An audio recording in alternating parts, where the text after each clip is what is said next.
Hey guys, Carlos Cortez here. I hope you're doing well. I am not in my studio this week as I am in my home in Kissimmee, Florida. Anyways, here we are. I hope you guys are doing okay. Thanks for sticking around. If you haven't had a chance, please like and subscribe to our YouTube channel under Scriptures in Wall Street, Rumble, as well as Spotify and Apple Podcasts. We are there now. So, really grateful that we're on multiple platforms here.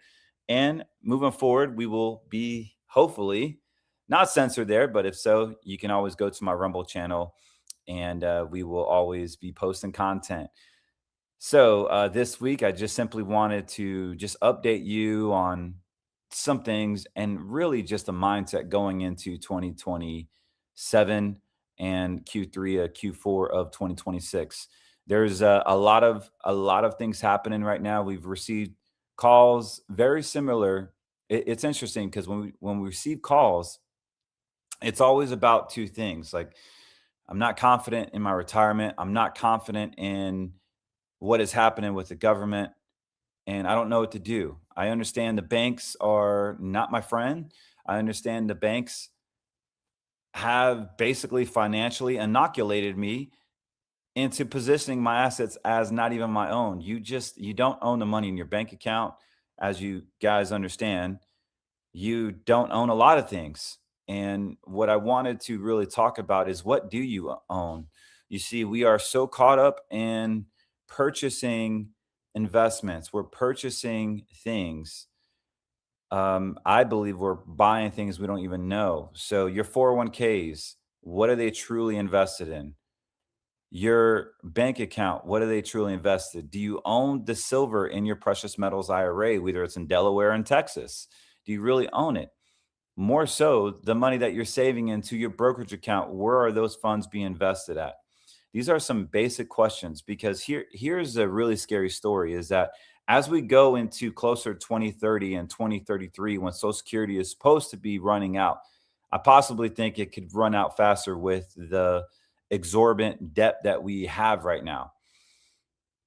They're going to have to get very creative on how they're going to tax you, extremely creative. So as we put money in a 401k and the IRA, just know, as you put every single dollar in, you are signing in a partnership agreement with the IRS to dictate how much money you literally own in the future. Now, I don't know about you, but maybe you like Elon Musk. Maybe you understand that it's okay not to save for retirement because you're going to have robots doing your work for you anyway.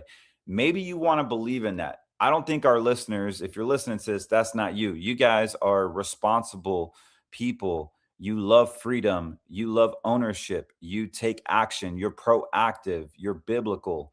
You are 10 toes in the ground and you have a spine. That is not you. And that is not my typical listener. But the bro investors and the main population, or the sheep, I would say, will take the easy way out and stop funding their retirement. We have all time foreclosures coming back. We have all time 401k withdrawals. We have a lot of recessionary indicators that are happening right this moment. And this is not a doom and gloom podcast, but I just want to state the facts. The facts of the matter is that BlackRock has completely said it multiple times that they're a big advocate for tokenization, crypto, and more importantly, AI. They're going all in on AI. And what's scary is that BlackRock has such a huge influence on Washington, on Capitol Hill, that they're literally creating these partnerships where 401ks and IRAs and governmental funds like Trump accounts are going to be heavily invested in AI. And they will trick you into saying, hey, we're going to give you $1,000 feeder match. So open up your IRAs for your grandchild. And now you can have, I'm sorry, not IRA, but a Trump account, which is a deferred retirement, so to speak. And at the time of 18 years old, they will own it. But here's the crazy part. If we have millions of kids opening these Trump accounts and getting the $1,000 match, and they're all vested in the same index, do you really think the government's going to prop that index? Wouldn't it be wouldn't it just be like a complete rug pull? If you really wanted to hurt our children and our children's assets, all they have to do is hire the same people that created these accounts to do a rug pull on them, to manipulate the markets, to get them in the government's nipple so they can have milk for the rest of their lives and be dependent on the government. We have to be very studious right now. We have to ask questions. We have to not just blindly trust the government, blindly trust everything that comes out from the media, blindly trust everything. We have to question. We have to question, not because we are in a spirit of rebellion, but we are proactive. Physically, mentally, spiritually, who cares about other people's feelings? You need to put 10 toes in the ground and start questioning where your investments are at. Where's your funding coming from? What are you funding? And if we don't have an answer for that, then don't do it. Don't do it. Simple as that.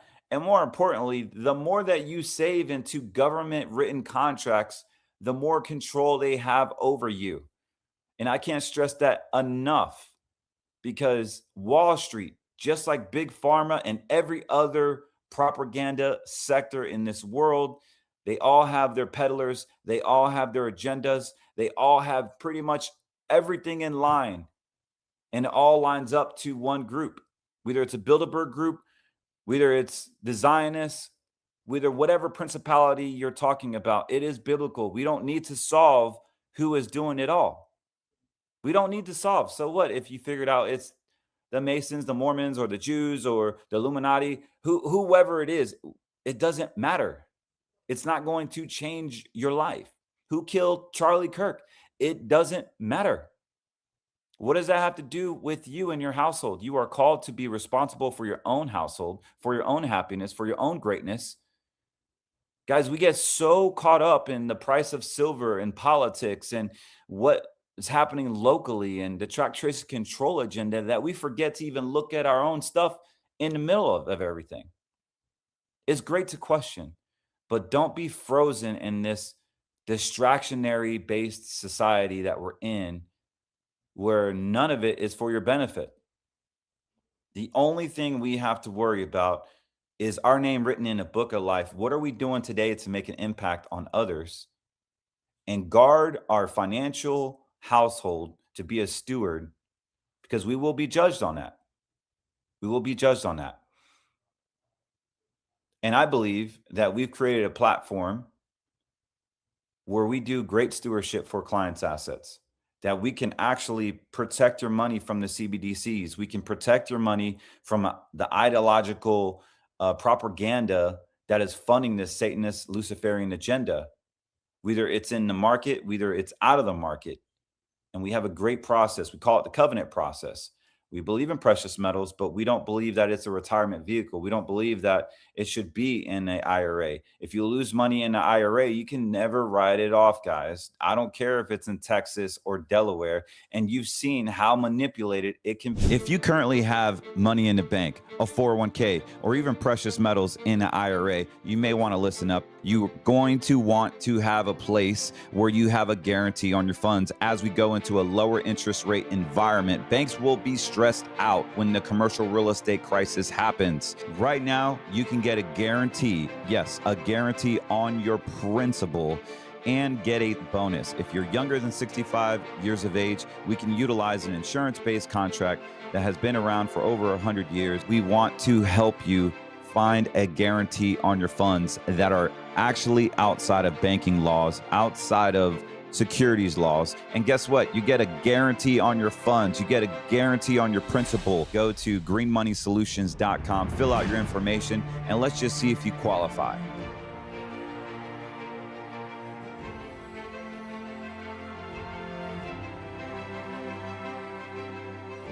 B, how are those apples treating you now? Most of you are very concerned about the cost of silver and IRA because in your IRAs, because you put way too much money in red.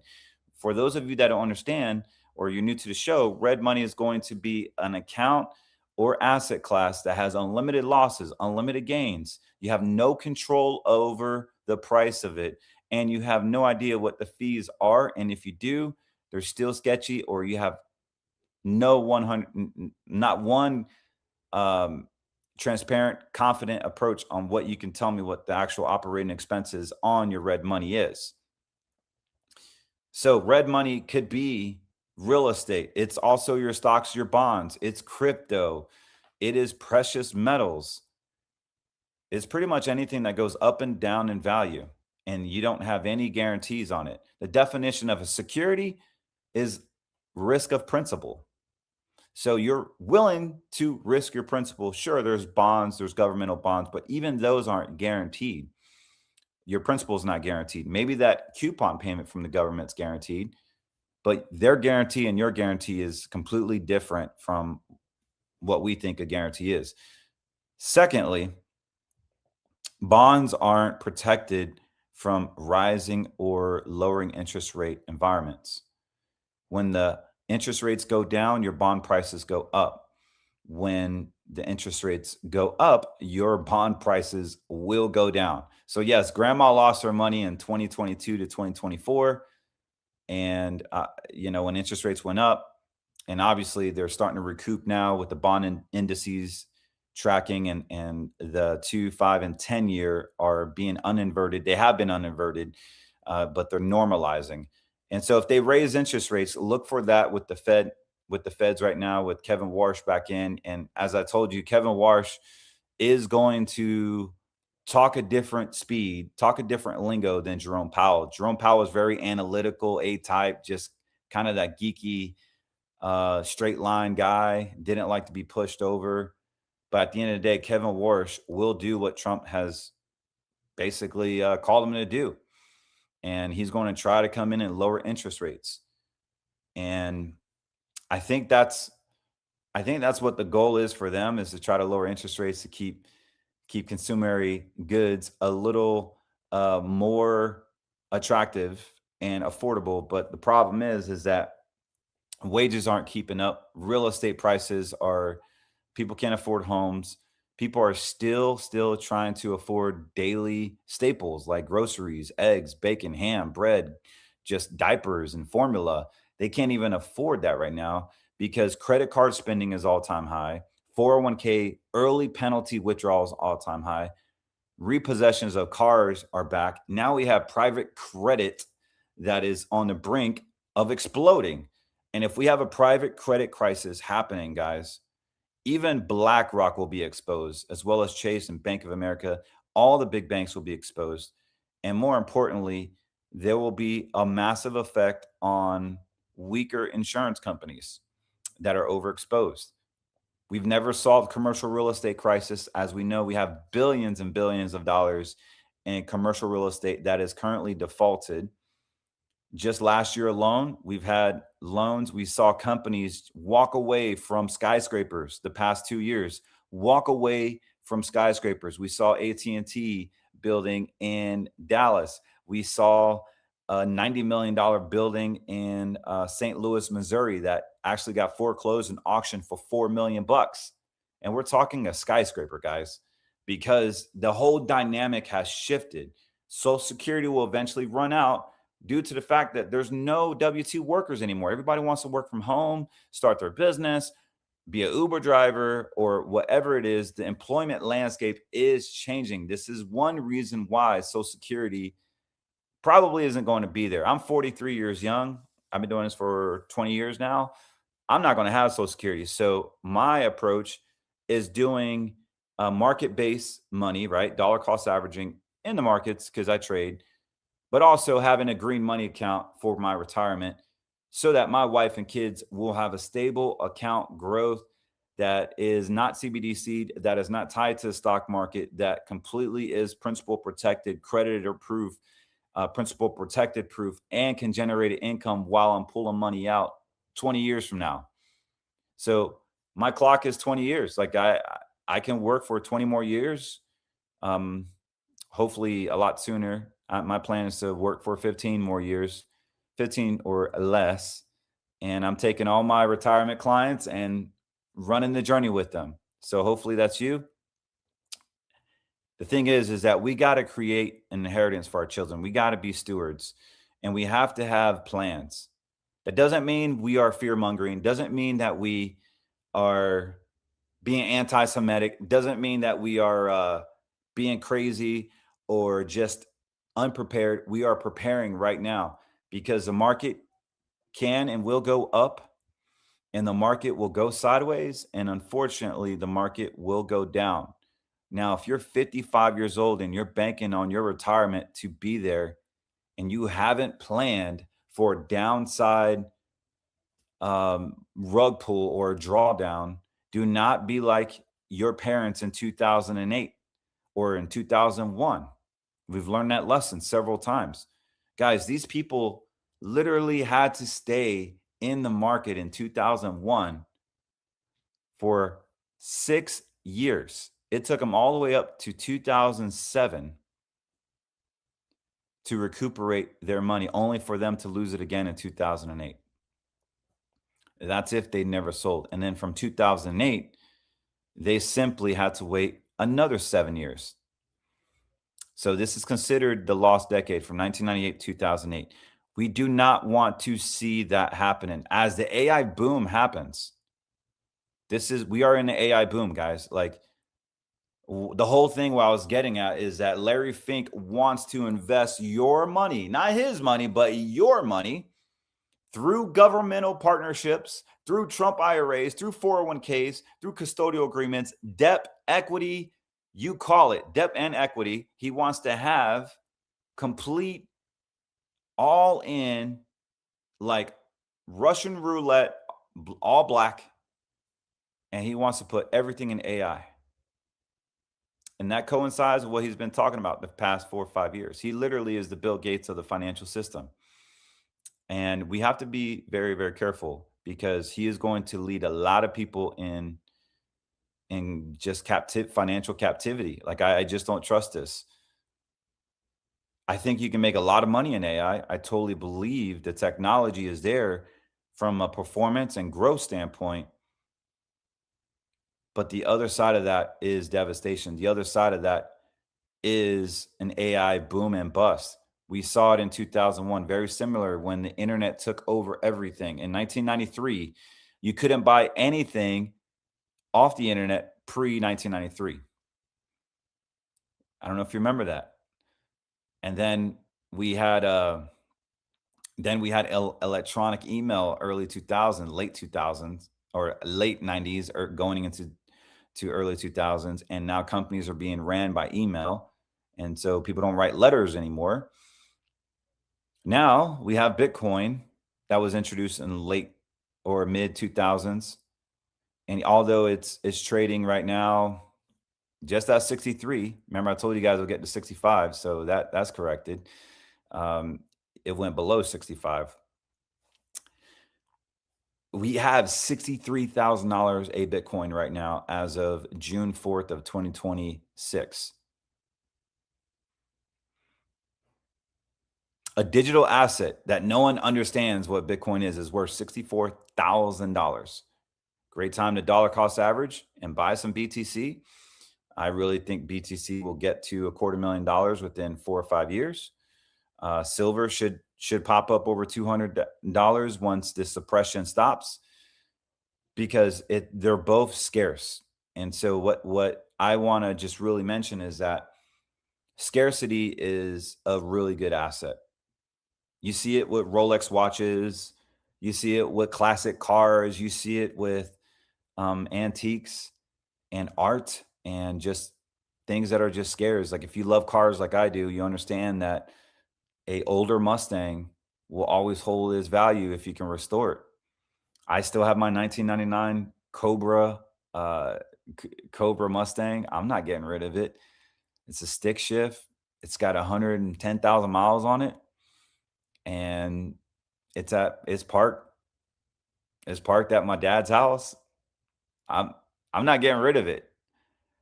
There was only I think only like 1,500 of that color combination made. It was a red and tan interior, so you don't see them. Anyways, anything that's scarce is going to be a good investment. So silver eventually will be a great investment as AI companies want to take off. They have to have that silver. So right now with the dollar pumping up, and I'll share that with you. I just won't say it, but I'll just share it with you. If you currently have money in the bank, a 401k, or even precious metals in an IRA, you may want to listen up. You're going to want to have a place where you have a guarantee on your funds. As we go into a lower interest rate environment, banks will be stressed out when the commercial real estate crisis happens. Right now, you can get a guarantee, yes, a guarantee on your principal, and get a bonus. If you're younger than 65 years of age, we can utilize an insurance-based contract that has been around for over 100 years. We want to help you find a guarantee on your funds that are actually outside of banking laws, outside of securities laws. And guess what? You get a guarantee on your funds. You get a guarantee on your principal. Go to greenmoneysolutions.com, fill out your information, and let's just see if you qualify.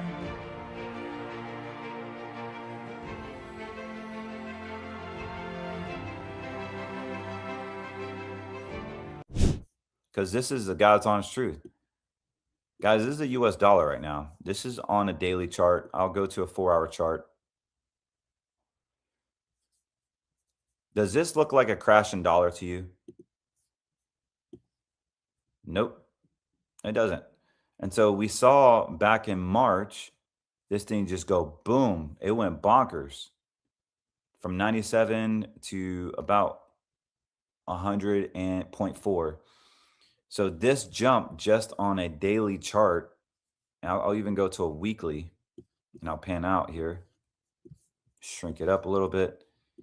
It's on a weekly chart. When that dollar goes down, that's when your silver goes up. But when this dollar pops back up, which it probably could, if you look at this chart just over the past 4 years, anyone can say, here's our support, here's our lower level at 94.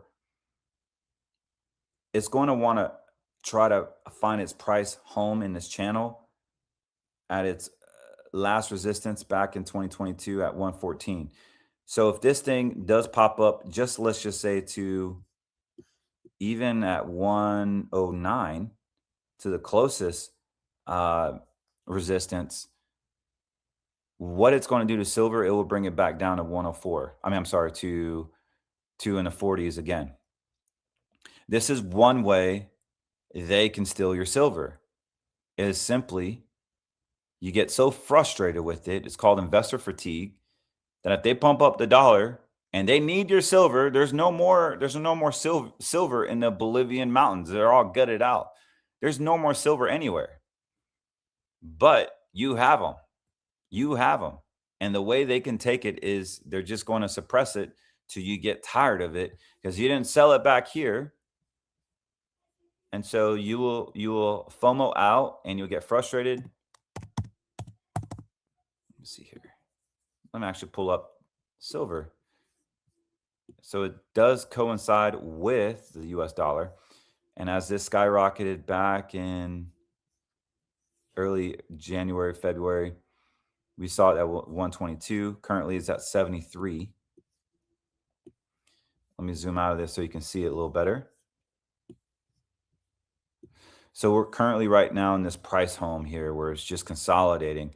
And that's because the dollar has been pumping up and the sellers are out.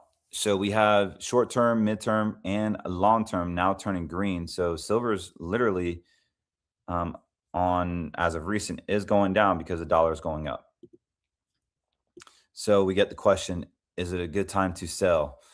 Well, if you bought it way back yonder over here, it might be a good time to sell a portion of it, because right now there is no skyrocket boom in silver right now. It could happen, but I need all these bars to turn green. I need the dollar to go down. And right now the dollar has no indication that it's going down anymore. I'll go back to the dollar. And so what we're doing here is we're quantifying and quantifying it, and getting our emotions out of the way, because the charts don't lie. This is the dollar. Do you see any red marks here? Do you see anything showing red? And this is on a daily, this is on a weekly. This thing, look at this candle on a weekly chart, has full green, all momentum. Even my RSI indicators is showing power, bullish power on the dollar. So, guys, once this is going up, your silver will go down. Maybe from a smaller minuscule level, but the overall bias here is very simple. The fact that it's not going down a dollar. And people that buy gold and silver, they bank that the dollar's crashing. Well, let me tell you something. You're smart enough to realize that if the government can pump up the dollar and crash the dollar on purpose, they can pump up the dollar. It's 100% manipulated, in my opinion. Now, you may think otherwise, and that's okay. That's why it's America. You're free to believe whatever you want to believe, say whatever you want to say, but that's the God's honest truth. It's right there. So for those of you that are waiting for a stock market correction, let's talk about the S&P right now. Right now we're seeing bullish power through the roof on the S&P. I don't trust it, but it is all AI driven. I got green bars on the short term, midterm, and long term. I was hoping that this would be a good short here. I loved SPX, S, and SQQQ, but I'm losing money currently because it just blew through resistance. And this is on a weekly, guys. So be very cautious buying the S&P at these levels because this is all propagated. It is all funded through AI. Now, I really believe because Fink's stance on the AI debacle, on the AI propaganda, like he really, really wants to use your retirement savings, not steal your retirement because he can't do that, but he could use his power to influence 401k custodians like Empower, like Prudential, like Fidelity, like Schwab on the 401k retail side, obviously. He can say, you know what, BlackRock is a great investment for your employees. And here's a partnership contract. And we are Fed now compliant. We are federally regulated. We are federal compliant. Meanwhile, they got some backdoor agreement going on in Washington. Sure, that would never happen, right? I'm pretty sure that would never happen. But the fact of the matter is, it's happening right now. Because if we simply do a quick search. So here we are. Larry Fink warns Americans' pension savings will fund trillions required for AI data centers. Protect your wealth. The tech giants are expected to spend a whopping $7 trillion on AI infrastructure by 2030. That's more than the size of Germany and Spain's GDP combined. If you're wondering where all the money's coming from, the answer might surprise you. It's your savings accounts and pension accounts. That BlackRock CEO, Larry Fink, who made the prediction at the Texas State Technical College in Waco alongside Texas Governor Greg Abbott. Yeah, here's a Snopes article and a plug from X.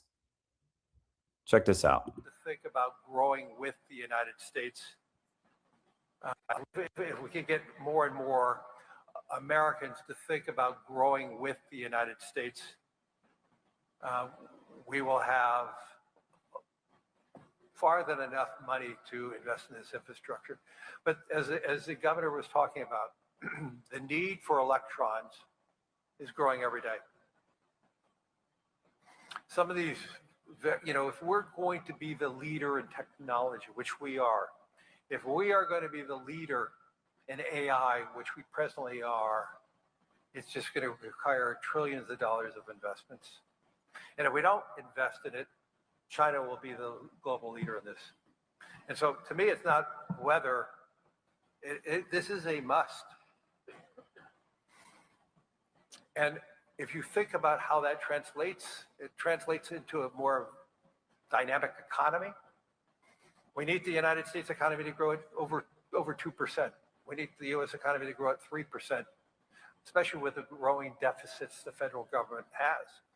And so much of this money, not just the project, is going to be coming from the private sector, from savings accounts, from pension accounts, from insurance companies, and on and on and on. The whole world is in need of improving the infrastructure. There you have it, boys and girls. I mean, I don't know how that makes you feel. For me, it's obvious, right? It is obvious. The fact of the matter is that he's going to use pension savings, retirement accounts.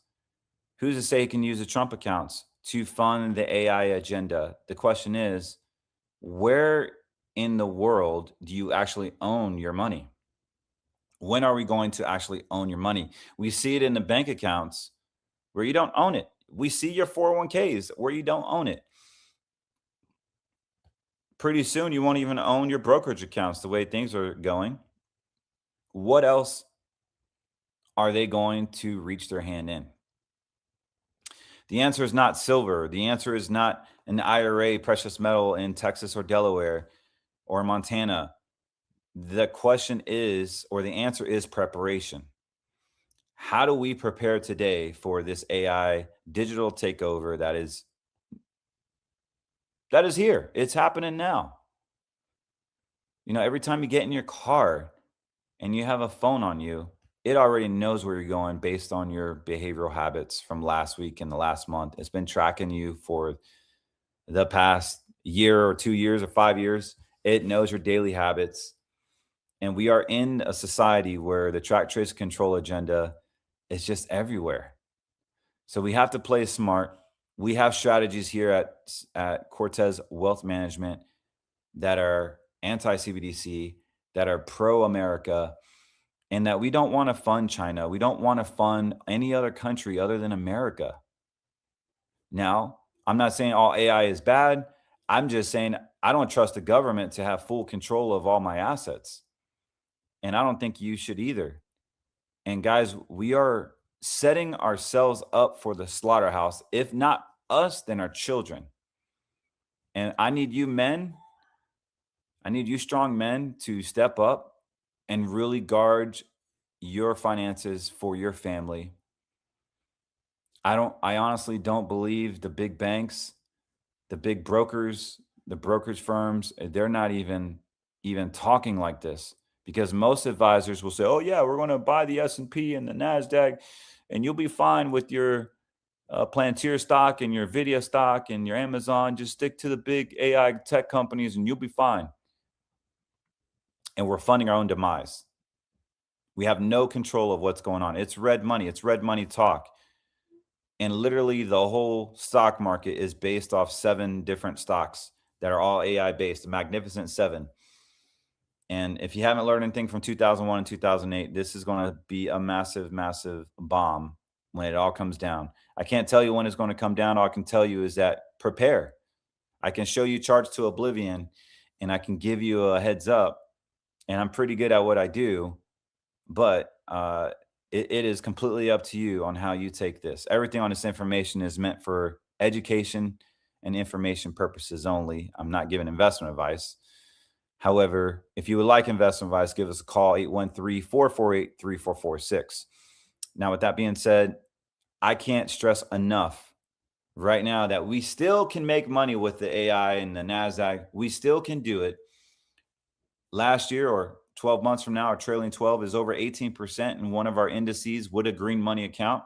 All you got to go is greenmoneysolutions.com. Look at option 3. It's a QQQ based index, a growth index. And we're literally making 100% of that index year by year with no bonus. If you want the bonus approach, you can get a 15% bonus in most states, except for California, and make 70% of that index. And it's a very powerful index.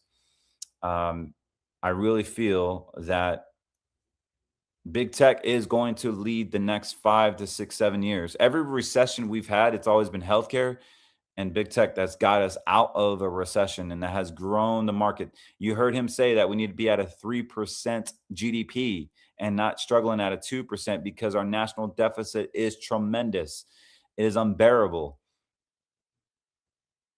So this tells me that the American system, the American retirement system, is failing. Our money is not keeping up with the demand of the cost of living, the cost of inflation, just the cost of everything, just operating as an American. Like, we are not keeping up. So Larry Fink is stepping in and saying, we just got to fund, we got to be the ultimate leader here, and we got to fund it in any way possible. Use all our resources to get into AI, or else China will own that sector. And at this point, I don't even know what to believe, because we have a president that's kissing the wall and that's more focused on fighting Israeli wars and not American wars. That's really focused on, tweeting more than actually establishing policy. Like, what happened to the immigrants? What happened to the wall? What happened to the jobs? What happened to diesel prices? I miss driving my truck. I have an obnoxiously loud truck.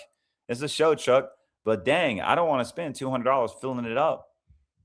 Thank God I have multiple vehicles, but there are guys that actually use a diesel truck to go to work every day, and they can't even afford to go to work. Like, what happened to the diesel price? What happened to the American trucker? What happened to having a livable wage? Most Americans now have 2 jobs and they can't even make ends meet. You need at least $100,000 just to get a mortgage. Like, homes are basically not even affordable anymore, let alone if you're a single mom, single dad, you can't even get a home. And now what is being promoted is manufactured homes that are literally not even hurricane proof anymore. They have no resale value. And you're seeing these communities pop up everywhere. And it's truly no ownership, because you can't take loans at it. You can't sell them for what you bought them for. You can't build equity in those things. And even if so, you're not going to get all the equity that you put in.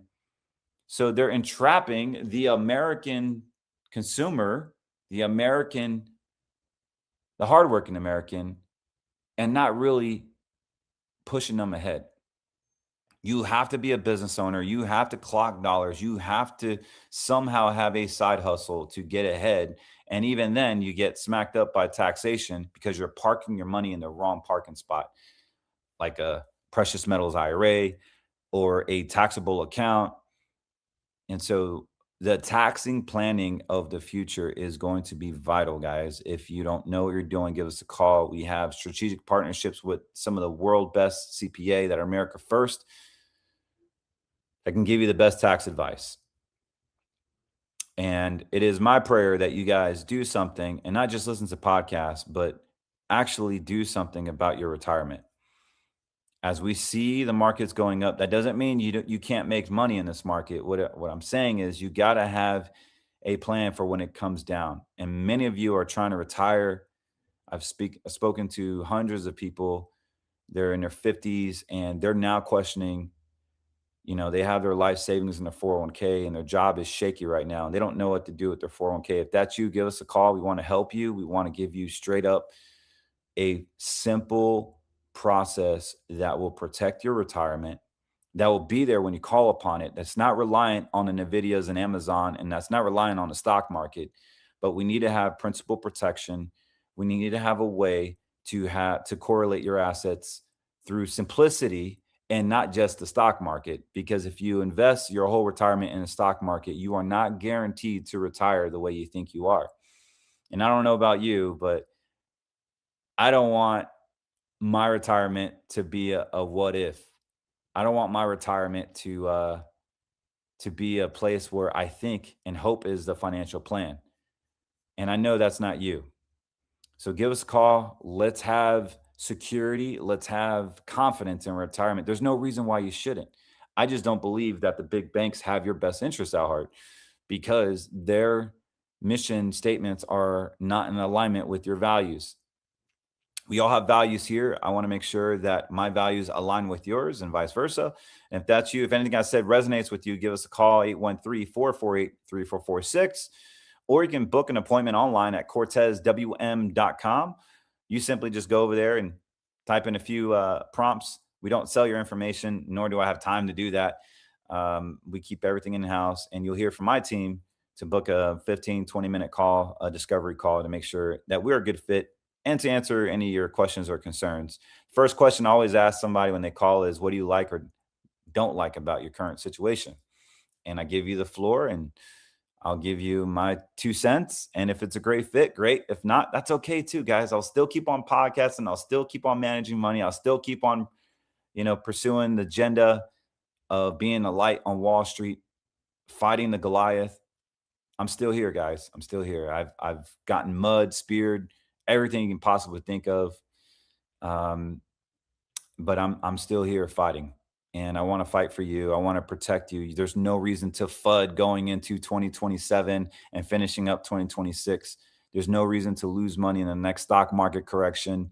There's no reason to do any of this stuff or be fearful and uncertain and doubtful with the next media post on X or from Trump or from Elon. Those things should benefit you and not hurt you.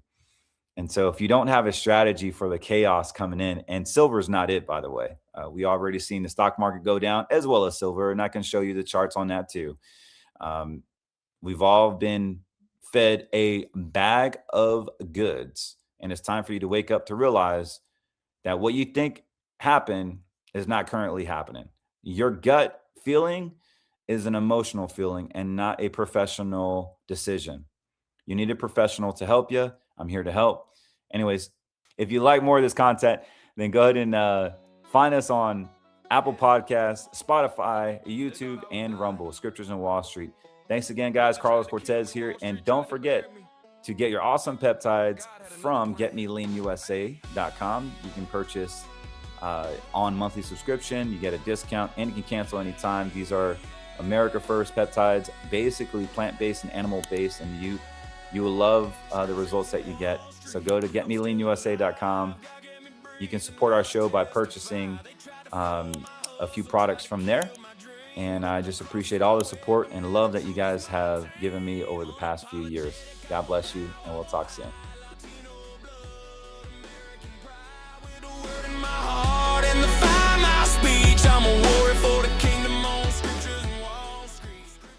So how many times have we gotten lost in the minutia of the everyday life? We've gotten fat, we've gotten lazy, we've gotten complacent, not just in our faith, but also our fitness, maybe our finances, maybe our marriage, maybe our family. But we've gotten complacent, and we constantly need to continue to grow. And one of the things I was weak at was in my fitness. As a former athlete, I thought I had it all. My ego got in the way. I'm like, I'll do it later. I'll do it later. Up until now, I have been able to focus on my fitness. For those of you who've been following me for 3 or 4 years, you understand that I've gained a lot of weight.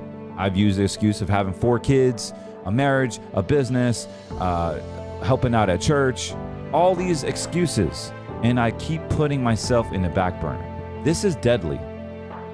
And what I love about this company, what I love about taking ownership, is that GetMeLeanUSA.com has the ability to introduce natural, groundbreaking peptides. What your body demands, what your body needs to release those fat stored cells, to build muscle, to gain your physical being back to where it's naturally supposed to be. We're not talking about big pharma saying we're going to come out with the weight loss drug. We're not talking about losing muscle. We're talking about gaining muscle, gaining your physique back, controlling your appetite, giving you the edge that you need to help you get your body back in check the way God intended it to be, by using his resources with America First products, with America First company that aligns and believes in what you believe in. Introducing GetMeLeanUSA.com. Get in. This is going to be groundbreaking, huge business opportunity, as well as a huge groundbreaking technology that is going to change the landscape. So I know good things before I see it, and I highly recommend you get in. All you got to do is click the link below and get you some fit, get you some lean, and get fit and get lean. This is not going to do everything. Of course, diet and exercise, you continue your walking, continue your protein intake, but man, does it make it a whole lot easier to get in shape. Look at me, I've lost 60 pounds, but this is actually fundamentally a great recipe to get back in shape. And I can personally attest to the amazing effects of this product. So go to getmeleanusa.com. You won't regret it. You can cancel anytime. They're affordable and yet they're effective. And you are supporting our show. You're supporting yourself. You're supporting a mission. There is an affiliate program attached to it if you would want to share it with your friends and family. There's a whole nother opportunity there. But more importantly, let's get your fitness back in check. God bless you. Carlos Cortez here, signing out. Welcome to Accidental Education Reality Lab. I'm Tom Cunningham, your host, and I once had a Liberian prostitute accuse me of being a witch doctor.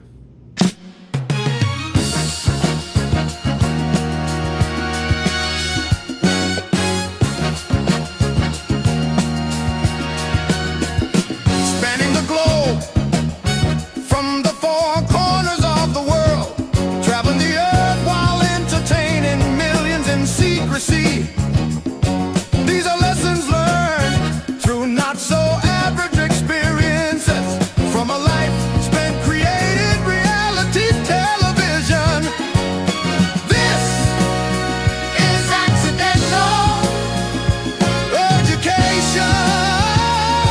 Reality Lab with your guy, Dr. Tom Cunningham, Esquire, amateur DDS. Yes, it's true. In 2009, I was doing a gig for the History Channel called Shadow Force. And basically, the whole idea of this series was I was going to follow around security contractors. Well, let me back up a little bit. My background, for those of you who don't know, I spent the last 30 years working in reality television. And I've worked on shows from The Amazing Race, The Apprentice. Yes, I worked when the President of the United States was the host of that show. And just for the record, let me state this as bluntly as possible. Donald Trump is the exact same person that I saw in that boardroom, and every time that he walked into every location that we were at. What you see is what you get. And we hear these rumors of him being different, that, you know, in private, that he's in public. I never saw that. He was the exact same person each time that I had any kind of interaction with him. So yes, I've worked on quite a few reality shows at different capacities. Like, I started my career on the TV show Cops. I've done a lot of law enforcement shows. I've done a lot of sort of reality style game shows. You know, I would consider Apprentice being a game show along with Amazing Race. And I also directed Undercover Boss, which is my mother's favorite show because everybody feels good at the end of the show. You know, there's a little bit of crying in there, you know, with those slow pushes that we do at the end when the boss reveals himself and he gives the reward to the employee, and there's crying and hugging. Yeah. So yes, she was a big fan of that show. Anywho, Accidental Education was born through all my experience in reality television, because I don't have your typical education when it comes to graduating from college. I mean, I've got an Associate of Arts degree from the University of Indiana, South Bend. So school really wasn't my thing. I was more into creating, and especially, you know, in the world of television. I haven't done anything really in the world of film, primarily reality television and documentaries. Okay, so enough about me. So let's continue to talk about me in Liberia. So I'm doing this show for History Channel, as I said, called Shadow Force. And if you want to check out the episodes, they're on YouTube. We're in Monrovia, which is the capital of Liberia. And the whole plot of this episode is one of the security contractors has a deal with the Liberian government, because during this time frame, Chinese trolling ships, fishing ships with nets are drag netting inside the 3 miles. You know, 3 miles is international waters. And so they're inside, they're like drag netting the coastline of Liberia. And so what this is doing is taking away all the fish from the local fishermen. So of course, Liberia, being a very poor country, doesn't have a coast guard. So the premise of this episode was the contractor had gotten a rigid hull inflatable which, you know, is like a launch ship. And then we had another ship that was contracted called the Rockfish. And the rigid hull inflatable would go on the Rockfish. If they would see, you know, one of these fishing trawlers come within the 3 miles of the Liberian coast, the rigid hull inflatable would be launched. They would arrest the ship, bring it into the port of Monrovia, and they would have to, the fishing company would have to pay a substantial fine. So it was basically giving the Liberians the opportunity to help themselves enforce their own laws. So that's the premise. Now we get to the behind the scenes, and this is where the Liberian prostitute comes in. So we're staying at a hotel in Monrovia. It's one of the finest hotels that they have in the whole city of Monrovia. And like with every other production, you know, most hotels that we stay at have a bar. So you go to the bar for a little bit, or you've got some beer, liquor, or whatever, and you usually have one room that's established as the party room. So in this case, the party room was my sound guy's room.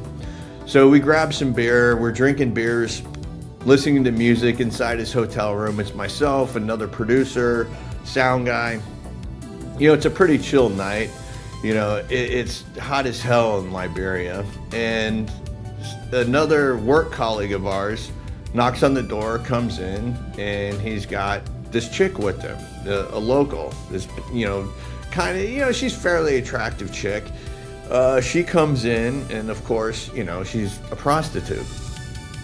So she comes in and starts, you know, and people like this always crack me up, is when you have, you know, when you have a friend who shows up at a party and they bring somebody as their plus one, or just like a friend of theirs that you haven't met, and this person comes in and automatically starts dominating everything that's going on and wants to be like, you know, the person in charge of all the events, and everything's going to go through them, like the music, the entertainment, all of it. That's how this chick was, right? So she comes in, automatically starts turning off the music. We're listening to like Molly Hatchet or something, and she's like, no, we've got to listen to, you know, Kanye, and then like puts on Kanye, and it's like, okay, whatever. It's like, God, why would he bring her in here? Because number one, if you're in a foreign country, especially if you're in an impoverished third world country like Liberia, and you're messing around with prostitutes, it's not going to end well. So all of us are thinking, dude, why are you doing this? You know, are we going to get robbed? Or, you know, is she going to be casing the joint? What's happening? It's just, I mean, that's just the facts of life. And that's how, you know, things like this operate, you know, when it comes to the criminal enterprises. So anyways, we're sitting around drinking beers, listening to Kanye, and she's like, all right, I've got the game we are going to play. It's like, all right, what is this game? And she's like, it's called Gambe. It's like, all right, well, how do you play Gambe? And she's like, all right, well, the rules, this is where it's like, okay, I feel like we're being set up for something. So she goes to explain the rules. Okay, everybody has a drink in front of them. And when I yell Gambe, you drink everything that is in your glass or in your bottle. It's like, that really isn't a game. That's called like finish what you have. And she's like, no, it's Gambe. All right, so why not? Let's, you know, we've got a good story happening. You know, we've got, when's the last time you're gonna, you know, play a drinking game with a Liberian prostitute? So it already has, you know, the beginnings of a good story, right? So we play Gambe. We're sitting there with our drinks, continuing to chat, listen to music, and all of a sudden, Gambe! You know, she yells it out. So, all right, go. Drink all my beer. It's like, okay, now what? We're all looking at each other, and she's like, that is the game. That is how you play Gambe. It's like, again, this isn't a game. And so I grab another beer. We all, you know, refresh our drinks, continue to listen to music. And then she yells again, Gambe! So we start drinking and we slam everything. And I'm like, okay, all she's doing now is trying to get everybody as drunk as possible. So this game is not going to end well. And it's like, it's not even a game. It's more like a demand of everybody drink as quickly as you can, get shit-faced as quickly as you can, and I'm going to rob the joint.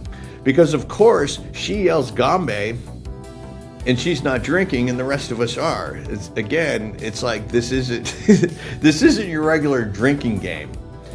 So I'm like, all right, we've played 2 rounds of this. This is dumb. I want her to leave, and I want our work colleague to leave as well.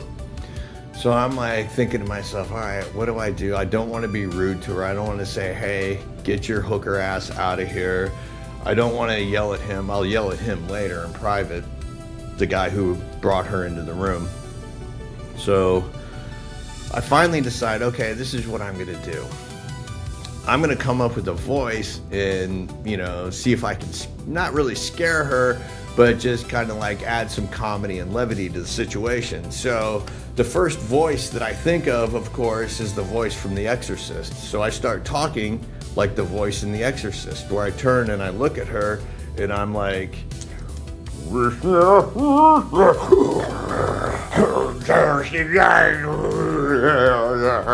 are no one, you are no one.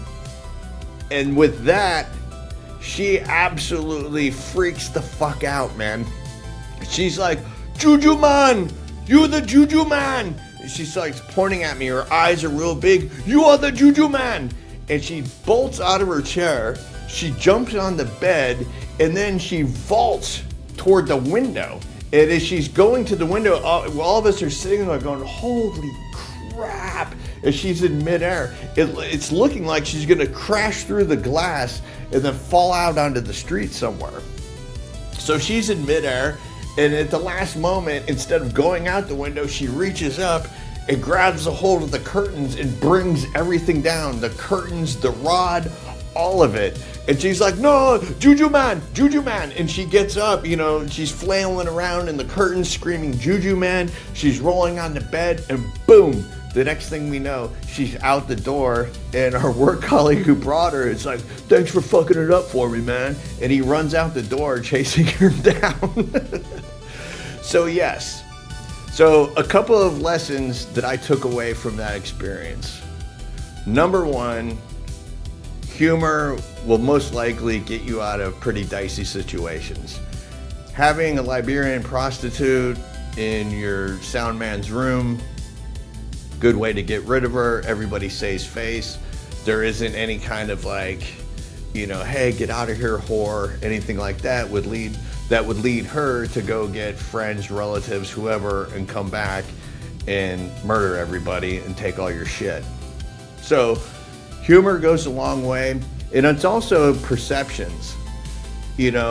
I'm not sure what her education level was, but I'm gonna say that she's probably encountered some kind of black magic or voodoo ceremony before in her past, and then to see somebody start talking in those voices, and again, I was just doing the voice from The Exorcist the best way that I could, but it freaked her out so badly that she actually thought that a demon was possessing me and decided to get the hell out of Dodge. And the same thing can be said in regular everyday life. Whatever we see on the news is presented to us as news. The perception that we have is a lot different than maybe that our neighbors. And somewhere the truth is kind of in the middle. It's almost like, and I think, the late Scott Adams said that everybody seems to be watching one movie screen, but we're seeing 2 different movies. And that's what I feel like is going on right now. We're all watching the same movie screen, but we're seeing 2 different things.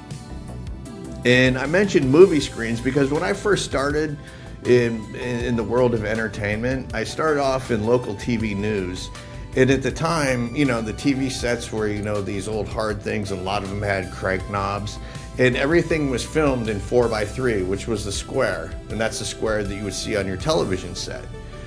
And then and that was at the beginning of my career during the news days. And then once I got on the TV show Cops and was working that, it was still a 4x3, but they wanted to, take our 4x3 cameras and adjust for 16:9, which is like this.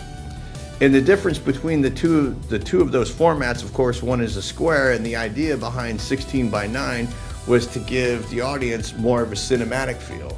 Because at that time you had TV, which was a very closed in and narrow area, and then you had motion pictures, which were a lot bigger, where the audience got to see more of the world. And the whole idea for an audience is to see more of the world. So eventually, television caught up with cinema, and everything switched again to 16:9 instead of 4x3.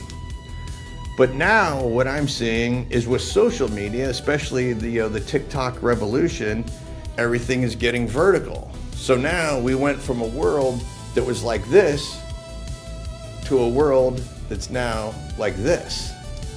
So over the course of 30 years, we've gone from expanding the world to the audience to shrinking it back down. So now when you're on TikTok, you don't get any sense of geography to the video that you're watching. Then the world becomes very narrow. And I think that's a very dangerous road to go down, because what you're doing is conditioning everybody to think that the world is just comprised in here, when it's actually a lot bigger, and the composition that at least I want to see is like this. The danger to me is when you narrow something. I mean, just think about it, narrowing. You're narrowing the world. And so you're narrowing it just to the perception that you see that's right in front of you. You have no idea of anything else that's going on around that little frame that you see. You're just seeing a little snippet of it. And, you take that into consideration with what a lot of people are calling, social media and clips as being digital fentanyl, which they are. Hey man, I'm guilty of it just like the next person. Do I lie in bed and doom scroll? Yes. And you know what? And there's even a term for it now. It's called bed rotting. It's when you sit in your bed and you're just like, oh, video. That's interesting. Oh, really? Oh. So Mary Magdalene was a lot older than Jesus. Huh. Doom scroll. Oh, what about this? Oh, Hitler's father grandfather was the bastard son of one of the Rothschilds? That's weird. Yes. So all of us, including myself, are guilty of this sort of doom scrolling. But again, the videos that are being produced now, especially for social media, being that vertical format, is taking away from the actual real world. So now your perception becomes that, subconsciously, that the world is a lot more narrow than it is. Because before, we're used to seeing this large expanse of the world. Like, take The Amazing Race, for instance, the show that I worked on, I'm very proud of. I did 17 seasons of that show. I did seasons 4 through 17.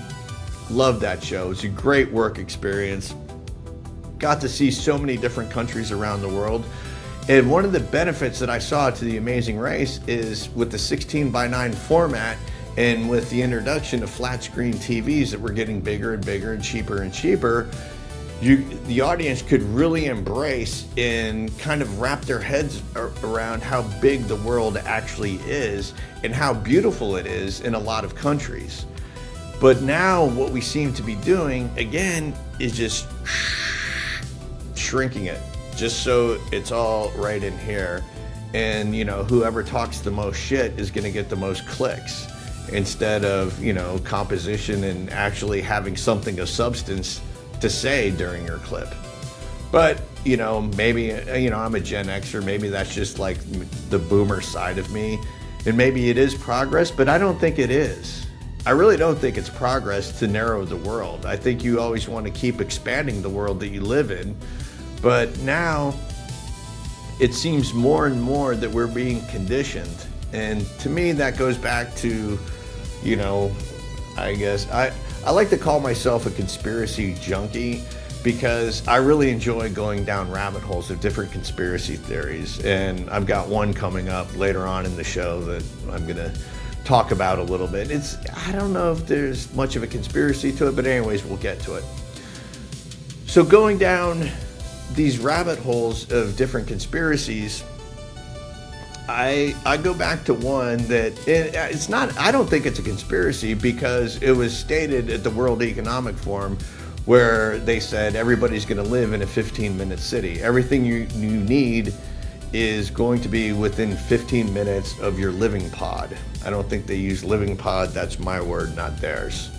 But the idea is to corral everybody, to get people out of the rural areas and push them into city centers. And you kind of see this happening in major cities because there's a lot of redevelopment that's going on. And a lot of that redevelopment has to do with stadiums and arenas. And those stadiums and arenas now become the focal point of downtown. And so, of course, with those, you're going to add in shops, restaurants, and living areas, because now there's something to do. And, it's in walking distance, or in some cases, the new stadiums and arenas that are going in have mass transit. So it's eliminating the need for a car. So when you're reading stories about, new stadiums that are being built in downtown areas, take a look at the parking situation. And it's mainly for baseball stadiums, because now we're in the era, and we have been in the era for a while, where they're building single-use stadiums. Back in the day, you would have one stadium, like Joe Robbie Stadium. I still call it Joe Robbie, even though it's a Hard Rock Stadium. But Joe Robbie Stadium used to have the Marlins and the Miami Dolphins. And I enjoyed watching those games, with the Dolphins and with other teams that shared stadiums with the baseball team, because, you would see the orange clay on their uniforms, and the infield would still be there. Those games added a little bit more, dynamic to the game, because the stakes were higher, because you didn't want to kick field goals off the clay. So that part of it, of sports, I miss.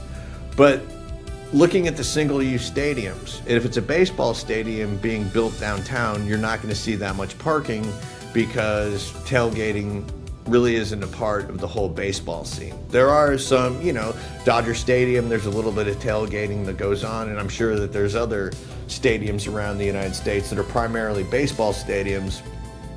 They're going to have some degree of tailgating, but predominantly baseball is not considered a tailgating sport, whereas football is. So with football stadiums, if some of them start gravitating towards city centers, you're going to see the lack of parking there. There's still going to be parking, but it's not going to be like it was when you saw stadiums that would go out to the suburbs where you had plenty of land. Because what a lot of people have found is, if you have a professional football team, you're going to play maybe, 8, 9 games, maybe some playoff games. So that stadium is going to be used maybe 10, 11 times out of the year. And we've also come into a generation in human history where, like, the big shows, like your rock concerts that were filling up stadiums, aren't as prevalent as they once were. I mean, they still happen. You got Taylor Swift, who sells out stadiums, and a couple other performers that sell out stadiums, but it's not as prolific as it once was. The choice now seems to be with arenas. Like you see a lot of arena shows happening, especially in the recording industry. And now you see a lot of arena shows and stand-up comedy, which I'm really happy to see. I think arena shows are great, especially for the art of stand-up comedy.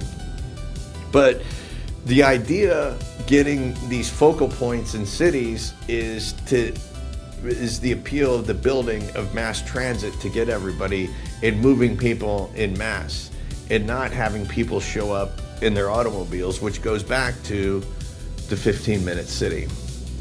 So, yeah, these are patterns that I pick up on that a lot of people call me a conspiracy theorist for.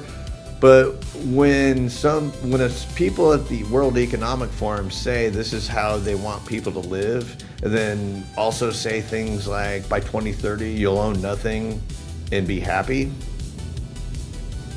that kind of falls in line. I see the pattern.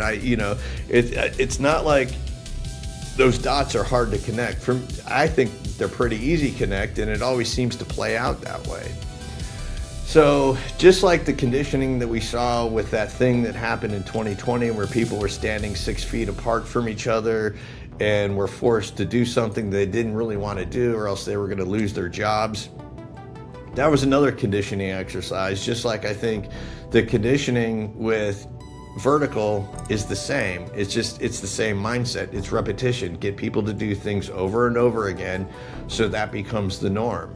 And that way they become more compliant and they're easier to influence. Whereas I like to kind of step out of that circle and just kind of find my own lane. And that part of it is rough because conformity comes in many shapes and sizes. And I know within the entertainment industry, we always talk about how, you get people who look at the world differently and they're artists and they're a bit more creative. That's true. It does attract those types of people. But once you get in there and get in that system, then that system demands conformity. I would guess it's like any other business that there is. If you're a hedge fund guy, if you're an attorney, you have to work within that system to be successful in that system. It's the same way with entertainment, where you can be a free thinker, but there's certain things that you have to conform to. Like if you want to be invited to like all the cocktail parties and I'm not talking about like the ones like the Rick Rubin type parties or the Diddy parties or anything like that. And I'm not comparing Rick Rubin to Diddy at all. I'm just saying they're two different types of parties. Where Rick Rubin's parties, I've never been to one, but people I know who have been, they're pretty tame.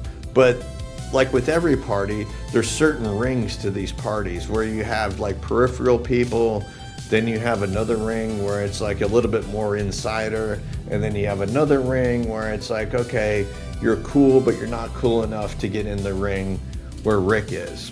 And I would imagine it would be the same for a Diddy party. Not everybody is going to be sticking around a Diddy party to the end when they have the freak-offs. That's just the way that it is. And that's the way, it's set up. Again, I'm not saying anything about Rick Rubin other than using him as a reference of somebody that threw a party who I knew attended and explained it to me.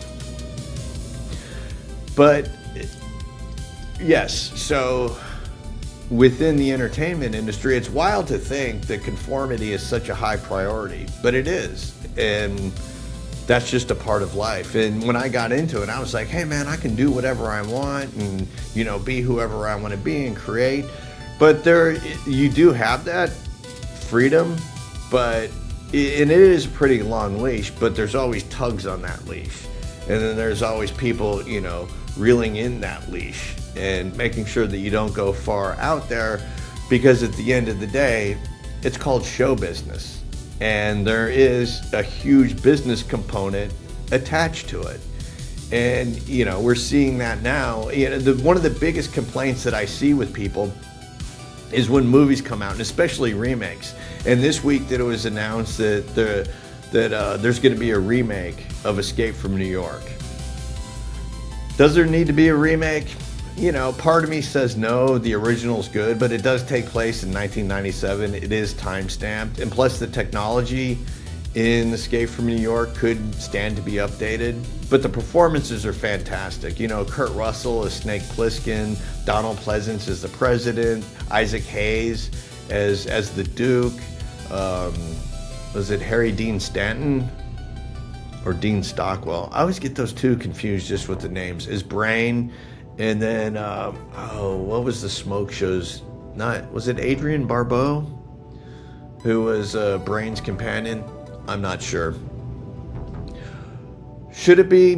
Well, this all ties in. The reason why films like Escape from New York are being remade is because they showed success in the past, and and it's caused a cult following for Gen Xers like myself. We really love the original. So,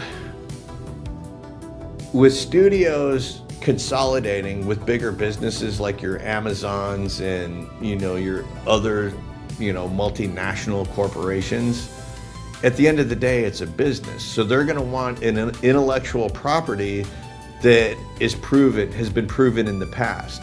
And so with the IP of Escape from New York, it only makes sense to update it. We know that it's a proven IP. We know that people are going to like it, who haven't been introduced to it. We also know that people are going to hate the idea of remaking it. So we're going to get a ton of publicity from it. So that's the main driver in why there's so many remakes, is the fact that the intellectual property already exists, and to mitigate risk and get a script from an unknown writer and an unknown director and put them together. Corporations don't work that way. They want to know that they're going to get money back from their investment. So the best way to do it in the entertainment industry is to start remaking proven product. And Escape from New York is one of those proven products. Now, how do I feel about it personally? I like the idea of it being updated, but instead of remaking the entire script, I would take the approach that what they're doing with the Rambo franchise, where they're doing a prequel to First Blood, because I think that there's a lot of content there with Snake Plissken's background, being former, special forces operator in the military. Not special force. Well, yeah, I guess the generic term is special forces, but special forces is dedicated for Green Berets. Special operator. Snake Plissken was a special operator in the military, gets out of that. He ends up robbing the Federal Reserve, and that's why he's been sentenced to the prison island of Manhattan. I would like to see that background, and I would also like to see the tie-in because, excuse me, in the original, it's revealed that Brain's the one who is able to develop petroleum and gasoline for the island so people can get around. But Brain and Snake know each other from previous contact, and all you know is that they know each other, but you don't know how deeply they knew each other. So I would like to see that storyline in the prequel. Or if they're going to remake that, spend a little bit of time explaining that. I need a little shot of... My throat's a little dry. Explaining that relationship. To me, it comes down to the casting. Who are you going to cast as Snake Plissken? There's a lot of different thoughts there. I've heard Gerard Butler's name being thrown out there. I've heard, Chris Pratt being thrown out there, and even Timothée Chalamet. But I think what made Kurt Russell so good for that role is Kurt Russell was a natural athlete, and he walks, talks, carries himself as somebody who is very well coordinated and kind of like, an everyman. Back in the 80s, everybody had PE class. You had some sort of coordination. Of course, the more coordinated you were, the better athlete you were. And Kurt Russell played, minor league baseball.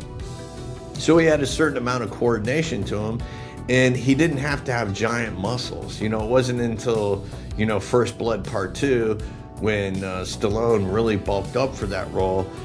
And then you had Schwarzenegger come in. I guess it was more Schwarzenegger. It was kind of a confluence of Schwarzenegger and a Stallone together that got like the real beefy action movie star.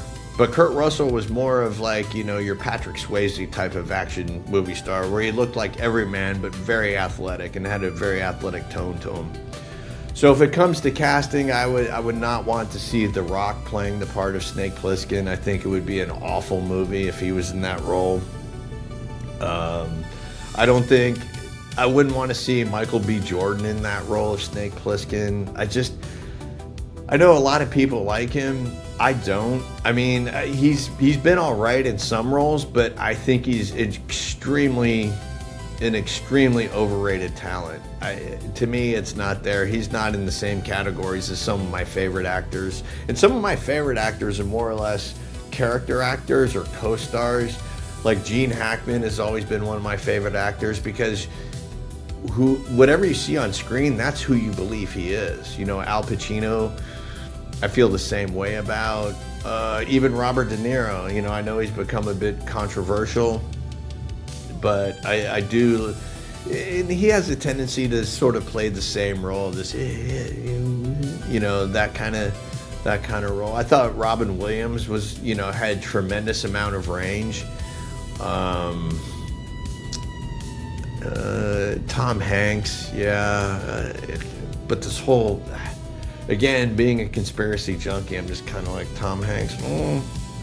But again, if I'm not thinking about him personally and just looking at his body of work, you know, he's very believable. You know, from Captain Phillips to Sully Sullenberger. You know, there's been, you know, a few movies. You know, Forrest Gump, of course, minus the Baphomet imagery that he had. You know, I think most of you know about. That's a little weird, but you know, it could be coincidence. I don't think so. Some of my other favorite actors, yeah, I like anybody who just takes that role and becomes that person. Oh gosh, the guy from The Joker. Oh, Val Kilmer, I always thought was really good. Oh, by far, to me, the most underrated actor, I think, because no matter what you see in him, what you see him playing in, what movie, what role, he always brings his A game, is Michael Keaton. He's one of my favorites of all time, and he did a film that not too many people saw, but was one of my favorite films of all time. It's called Knox Goes Away. Absolutely brilliant performance. He is, you know, it's weird because he's really high on my, like, you know, Mount Rushmore of favorite actors. Yeah, Michael Keaton. I mean, it's like Tom Cruise. It's very hard to point to a Tom Cruise movie and say, oh, that movie was shit. He doesn't make bad movies. All right, let me look at my notes here. I wanted to touch on that. All right, since we're talking about movies, let's talk about Jerry O'Connell and actors. So Jerry was on Club Random not too long ago where he was talking with Bill Maher, and he had mentioned that when Trump got reelected that his wife and his daughters freaked the fuck out on him and started punching him and yelling at, almost, you know, holding him personally responsible for Biden's loss, even though Jerry was a staunch Biden supporter. And he was just referring to how, you know, caught up emotionally the females in his family were to the election. And so that caused, that sparked a little bit of issue with, you know, people calling him a cuck online and, you know, being a bitch and, you know, everything else that goes with it, where, you know, you're having the females, you're the head of the household, but everyone's beating on you, including your daughters and your wife. I don't know if his wife did, but his daughter, he said that his daughters did, allegedly. So now you fast forward, so Jerry's on another podcast where he's talking about the ramifications of being on Club Random, where he talks about how, you know, people have been picking on him and he's pissed off about it. And what I saw Jerry do in this podcast with his answers, it irritated me because it shows a lack of you know, masculinity on his point. And what he did in some of his answers was he set himself up for the victim narrative. And it was like watching a TED talk on how to become a victim. And he laid it out. He laid the formula out perfectly, where he talked about, he started off by saying, people are saying this about me. And he's the one who already said it. He told the story about how upset his family was when Joe Biden lost and Trump won. So from that point, what he's trying to do now is to make himself more the victim. So that's what he said to begin with. So the second part of that is he's on this podcast reinforcing that. The third and fourth part that I thought, well, the third part, let's just get to that one. The third part I thought was the most egregious. He brought up his wife. He brought his wife into it and said that she's now being trolled on social media for what he said. Okay, so now here comes the victim part of it. So you're letting trolls and bots know that their behavior is starting to affect your wife. And then he brings his daughters into it, saying how they're being trolled on social media. So now what he has set up is he's the one that made the statement about what happened in his house. There's a reaction to it, and now he's taking those reactions to become the victim. And it's like, that's the perfect formula. That's how it works. And it works both on the left and right. The left have it totally down, where they can say the most outrageous things. So when people on the right react to it, it's like, oh my God, why are you such a bigot? Why are you such a xenophobe? Why are you, so homophobic? Really, really good at that. The right is starting to get really good at it too. Well, they'll say something outrageous and they'll be like, hey, look at all these people. I'm getting death threats. And a lot, I would say, in the whole left-right paradigm, I would say that the left has more of a proclivity to be violent than the right does. So if I was on the right and I was being trolled and harassed, the death threats that I was getting from the left, I would pay special attention to and find those to be quite legitimate. The other way around, I see the right, like the hard right people, being very apathetic and not, going that extra distance into martyrdom, where I see people on the left going that extra distance into martyrdom, like your Luigi types. So anyways, that's how it works. You say something, whatever that reaction is, you say something, the negative reactions then become something personal, and then you talk about how that's affecting you, and you become the victim. I mean, I think most of us can see that, but Jerry just laid it out there in a way. It was like, oh, okay, this is the formula. And, he happened to articulate it. And so now, letting people know that your wife and your daughters are both on social media and they're both being trolled because of him, you're almost setting it up. Well, you are setting it up for them to get more trolling. And so the more trolling that they get, the more of a victim you become. It's a perpetual doom loop that you're engaging in. And I don't find much happiness in that. I like to be snarky, sarcastic, whenever I post anything or whenever I respond to something. But, there's been instances where people are like, oh, you're a fucking retard. You're this, that. It's like, I don't give a shit, because most of these people who are posting it are bots, and I'm never going to see them ever in my life. So it really doesn't matter to me what they call me. Whereas I think for a lot of people, get wrapped up in it that this is actually somebody. It's actually a real person. And yeah, they are real people, but they're getting paid to do what they do. They're being paid to incite things. And so to think this has any reflection on you and your, personal relationships with people is totally ludicrous. And for a lot of people, they look at their online presence as being reality when it's not. So if somebody's saying something to you that you're not used to hearing, like go fuck yourself, then it's going to become, you're going to take it personally because that's the first time that you've ever heard it. Where somebody like myself, who has heard it a lot just because of, the environments I've worked in, it rolls off, especially when I know it's not a real person. So that's another example of reality and perception just not lining up properly.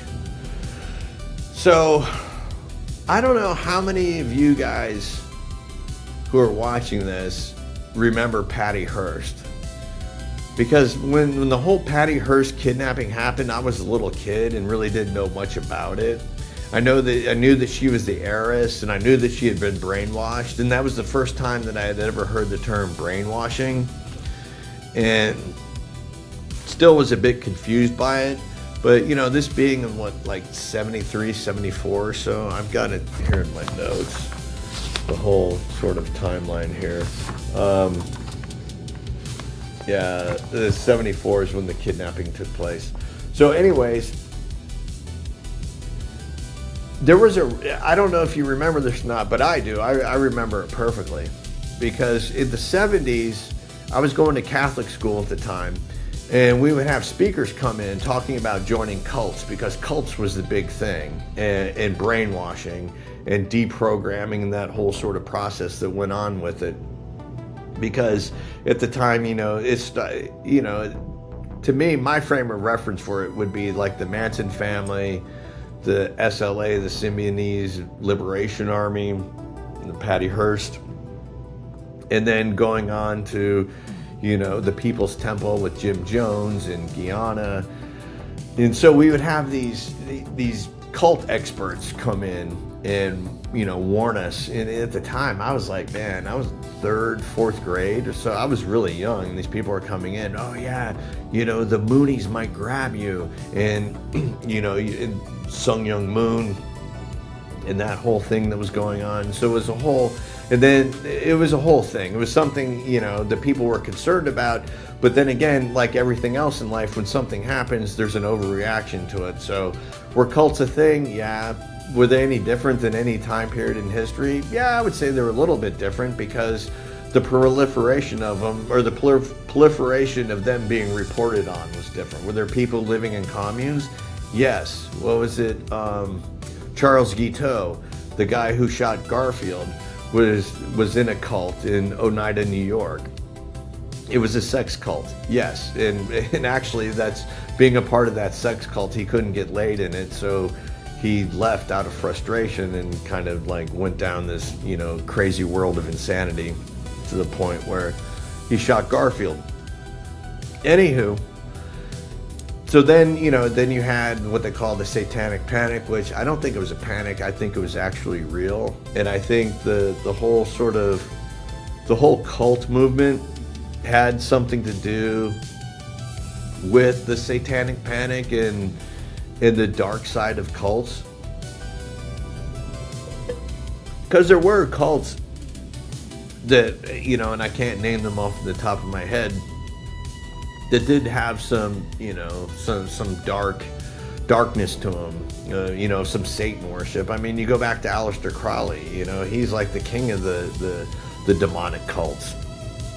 So you had those going on, and then it turned into missing children, of course, with Adam Walsh, which, you know, I was paralyzed by that. And then after he went missing, then that's when you started seeing this whole, you know, it's not really safe, you know, for your kids to go out, because before that happened, it was like, it was wild times. It was like, you know, everybody's heard people say, oh, I didn't have to come home till those street lights came on, you know, that whole phrase. But that started, you know, unwinding a little bit after the Adam Walsh murder. But back to the Symbionese Liberation Army.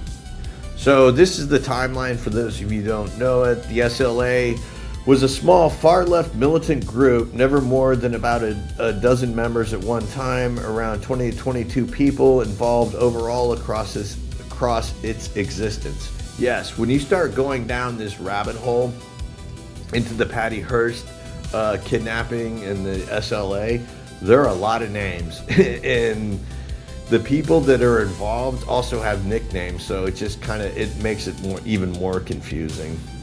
Active early in the 1970s, it espoused revolutionary and anti-capitalist, anti-fascist ideology. Does that sound familiar?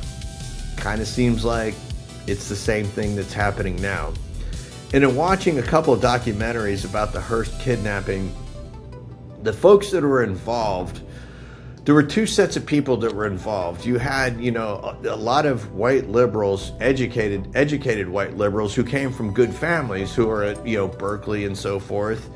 And, you know, their heart was in the right place when it came to seeing what was going on with the Vietnam War, seeing the overreach of the CIA, the assassination in Chile. I understand that part of it. But when you come from the background like they did, you know, white, upper middle class, and then you find yourself in a situation where you want things to change and you're seeing the only way to do it is through violence, then you're going to start associating with people who are violent. And that's, you know, that to me, that's not the way to go. But I mean, let's be honest. You know, every time that there's been a significant change in government, there's always been violence. So, you know, you look at the founding of this country. There has to be significant violence for there to be change. I'm not in any way advocating for it, but I understand where they're coming from. And I also understand when you come from a certain background where you're taught to buy into the system, live by the rules, and then all of a sudden you're linking up with people who live outside of the system and don't abide by the rules, that becomes a pretty bad combination, and that's just a tinderbox for violence to explode. So here we go.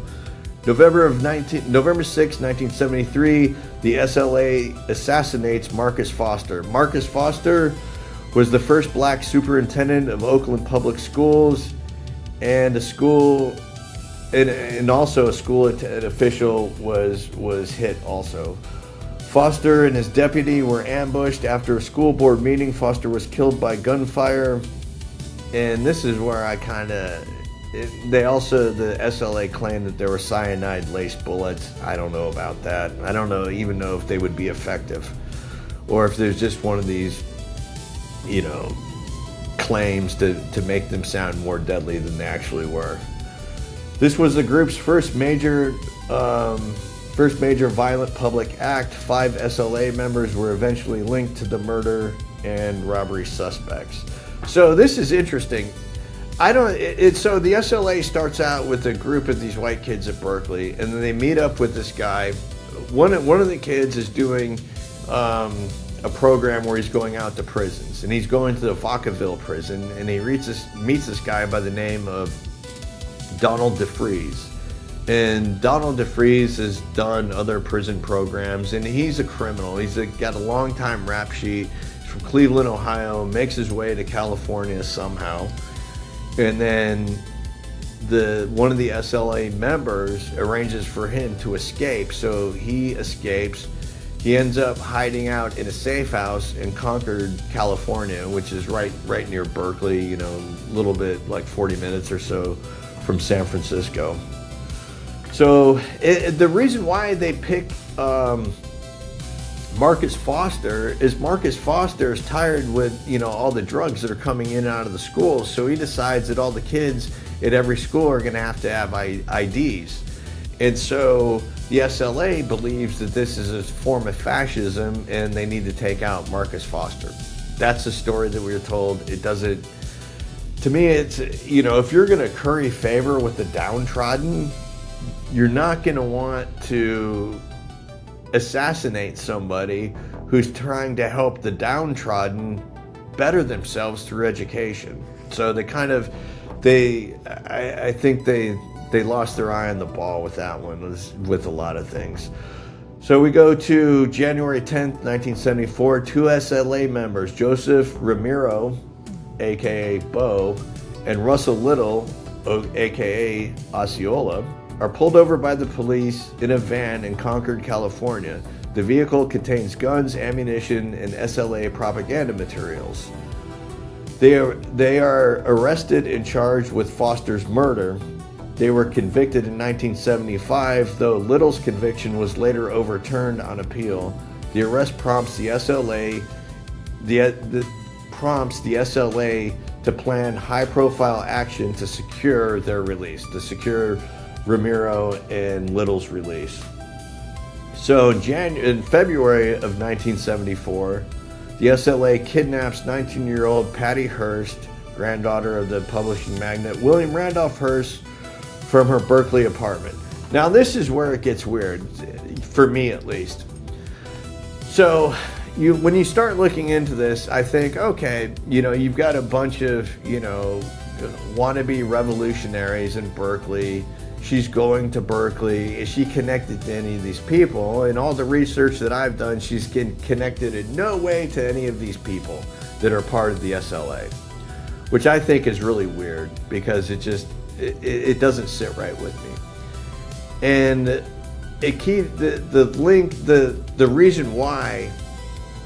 the reasons given why she was kidnapped, of course, is because her great-grandfather is representative of the evils of capitalism and corporate control over the media, and she's a high-profile target.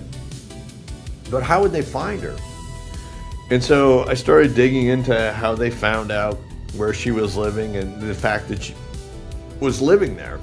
And evidently she was engaged to this guy. I believe his name was Willie Weed or William Weed. Anyways, after they got engaged, the announcement was put in the newspaper, and they put her address in the engagement announcement, which was weird. I don't know if they do that anymore, or I guess they did that, but that gave the SLA the information to go to the apartment and pick her up. So here we go. 3 armed SLA members force entry.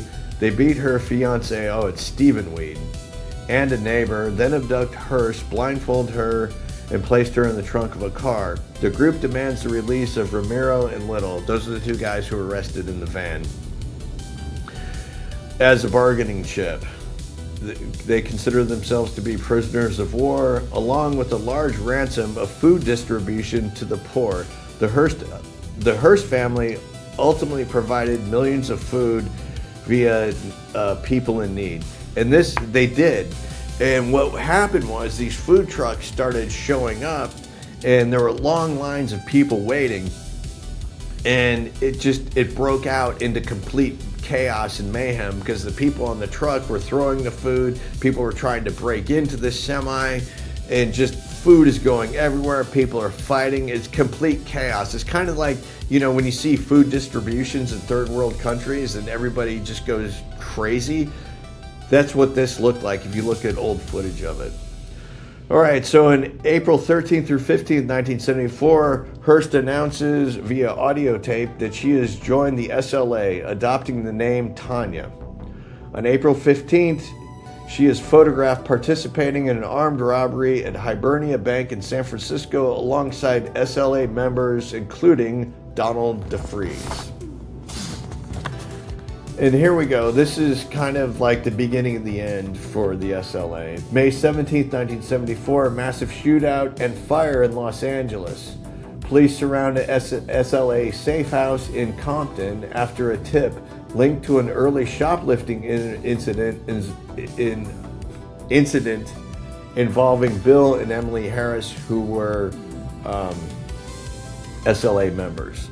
6 SLA members die in the ensuing gun battle and blaze. Donald DeFreeze, he's known as Sinku, which if you're going to come up with an alias, Sinku is one of the weirdest ones, and there's really no reason why or how he came up with it. No explanation of how he came up with it.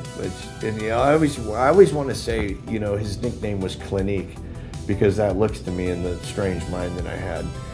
And then also Nancy Ling Perry, Angela Atwood, Camilla Hall, Patricia Slotsky, whose AKA was Ms. Moon, William Ward, and William Wolfe. So they were all killed, but Patty Hearst and the Harrises weren't there. They were somewhere else. I can't remember. They were close by, but they were watching the whole thing unfold on TV. So, let's see.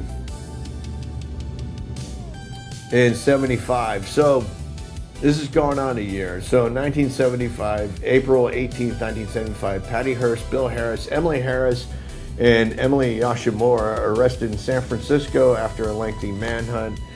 1976, Hearst is tried in federal court for the Hibernia bank robbery and use of a firearm in a felony. Despite a brainwashing Stockholm Syndrome defense by F. Lee Bailey, she was convicted on March 20th. She was sentenced to 7 years in prison, initially facing up to 35. All right. So this is a part of the story that really intrigues me a lot. So you got F. Lee Bailey, defending Patty Hearst, and their whole defense is going to be Stockholm Syndrome / brainwashing.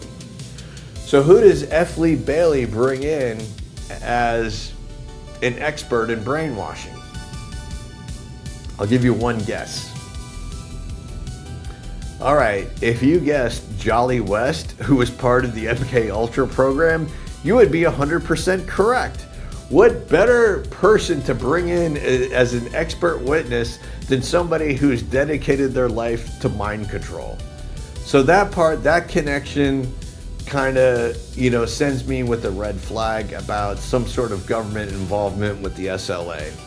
Even though I can't find any concrete information saying that there was any sort of intel agency influence over the SLA, it's just kind of weird to me. I understand that the Hearst family is going to have, a ton of money for Patty's defense, and so they're going to get the best of the best. And I guess Jolly West would be the best of the best because at the time there's nobody who knows more than mind control and brainwashing than Jolly West. So,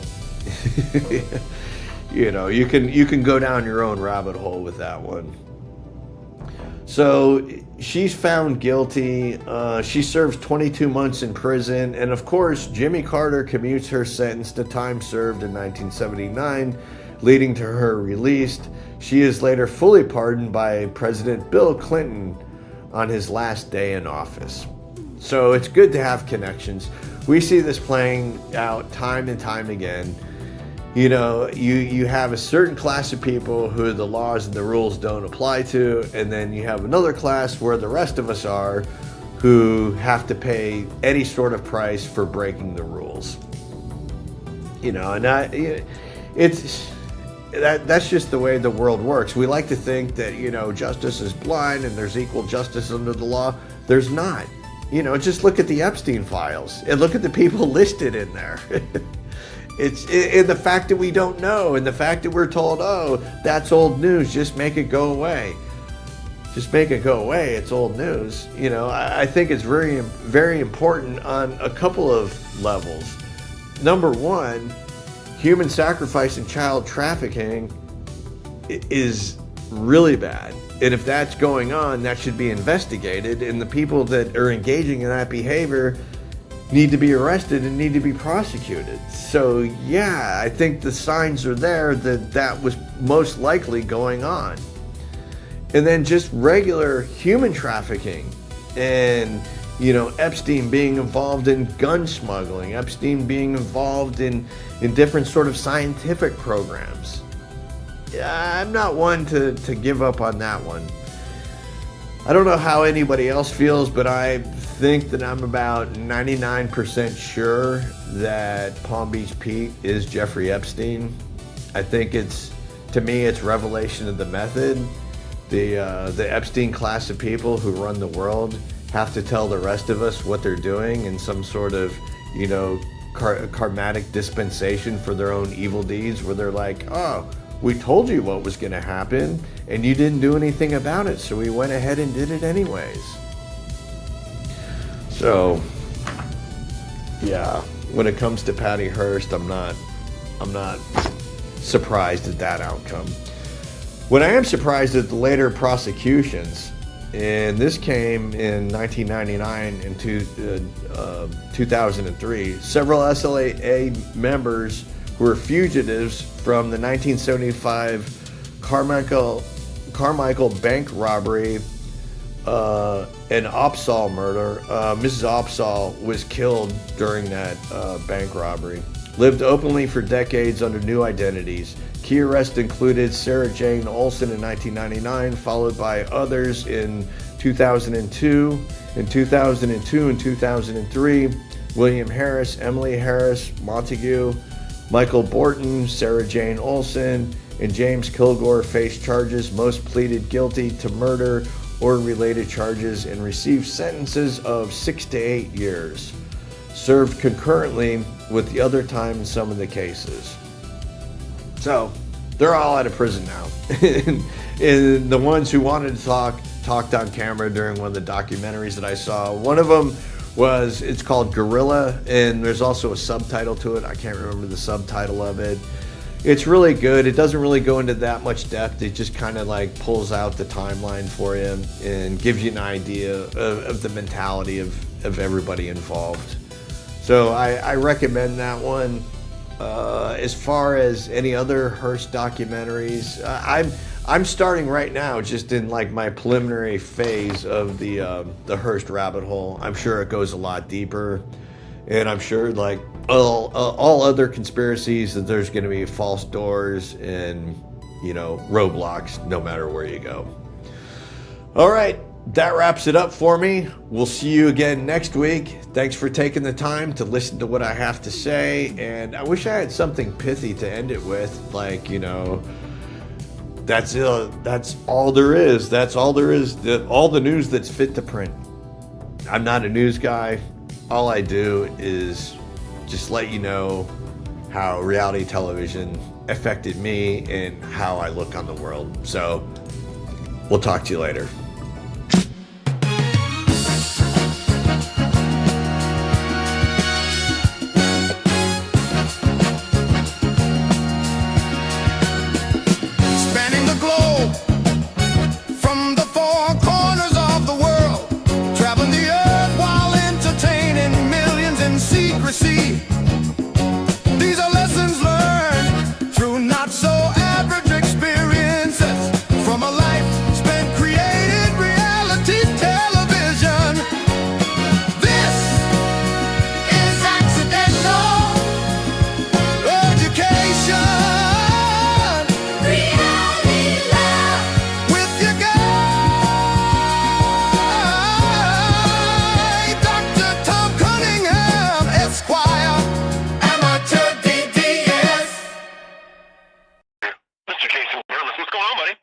I mean, a lot, as always. Time keeps on ticking into the future, and we got plenty to talk about in the ways of not only technology, I'd say some weird admissions, of course, some AI stories, some Canadian euthanasia. I think that one's going to be really important. A lot of people don't understand. It used to be a big deal here when we were talking about Dr. Jack Kevorkian. You remember that era? Yeah, Dr. Jack, assisted suicide. And now it is, I guess we'll start with this one because I had such a reaction over on my regular social media. When I say my regular social media, basically my Facebook. I don't really post my personal life there, but some of the news stories I'll cover, and then I'll also post my shows, panels, etc. So, I took a screenshot, didn't even post the article. And you always know you're over the target with something when a bunch of people, when you already have, I think I have something close to 5,000 friends, right? I probably got 1,000 friend requests I haven't even done. And then I don't know, there's several thousand followers also on this. Let's say I have a reach of 10,000. When more than half of the people that are making comments on your page, and they're comments that are trying to say either the story isn't real or that they're for it, and they're not following you and they're not your friend, it's something to take note.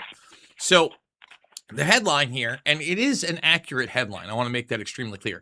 Canadian doctor met man, 45, suffering from IBD, that's irritable bowel disease, and depression outside of a Tim Hortons, and took him to be euthanized. Now, I know it sounds wild, okay?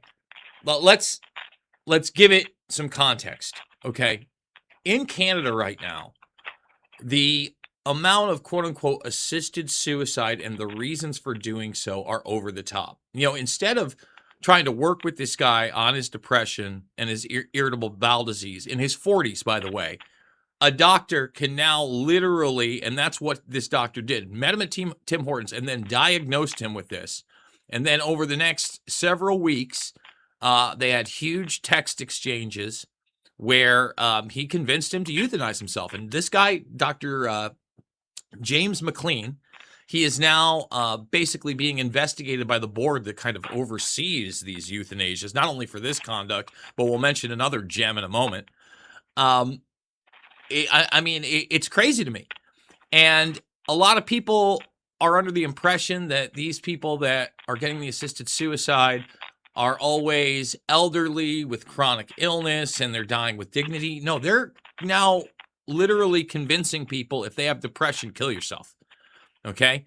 So in another instance with this insane doctor, and you don't know his name like you know Kevorkian.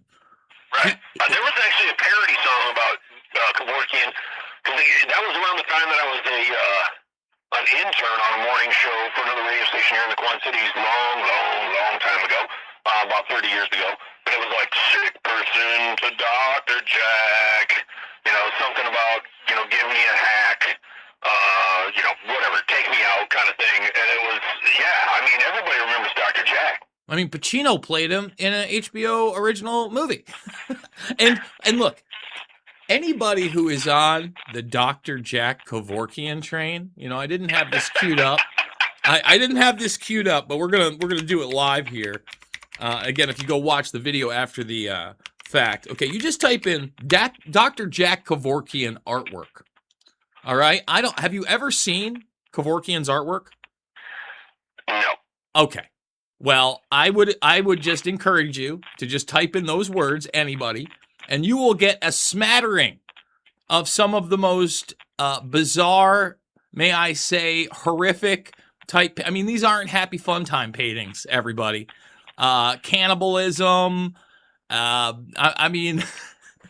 would just say this probably isn't the guy that I want to diagnose and then euthanize me. I don't know if there is a guy I want that to happen with, but with Dr. Jack, probably not there. So, whoa, I just pulled some of these up. Wow. And, good point, buddy. Yeah. Let me just say this. If you were to compare the artwork of, say, a John Wayne Gacy to a Jack Kevorkian, John Wayne Gacy's artwork is kindergarten stuff compared to... What's inside your head, Dr. Jack? Well, yes. ... So... That's gross, man. Yeah, it's pretty wild. And now this doctor, and I use that term extremely liberally, because to me, this guy is just, he's someone who should be in prison, but we've empowered people like this because we are constantly trying to denigrate, desecrate human life, marginalize it. And essentially, the people at the top already think there are too many of us. So if you can be convinced to literally take your own life, more power to you. They love that. So in another case on this guy, and I really hope that they take this guy's license, and I hope Canadians can step up to the plate and realize that they've made an egregious error and try to fully reverse this thing. He went to somebody's home and, administered some type of euthanasia process, did not do it correctly. And after the person was already pronounced dead and he had left the home, they started breathing again. Oh, God. Look. Bring a broom, it's a mess. Hey, let me also show people this individual. He's not associated with this doctor, but to give an example, Keanu Vafayan, he was 26 years old and suffering from depression. And this is another example of somebody who in Canada, they allowed a 26-year-old euthanize themselves. He doesn't have chronic cancer. He's not in physical pain. No, we're not going to try to fix this kid.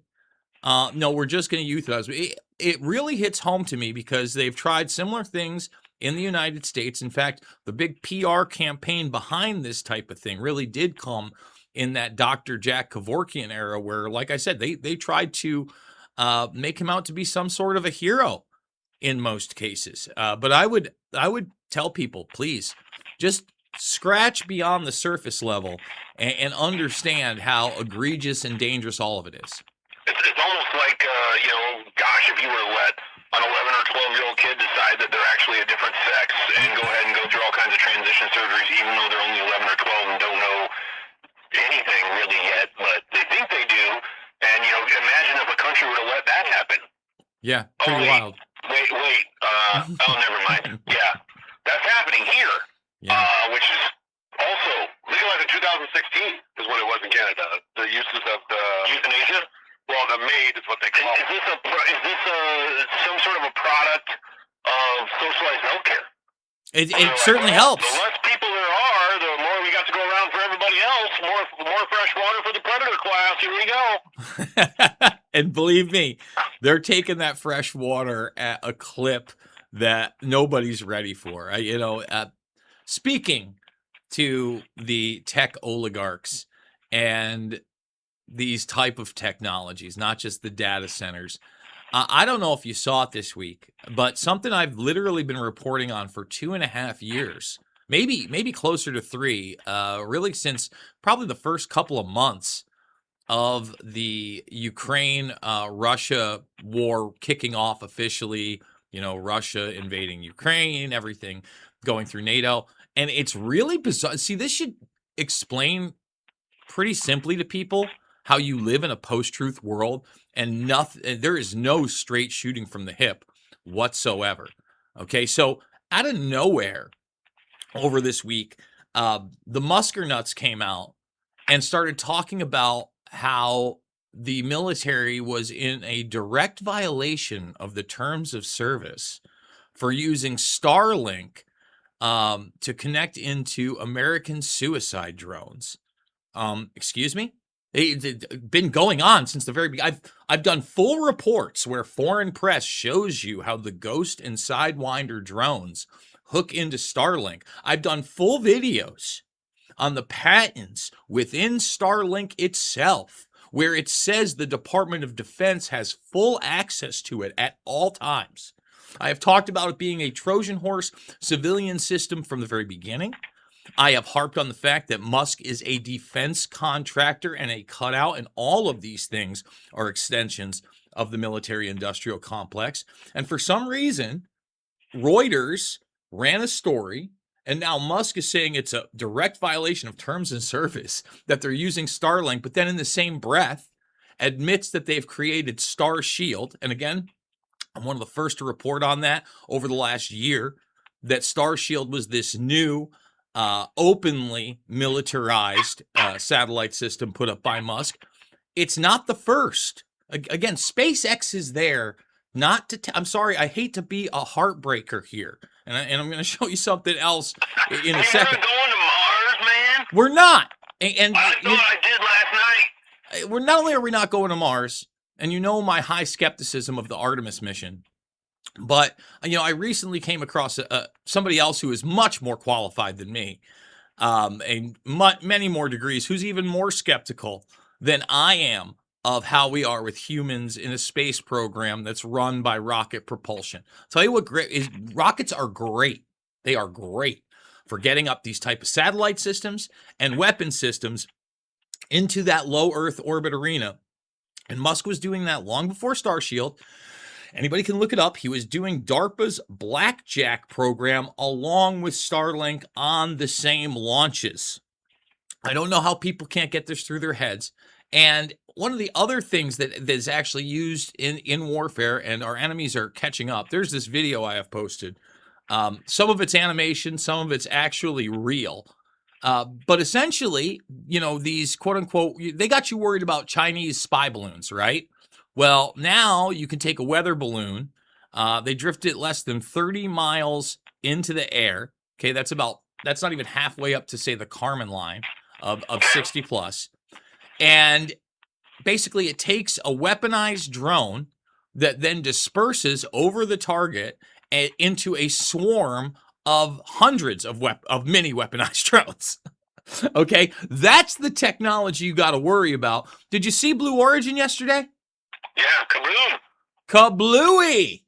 This is what I am trying to tell people. Rockets are extremely dangerous and volatile technology. Okay, we do not have them on lock after literally, 8+ decades of playing with these things, especially when we're talking about on a large scale to send a small capsule of human beings to these like massively dangerous arenas in space. Sorry. So, but I'm telling you what they work great for when they can do it. By the way, this Blue Origin flight had nobody on it. So supposedly nobody died in this massive explosion. And I mean, go watch it. It's one for the ages. The video is, yeah. Well, I mean, SpaceX has had several explosions. I mean, this is nothing new to that. I don't know, maybe we're seeing it more in the media because it's Bezos instead of Musk, and it's just kind of like old news with Musk. Mm-hmm. I mean, he pretty much needs to come out with like an ear on his forehead at this point for people to really pay attention. But, that's the way it goes, I guess. But I mean, we've got assassination attempts. We had 2 in the month of May, and it's like on page 5 in the paper. Nobody even cares anymore. Nobody pays attention. Like, oh yeah, a guy was firing up the White House. They shot and killed him. I don't know. Living with Trump. Whatever. We are deep in the weeds with Jason Burmis, brought to you by River City's Reader. Have you seen that there's a couple of proposed AI data centers in our area now? I have not seen those yet. Yeah, so they're proposing one just on the edge of Clinton, Iowa, right out on, like I call it New Clinton, the Mill Creek Parkway, like the bypass on the back side of town.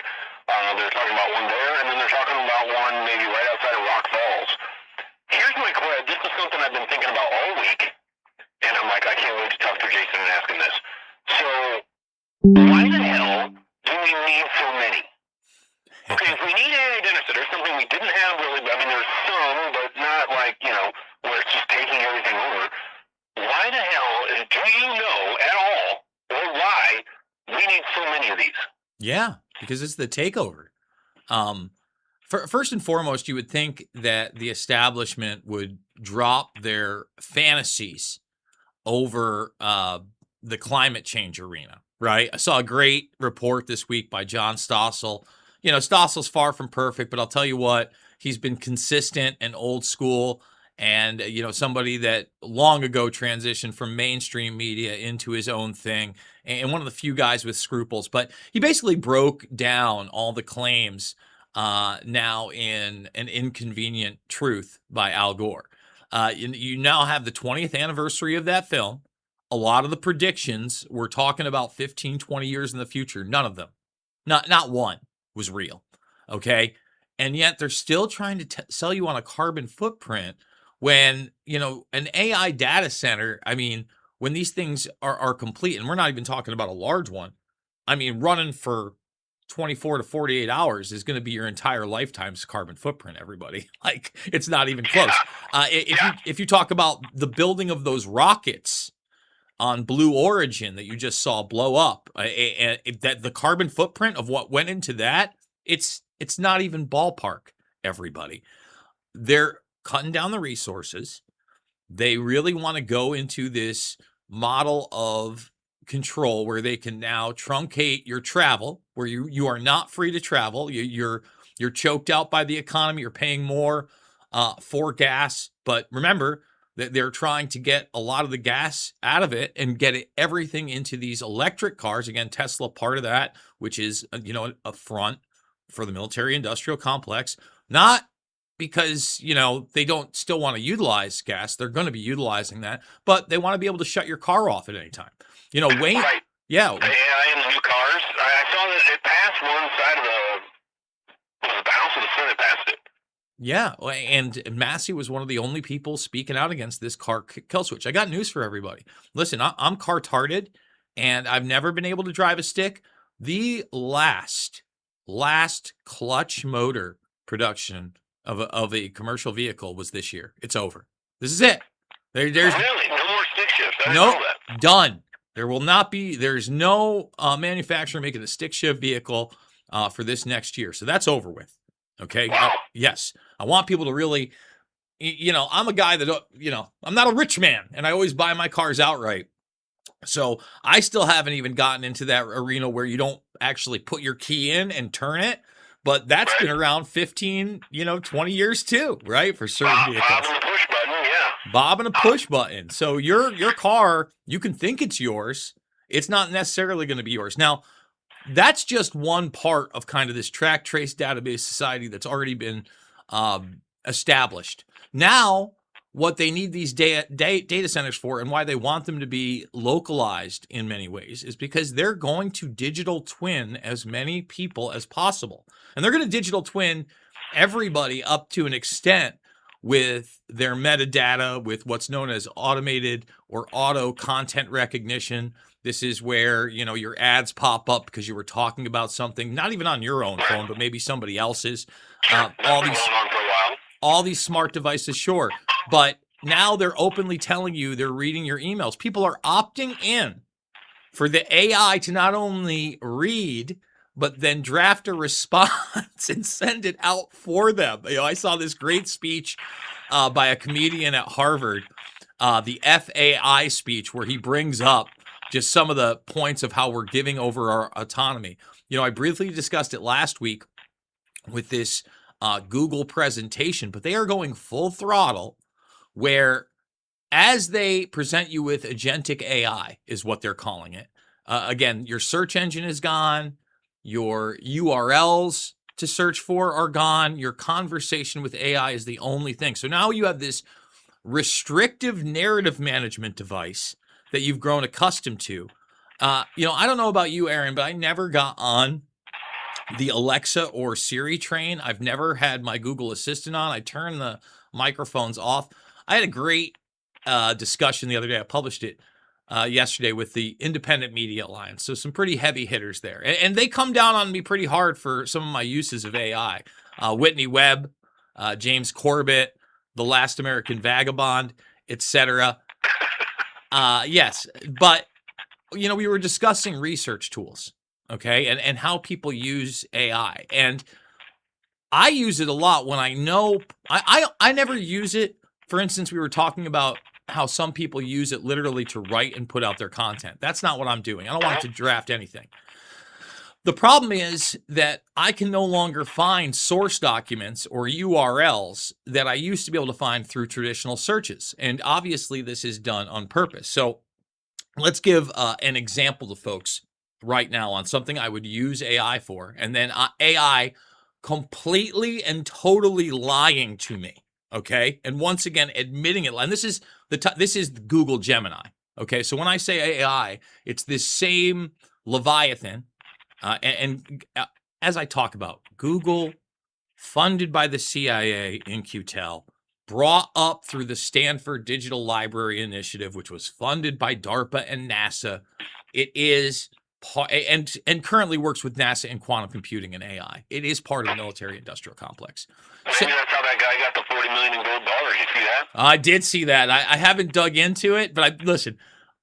That to me just speaks to probably a low level of corruption. Think about that guy, right? In comparison to other people that don't have to steal 40 million in physical gold bars, right? Like 2 million in cash. Yeah, I mean, you think about it, he probably had those gold bars running around, or at least some of them, 10, maybe even 20 years. I would assume a lot of that maybe was looted during the war on terror. And for that to be worth what it is now, he had to sit on it for a while. So it wasn't always 40 million, right? It was like 10. Right. Anyway, let's talk about AI and Epstein for a moment, okay? So I have this article in front of me. I was editing through the docuseries I'm working on. And the headline here is, after the release of the Epstein files, why has there been so few arrests? This is an NPR article. And it shows one of the documents in the Epstein files where the Department of Justice basically releases this diagram where Epstein is in the middle. You can see Ghislaine Maxwell. Her face is uncovered. But then there are 5 other individuals who appear to be women that are also in the orbit with, quite a bit written under them. And I would assume, and I would do more than assume, that these are the people in the Palm Beach case that worked for Epstein for years afterwards as well. Some of them all the way up until his arrest, like Leslie Groff, Sarah Palin, Adriana Ross, Nadia Marcinkova. These are the names that come to mind, right? So I thought to myself, man, I'd love to get this document, right? It's obviously been released. It's published. I don't have the document number, so I can go in the 3 million plus pages and get it. So what do? I often will do an image search if I have the full image. The way it's presented there, I don't have the full image. It's on a tilt. So I ask AI, okay? So I'm just going to read the conversation. And you tell me, you know, whether or not this is something that we should be promoting or not. Okay, so I say, which document are they referring to under the headline? And I give it the URL. Pretty basic stuff, right? There should be no other context. It's not hard. It comes back with, under that headline, the article is referring to a diagram chart prepared by the FBI. The document included as part of the U.S. Department of Justice broader release on the Jeffrey Epstein files, and it functions as a visual map charting the network of Epstein's victims alongside a timeline of their alleged abuse. And I come back with, obviously, are you completely useless? I asked you which document. Can you provide me the file number, please? And it comes back and wants to be really apologetic to me, right? Wants to be my buddy. So it says, I apologize for missing the core of your request. The public record does not currently associate a specific single FBI file number, such as a 200 series, or gives you some nonsense, with that individual chart in the media report. And then it talks about the broad data dump. I'll summarize, but people can see it. That's a lie. It obviously has a number, but I let that one go, right? So it literally, it links me to the CBC, which is the Canadian Broadcast Company, for Operation Leap Year. Totally useless. So then I go to it because, I'm going over individuals connected to Epstein, and one of them happens to be David Blaine, right? The magician. Now, Blaine is in the Epstein files a lot. He actually recorded one of his bits at Epstein's mansion with Woody Allen. There's much more to it than that. Let me just say this. So I wanted to see if there were more photographs of Epstein than the one photograph that I had seen from the files. So I asked it, can you provide me with links to the photos with Epstein and David Blaine? Okay. Now, again, I'm asking it this thing because I know that at least one exists, right? It says, where the massive Department of Justice document dump contains extensive communications, scheduling logs, and emails, detail a years-long relationship between Jeffrey Epstein and David Blaine, including regular dinners and Blaine writing a visa support letter for the association, for an association of Epstein's. There are no official, publicly verified photographs of Epstein and Blaine together included in the released files or media coverage. Okay, so it gives me another paragraph, and I know this is a lie, and it says it can't provide it to me. So I copy and paste the image in, and I go, this image doesn't exist in the public domain? Comes back again. That is completely my mistake. You are absolutely right, and I apologize for the flat-out incorrect information in my previous response. So then it just admits that, this picture is David Blaine, Jeffrey Epstein, Ehud Barak, former Prime Minister of Israel, and Woody Allen. And, I basically ask it now on how terribly, it literally did nothing but lie to me, right? It didn't give me anything useful. So I said, rate your performance over the last several queries on accuracy and being able to provide anything of value, 1 being very accurate and 10 being useless and, in fact, detrimental to the facts. So it comes back, and I'll just read the first sentence. It rates itself a 9 out of 10, highly inaccurate and actively detrimental to the facts. Wait, it gets better. It gets better than that. So then it gives me all 3 queries and why it's terrible. And at the end, it says, by confidently stating a falsehood as a fact, I didn't just fail to help. I provided misinformation that you had to manually correct. You have every right to be frustrated with that performance. And I go, wait a minute. Why not a 10 out of 10?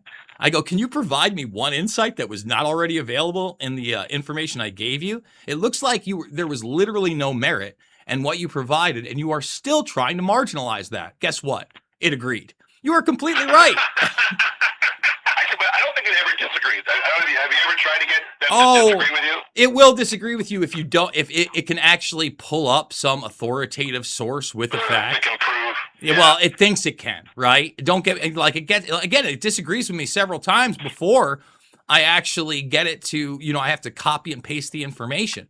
But no, and now it says my performance was a 10 out of 10 failure. It has absolutely no merit, no hidden insight, and no value in what was provided. I mean, Duncan here, my friend, you're an AI guy, like you use it a lot. Do you ever get that kind of stuff? Oh yeah, I get it all the time. And then my famous one is like when I go in there, like I'll have like a flyer that I'll have, and I'll be like, hey, I need you to update this flyer or whatever. Then it gives me like a new one. Then it puts like a picture in the back, and I'm like, hey, I don't want that picture. Can you change that picture? Then it'll change the whole flyer. I'm like, why did you change the whole flyer? I just told you to change the picture. And then I'm sorry about that. You're right. I did do that. Let me fix that for you. And then they'll change the picture. Then I'm like, now why did you just change that other thing? I didn't tell you to change that thing. I apologize for that. Sorry about that. I will get that fixed. I mean, there's like several times where you call it out, and it's always like, oh, I'm sorry about that. But AD brought up a good story out there asking how many people actually speak to it like in a nicer language. Remember, it's like, could you please do this for me? And then give it props. Hey, that's a great thing you did for me. I appreciate that. Could you just do this, please? How much simpler it does. Like, oh yeah, no problem. It's like it's trying to act like a human being. And it's really weird. But I was going to ask you, do you know, like, in the AI centers, the data centers, why don't you build them underground? Use geothermal energy to help cool it down. well, first of all, they do have basement levels, right?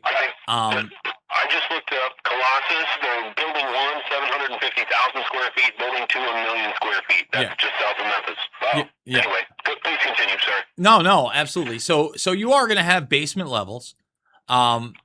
Number one, you got to get the water there. Even if it doesn't matter how deep you go, you're going to have to cool these things down, right? So that heat has to dissipate. So it has to be relatively, somewhere where it can dissipate into the air. If you look at the plans for some of these massive data centers, they're already talking about mini nuclear reactor sites, not one, but multiple on each of these, because even not only the electrical grid, but they're using gas generators all over to try to circumvent some of the things that they've signed in contracts, and they're violating those contracts because none of them are ever going to be criminally liable. One of the reasons that they want them localized is that digital twinning system that I'm talking about, so they don't have to relay that information as much. And plus, they're trying to take away personal compute. Nexus Gamer just did like this 3-hour documentary where he went overseas and he's showing people, basically they're trying to take the hardware away. They're these next generations of computers. They've trained your kids on, a glorified cloud-based system, right? They gave them Chromebooks that didn't have any RAM, that didn't really do anything, that made them put their stuff online. They sat there and had personal relationships with Siri and Alexa, and now they're morphing all this in to like the Spike Jones Her Nightmare. But they're not even just waiting for lonely dudes that are trying to have a relationship with a computer that sounds like Scarlett Johansson. They want to get on the ground level. I married my digital. Hey, everybody, let's do the metaverse. I'm the coolest guy in here. All the girls like me. Hey, Jason, have you watched that show called Paradise?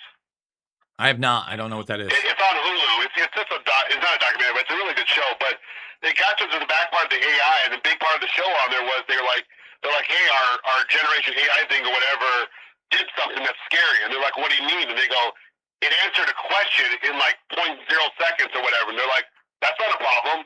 They're like, no, it answered a question we hadn't even asked yet. And that's where it was just like, where it was creating its own self and doing everything to where it's like, remember how AD was talking about how they were talking to each other in languages and they had to turn that sucker off because these AI centers and these AI robots are figuring things out themselves. What's going to stop AI robots from figuring out going, how do I eliminate humans? I'm less worried about that because so much of it has been truncated by not only the NSA, but the contractors it's working with. I think a lot of that is actually to marginalize the idea that this thing is programmed by humans. For instance, when it lies to me like that, they've already created a term, hallucination.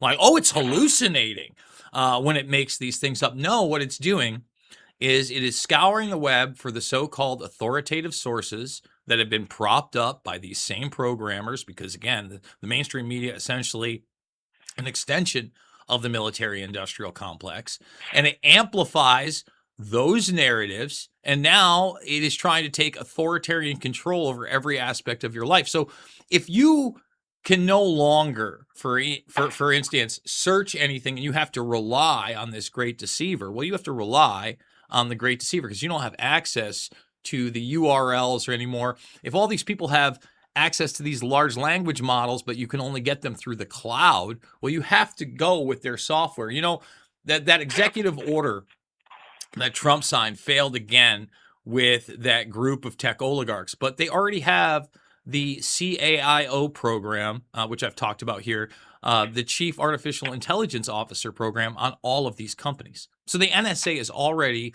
in the hardware and software business of every one of these data centers, of every one of these companies that are trying to make these models, and they will have lockdowns on it. I don't think you're ever going to give AI the power to go in with either nuclear codes or, you know, being able to wipe out all humanity. You may have it set up where all of a sudden it limits the amount of energy in a geospecific region, and maybe that wasn't implied, and people lose power and end up, you know, freezing to death and things like that.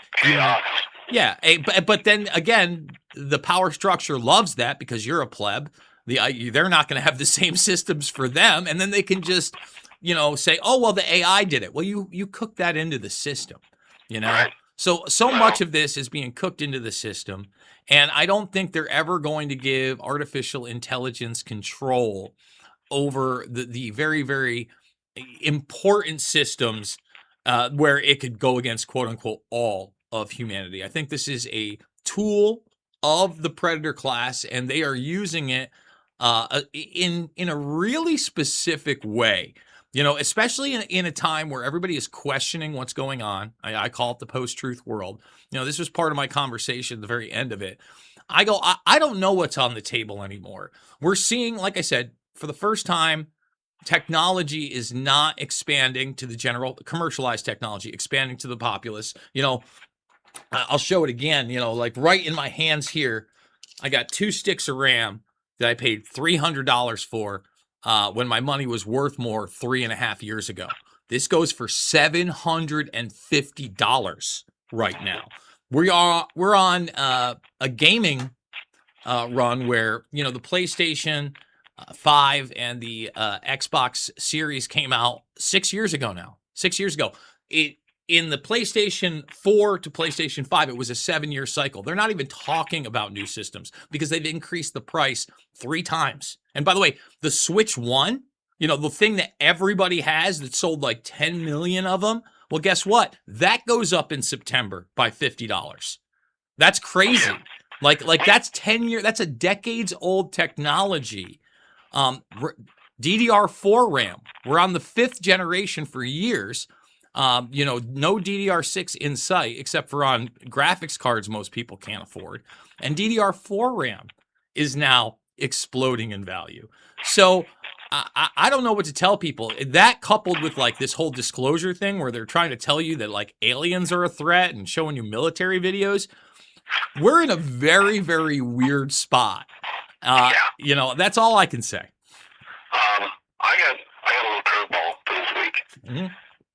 We never discussed what we were going to talk about ahead of time. I mean, maybe like a bit here and there or something, but we don't, you know, we just get on here and go. But I got a little curveball that I want to ask you about because I feel like if anybody I know knows more about this than what I've read, it's you. It's about the missing $21 trillion. Ring a bell? Yeah. Okay. For the background here, Michigan State scholars found that between 1998 and 2015, they're reporting the Department of Defense and HUD had $21 trillion in unauthorized spending or unsupported journal voucher adjustments. 21 trillion with a TR. That's 1,000 billion per trillion, by the way.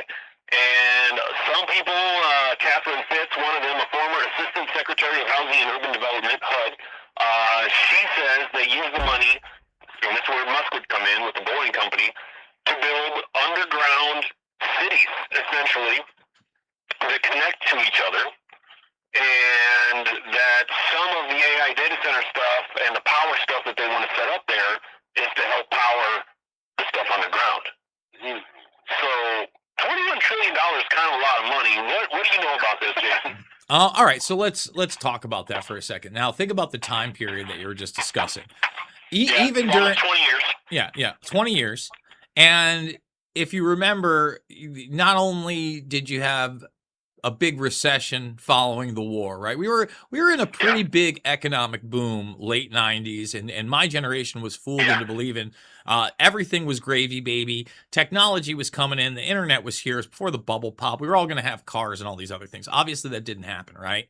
And then they changed the system. And instead, we were already on this road to entitlement where we had this semi-welfare state. So we're never going to have a quote-unquote Great Depression again of bread lines, et cetera, et cetera. We'd already set up the food stamps that would turn into EBT cards, all that stuff, right? So what do they call it?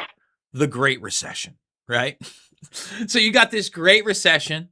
And as this is coming into play, you've created even more government authoritarian offices, DHS amongst them, a ton more subcontractors, et cetera. And you already have a network of what Catherine Austin Fitz is talking about, certain underground bases throughout the United States, even some, city-like arenas. And I use that word pretty liberally, right? Because I know that people can get fantastical and they've seen, The Incredibles or something, and they think it's like... I've seen Spies Like Us, and that's a good movie. Yes.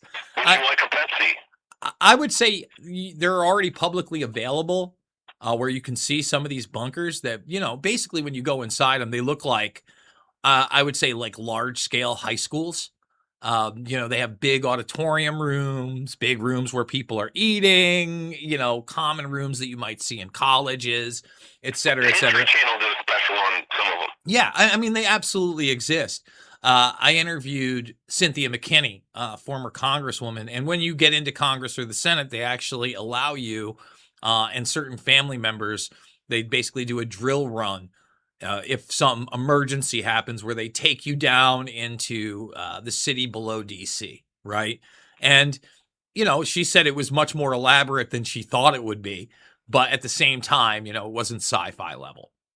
So how do they steal 20 trillion, right? That's a good question. So take, for instance, the housing crisis that comes in.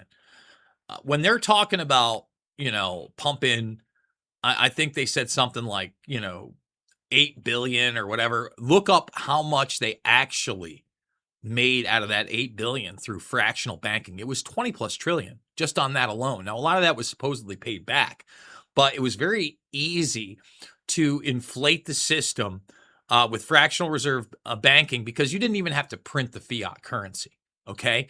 So this is one of those things where you can just move this money around with zeros and ones, and it makes fraud a lot simpler and a lot harder to track, especially when you have all these different entities within that bureaucratic system. Okay. So when you bring in something like the International Monetary Fund, the IMF, which we work hand in hand with, and you allow them to create what is known as an SDR, okay? And an SDR is this digital unit that never, ever, ever, ever is physical at all. And it is a global currency system. I encourage people to type in SDR IMF. I think they brought it in like 2009, 2010. That makes money laundering even easier, okay? And that's essentially what's gone on. You funnel these things through back doors to black projects. A lot of people have complained about NASA over the years, especially people that think everything is fake. I don't think that's the case. But NASA is one of those tools for not only seed funding, like we talked about with Google, right? But money laundering, absolutely. And that's just one of the small tools. So, I would assume that the way this has worked is through, complex wire transfers that didn't even involve physical fiat currency in the first place, Aaron. So, it's all just so screwy. You know what I mean? Like, it's just, it's such a big game. The three-letter agencies, the government, all the governments, all the people, there's a story in the Wall Street Journal today about Putin has spent $26 billion in Russian state money on living forever. He's doing he's talking about the organ thing, and then he got caught on the hot mic talking to Xi, saying, hey, if you replace your organs, you can probably, man can be immortal. His own daughter is one of the heads of doing it. She's an endocrinologist. It's just all crazy. Look here, we're going to take the 21 trillion, and then we're going to just loop it around on the computer a few times, and then nobody will notice. Right? I mean, well, it's even more than that, right? They don't even have to loop it into the computer, right? Some of these companies that are set up, they come and go. They're total shell companies, right? So then that entity doesn't even exist when you're trying to investigate it. Maybe there's some tax forms filed. We don't really know what happens in the leviathan of paperwork that goes through that system, right? We still haven't gotten any answers, Aaron, on whether or not that supposed Central Intelligence Agency raid happened at Tulsi Gabbard's office on MLK, RFK, and MK Ultra documents, all of which shouldn't have existed in the first place, right? And within a week of that, not only does she put in her resignation, but did you see why she apparently did? Her husband has a rare form of bone cancer. Fast-acting bone cancer. I think that guy's about my age. That should be just... And look, I see it everywhere now. Cancer and heart attacks exploding, strokes exploding in young people, in people under 50, like they've never seen before. Gee, I wonder why that might be. Well, we saw, a direct correlation in time from people giving, which was very experimental, not the normal way that they do by any means, mRNA, which is not normal up until this point. And then we completely disregarded all of the medical standards that we had forever in putting these things out. And since then, all of a sudden we have all these young kids, and when I say that I mean it's usually boys, between like 12 or 13 and 21 who go into cardiac arrest out of nowhere. They just die right there, and then a lot of them, they've been able to save them. But look, Bronny James, perfect example. Super healthy kid, never had any problems, got his... Like a year later, he has cardiac arrest on the floor, on the basketball court. And obviously we've seen a lot of these, DeMar Hamlin, the Bills player, and that never happened before, that I'm aware of, before the... Now, I can't say that it was definitely that. I'm just saying it never happened before that. Look, all I can say about that whole arena is, number one, the government lies to you.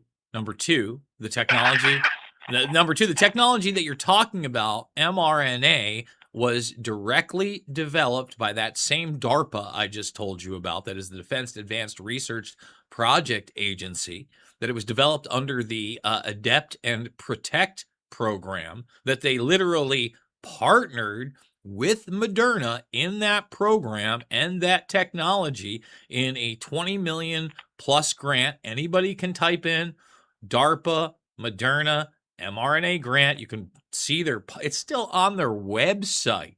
Okay. Moderna had never had a commercially viable product before this.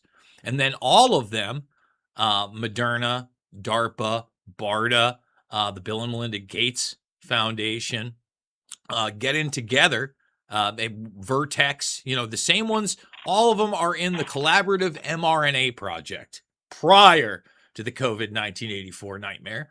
And to bring it full circle, the Musker old Musker nuts, because Tesla's not a car company, his company, Tesla, partners with CureVac. They build the bio-nano factories that print up the hate and lie shots, and he becomes one of the richest. I mean, he's already one of the richest guys, but you thought Warren Buffett or Bill Gates did well during the COVID 1984 nightmare. Sergey Brin of Google. Oh, they all did well. Nobody did better than Elon Musk. And he sat in front of those same machines. You know, I know he cried wolf afterwards and said he got injured after he took his shots and blah, blah, blah. Go watch him in front of machines telling you they're the best thing since breakfast while he wears a mask over his face overseas. Guy makes me sick. He wears a mask overseas? Well, during that time period, Oh, yeah. you can see him in his masker do, the Musker nuts, in front of the machine, printing up the stuff that they're injecting in you on behalf of our Defense Department. And again, they're commercial subsidiaries like Moderna, because that's what they are. Right. Yeah. We were watching the Fever game last night, and there's a lady right in the front row. I mean, on the court, very expensive seat, wearing a COVID mask. And I'm like, did someone give her a few bucks to wear that just so that you see it on TV? Because, I mean, you saw her on TV a whole bunch because she's in the front row. And it was hard not to miss her because she's got a bright light blue COVID mask on. And I said to my wife, I'm like, that's so weird to me.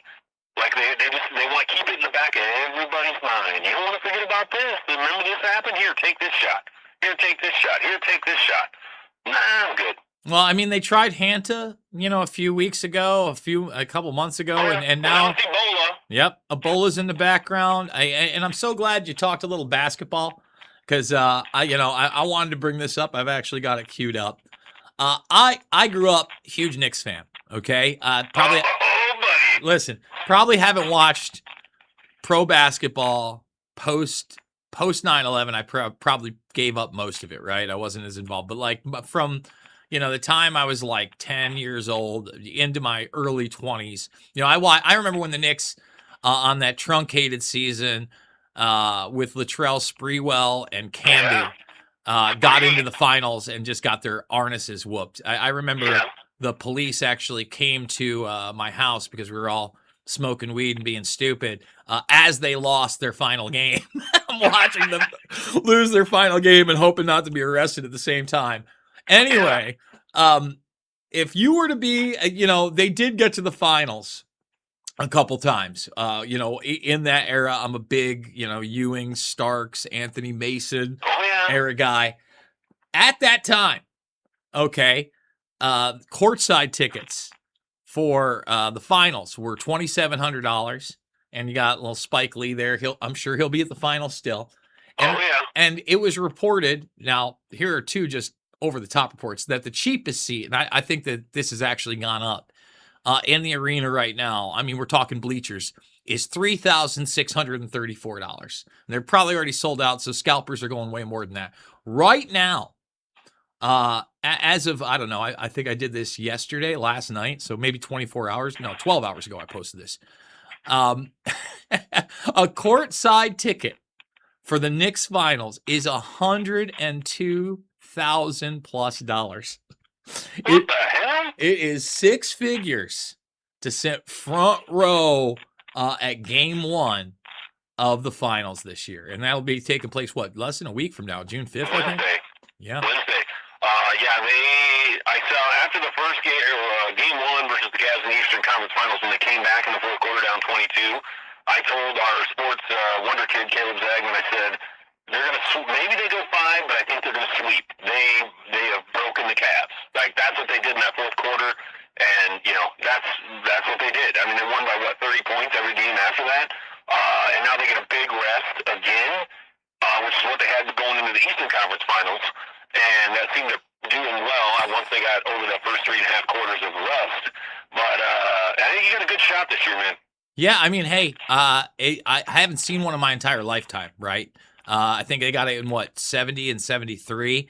The closest I've come, other than watching the heartbreaking Game 7 against the Houston Rockets and Hakeem Olajuwon, would be watching Clyde the Glide talking about it as a commentator for the Knicks. So look, I'm not a cable guy. I've rustled out. They're not bunny ears anymore, but the little antenna thing, and it is apparently on general television, free TV. So I'm going to be watching it. I hope for my stepfather's sake that has been watching it, his entire life and continue to, that we can get a championship. So go Knicks. There you go. Go Knicks and do your research, everybody. That's for sure. Yeah, man. There's a handful of things we didn't get to today that I always have in the back of my head, and I'm like, oh, I see it, and I'm like, oh, we got to talk about that. But it's, I don't know. It's always just fun to talk to you and get my mind going, man. But my favorite story of the week was definitely the CIA agent with 40 million in gold bars. It's like, okay. So, and he said it was what? Part of his, he had him because it was part of his job. And it may have well been. You don't know with these people, right? Right. Oh, no, we seized, a whole ship of cocaine and happened to come across these gold bars and money. They told me to hold on to them in case we need it later. Or who knows? And my prediction was that somebody made a phone call because they weren't going to let him out. And I don't know if he's out yet or not, but I bet he is.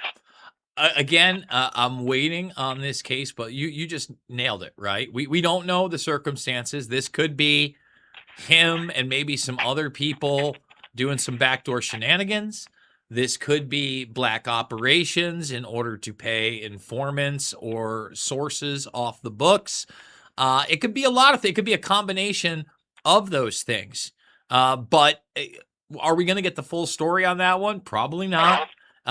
Just like we continue to get no criminal prosecutions with some of the most obvious scandals of our time. We just talk about the COVID 1984 nightmare. They can feed us bull shenanigans about new charges on Fauci. I'm not holding my breath. They dropped the auto pen stuff on a dementia patient that they clearly installed. I mean, it's over the top. Did you see he's suing to not have his biographer release some of the recordings? I did see that. Joe? Yeah, but again, it's not like they're prosecuting anybody, right? Yeah, and then Jill came out and said she thought he had a stroke during the debate. I saw that too. She said they thought they drugged him up, but again, they were drugging him up. They were putting him on methamphetamines because he wasn't conscious. I mean, look, I've said it before. I call balls and strikes. I watched the guy in the debates before they even picked him in the primaries. It was clear he was suffering from dementia then. I've followed him since before he was the vice president. When he was running for president, he was just a senator. The 9/11 and war on terror years. Remember, this guy was somebody the establishment really liked. He was in Delaware, one of the largest money laundering states, and fronts for the type of shell corporations and cutouts I've discussed here today. He was the full-on puppet. He ran nothing. Everybody knows that. And for some reason, we're still debating it, and we're allowing somebody like Jill Biden, another known liar, to have this resurgence. Everybody who's praised Candace Owens about being the best, she just did her big Hunter Biden love fest. I mean, these people have no scruples on all, and this is why I always stay back, and I'm not trying to, go after other people in the alternative media, but, Candace especially, I mean, she's tried to what? Say that had Harvey Weinstein on and acted like he was some kind of victim. She just let Hunter Biden do the victim tour and say, oh, I listen to you all the time. Look, like I said, we're in the post-truth world, and people better, watch who they get their information from. And I always say this, get as much firsthand information, source material as you can. Don't just read the headlines. Check out as much as you can and use your God-given discernment. Certainly don't leave it to AI. Colonel Rob Manus has a lifelong record of providing dedicated service to this nation. Having worked his way up from the enlisted ranks to full colonel, he served our country for more than 32 years. He has served as a bomber squadron commander, bomb disposal technician, Joint Chiefs of Staff operations officer, assisted the national security team with the campaign plan for the global war on terrorism.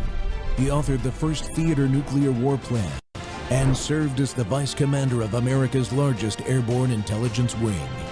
Colonel Rob Manus is a true American hero.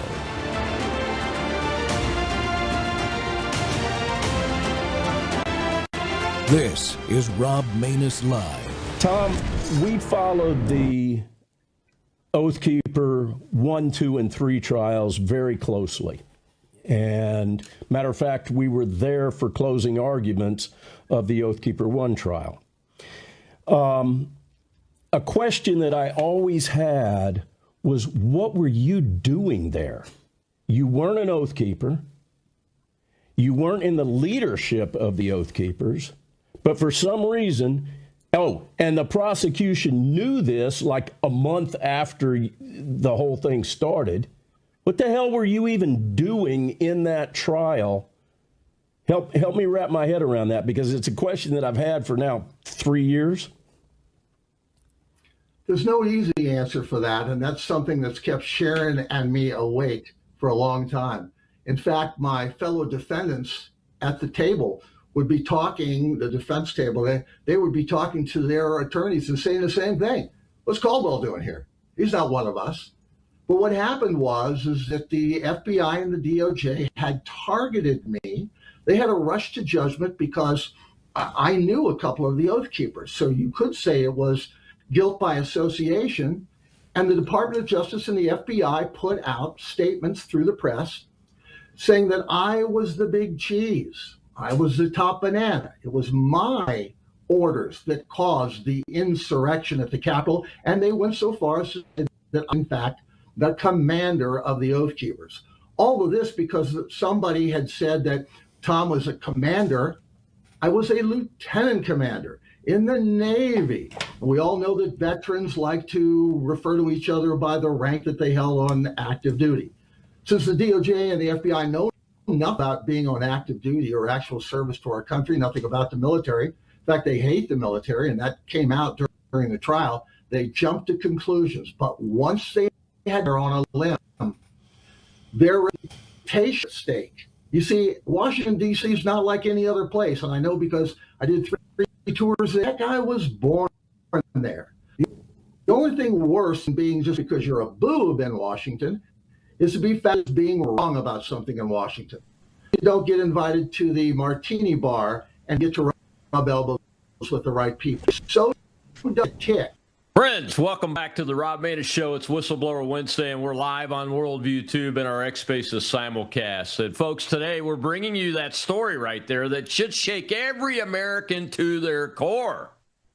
It's a true January 6th story of corruption, persecution, survival, and ultimate victory. Our guest is that man, retired U.S. Navy Lieutenant Commander Thomas Caldwell, decorated veteran who honorably served our nation for nearly 20 years, 2 decades, mostly in the intelligence community. He's a former radio personality, a humorist, an artist, and a conservationist who, until that fateful day, lived a very quiet life with his wife Sharon on their family farm in Berryville, Virginia, deep in the Shenandoah Valley. But 2 weeks after January 6, 2021, that piece of that idyllic farm was shattered. Armored vehicles and federal agents showed up to arrest an innocent, elderly, disabled veteran, a man the government knew had committed no crime. Tom was charged with conspiracy, falsely accused of leading an insurrection as part of the Oath Keepers as their commander. Prosecutors demanded he spend the rest of his life in prison. For nearly 2 months, he endured solitary confinement. That's at the very beginning. He was denied medicine and medical care. He suffered physical abuse and total isolation while his farm was raided, his credit cards were canceled, his retirement and health coverage were stripped away. 4 long years of lawfare followed that. And yet through it all, Tom's unshakable Christian faith, his wife's steadfast love, and the power of prayer carried him through. He was acquitted outright of 4 felony charges and received a full presidential pardon from President Trump in March of 2025. He tells the whole story in his powerful book, The Mouths of the Wicked, an eyewitness account that serves as both a warning and a testament to the indomitability of faith.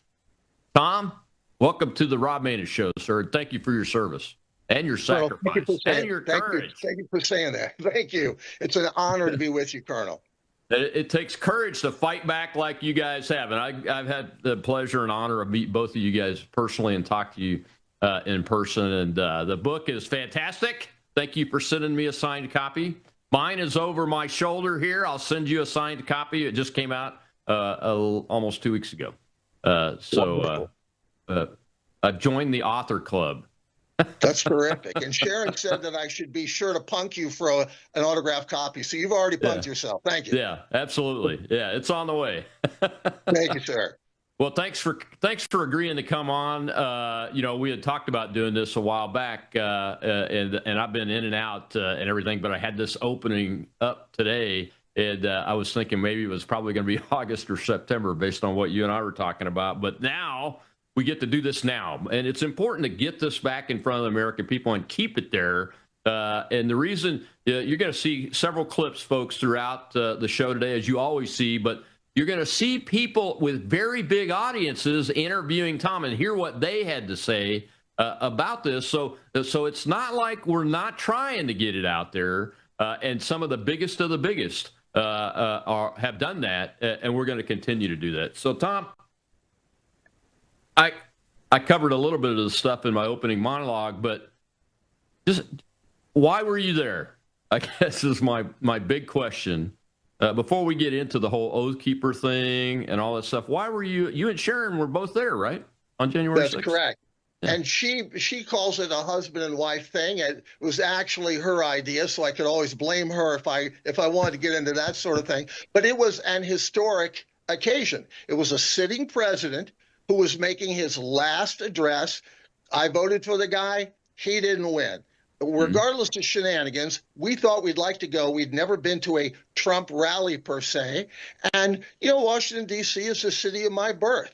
Why not go to Washington and say goodbye to a gentleman that we thought had done a pretty fine job? A lot of your viewers may not know, although many of them are quite sophisticated, that there were many conservative and Christian speakers who were scheduled to address crowds on the grounds of the Capitol building that very day. So that is why so many people left the ellipse. For the people that are uninitiated, that's the southern part of the White House grounds. After the president was done speaking, that's why they left and went to the Capitol. It wasn't to burn the place down or have an insurrection. It was to hear other people. And the Honorable Mayor Muriel Bowser had issued permits for those speakers to address the crowd. So that was the deal. I am a disabled veteran. I stumped down Constitution Avenue. That's about the longest mile I ever made. It was very cold that day, and I was stumping along with my combination cane and flagstaff with my American flag proudly by my side. Sharon and I got down to the Capitol building and never even went on the Capitol grounds. For most of the day, we sat at a place called the Peace Monument or the Peace Fountain, which is not on the grounds, and a very famous place. Of course, it was wintertime, so it was a dry fountain. There were no seats down there, no park benches. So I parked my keister right there on the concrete, and that's where we spent most of the day. We were about 3 football field lengths away from the Capitol. We saw no violence. We participated in no violence. We weren't there to protest anything. We broke no laws. Imagine our surprise when the FBI came a-storming into our farm.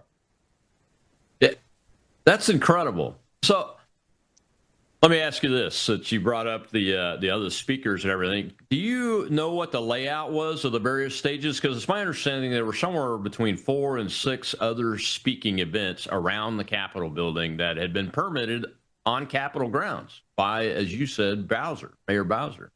Right. Do you know where they were?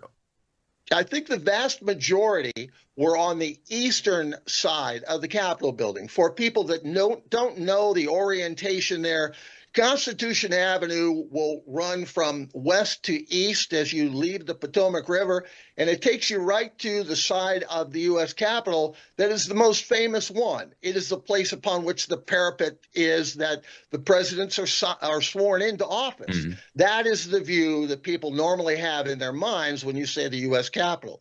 I believe that most of the stages were set up on the other side, that there's more concrete on the other side and more block upon which these things could reside. On the side that Sharon and I were on, it's mostly a grassy field. It's a lawn, actually, where I played as a child when my family would have picnics on the grounds of the U.S. Capitol. I should point out that there were no barriers, there were no signs saying, don't get on the grass, don't get close to the Capitol. And we would have had a hard time getting to the Capitol just because of how many people were there. But the direct answer to your question is, I know of only one stage that was on the west side, the side where Sharon and I were. Yeah. And the scaffolding that was up was there in preparation for the inauguration, right? Coming up in a couple of weeks. Right, sir. That's where they would hang lights and speakers so that people all around that area could hear the goings on. But you guys never even got close to that area. Well, right? after we got word, and it passed through the crowd, this was about a little bit before 3 o'clock in the afternoon, that Congress had left the building. Mm-hmm. We didn't know that they left the building for any other reason than maybe they were done.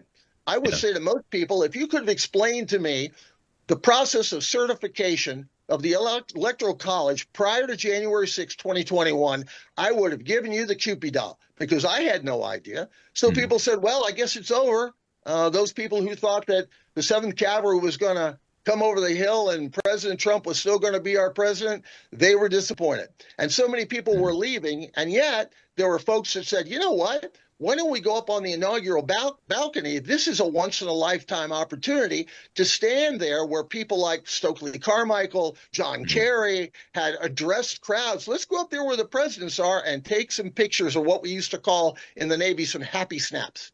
Yeah. And so Sharon and I, shoulder to shoulder with people, kind of waddled our way up there like so many emperor penguins, made it up the stairs, got to the balcony. We were there for a total of 5 minutes. And we can prove it because I have the most exhaustive pictorial history of what we did that day of anybody you're ever going to meet. Over 200 pictures and videos. We were there for 5 minutes. And even on the government's own video, you can see us every single minute doing nothing wrong, and me actually gesturing emphatically, here is the way down. Because we couldn't get down the same way we came up, there were more and more people packing in behind. Yeah. So we were there for a total of 5 minutes. We got down, we went back to our car, and that was it. I'm laughing, not because I think it's funny. It's because it's the reaction of somebody that's been observing this and interacting with January 6th. I call you guys victims. I know that's probably not the right thing to do, but you are victims of weaponized government. There are very few people that actually broke anything or did anything. And you're in that crowd that nothing should have happened. Nothing should have happened to you. We agree with that. But you know what? The life is what happens to you when you're busy making other plans. That's right. Well, we got to take a commercial break. When we come back, we'll see another video of you. I think it's of you. But I want to talk about the specific charges, why you titled the book the way you titled it. I think it's very interesting, and people need to understand why the book title is The Mouths of the Wicked. And I want you to talk about what the government actually knew and what they didn't know. We'll be right back with retired Lieutenant Commander Thomas Caldwell.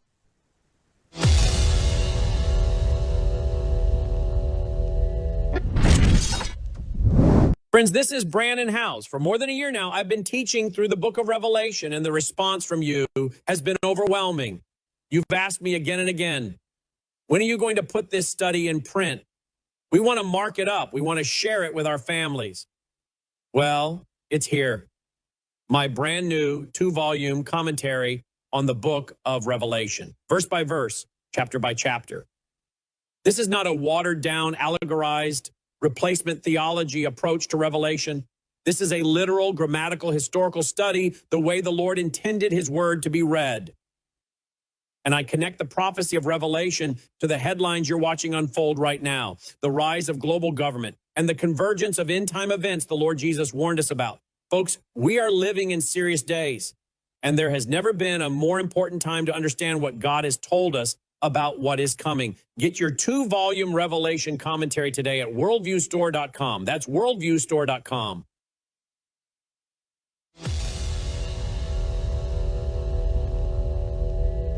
Everything we've been saying from day one about J6 is true. And, you know, there was Antifa present. John Sullivan knew it was going to happen. This was a setup.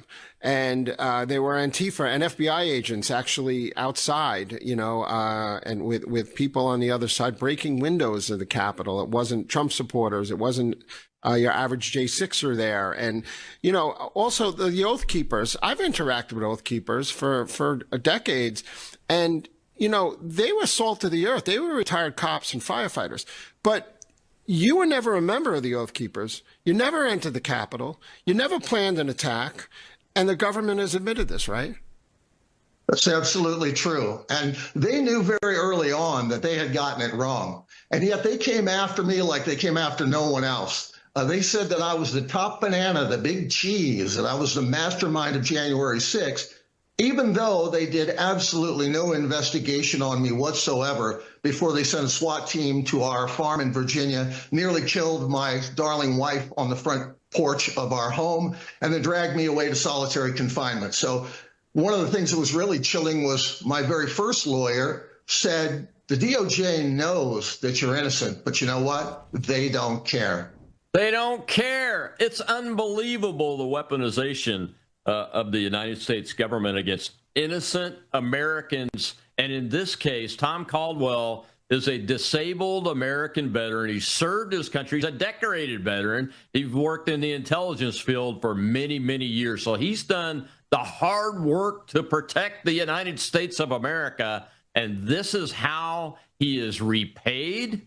Folks, if you're hearing about the weaponization fund and it's going to be killed by Congress, you need to write and call your congressman and get on every single day until they back off of that, because the president of the United States is correct. Folks have to have a way of being reinstated and refreshed so they can get their lives back. And my guest today is the author of the book, The Mouths of the Wicked, Tom Caldwell. And he's with us today to talk about this. Tom, look, man, let's talk about the title of the book. Why The Mouths of the Wicked, before we go too much. Well, the biggest reason, there's actually two, if you'll permit me. It's the book sort of wrote itself as I lived through it, because I started making notes and smuggling things out of prison to share and thinking those would be the last words that anybody in our society would ever hear from me. I was in solitary confinement. I was putting up with a lot of abuse, physical abuse, emotional abuse. They put you in darkness for days at a time. It was a nice, cold 6x9 concrete box with a solid steel door. They really made it hard on me, and they wanted to break me down. They wanted me to admit to things that I didn't do, and to bear false witness against other people that I didn't even know. They said, well, we'll stop the pain if you'll just play ball. And I wouldn't do it. And they were talking about, wait a minute, they were talking about you being in solitary confinement when they were asking you to do that? Oh, sure. They would come and they would go through my attorney, or they would send somebody, a representative, to talk through the bulletproof glass. You have a little square door that has a solid cover that they can close up, so you're totally closed in there. Or they open it up and they say, "Look, you just need to play ball. You just need to talk. You just need to sign these papers." It's very much like the Stasi. The East German Stasi. But and these are the American Department of Justice federal prosecutors. That's right. That's right. And so I knew that I needed to get into and stay in Word, Colonel. The most precious times in that terrible tomb that I was in was when they would take a dirty old handset, kind that you would get off of a garage or a gas station payphone in the old days, and they'd stick it through a little slot in the door, and I could hear my darling wife's voice. And we would pray together. They would never miss an opportunity to mock my faith after those calls were over. But I knew that I needed to get into the Word. And so I would ask again and again. Of course, I wasn't allowed to go out and go to the library. I would ask again and again for a Bible. So finally, one night, in the middle of the night, there was a guard who had a weak moment. And when he passed by, I said, "Do you think that you could give me a Bible?" When I got the Bible, I'll tell you what, I snatched that thing through the hole in that steel door as if it was life itself. And I sat down on the floor. We used to call it Indian fashion back in the day. Mm-hmm. Yep. And I opened up the holy book. I just let it fall open to wherever it might. And I was saying at the time, as I'd said many days while I was in there, God, no one knows what Sharon and I are going through, because she was going through a hell of her own, trying to get me an attorney, trying to get me out. And when the Bible opened up, it opened to Psalm 109, and my eyes fell upon the mouths of the wicked and the mouths of the deceitful are open against me. They speak of me with a lying tongue. And I knew then, it was almost like God said, nobody knows. Nobody knows what you're going through.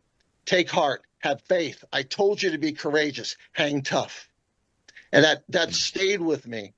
When I went to try to come up with a title for the book, after all of these years, that came back to me for that reason. And also, there was never any evidence that I had done anything wrong. There was nothing but false testimony, perjured testimony, manufactured false exhibits, and the stuff viewed from the fantasy and the mouths of the wicked prosecutors. Yeah, Tom. We're getting some rubber banding, so if I lose you, we'll bring you back in. But this is incredible, because when I hear you speak about the experience firsthand about being threatened or being given the opportunity to stop the pain.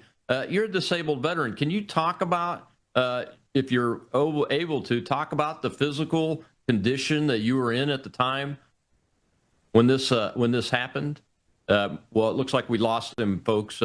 Hopefully we'll get him back, because this man's a disabled veteran.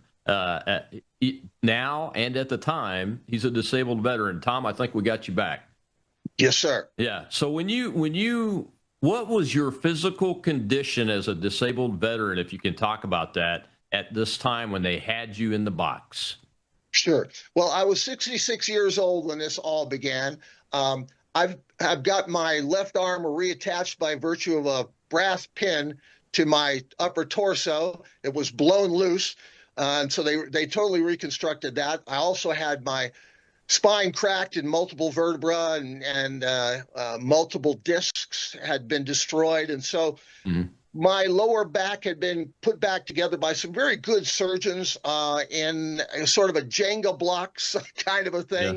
Yeah. I say, as a disabled veteran, I'm dependent upon prescription meds, notions, potions, and lotions to be able to have some kind of a life and be able to be participatory in that thing called life. And the first thing that happened when I was thrown in there, besides being roughed up and being chained up and all of that, was that they denied me all medical care. So all of my prescription meds were withheld from me, even though the prison instructed my darling wife to drive several hours the day of our arrest to bring me the medications that I would need for, quote, a few days, end quote. Some of those are controlled substances. I have no idea where they went. They might have been, sold or consumed by some of the guards at the prison. I don't know, but I never saw any of those. So your wife brought them, and you never saw them? That is correct. Yes, sir. Yeah, that's incredible. So were you getting disability benefits in retirement from the VA?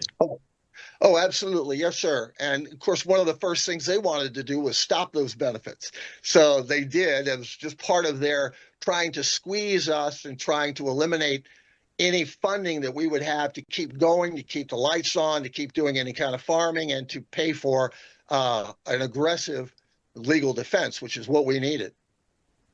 Yeah, and you mentioned in the FBI raid, I want to talk a little bit more about that they nearly killed Sharon. Describe That's what correct. happened there. Well, after they dragged me across the front lawn of our house and threw me face down on the hood of a government vehicle and chained me, double chains, and put me in slave shackles and all that, that's when I looked back at the front door that I had exited, and they had called Sharon out in the bright lights, this glare, these spotlights, these searchlights they had. And she was standing there, and it was pretty breezy that January morning. She was standing in nothing but a nightshirt, and she had her arms out to the side, sort of like Jesus Christ on the cross. That was the first thing that struck me.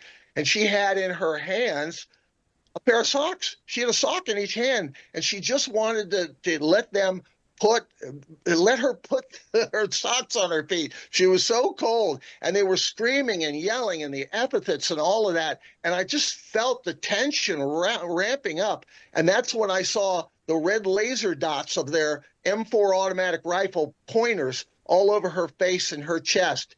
And it was the first time that I can remember in a long time that I called out audibly to our Heavenly Father. And I said, Abba, Father, please don't let them murder my wife. Please don't let them kill my wife.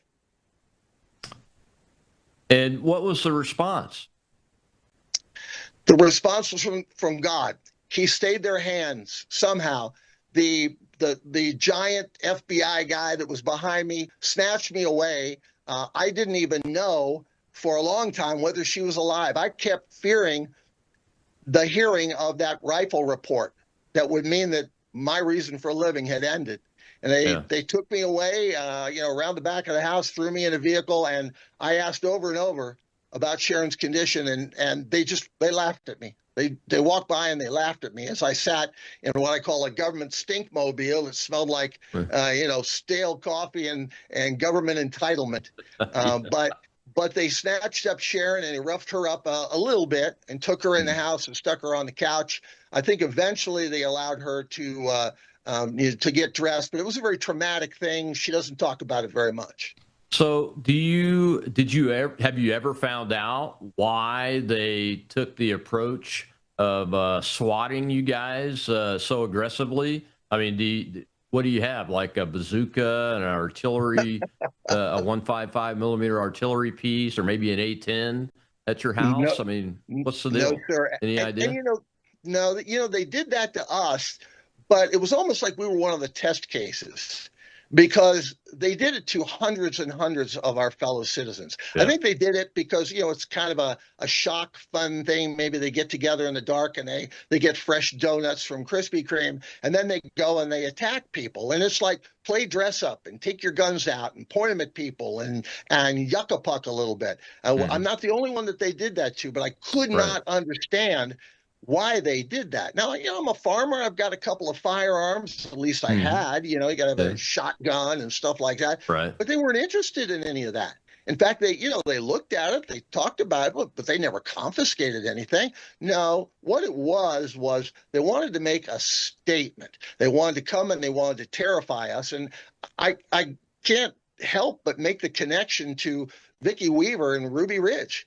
I thought that Sharon was going to get wiped out because you got these cowboys that are out there with their firearms, and you just don't draw down on somebody like that. You just don't do it. And yet they did. She was innocent. She was practically nude. All she had was this thin nightshirt, and yet they're sticking their guns in her face. That's absolutely right. We got to take another break. When we come back, the first question I'm going to ask you is, have any of these jerks been held accountable? We'll be right back with Tom Caldwell.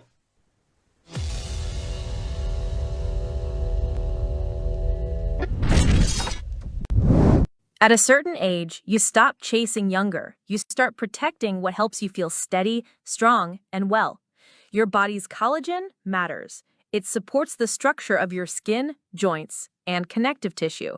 But as the years go by, your body needs more support from the inside. That's where Bella Grace Elixir comes in. Bella Grace Elixir combines Verisol collagen, the world's most clinically proven collagen, with asteryl astaxanthin and cat's claw in a proprietary blend designed to help support the processes that reconstruct collagen, while also offering antioxidant and anti-inflammatory effects. And this isn't just for women. It's for men and women who want to age with more confidence, more care, and a daily wellness routine that supports the body from within. One simple elixir, thoughtfully formulated for whole body wellness. Take care of the body that has carried you this far. Order Bella Grace Elixir today at melissahousebg.com. For one, in a conspiracy. They said I conspired and I actually put together a military-style attack on the Capitol, that I stormed into the Capitol and did all these terrible things. They even claimed I threatened our lawfully elected representatives in Congress. Total claptrap. But they sent that information all around the world across all the media platforms. Interestingly enough, while I was languishing in the prison in solitary confinement, not knowing when I was going to get out, Sharon found us our current lawyer, Mr. David Fisher. And David Fisher immediately started doing lawyer stuff, like looking for the truth and doing some research. And when he did that, he went to the government and he said, how's about showing me some evidence?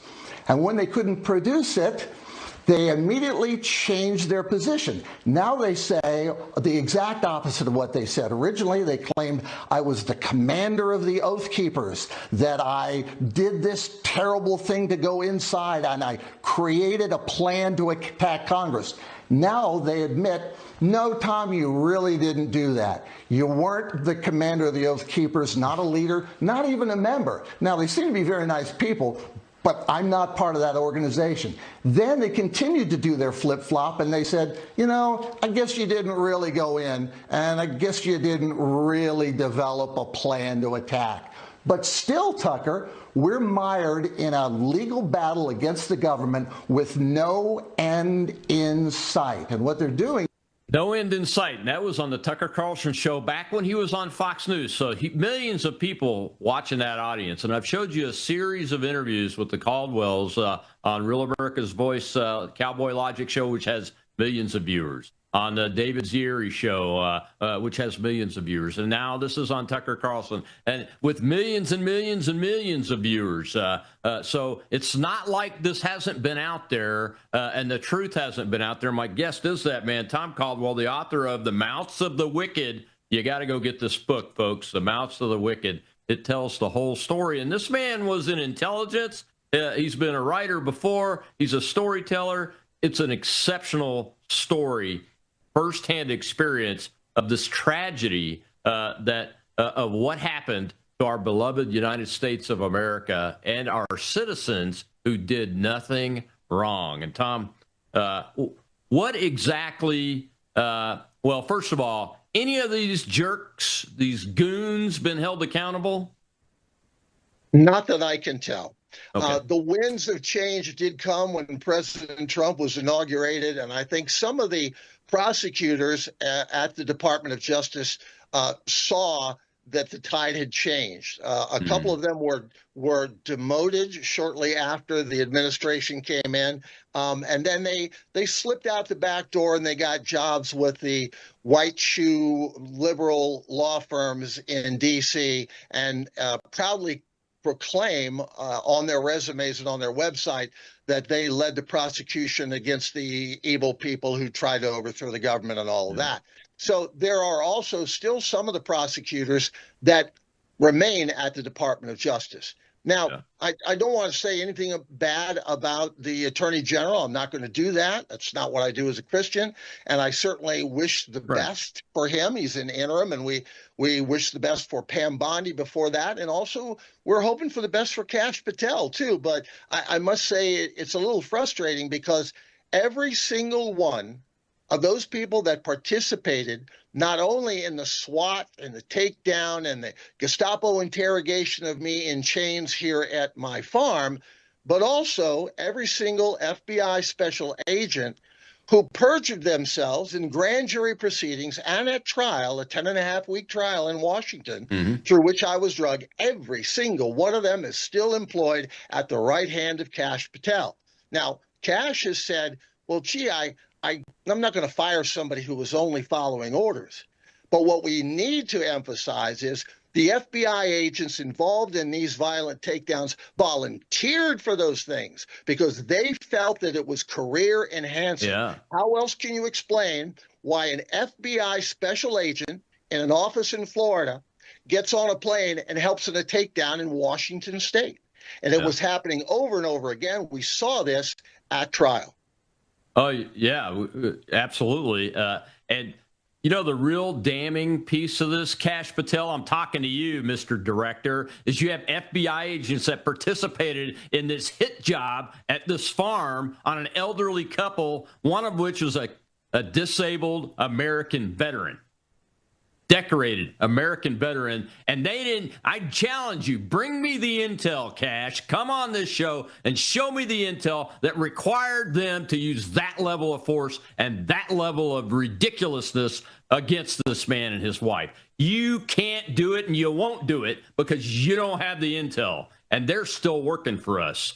My taxes are paying their paycheck or their retirement if they got to get to retirement, and I demand to get some accountability on this, because they're the ones, Tom, the ones on the ground at the tactical level that should have been saying, no, this is an unlawful order. We teach them to not obey unlawful orders, just like we teach our military personnel not to obey unlawful orders and to push back on it. And they didn't do it. That's the problem that I've had with this the whole time. So what did they actually charge you with? I think we've documented it pretty well that they didn't have anything on you guys. That's right. Well, particularly for me, and I'm going to stay in my lane, particularly for me, they just kept shuffling the cards. They said, okay, well, we can't make that stick, so we'll come up with something else. Mm-hmm. So after a couple of years, I was dragged into court with 4 members of the actual Oath Keepers. 2 I had actually met and 2 I had never met, yet I was supposed to be the kingpin in telling these folks what to do. There were 3 conspiracy charges that were leveled against me and some of the other members too. The most onerous, of course, being seditious conspiracy, which is their accusation that I was trying to overthrow the government that I spent my adult life trying to defend, and the Constitution is supposed to stand behind that government. And there was conspiracy to obstruct Congress, conspiracy to stop agents from performing their duties and all of that. And another thing that they charged me with was 1512C2. Boy, that's boring. What does that mean? Well, what your viewers need to know is 1512C2 was actually the Enron statute. Is anybody old enough to remember the Enron scandal, where people lost so much of their retirement money? And it had to do with people shredding documents of financial crimes. But what the government did, what the DOJ did, was they unlawfully applied that, and they used that so that they would have a felony to charge most J6ers. You see, otherwise they would have been guilty of trespassing. That's a ticket and a fine. At least it has been through my entire life as a Washingtonian and a Virginian. So they had to have something to throw people in prison that was a felony, that they could hang 15 to 20 years over them. Now, fortunately, even though I was found guilty of that, and I'll just step back and say, smart legal minds had told me ahead of time, and our attorney, look, you can't get a fair trial in Washington, D.C. Those jurors are going to convict every MAGA guy, every conservative guy, every Christian guy of at least something. So they did not buy the twaddle about the conspiracies, but they did go along with this 1512C2. Fortunately, 2 years later, the Supreme Court said, oh, this is an Enron statute. So they threw that out. So now I was down to 1. And you'll love this. It had to do destroying evidence. Stay with me. The logic of the government was, since they couldn't find any evidence that I had done anything wrong, I must have destroyed it. Guilty. So that was the felony that I went to sentencing on before the Honorable Amit P. Mehta on January the 10th of 2025. So let me see if I understand this correctly. They couldn't find any evidence because there wasn't any. So they accused you and charged you with destroying evidence. But they had to have proved it for the jury to find you guilty. I mean, even with a straight face, even with leftists, you got to have a straight face on this. What was the evidence that they said they had? Well, there really wasn't any. They said, well, he destroyed these 5 selfies that he took.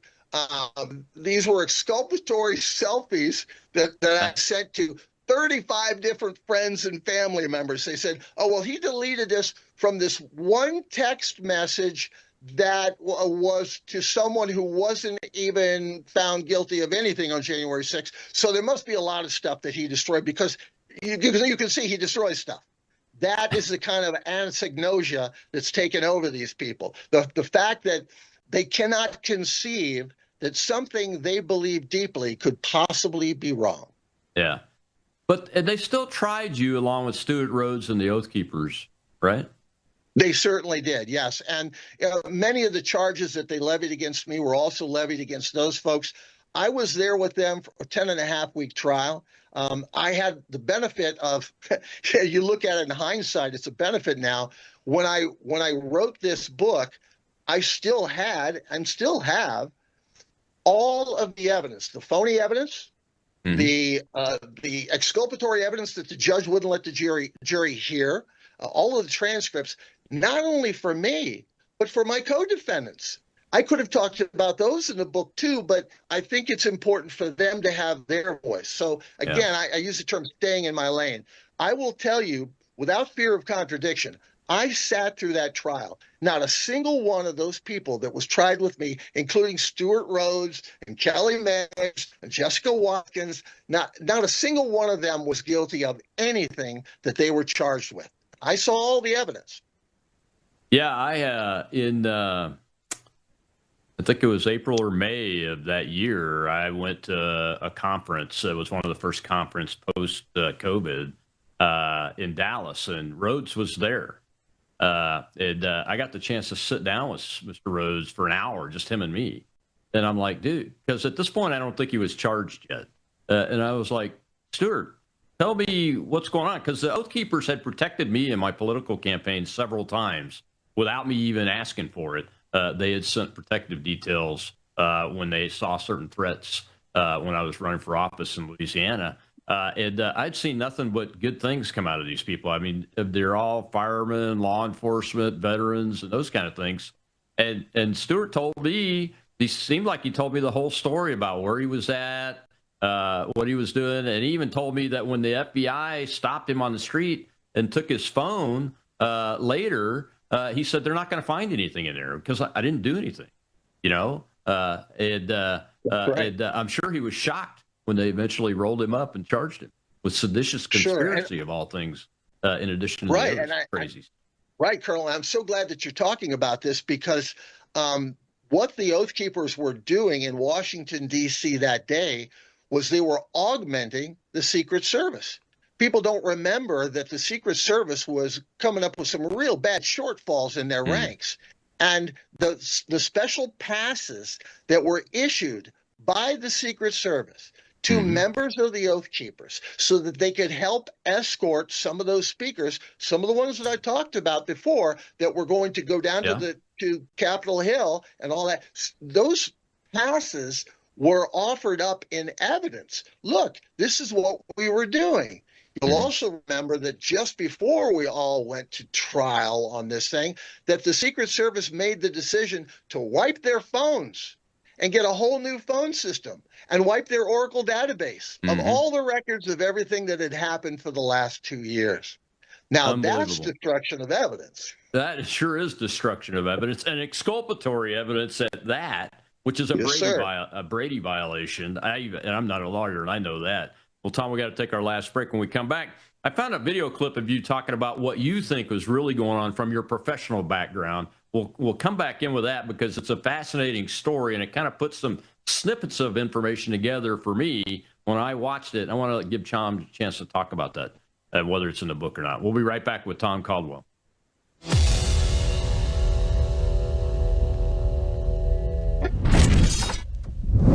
You woke up with a sore throat and a low-grade fever. You know you are getting sick, so here's your choices. You can get sicker and miss work.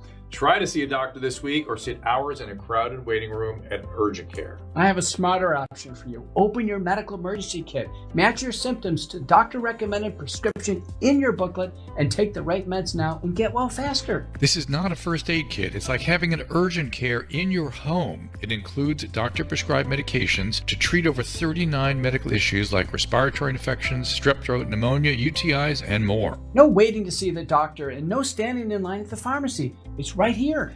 Every home should have at least one medical emergency kit, and here's how to order.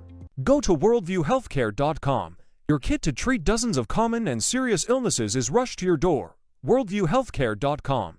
That's worldviewhealthcare.com. The emergency kit available at worldviewhealthcare.com. Make sure you don't have to go to urgent care. I got pneumonia. I didn't have to go. I took this last year. Stayed at home, went to bed.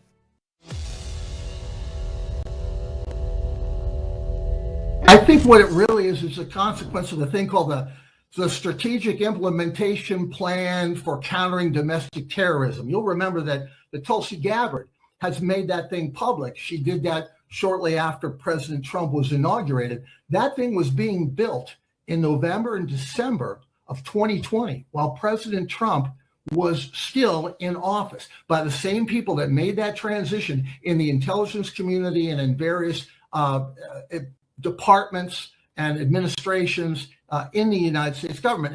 And in that, what was significant, what your viewers are going to want to know, is that it represented the first time in American history that our government prioritized investigating and neutralizing U.S. citizens over foreign terrorists and their operations in this country. And they prioritized what they called religious zealots, people who question anything that had to do with COVID or the COVID lockdowns. They prioritized people who protested at abortion clinics.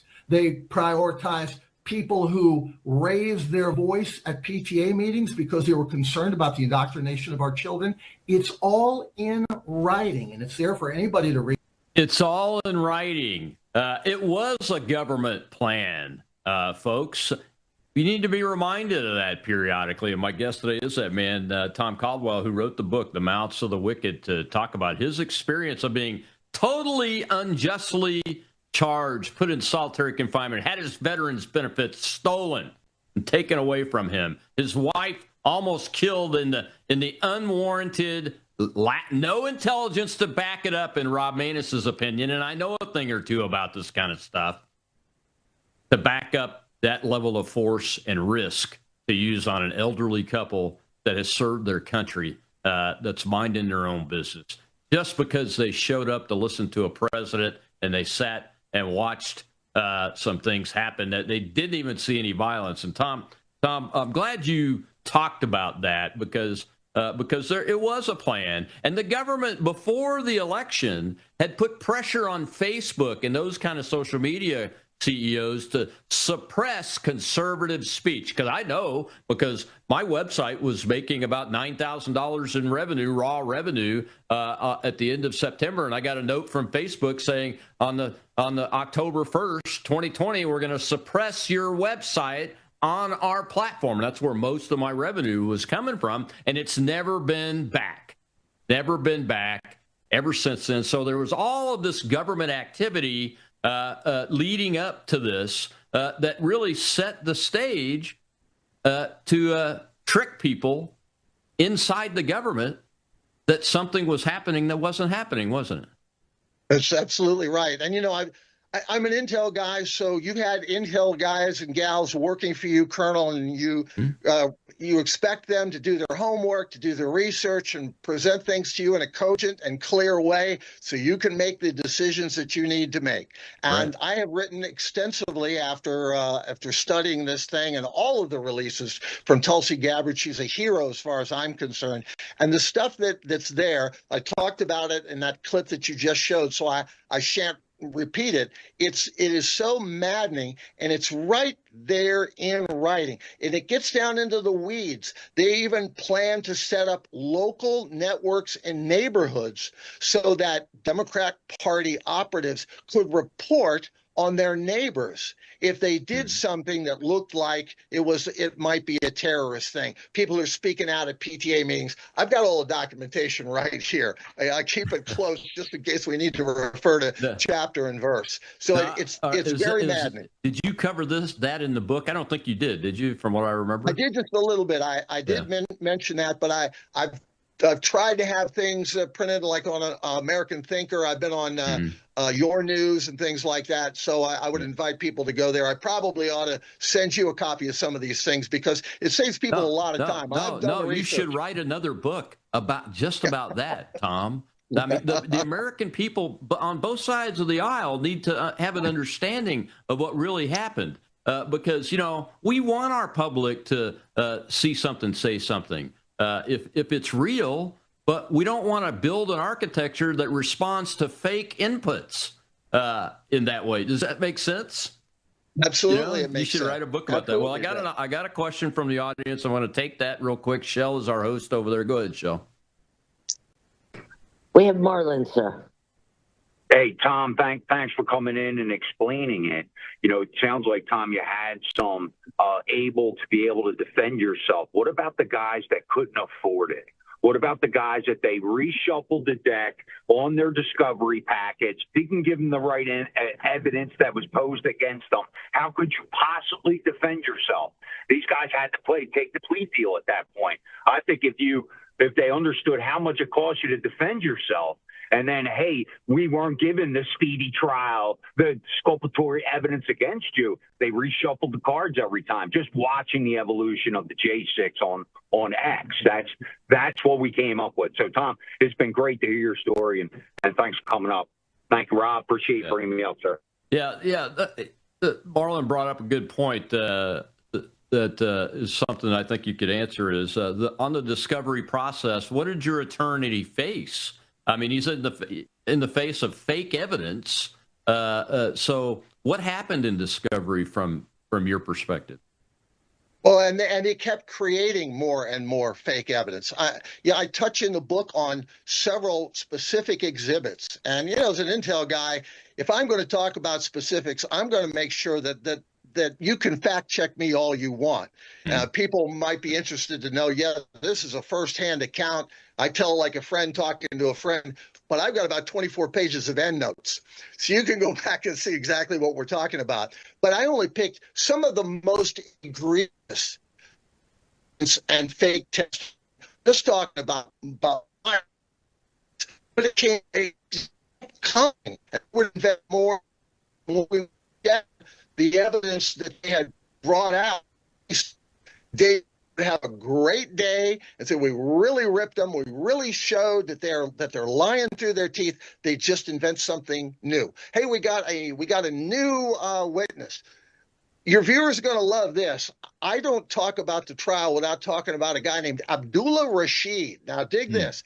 He's not a Middle Eastern man. This is just a moniker that he assumed. We found out that he had about 45 aliases or so, and he was the key civilian witness against me and the 4 oath keepers in my trial. Had never met any of us, but he gave the key testimony. This is a guy who had been convicted of aggravated sexual assault of a child, and he traded his perjured testimony for a new identity paid for by our tax money. Don't ask me where he is now. He might be in your hometown. But that's the kind of thing they did. And, they did this sort of thing to all the J6ers. Now that I'm free and I'm able to actually be on chat boards and do a little bit of traveling and meet some of these folks, it's amazing to find out that, yes, of course, not everybody had 2 lifetimes full of savings like Sharon's and Sharon's and mine. Yeah, we lost everything except this little humble farm that we're on.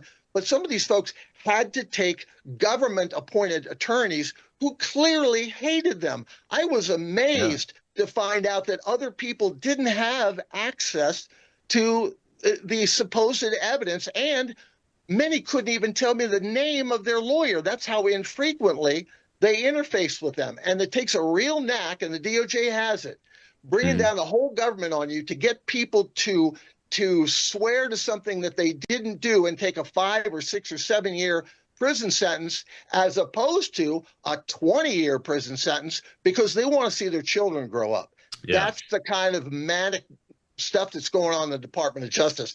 And I tell you what, faced with that, I don't ever put anybody down for taking a plea deal.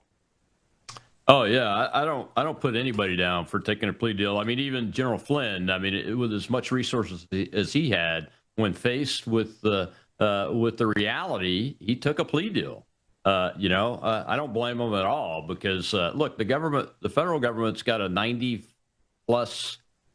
conviction rate. You know, I think it's over 95% conviction rate. Yes, There's sir. a reason for that. It's because they get a lot of guilty pleas, a lot of them, because they're able to bring all this information to bear. So let me ask you this one last question before we get to the end. You mentioned you still have the farm. Have you been able to raise any funds to try to get some of this back, some of your wealth back? Do you have a give, send, go, that kind of thing, where you guys raise funds to pay legal fees and restore your savings and those kind of things? Well, we were not permitted to have a give, send, go. They singled me out and wouldn't let that happen. Sharon tried to create one of those while I was still in stir. But because people had heard about our story, we've been so blessed, people sending us cards and letters and their favorite scriptural passages and, you know, checks when they could to just kind of help us keep the lights on. It took everything that we had in savings, I will tell you, up to $1 million.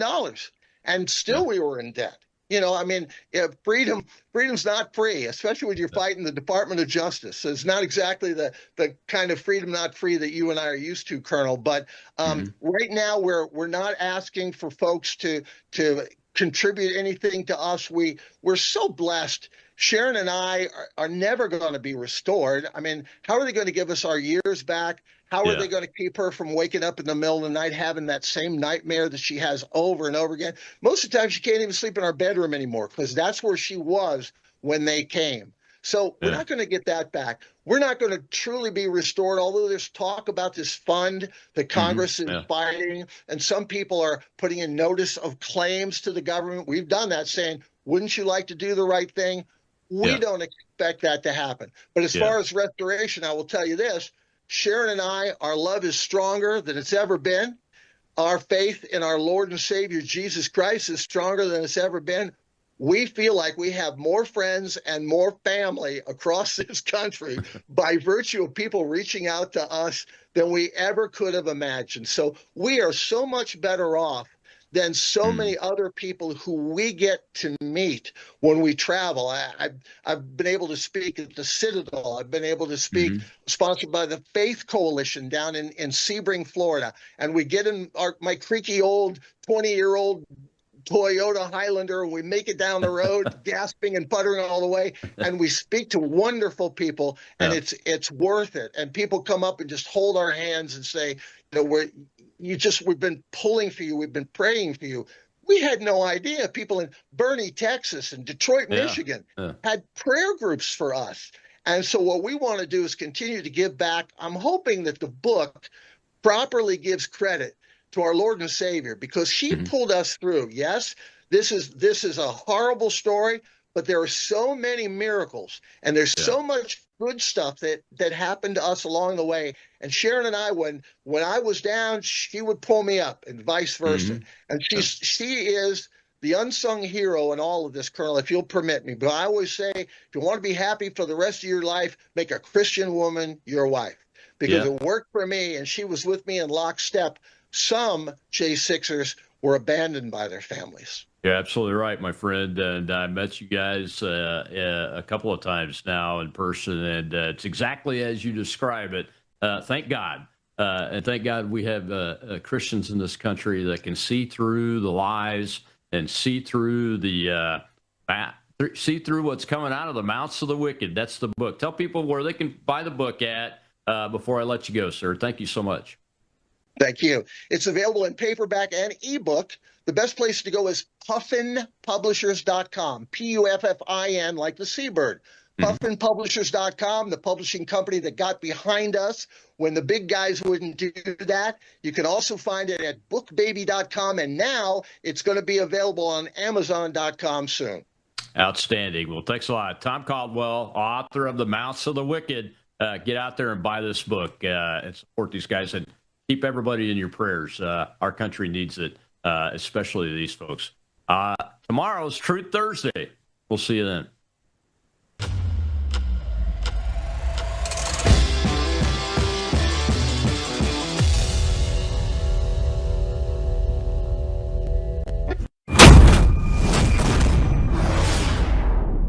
I gotta remind them that I told them the other day, but I gotta remind them that Zach's here.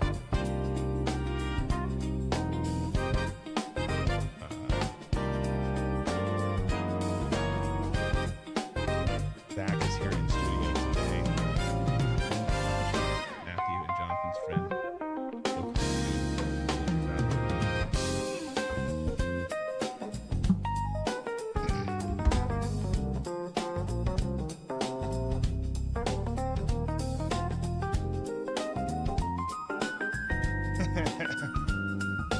Okay.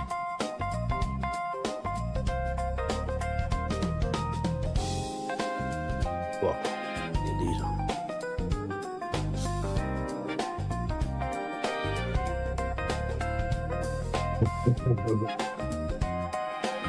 Mute Tom.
Yep.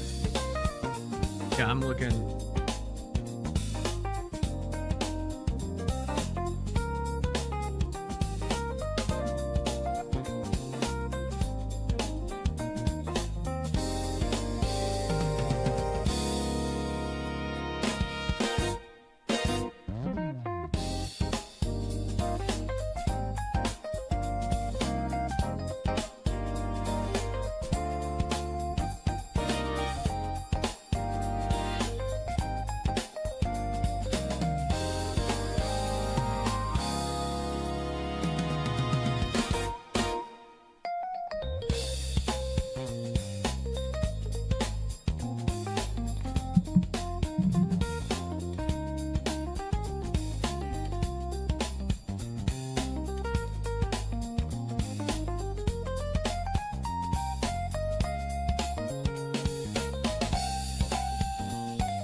I'm good. I'm good.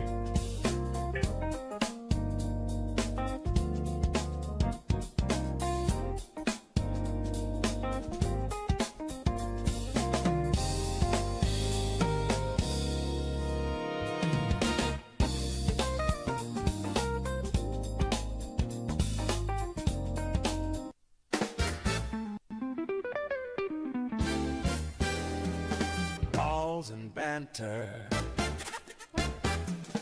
Balls and banter.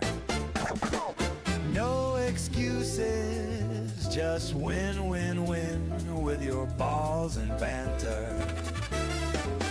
We got balls, we got pucks, we got sticks, we got everything in between. We got balls and banter. All right, folks, it is Thursday. Chaos already calling me out in the chat. Drew's refreshing his beverage. That's why he's late to the show. He's got to have that juice. You know me too well, Chaos. It's true. Tom and Nate are here. We also have someone new to present here to you. We've got Zachary, son of Mark of House Goldwich. We call him Zach around these parts. I'd say we're diversifying. We're not. He's white too, just like the rest of us. But new voices and ideas all at the same time. Welcome to the crew here, Zach. Good to have you. Appreciate it. Glad to be here. Yeah, it's going to be a fun day, boys. We're getting Nate in frame. There we go. Looking good. Looking good, boys. Tom, how are you? I'm doing well. What a fantastic day that we're having up here in Northeast Ohio. Yes, everyone loves Toledo so much. Okay. All right. Nate, how about yourself? All right. Just getting used to our new four frame. I know. We're flying by the seat of our pants here. The new four split. The old four split didn't work, so we had to do a new one. But the quad shot. Yeah, we got the quad shot. Looks good. All right, so we've done introductions. We've done the welcomes. Enough of this shit. We got to get into the show. There's a lot of things that we're going to talk about. Starting with the Knicks, who took care of business last night. Man, Jalen Brunson dropped 30 points. You had Cat, who added 18. Cat did a hell of a job holding down the fort with Wemby. I think Wemby was 2 of 12 when Cat was guarding him. He put up 26 points still. Wemby did. But, man, the 12 straight playoff games now for the Knicks that they have won, a long-ass streak for them. Second longest streak in NBA history for the playoffs. What was your takeaway, Nate? You're the NBA guy. Go. It was a good game. You know, the Knicks kind of surprised. They ended up coming back there.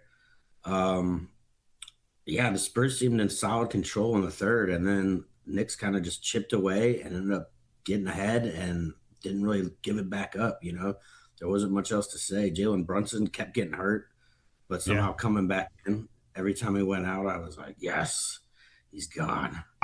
He's gone.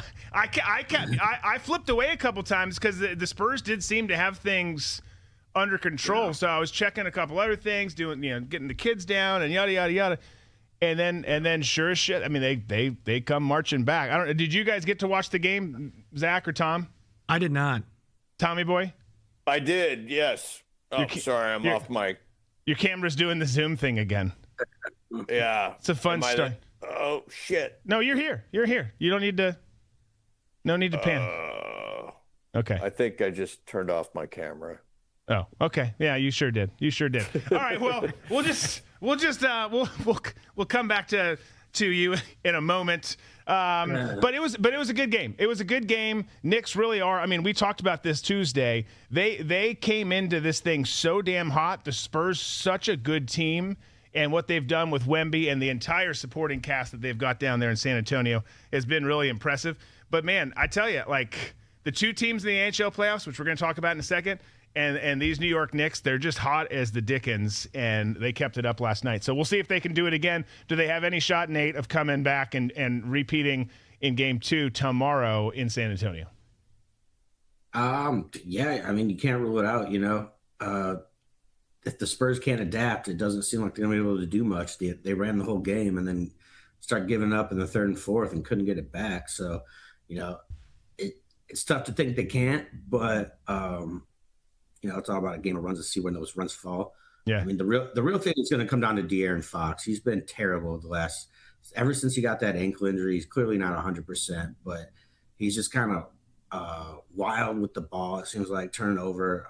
He's shooting terrible. I want to say like under 200 or something. Yeah. He's missing layups even. So it's like, dude's clearly not 100. He still brings something to the table when he's out there, but at the same time, it's just like, you can't trust him to shoot anything. So I don't know what you do with that. If you actually bench him and just make him sit with this injury, or what the goal is. But I think that would be the real momentum shifter. If De'Aaron Fox can get back on track, I think if he was on track, they would have won game 1. So yeah, we'll see if they can do it again. Yeah, we'll see. Get him hot. I mean, there's other things. Wemby turned the ball over. I mean, he not only did he get shut down a good bit. Yes, he had 26 points, but Cat shut him down a good bit. I think he turned the ball over 6 times. Like, there was a lot of things that win against the Spurs. We'll see where it goes.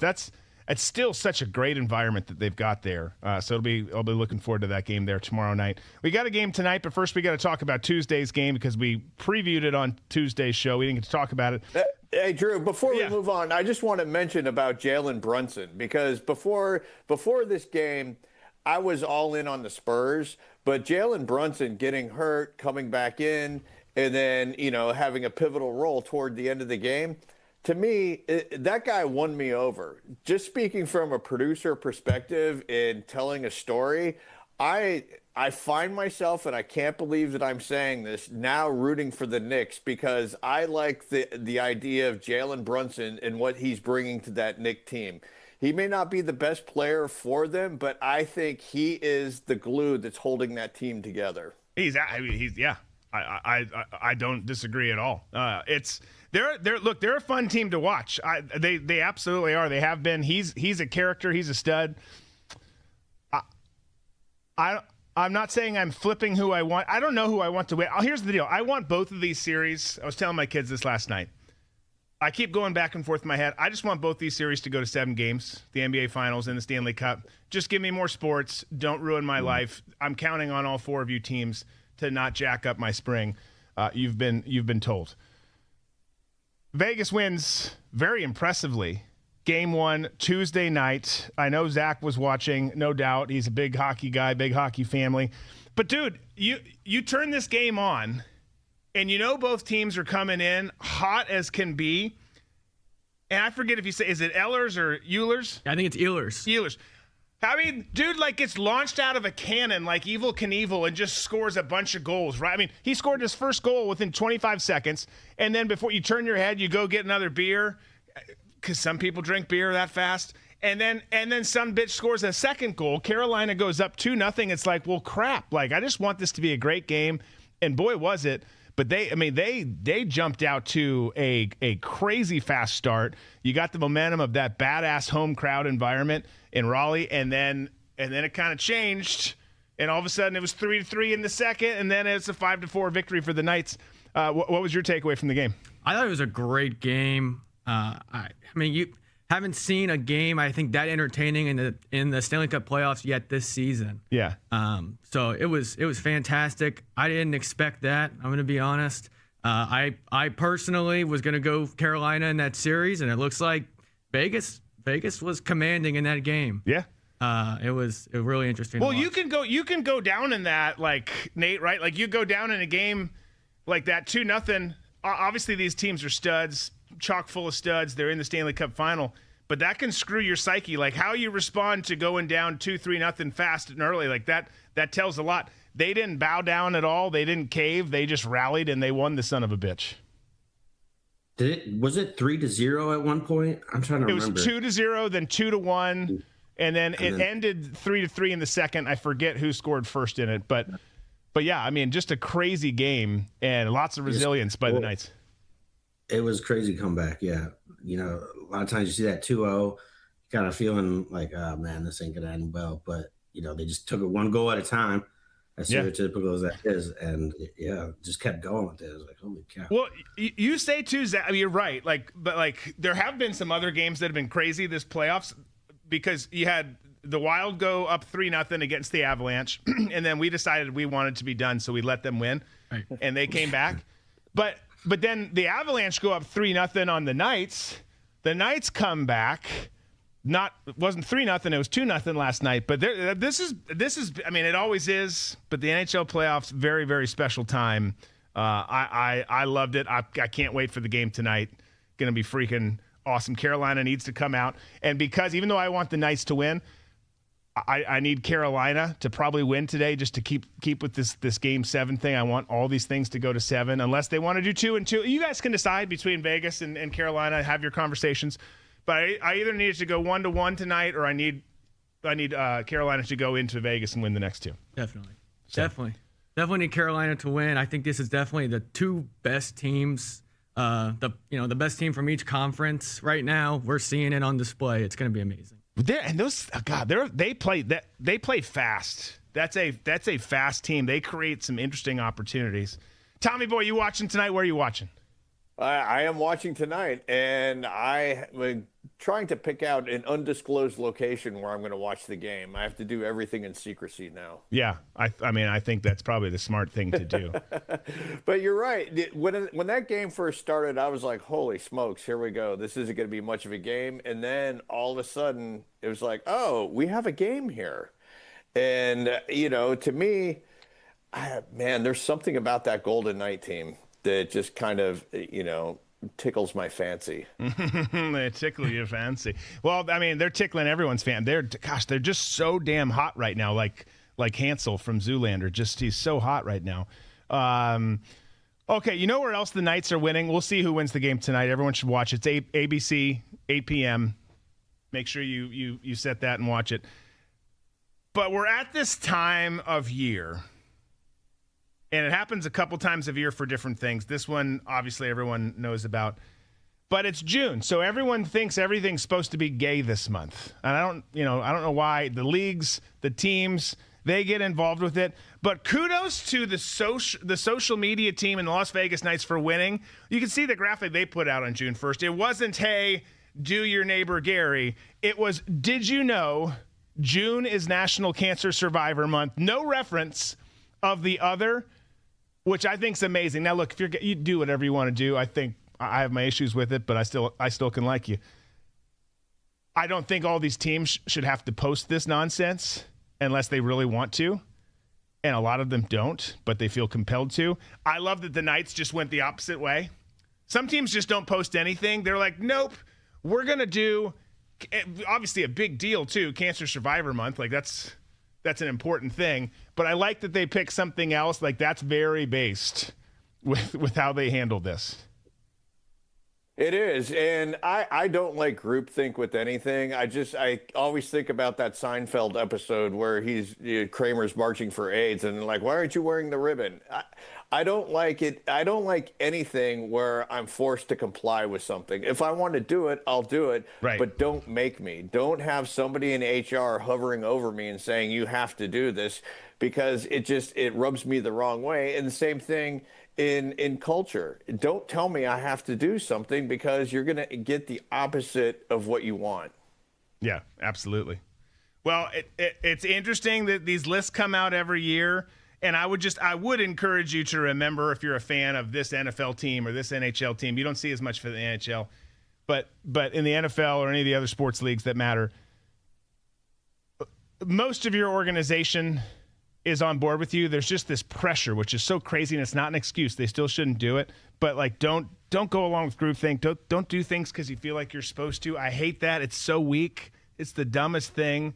But you're seeing all these lists, and there's only, I think, as of yesterday, there was only, I forget if it was 7 or 11 teams in the NFL who hadn't posted gay shit. Kudos to the ones who stick up and do what they want to do. And again, for the teams who want to post about it and they really care, that's fine. Like, I disagree. We can agree to disagree. Just post because you're compelled to, not because you feel like you have to. Okay. I want to talk about this dude right here. I don't know who it is. I follow him. But this is some crazy stats. This guy put this graphic out. We'll throw it up here. You can see it's about Jaromir Jagr, who obviously absolute beast hockey player, had an amazing career. But His post today was with Rasmus Andersson reaching the Stanley Cup final, a former teammate of Jaromir Jagr. Someone has appeared that is a teammate of his in the Stanley Cup final, including those who preceded him because they were still playing when he came in 1990, for 46 straight years. Like, that's a weird stat to be tracking. But it's also interesting. Jaromir Jagr, again, an absolute beast. No longer playing in the NHL. I think 18. He stopped in 2018. Played for a bunch of teams. Took a little 3-year hiatus from 2008 to 2011. But dude got drafted in 1990. Young dude out there setting records. Legendary in the NHL. Is back home playing in the Czech Republic now for, is it Kladno? Kladno, I don't know. I don't know all the Czech teams. Surpriser. I mean, I did study and live there, but I don't know all their hockey teams. But one, isn't this a weird-ass stat? And then two, just while I was looking into it, this Joker stops playing in 2018 in the NHL, goes and is playing there until last year. He's technically not retired yet. He said he's probably going to retire. But he was 54. He is 54. I mean, he didn't stop in his early 40s like a bunch of other dudes. Like, no, I'm just going to keep going. Right. Like, crazy that he is still... Again, sounds like he's going to be done this year, but he's still in the mix and has been for all of those years. 2018 was 8 years ago, guys, when he left. So he's been playing for 8 years overseas. Wild. Yeah, and I think if it's Jagr that I'm thinking of, I think he was the coach of that team in the Czech League, last year, the year before, and they needed bodies. So he was like, you know what, I hadn't played yet, but I'll come out of retirement again, I guess. Yeah.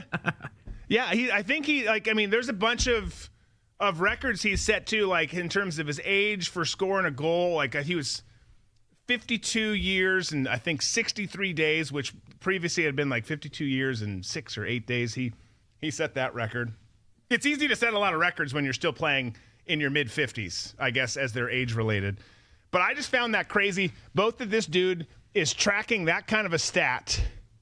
Like, I just find that, I don't want to say peculiar. I think it is a little interesting. I don't know that the stat actually tells us anything or means anything, and then the fact that he's still playing. The whole thing was interesting to me. I think what it tells you is how many teams Jaromir Jagr has been on. Yeah. I mean, it is a multitude of teams. Yeah.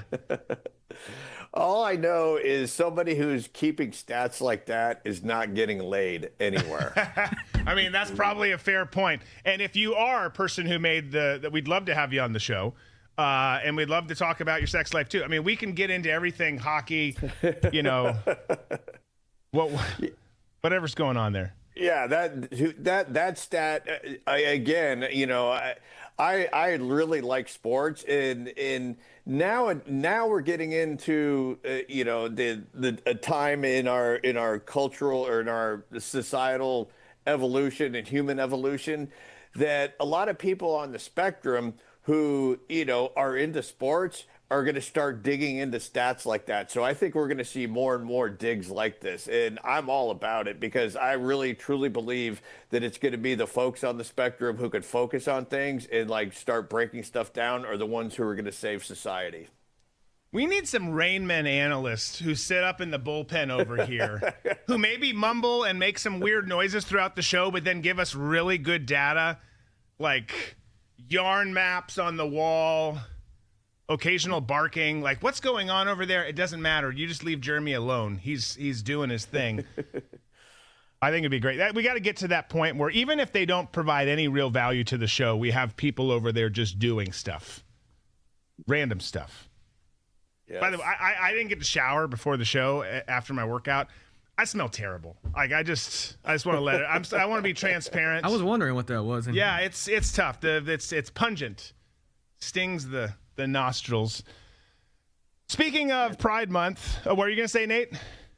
Let's say it adds character, a little flavor, Yeah, exactly. I agree. Like I'm just gonna take like some of my juice, as Chaos called it, and I'll just, put some on here, like some aftershave. What was the aftershave that was so famous growing up, Tom? Was it Brute? Brute. Yeah. Dude, I put that on one time, and back when I, married to my first wife, and she came walking in. She didn't know that I put it on, and she goes, "Oh my God, you smell like my dentist." Interesting. Could Yeah. be most likely not good. Not most likely not a good thing. You know me. I'm not an aromas guy. I'm not loving this aroma either, but I'm not a chemical aroma kind of a guy. But as I was saying, speaking of Pride Month, Caleb Williams is the cover guy for this year's Madden NFL football game that's coming out. Usually it's in August. You can see we've got two images. There's that one, and then there's this one, where, of course, it's hard to make out, but he does have the nails rocking in this particular image. Each finger's like a different one. So you've got that. And for one, we talked about college football, EA Sports College Football 27 the other day. I'm pumped it's coming out next month. And I will probably play this game too, because of the games that I do play, they're almost always football or hockey. And that's if I have time, which is almost never. But I do love the games. And I get the pick. I really do. He had a great year. But a lot of people have their thoughts. Everyone's going to have their opinions. The first pick that we showed, by the way, was a reference to his jump pass in the playoffs, which was freaking sick. The dude had a good year last year, and we'll talk about that in a second. But rapper Boozy came out and put out a statement. We'll put it up on the screen. I'll read it to you. It says, "Fingernail painted on Madden. Young boys look up to you, bro. Shaking my head. And Caleb Williams, this is an example you set for them. Players should grab your ass in the locker room and call you Carrie every time they see you. You want respect from your teammates, and your hands look like they bitch nails at home. Shaking my head. Whoever thought you would see this on a Madden cover. I feel for these kids." So Boozy going down on it, doesn't like it one bit. And I will say this. I've talked about this so many times on the show. I don't appreciate Caleb Williams doing his nails. I find it to be very peculiar. I'm not a big males painting or decorating their fingernails thing. Frankly, I'm not a big chicks who decorate their nails and go all crazy.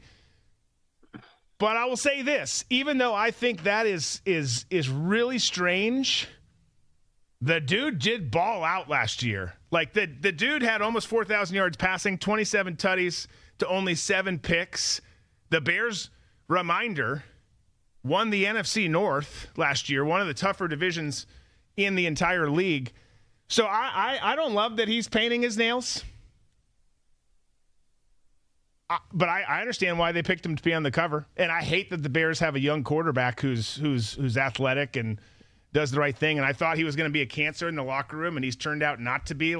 It's kind of gone the opposite direction of how I'd like to see it as a Minnesota Vikings fan. What do you guys think of this? You can comment on the nails. You can comment on him as the athlete. I don't give a damn. What do you think? Tom, I'll start with you.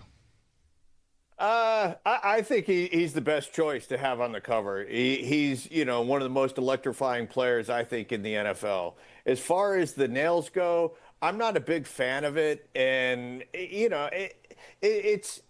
me it smacks of a bigger, broader statement that's going on within athletics, because we're seeing a sort of over feminization of some of the athletes, where you could tell that they grew up in the salon with their mothers and get their hair done, and I'm all about wearing nice clothes and fashion and everything else. But some of the pics, when we see these walk-ins to the locker room, some of the outfits are just kind of, they reek of, femme to me.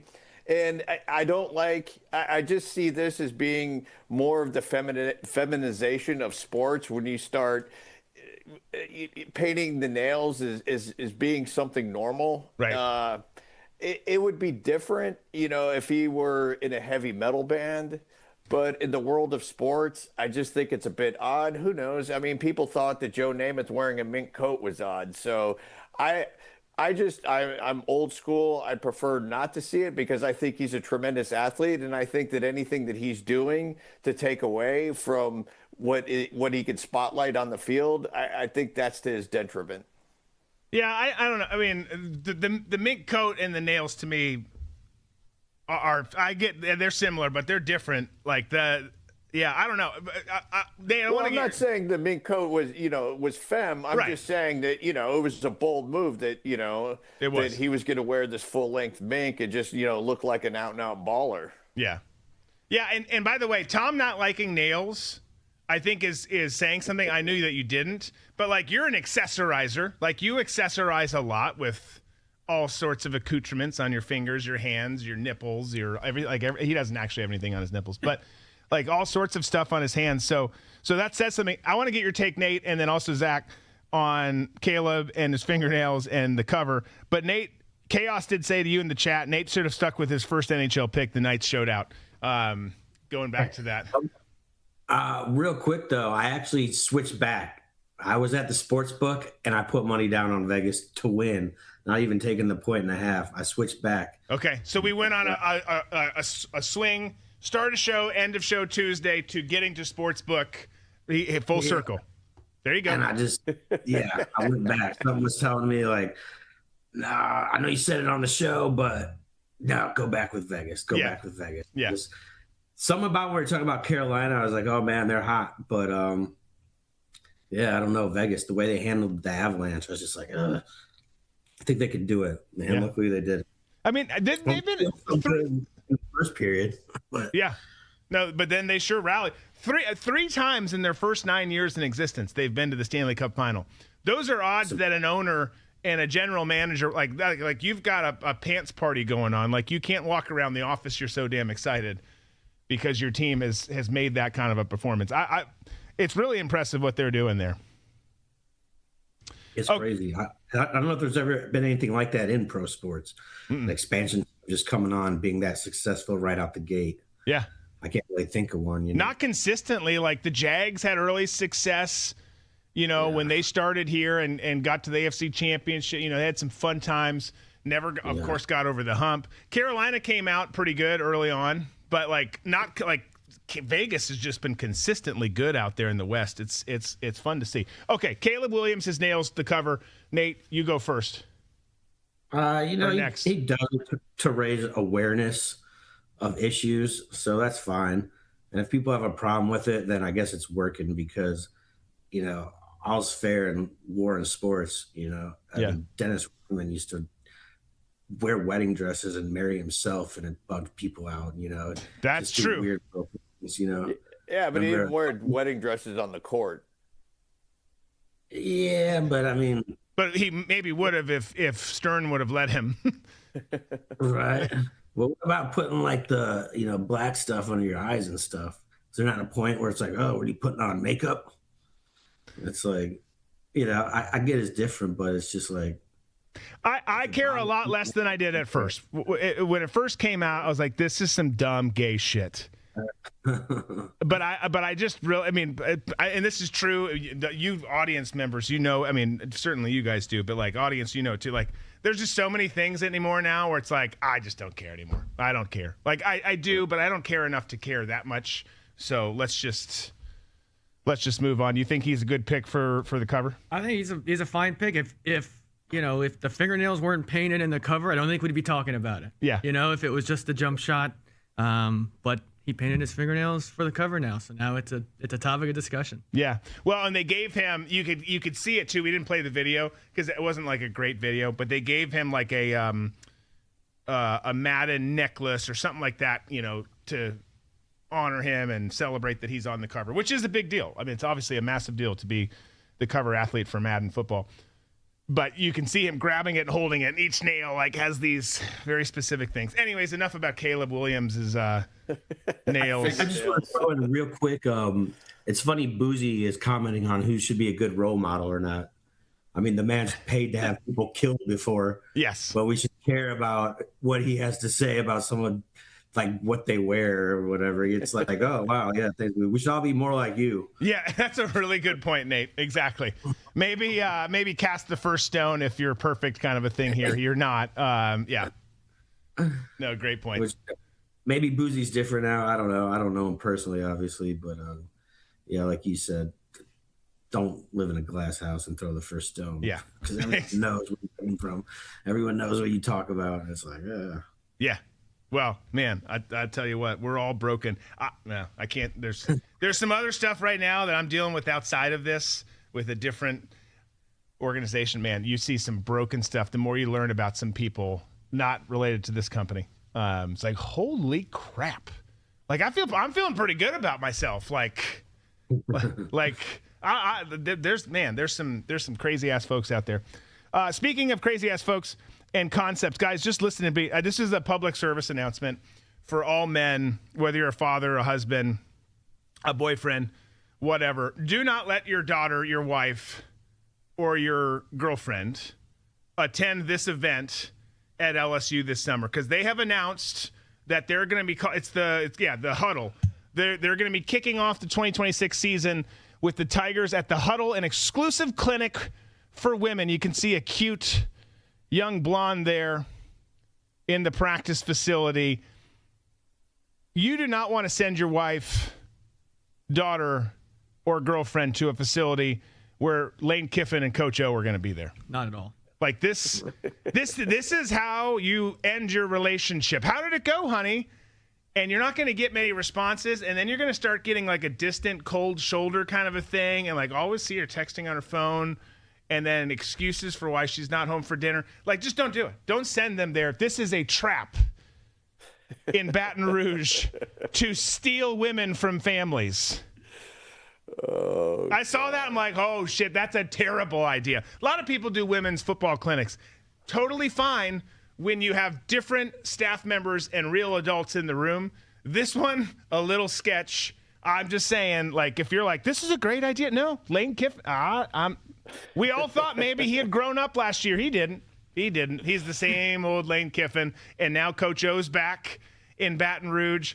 Like, this whole thing, and mostly joking here, also serious, don't send them. Like, don't let them go, especially your daughters. But, man, crazy seeing this news. I thought it's fun to joke about, but I also thought it was like, seriously, like, don't send people. This is a terrible idea, and it's got to. The idea is fine, but the problem is the name of it, the Huddle. Yeah, join us in the Huddle where we can cuddle, and you'll leave with a puddle. It's just there's so many things, so many ways. Maybe a seed, yeah. Yeah, there's so many ways to take that, and plus.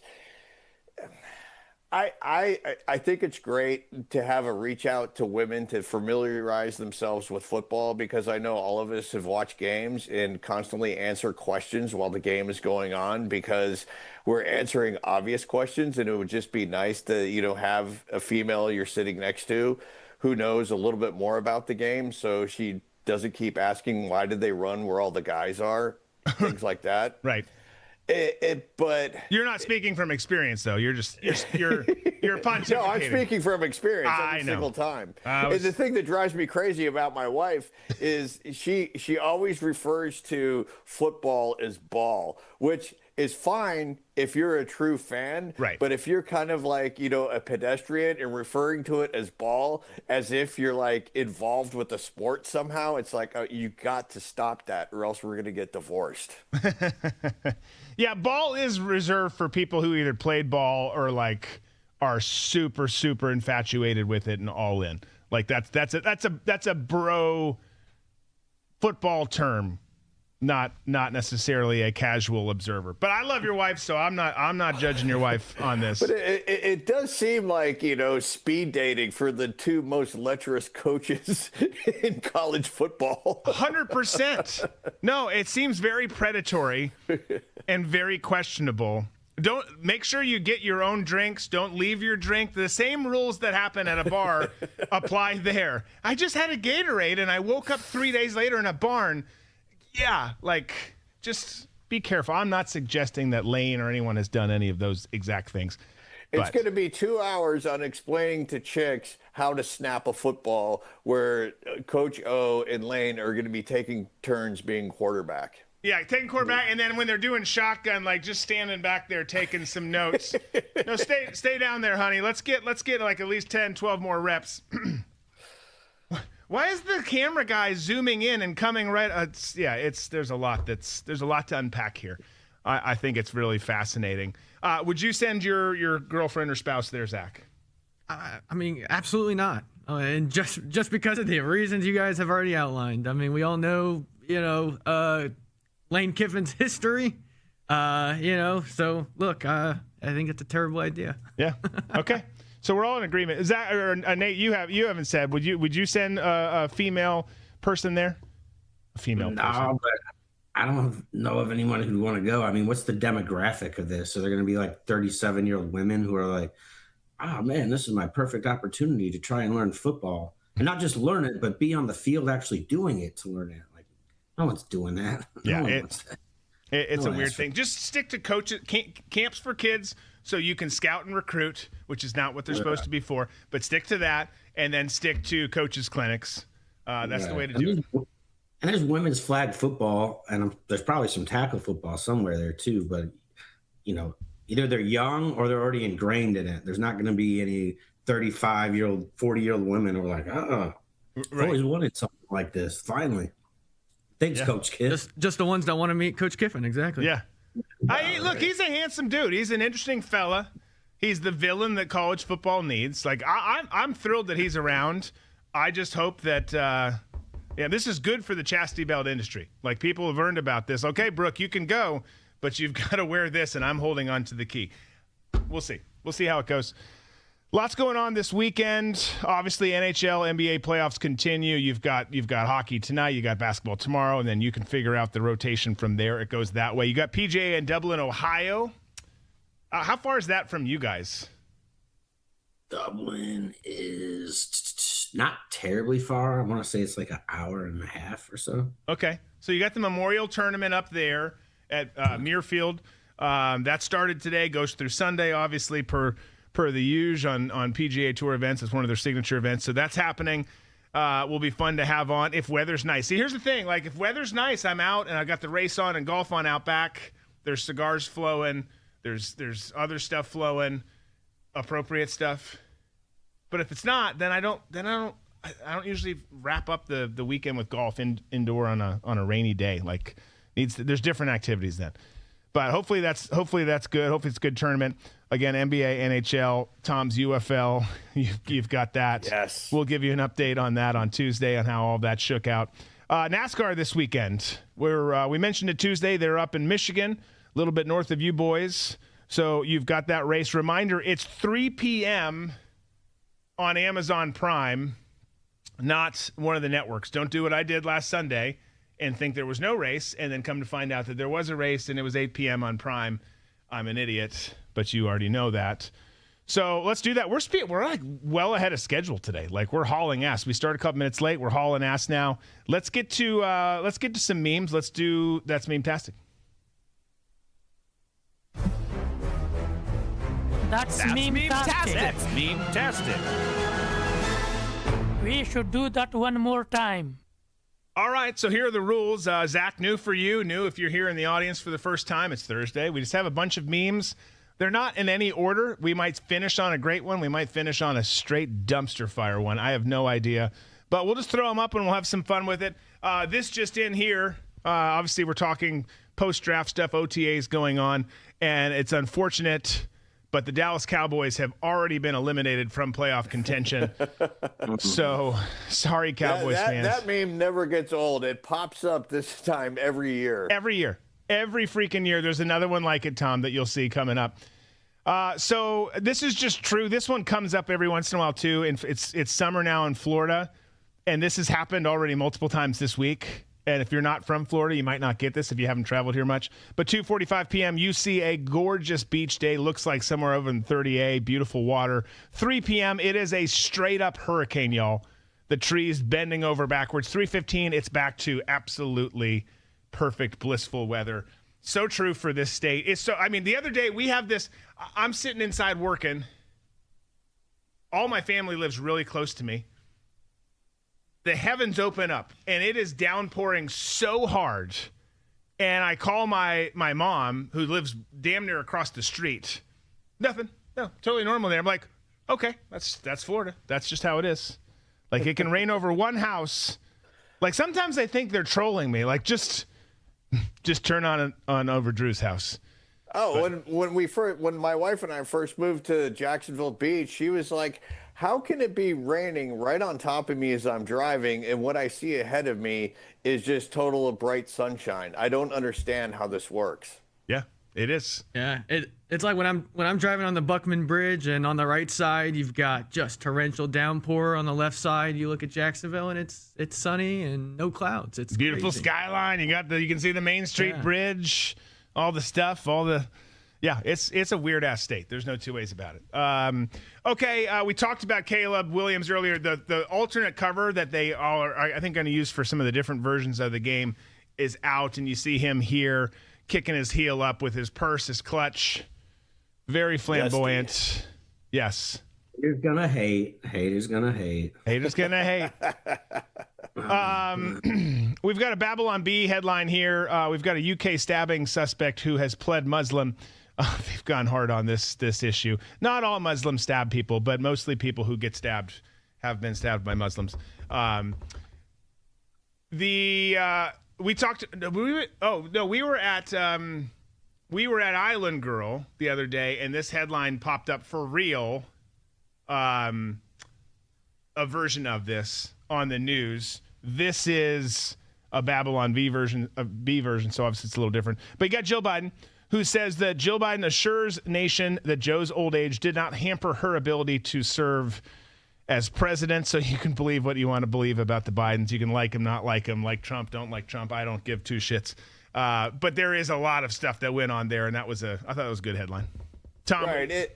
That's not precedent setting. I mean, you go back to Woodrow Wilson. Edith Wilson was, to me, the first lady who became president of the United States after the so unctuous and odious Woodrow Wilson had a stroke and was bedridden for the second part of his term of his reelection. Correct. Yeah, that's how it played out. Like, there's no ifs, ands, or buts about it. Yeah. Okay. We've got some women here in some two-piece suits, one very well endowed up top. And the caption says, if you look a little bit to the left, you can see a monkey. A little bit to the left of the gal in the navy blue, who, if you're listening or driving in your car, has a very impressive upper region of her body. We'll say that's the nice way to say it, I guess. I don't know. It's the more appropriate. What, Nate? She's going to do very well at the huddle. Yes, yes. They've already signed up, no doubt.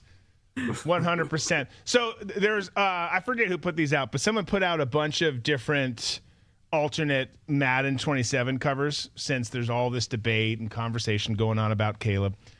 And there's two of these. The first montage has J.J. McCarthy with his infamous 9 angry face top left. That thing has been, as a Minnesota Vikings fan, the amount of times that I've seen this is, holy crap, it's a lot. You've got, I can't see who that is down below. Oh, you've got Trump and Jackson Dart, obviously down below shaking hands. That's a controversial thing. You've got Jackson Dart and Cam Scatteraboo, bottom right, broing out, which I actually kind of like that one. Like, I think that's good.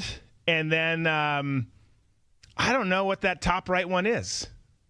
Ben Johnson, the Bears coach. He's been known to rip his shirt off a few times after a good victory. Is that him? Okay. So there's Ben Johnson.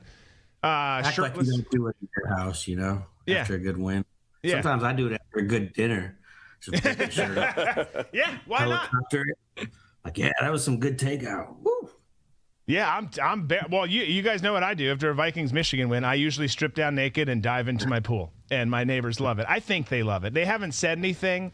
They don't talk to me anymore, but I think that's their way of saying that they love it. I don't know. We'll see. But then we find small things to celebrate in big ways. That's the truth, I feel.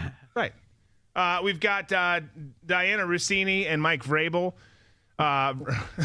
With her pregnant in this one. Obviously, they went on a boating trip together while she was pregnant. That one, we've got Drake May just getting obliterated like he did in the Super Bowl there. We've got Daniel Jones with his bloody face. Man, Daniel Jones got the shit kicked out of him that game. Absolutely destroyed. So they've got his bloody face. And then we got Max Crosby in a Ravens uniform. Obviously, that trade happened. Then that trade didn't happen. And the amount of stuff that's happened since that trade didn't happen has been crazy. By the way, he says he's happy in Vegas. He's glad to be there. Water under the bridge. They're moving forward. And if you're the Raiders, I think that's great. You can keep him, and he comes back from that healthy, regardless of what the Baltimore doc says. If Max Crosby's healthy, you want him on your team. If you're in prison, you want him in your cell. You want that guy with you. And I think that was a good one, though. So let's put those back up. Best one of these 2 images, or 8 images, 2 montages. You've got that one, and then here's the other one. If I'm going classic comedy, I'm going Rossini. Okay. That was gonna be my pick. Yeah, you can't go wrong there. It's pure comedy. It's pure comedy. It's pretty cool, especially since they've also added a baby in there. There's so many. I saw an AI video today too. They did like a fake Maury Povich show, and they're telling Mike Vrabel that her 4-year-old son is his. They've done some stuff there. The one that's named after him. Yes, the one that's exactly. It's Michael, right? Right, it is. Nate, what was your pick? Yeah, the Mike Vrabel one's probably the funniest one for sure. The Crosby one's awkward because that's the story I keep forgetting about, where it's like the hottest trade item on the market, the best defensive player, except for Myles Garrett, who we didn't know was on the trade block, and then like all of a sudden the Ravens block it, and it's like nobody's calling. No, they're not trying to trade anymore. They're like, we're glad to have him. We're rebuilding, and we're super glad that he's here as part of the rebuild. Right. It's like, and we'll figure out how to pay these other guys that we signed after we traded him, thinking he wasn't going to be here. We'll figure all that out. Right. Crazy. So something's fishy there, and I still don't know what's going on. And maybe his knee is just a bum knee now, and he's not going to be very good. Yeah, I who knows? Well, time will tell. By the way, speaking of knees, I saw Micah Parsons saying he's not, which I love now that he's in Green Bay as a Vikes fan. I think sometime mid or sometime in October, he's not going to be back till then. So, yeah, he's starting on the PUP list, so he'll be out till at least then. Suck a D, Green Bay. Great franchise. Respect the hell out of you. Hope the worst for you this year and all years moving forward. Okay, this one's just real. This is really Tom and I's era. Well, it's anyone's era. I don't want to just say it's Tom and I's era. But we see these types of memes come up every once in a while. We got wooden spoon, a ruler, a belt, a sandal, a fly swatter, a switch. If you've ever had your ass beat with one of these, then you're probably not a they, them. And I think that's a pretty fair assessment. One, I think that you should have gotten your ass beat with one of those at some point. Repeatedly, either you're a bad kid or your parent is probably behind bars now. But like at some point that needed to happen. But the type of people who go that direction and get into, well, I'm a they, them, or I'm a zebra, like whatever. Like they didn't get the shit kicked out of them by their parents. They might have in school, and I'm not saying that's okay. Like don't bully people. But fair point on that. I feel like they missed a paddle on there. And, you know, the belt and the paddle are big. Like, we literally had a paddle in our school. Our principal had a freaking paddle in our school. Yeah, my dad was a principal and paddled a lot of kids who I was friends with, even though I didn't go to the same school where he was principal. And they talked about how much it hurt. And so that was enough for me to not challenge my dad ever growing up. I never got the paddle at school because of the same thing. It's like, he looks terrible. Like, I'm not okay. All right. I mean, I was not a terrible kid. I'm a terrible adult, probably. But like, I was not a terrible kid. But yeah, that you don't want. You see it too. You're like, no, that wouldn't feel good on me. But I mean, we are lacking that discipline now. Okay, this one a little there's a couple political ones that work their way in here today, but we've got the evolution of the left, the political left, that is 1860 to modern day. We're starting with a Confederate soldier, KKK. We've got is that Teamster? I can't really see the someone.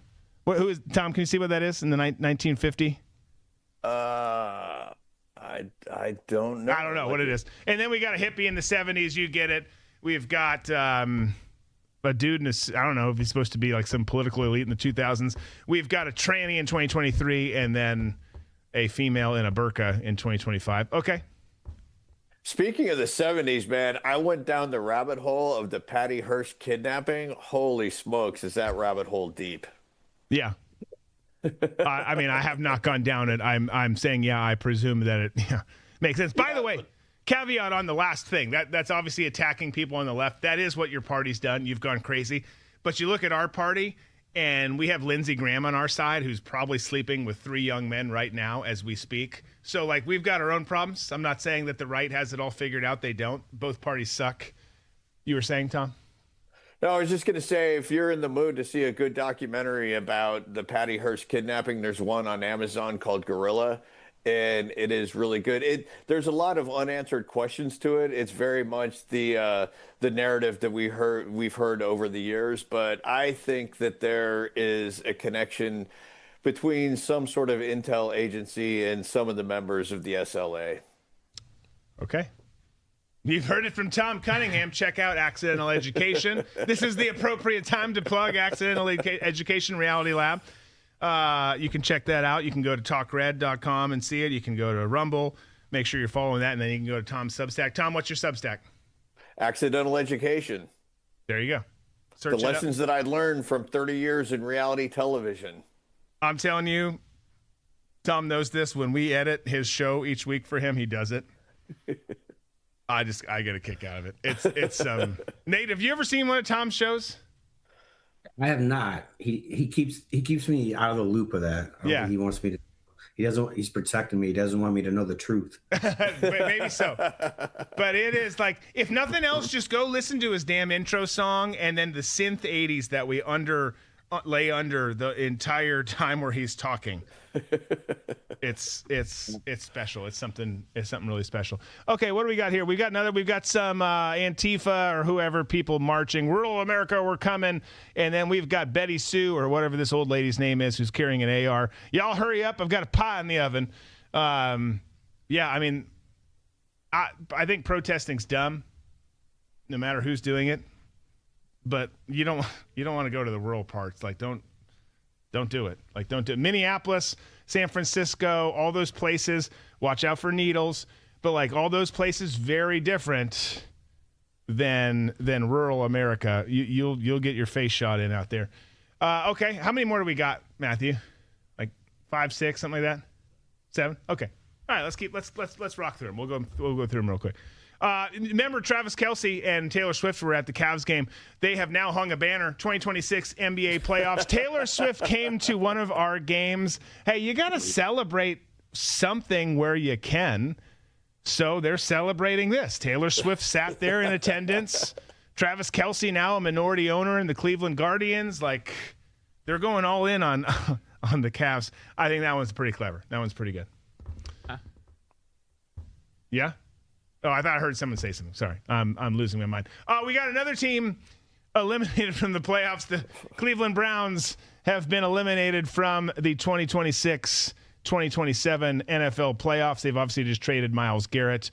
They're doing everything they can to get Arch Manning, whatever they're doing. I don't know what they're doing, but they're doing some shit. And as we said, I mean, Jared Verse, good player. They got it, but Nate, did you see that interview? By the way, Jared Verse kind of like, yeah, he was shocked by it. No, I didn't see that. Yeah, he's not happy. I mean, he's moving on, saying the right things now. Like, at the time, he was like, at the time it was really hurtful. I'm like, at the time was like 72 hours ago. Like like we're still in the time. But he was shocked and upset by it. I tell you, you put some piss and vinegar in a guy like that, he's going to go do some things. He's on a terrible team, but he's going to, it'll be interesting to see how that plays out. Let's skip this. They made good moves. They made some good moves. Yeah. Look, anything that's not the Herschel Walker Cowboys Vikings trade from '88 is not that terrible. Like, when that's the bar of like, that's the terrible trade, you can talk to your GM, your coaches, the players, and be like, well, is it that bad? Like, oh, no, like nothing's that bad. All right, well, then we can consider it. What was worse, Herschel Walker or the Luka trade? I'm so biased that I have to say Herschel Walker. I think people can make cases. I think the Herschel Walker trade is worse than like some different like hostage rescue situations that we've had over the history of our country. Like there's people who have died, and I'm like, that's terrible, but not as bad as this. Like this was really, really bad. Let me ask you this: Herschel Walker trade or the Vikings missing a draft pick? Neither good. I mean, I'm at the point where I've got like 84 therapists. Like this is my you broke yourself overseas doing all the shit you did. This is my Vikings therapist. This is my it's not good. I hate what they do to me. You have one for each of your sports teams? I probably should. The only team who really does that to me though, I mean all Minnesota sports do that to you, but the Vikings, the way they do that, like that trade again, Darren Nelson, you dropping that pass in '87 on the goal line against the Redskins in the NFC Championship, like you're a terrible person. And I liked you. I had his jersey. Will not go to his. I don't know if he's alive or not, but I wouldn't go to his funeral. I'm so mad at him. I would. You were great. You just ruined my life, and I still think about you all the time as I put lipstick on and make my kill list. We know that the UFC is going to the White House. They're already building that's this month, right? They've already been building the whole setup. Well, Babylon Bee has another headline here. Trump is recognizing Pride Month by hosting a soccer match on the White House lawn. We've got pride flag barriers around it with the White House in the backdrop. I just can't. Nate, what's your take on this? Like, are you like you bet on everything again? Like you bet on baking competitions in Botswana. Like you'll dive into anything where there's, and I love that about you. Are you all in on FIFA this summer, or is it soccer's just harder to get into? So you're not. By the way, some people are suggesting that FIFA and the World Cup in America this year is going to have more money bet on it than the Super Bowl and March Madness and all these other major events. Yeah, I mean, I could see that because it's an international draw with international teams. So you'll definitely see that. And that's one thing I think with the ticket prices everyone's talking about. It's like, well, this isn't just an American league. This is a worldwide league. And the same thing happens overseas in Europe and stuff when these teams play. It'd be interesting to see. It might even be cheaper in America than it would be to like see FIFA in Spain or something, That said, it's like tens of thousands of dollars to get good seats at these big games, the finals. Yeah. Right. And we don't even care about soccer here. So imagine somewhere where it's like, in everybody's blood. Yeah. Well, it'll be, again, when the World Cup comes around, I love America. Like, I will cheer on America. I will watch that. If we get outed early, will I watch the rest of them? Probably not. Maybe, but there's so many other great things going on with, well, there's less at that point, but there's still golf and NASCAR. So I'm probably doing that. And then there's baseball. Will you watch FIFA? Like you, I'll watch Team USA. Huge, Team USA guy. But Go America, right? But as a hockey fan, I think that meme is hilarious. It is. So. It is fun. Let's be honest.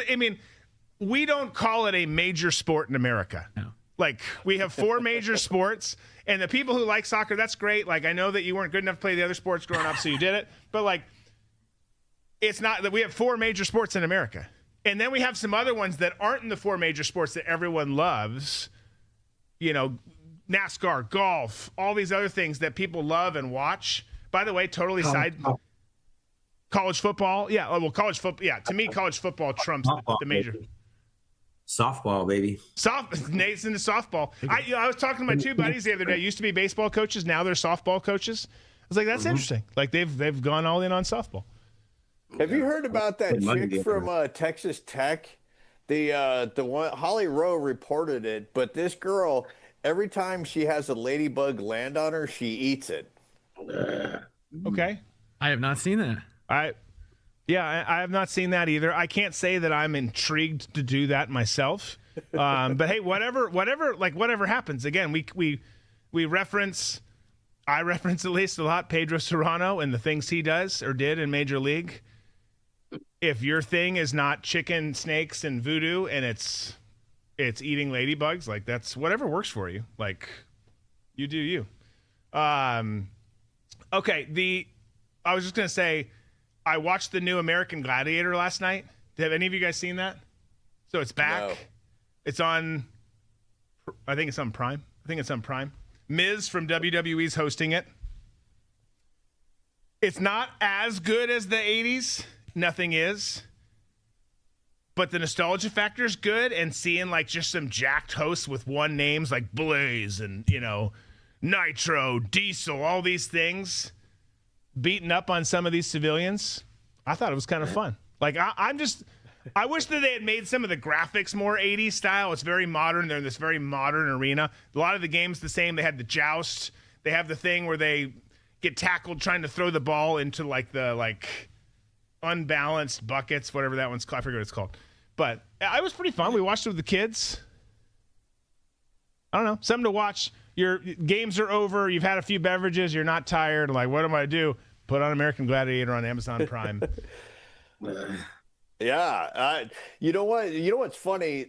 I had a neighbor back when I lived in L.A. named Billy Worth, and Billy is an actor, and he was in the the name of the movie's escaping me, the vampire movie, The Lost Boys.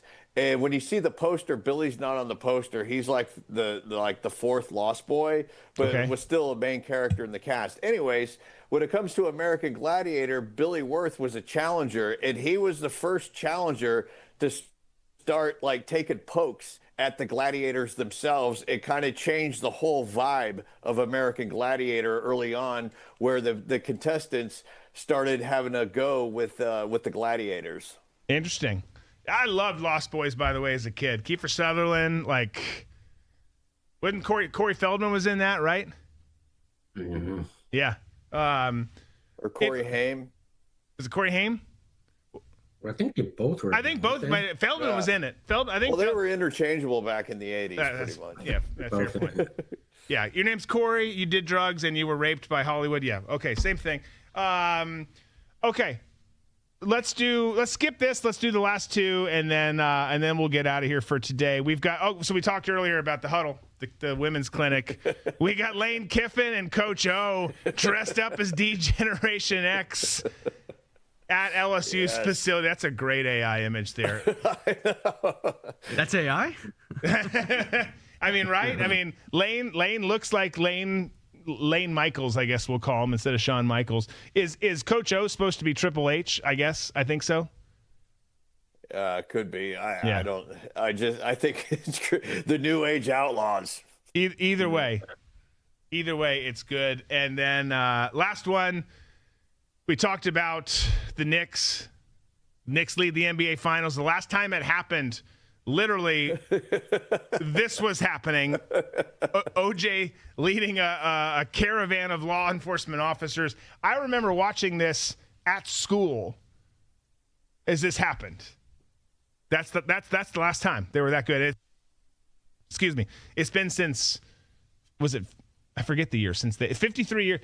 Since then, since they were in the finals, 53 years since they won the finals, I believe was the stat we shared the other day.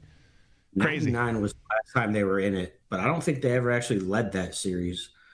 So I don't know if the memes. The meme might not be accurate. Yeah, I mean, turns out they're in the well, wasn't OJ at 95 or something like that? Yeah, 96. Yeah, 95. I missed it because I had kidney surgery. I was coming in and out of consciousness as I was laying in my hospital bed. See, I think that would be good nowadays with live betting, and they could throw up some OJ lines like, "Is he getting away?" It was June 17th, 1994. Oh, 4. 94. I was gonna, yeah. Well, I don't know. Zach, we're glad you're here. Thanks for joining. Yeah, thanks for having me. Thanks for talking some hockey with us, talking everything. Boys, good talking to you always. Now we've got our 3 and 4 split kind of figured out. Things will change as always because that's just kind of how things roll. But hope you guys enjoy. You got the Memorial Tournament. You got NASCAR this weekend. You got NHL tonight, NBA tomorrow, flip-flop those throughout the weekend. You got Major League Baseball going on. So many things to be excited about. There is some other stuff going on in the world. Just turn it down. Turn it down. Enjoy the weekend with your family and friends. We hope to see you back here on Tuesday. Be safe, be smart, be free. We got ball and banter.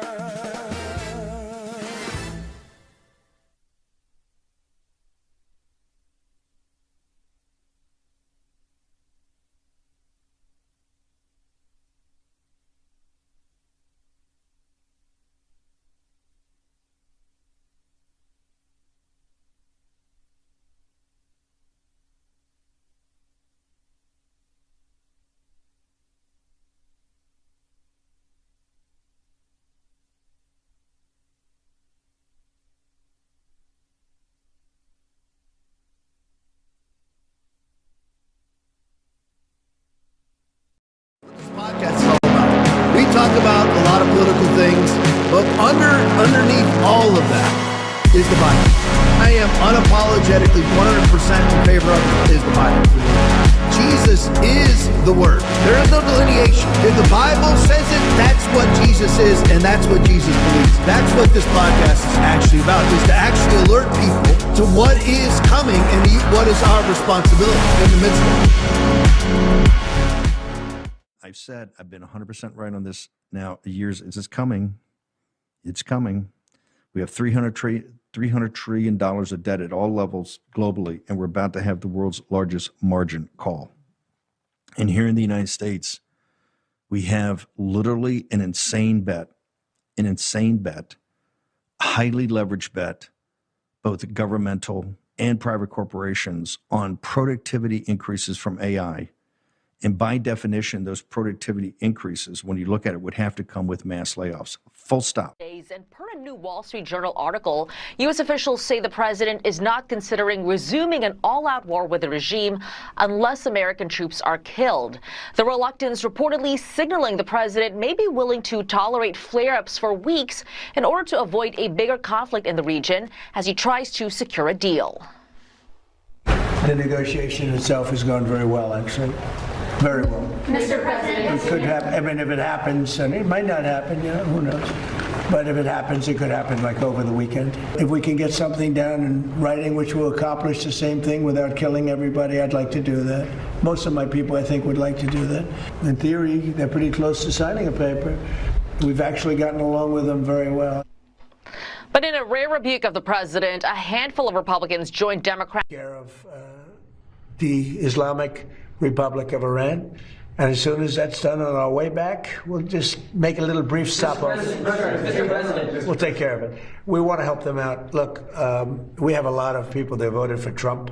Whether they did or not, it didn't matter. But I had 95% of the Cubans voted for me.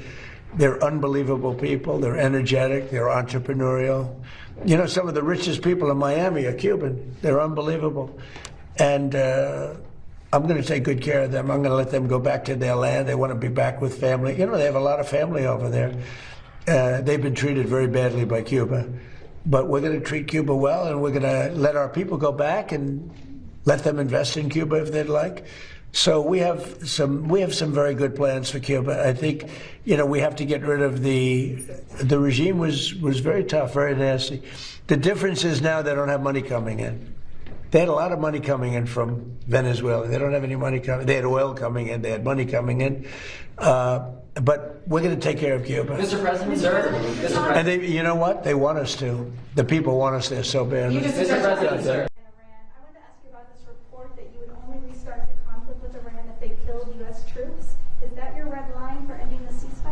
If they killed U.S. troops. What does that mean? That you would restart the war with Iran if they killed U.S. troops. Well, it would be a good reason. I'll be honest with you. If they killed U.S. troops, I think I would do that very quickly.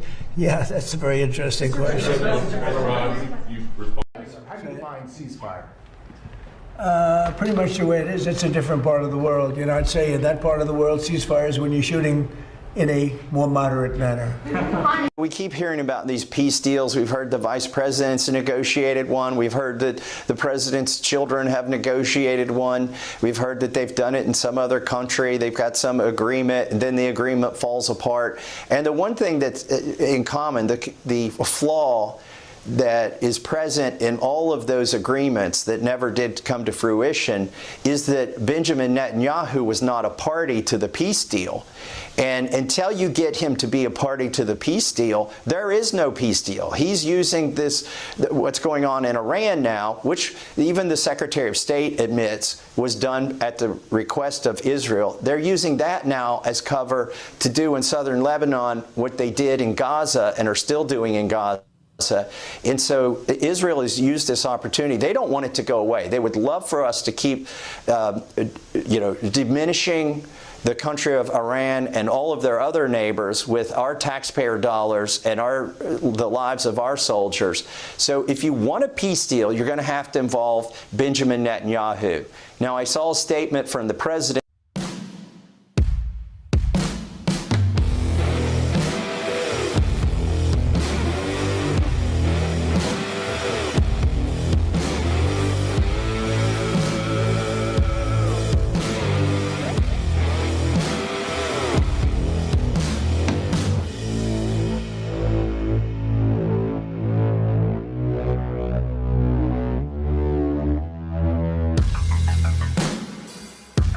All right, Thursday night, and we are live. Hope everybody's doing good. As always, be blessed in the mighty name of Jesus. Let me see who is in the chat tonight. I am at the bottom, so I'm going to scroll up just a little bit, see if you guys can keep up. Keeper 1376 is on. USA 1 Mike is on. Motorcycle is on. Skunk 71 is on. Scooter Magruder is on. Patrita C is on. Guitar Glenn is on. Hanslick Donovan is on. Captain Cliff is on. Robin Aroni is on. Mike Griffith is on. Big Jim Go Blue is on. Deb Pal Fitty is on. Drummer for Jesus is on.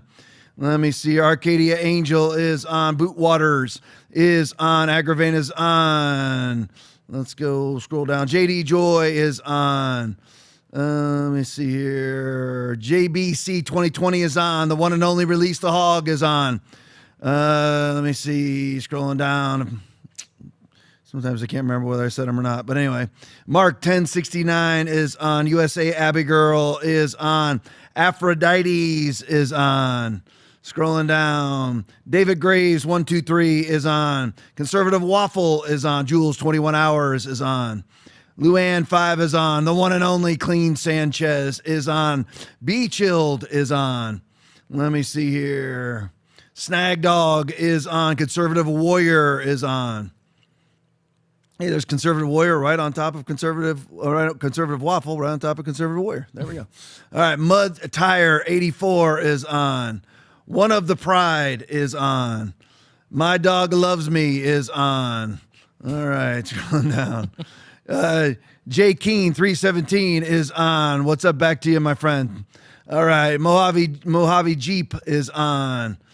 Let me see, scrolling down. Graybeard is on. Lots of different names tonight. Good to see you guys. LA 106 Times is on. I think I've reached the bottom here. All right, there's one more. Graffiti Bug is on, stating that I'm on. All right, let's hop right to it. Of course, we're going to start with Iran. Redacted video overnight, which I believe was last night. But anyway, overnight, Iran struck Kuwait's airport, so it was a day ago, a facility that is also used by the U.S. military. Shortly after the attack, U.S. CENTCOM claimed there was no damage, but the narrative was rebutted within hours by reports showing massive destruction. Play for me. Well, overnight, Iran launched a series of devastating attacks on Gulf countries. Iran is targeting U.S. bases in multiple countries, Kuwait, Bahrain, and Iraq, following U.S. attacks on Qasem Island. By the way, Iran said that they were going to retaliate last week, and they did. But according to U.S. CENTCOM, says that every Iranian missile was stopped in its tracks. In other words, shot down. And then daylight hit, and suddenly, shocker, CENTCOM was lying to us? Iranian missiles struck targets all over the region, and video are now emerging as a result of that. Here's Kuwait. That's the Kuwait International International Airport. And there are some daylight photos that have also emerged as well, which you can see. And so then once we get satellite imagery, according to Egypt's Intel Observer, fresh satellite imagery confirms the destruction of drone aircraft shelters located within the airbase in Kuwait following this Iranian missile strike. So CENTCOM stopped all of the missiles? Okay. According to Max Blumenthal, a friend of the show over the Gray Zone, said Iran is targeting these bases. Iran seems to have recognized that deterrence can only be established by forcing the U.S. regime, the mafia co-opted by Greater Israel, to recognize every terrorist action has a cost. Meanwhile, we are seeing, obviously, a worsening economy in the United States, and you can draw a direct line between the start of the Iranian war and rising interest rates, rising gas prices, rising food costs all across the United States. According to a new study this morning, new data this morning, most voters believe the U.S. economy has gotten worse since last year, but they're divided over which party can do a better job of handling it. Here's a little insight. They're both in on this together. They both love war. Both of these parties are massively corrupt, and they both, of course, want this war, and they'll do whatever they can to support the military-industrial complex. Iran seems to be done with any sort of negotiations at this point. They're not playing, according to sources in Iran, saying we're not playing this tit for tat anymore, and we're going to carry out these attacks on our own terms. We're not waiting for Trump to come back and forth, back and forth, back and forth. We're done. What do you make of that? What I think is that Iran recognizes that the more the war has gone on, the more leverage is going to its side, and it's playing that hand as strongly as I think we could imagine. It's not succumbing. It's not buckling. This idea that because of X, Y, or Z economic costs on the Iranian economy because of the blockade, the whole house of cards is coming unglued, and the regime is about to topple and be coerced. There's no signs of this, and there's no reason to think that that's going to happen. And in fact, what's happening is we're underestimating how much more this is going to escalate. You're run into this. To the segment here really covers the core issues here. We are essentially now in the last few weeks been bombing while negotiating. So the last night was not the first set of tit for tat attacks. This has been going on for a while. Both sides have been doing what I call demonstration attacks here. These are kind of attacks to show resolve, that they're not going to be cowed or moved in the negotiations. They also want to sort of send a little demonstration to their other audiences, domestic and international, that they're not buckling. But now what you see is that they're escalating. It's really, I think, quite sad and counterproductive for CENTCOM to be putting out essentially victory rhetoric when this is going to be easily discussed here, and you just showed it within hours. You're able to show that was not the case, and what that does is it disillusions supporters on their own side here. So they might think putting out this rhetoric is a good idea, but over time it tends to be counterproductive, even for their own supporters, because people just see it with their own eyes. I'm sorry to say. All right, so there you go. Well, it goes on for another minute or two. But anyway, you guys side by side that whenever you can. So I love being lied to. How about anybody else? I mean, I love it. I mean, it's, as much as there is talk about Russia, which, by the way, it's funny, just on a side note, now you have really what is the woke right. We're called the woke right because we're demanding that Trump actually be conservative, and you're not conservative. You demand somebody else be conservative. But anyway, Russia's starting to come across the lips of people like Ben Shapiro again to deflect, obviously, from Israel. But anyway, that's a Russian tactic, KGB tactic, always lying and propaganda and everything else.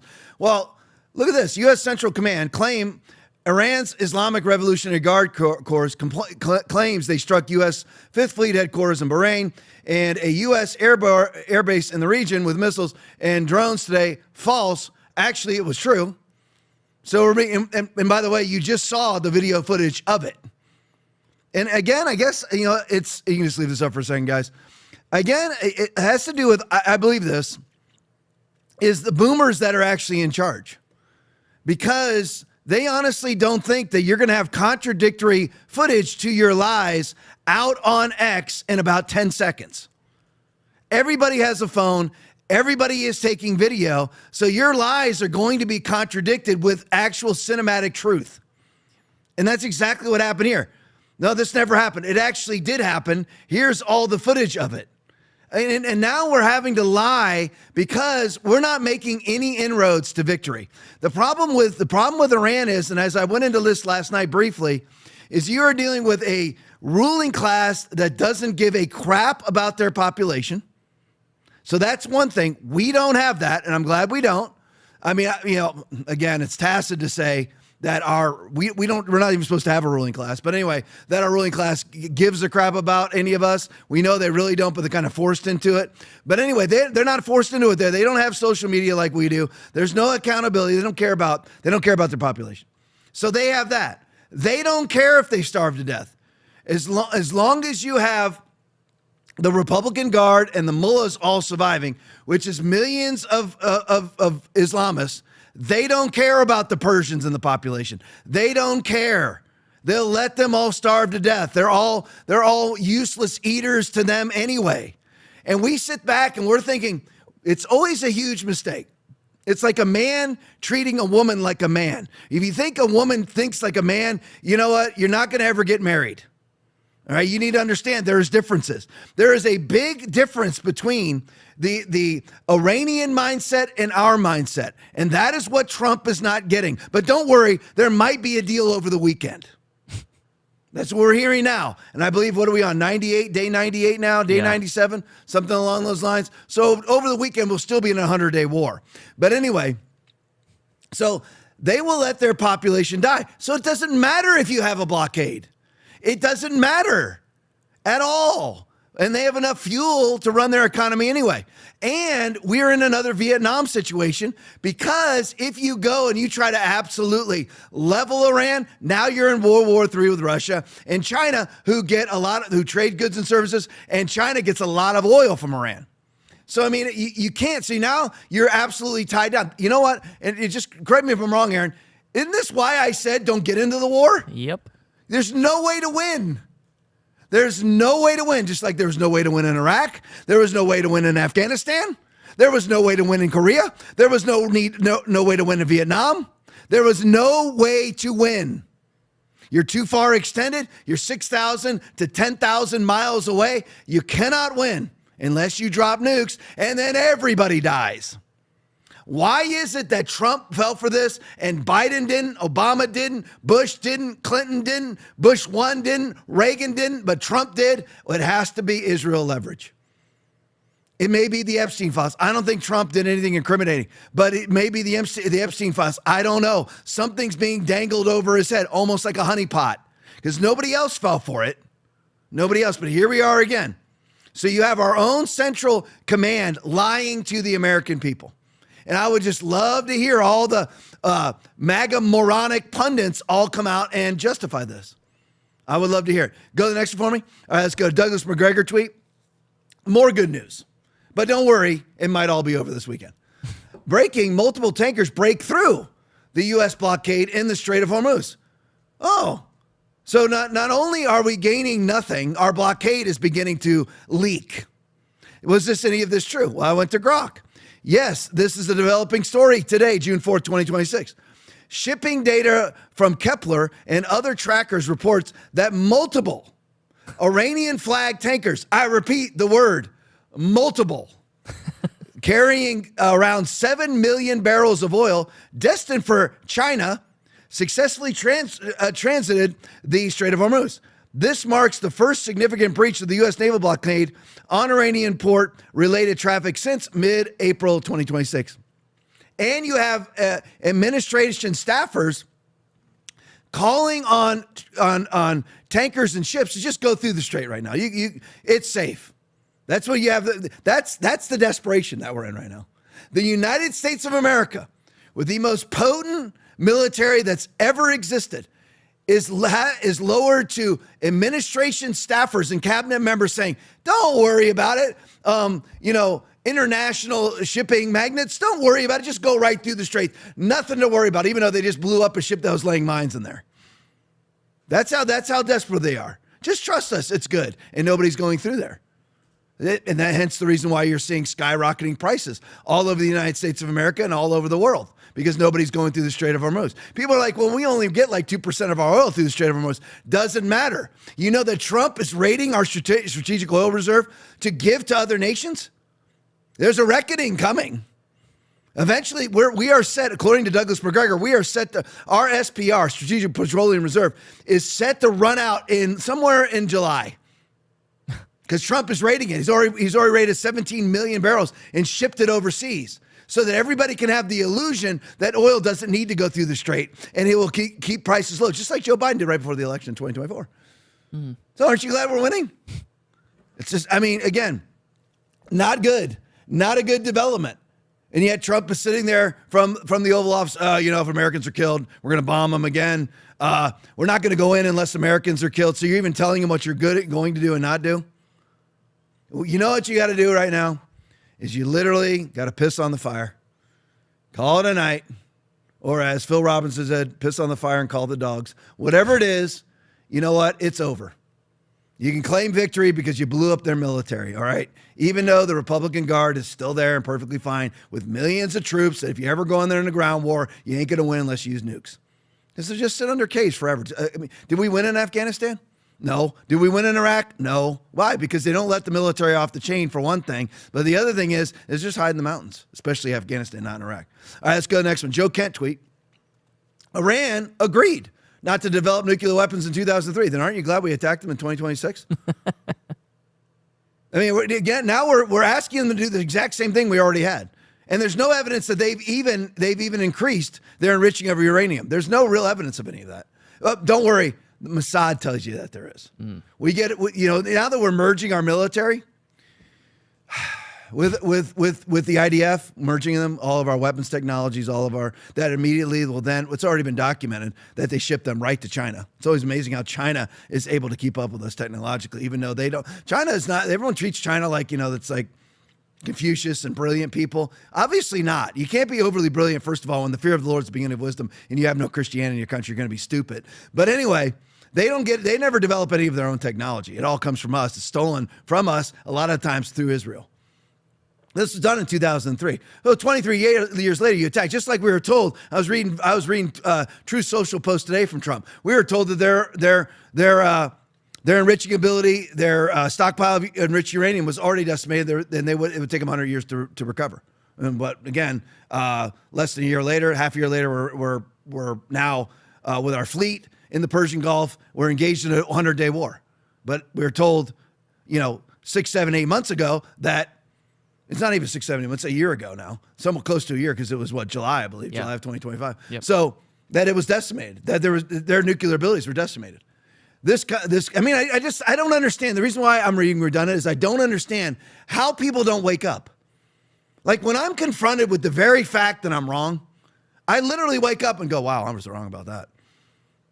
I literally just wake up. I was wrong about that. It happened to me one time. This guy was an absolute jerk. Absolute jerk of a human being. And he came up and corrected me about Hebrews chapter 12, 1 and 2, because I quoted it correctly, but I interpreted it incorrectly. And he was totally right. And I went home, I researched it. I'm like, oh, crap, because I really didn't want him to be right because he's such a turd sucker. So I didn't want him to be right, but he was right. So I called him and I said, you were right, I was wrong. I texted him. I called or texted him. I said, you were right, I was wrong. That's what you do when you find out you're wrong. Yep. That's what you actually do.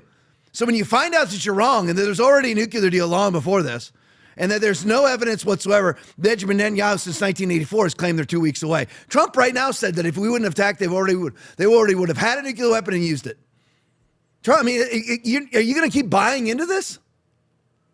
This commitment is exactly why they were negotiating with this administration before the war. And every time they would negotiate, what would happen? Israel would come blow them up. Their team would show up to negotiate and Israel would blow them up. And it doesn't mean that I like the mullahs. You can say one evil entity attacks another evil entity, can you not? Yep. That mandate came from the former supreme leader who we killed. So the mandate, actually the supreme leader had put out, it is I'm trying to remember whether they're Shiite. It is anti-Shiite Muslim for us to ever have a nuclear weapon. Now, do I believe him? Of course not. But we can monitor the uranium enrichment anyway. Why bother blowing their country into oblivion? Why bother? And again, $2 billion a day. Americans are dead. Countless civilians are dead, paving the way for more aggressive hardliners to seize power. So that's what we've done. We had a bad mullah already in charge, and now you've got a worse mullah. And by the way, the worst mullah is now his son, who watched his wife and children killed by Americans. Yep. That's going to help a lot, right? I wonder why it is we're not having a deal yet. And why are we even there seeking a deal? We're now seeking a deal to give us what we had before the war. We're seeking them to say that they no longer want to develop nuclear weapons. You already had that before the war. Now, do I believe them? No, but you already had that. So we're going to sign another paper? We're going to have another paper. We're going to have another declaration. You're going to have another president who just enriched the military-industrial complex, which are all leftists, by the way. So you have Gunther Eagleman, Benny Johnson, and all the rest of them. Ben Shapiro, of course, Ben Shapiro. Mm-hmm. Yeah, Ben Shapiro talking about, how they're all right-wingers while they support a war that enriches left-wingers. I mean, who owns the military-industrial complex? The left. Larry Fink, Vanguard, BlackRock, they own the military-industrial complex. Go ahead and look into it. Oh no, Vanguard, it's not BlackRock that owns it, it's Vanguard. They're the same thing. Right. The primary stockholder in Vanguard is BlackRock. The primary stockholder in BlackRock is Vanguard. It's all an illusion. Everything you see is illusion under 1 Timothy chapter 6, verse 10. The love of money is the root of all evil. Everything is procured for money. World War I, World War II is all about world banking system.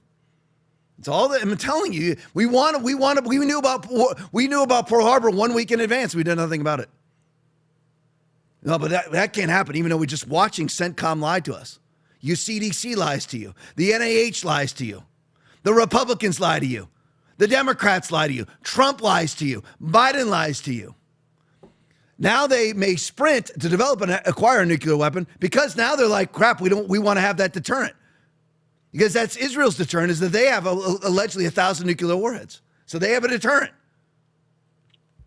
So we are pining and grasping and negotiating and allegedly giving them $300 billion fungible dollars to rebuild their country. That's part of the agreement. Where will that go? Into the NGOs, into Democratic Party, and rhino coffers. That's what will happen with that $300 billion. All right, let's go to the next one. Bannon's War Room video. Brandon Weichert on the NDAA clause. No one's talking about. America is merging its defense industry with Israel's. Play for me. So I basically all weekend did what I used to do on the Hill. I just basically read everything I could inside the actual NDAA PDF. And I focused a lot on 224, Section 224. And it's not what they're saying on the internet. The U.S. and Israeli militaries are not merging commands and whatnot. That's a kind of a misnomer. It's actually kind of scarier. What we're doing is we're merging our defense industrial base and high-end technology development bases into one. So they will, under this law, if it passes as it's written, become a seamless, there will be no change or difference between U.S. and Israeli defense and tech sectors. It will be one big blob. And that is where this is headed. Hang on, full stop. You got Navarro and this team over at the White House has been about rejuvenating our defense industrial base. So be specific. When you're saying this is one of the critical aspects we have, you were the first to report this, and you got a lot of blowback on it. And now it turns out you were probably directionally closer to the truth than others, but about our ability to have certain weapon systems, certain ammo, between Ukraine, the Gaza situation, what we need for the South China Sea and Taiwan, and what we're unloading onto the Persians. That all gets back to these shortages, and it gets back to our industrial base. We got enough problem with our industrial base and sorting it out.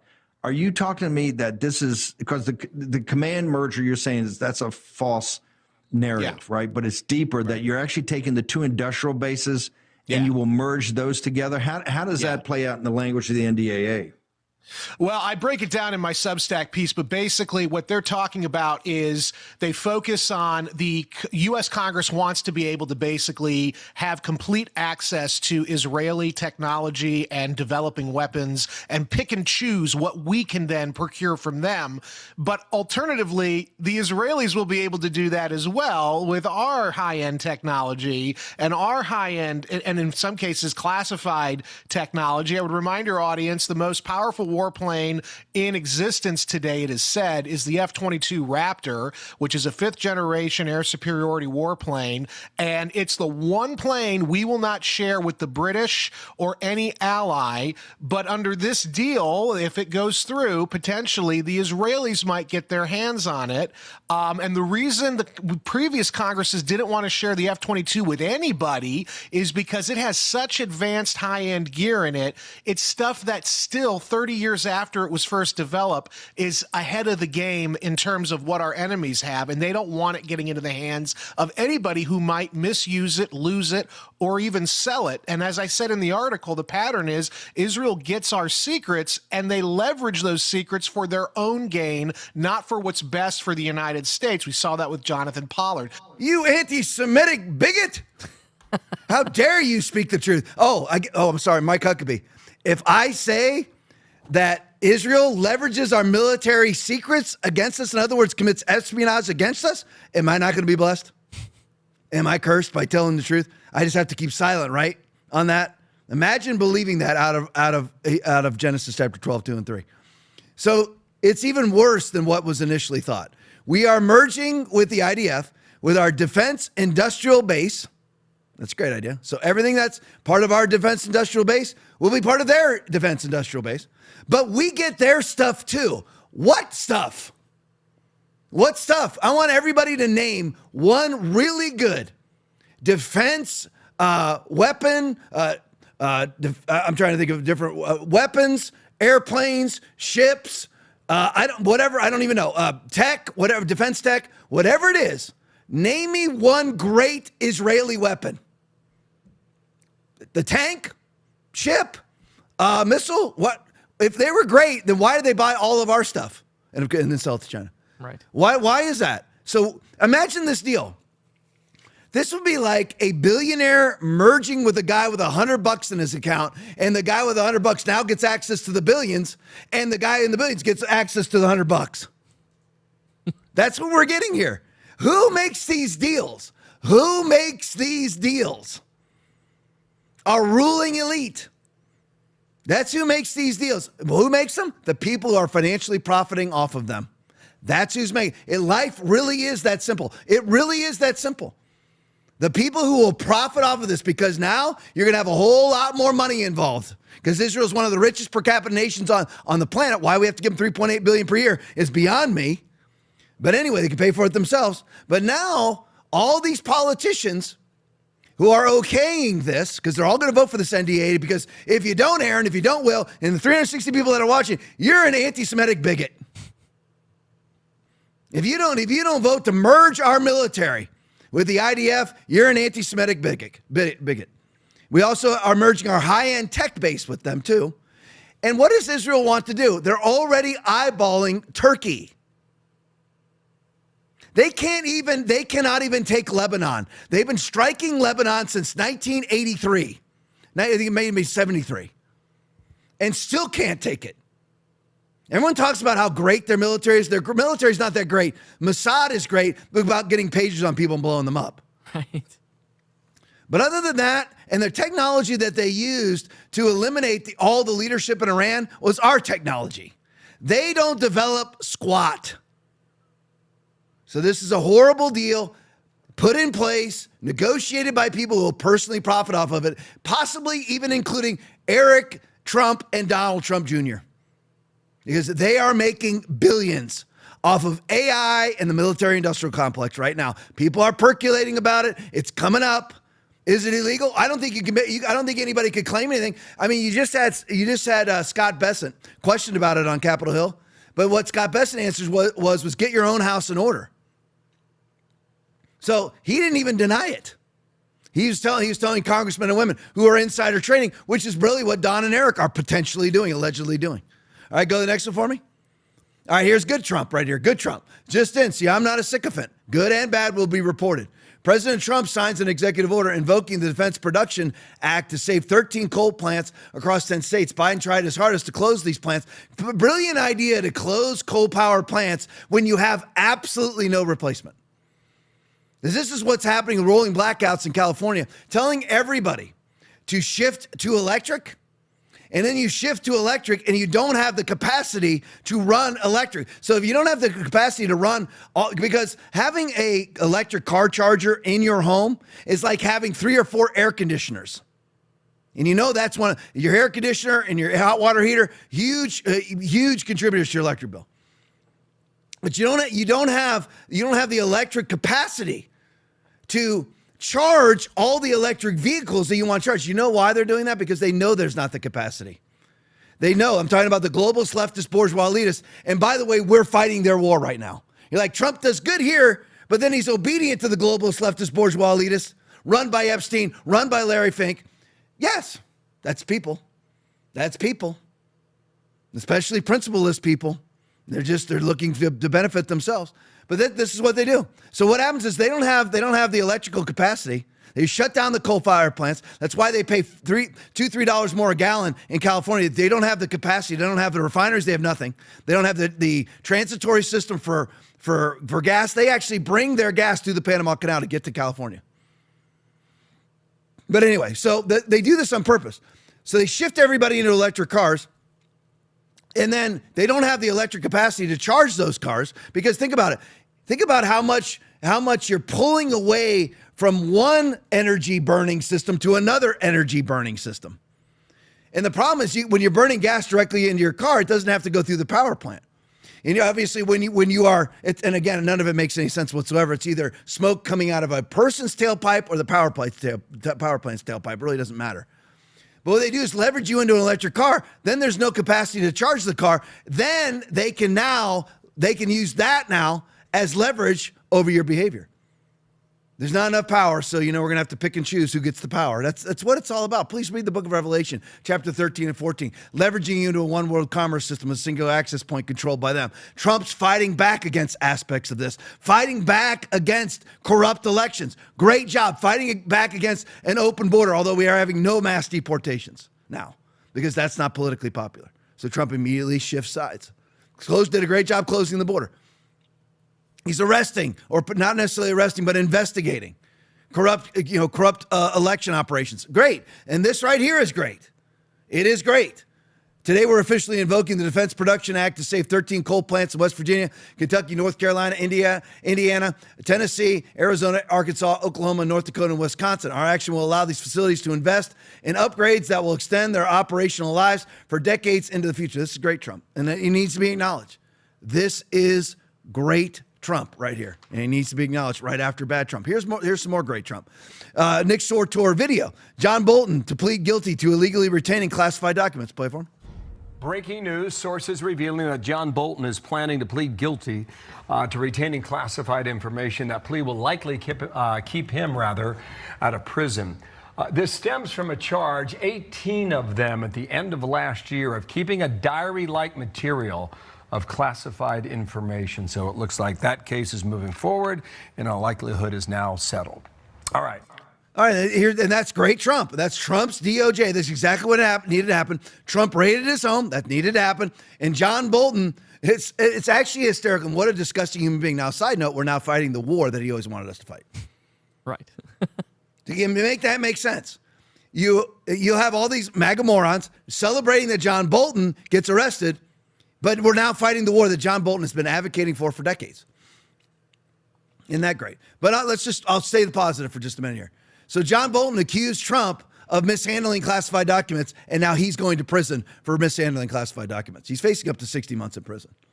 And a $2.2 million fine.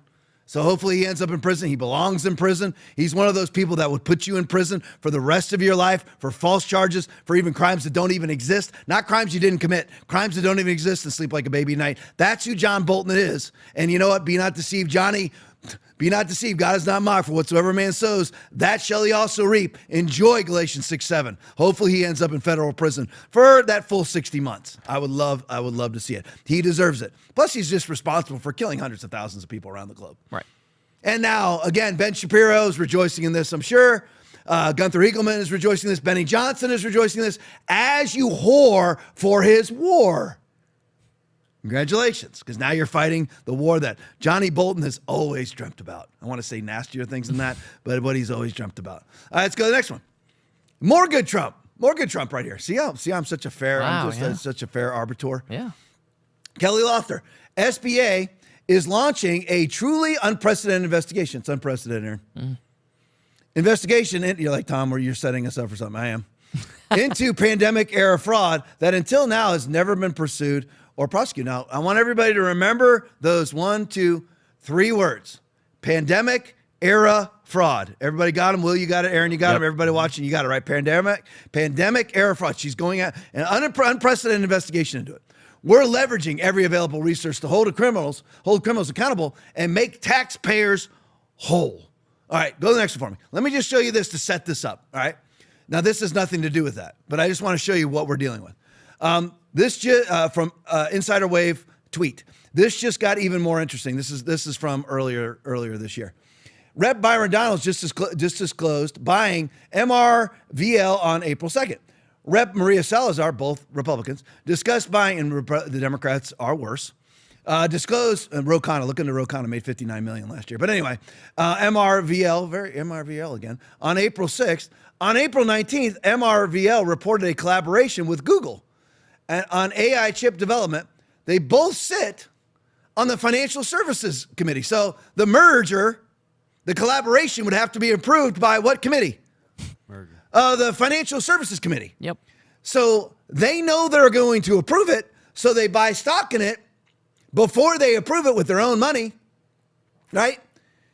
And then it gets approved. Now everybody else finds out about the merger when the merger actually occurs, but not Marvel Technology Inc. What is that, Aaron? That's the MRVL. Okay, thank you. So anyway, so they find out everybody else finds out on the day that the collaboration occurs, but not Salazar and not Byron Donalds.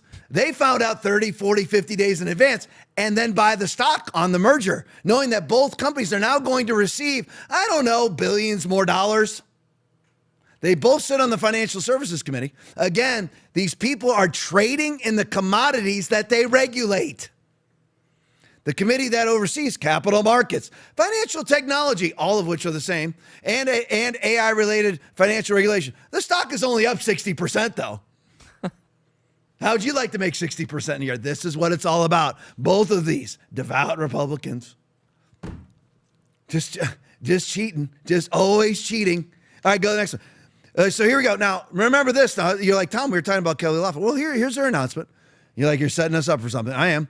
Eric Doherty video. Breaking: Trump CBA chief Kelly Loeffler just caught $1.1 billion in suspected PPP fraud. Freezes 27,000 borrowers in Ohio alone. $9 billion caught in California, Minnesota, and Maine. That's a good thing, by the way. It's a good thing.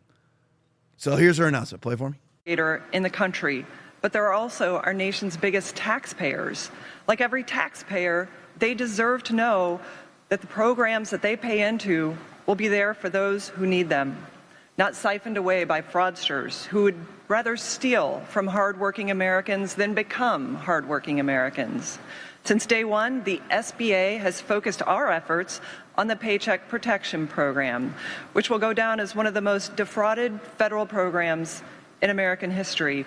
During the All right, so here's Kelly Loeffler again, a previously never done before investigation into PPP fraud, COVID era fraud, people using COVID money. Remember now, who approved that? That would be Donald Trump, $1.7 trillion. And we end up spending $7 trillion on COVID, but they can only trace $800 billion that was actually spent on COVID. So there's actually $6.2 trillion that we have no idea where it went. Isn't that great when you're a country that's $40 trillion in debt, $188 trillion worth of unfunded liabilities? Steve Bannon says $300 trillion. Isn't that great? Now, again, Kelly Loeffler's unprecedented investigation into COVID-era fraud. Kelly Loeffler, then a newly appointed U.S. Senator from Georgia, was at the center of a 2020 congressional insider trading scandal tied to the early COVID-19 pandemic. What happened on July 24th, 2020, Loeffler attended, just like Byron Donalds, just like Maria Salazar, who attended a tech meeting for a tech merger and then found out they were going to merge and quickly invested in the merger when nobody else could. Well, Loeffler did the same thing in January of 2020. Loeffler attended a closed-door senators only. Of course, it's all senators only. We're not allowed to see it. We're not allowed to hear it. Senators only. I say, oh, Bubby, senators only, please. Senators only briefing on the emerging coronavirus threat from Trump administration health officials. Starting that same day and continuing through mid-February, Loeffler and her husband, who coincidentally, James Sprecher, who coincidentally is the chairman and CEO of the Intercontinental Exchange and owner of the New York Stock Exchange. But they're all doing this for your good, right? So starting that same day, she and her husband executed and going through the month of February, all 2020, right before the infamous March of 2020, 15 days to flatten the curve, brought in by Donald J. Trump. They themselves, Loeffler and her husband, executed dozens of stock transactions in January and February of 2020, right after this meeting, starting the same day. Primarily sales worth between $1.275 million and $3.1 million. Some reports cited higher totals across related accounts, up to around $20 million in broader sell-offs. They also made a couple of purchases, including in Citrix, a telework software company that later rose. This occurred in public markets were still relatively. This occurred when public markets were still relatively stable. But by the way, they were saying nothing. They were selling off and saying COVID's not a threat. It wasn't a threat, but they were told that it was, and they knew that it was going to be treated as a threat. So it gets really kind of complex here, doesn't it? Because we all know it wasn't a threat, but they knew it was going to be treated as a threat, and they were trading on it that way. And she very dutifully wore her mask the whole time. Oh, yeah. Very dutifully. This occurred as public markets were still relatively stable, but before the major crash in March of 2020, Loeffler had publicly downplayed risks. So keep the stocks high while you're selling, right? That's what she said. Everything is fine. All is well, right out of Animal House, right? All is well. All is well. And while she's selling her stocks at max price, had publicly downplayed risk in some communications while the sales happen. Similar trades by other senators, Richard Burr, Dianne Feinstein, and Jim Inhofe fueled a widespread outrage, calls for resignations, and nothing ever happened. And accusations because they were all in this meeting and then traded off of that meeting. That's what we're dealing with. And it appears Donald Trump and his sons are doing the same stuff, folks. Listen, they're not saved. People expect Trump to be a Christian. He's not a Christian. He's not. Listen, if you put up a picture of yourself as Jesus, you're not a Christian, okay? We'll put it out there last night. You put up a picture like that, you're not in the right frame of mind, okay? And I don't care whether he did it. Well, don't put it in those comments. He didn't create it. Did he post it or did he not? Did he post it, then get all sorts of criticism for it, then took it down and then claimed that he was portraying himself as a doctor? And you're going to trust that he's not doing any insider trading doing basically the same insider trading as congressmen and women are doing? Why wouldn't he? He's not going to get prosecuted. They're not going to get prosecuted. All right, let's go to the next one. Change the subjects. Thomas Massey tweet. On June 8, 2026, I'll speak on the floor of the House to honor and memorialize the brave crew of the USS Liberty. Shut up, you're an anti-Semite.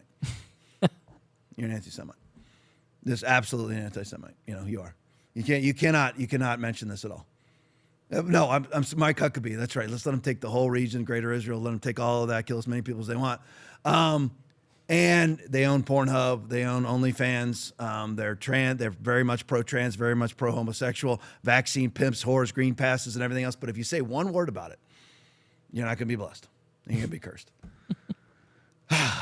So I just would love to know these Israel whores. I would just love to know, what do you have to say about this? And again, see, for me, it's all about the nation state of Israel. I don't care about Jews versus, I don't care about any of that stuff. All I care about is the nation state of Israel. I'm going to talk about them like I do Canada, Mexico, Spain, France, England, Japan, China, Russia. Whatever they do good, I'll acknowledge it. Whatever they do bad, I'll acknowledge it. Only thing is, can't find any good. Yeah. Can't find any good right now. Can you? All right, so here we go. I'll speak on the floor of the House to honor and memorialize the brave crew of the USS Liberty who died and were wounded in an unprovoked attack by Israel, unequivocally, unarguably, on June 8, 1967. Ask the people who are still alive from the Liberty who attacked them. They're lying. They're lying. Catch my speech on C-SPAN. All right, go to the next one, we will. So here it is. Was this any of this true? Oh, the USS Liberty was an attack. The USS Liberty incident was an attack on a United States Naval Technical Research ship, a spy ship. And this was actually commanded by Lyndon Baines Johnson. He said, put that ship on the bottom of the ocean. That's what happened. But Lyndon Baines Johnson, in between N-words, I guess, he's just a fabulous person, right? Okay. And by the way, I believe was responsible in coordinating JFK's assassination, but I digress. But anyway, credit Roger Stone on that. USS Liberty by Israeli Air Force jet fighter aircraft and Israeli Navy motor torpedo boats. An attack by who? Israeli Air Force jet fighter aircraft and Israeli Navy motor torpedo boats on the 8th of June, 1967, during the Six-Day War. The attack killed 34 crew members, Navy officers, seamen, 2 Marines, 1 civilian, and an NSA employee. Wounded 171 crew members and severely damaged the ship. Both the Israeli and United States government conducted inquiries and issued reports that concluded the attack was a mistake due to Israeli confusion about the ship's identity, with the American flag flying over it and it being, and with USS Liberty painted on the side of it with an giant American flag. I'll get myself on screen. Fluttering over. That's going to be mistaken. Right. By a jet and by torpedo boats. And you can see on the deck of the ship all the American servicemen with their American military uniforms on, Navy uniforms on. And 2 Marines, Will. And, and you're not allowed to talk about it. Right. Any other country did this, you can talk about it. But not now. You're not allowed to do it. You're not going to be allowed to go to UFC 250 to talk about it. All right, let's go to the next one. Heritage Foundation tweet. Right-wing extremism is so uncommon that left-wing extremists have to fund it. This is, and by the way, brilliance of Trump. Brilliance of Trump right here. See, the truth is the truth. When he does something brilliant, you know what you call it when he does something brilliant? Brilliant. You know what you call it when he does something evil? Evil. When you know what you call it when he does something good? Good. What do you do when he does something excellent? You call it excellent. Same thing with Israel, by the way. Just can't find any good stuff right now. So this is great. You look at the bottom here from Tyler O'Neill. The Justice Department just secured, this is all today's the 4th, right? So yeah. this is all yesterday? Yep. The Justice Department just secured a superseding indictment against the Southern Poverty Law Center, and it reveals some new bombshells. All right, go to the next one for me. Oh, no, you don't need to go to the next one. Rewind, just bring it back to me, because this is a read only. From MJ Truth Ultra. So here's what they're talking about. This is unreal. And the greatness of Trump here, the greatness of the Trump DOJ test, greatness of Todd Blanche right here. And I don't like Todd Blanche. Don't trust Todd Blanche, but this is Todd Blanche. This is Donald Trump going after the Southern Poverty Law Center, which is nothing more than a propagandist NGO that I'm sure you and I have been funding for years. The Southern Poverty Law Center secretly, this is unreal, secretly paid. We knew about the generalities of this. We knew the macro, but we didn't know the micro. Now here's the micro.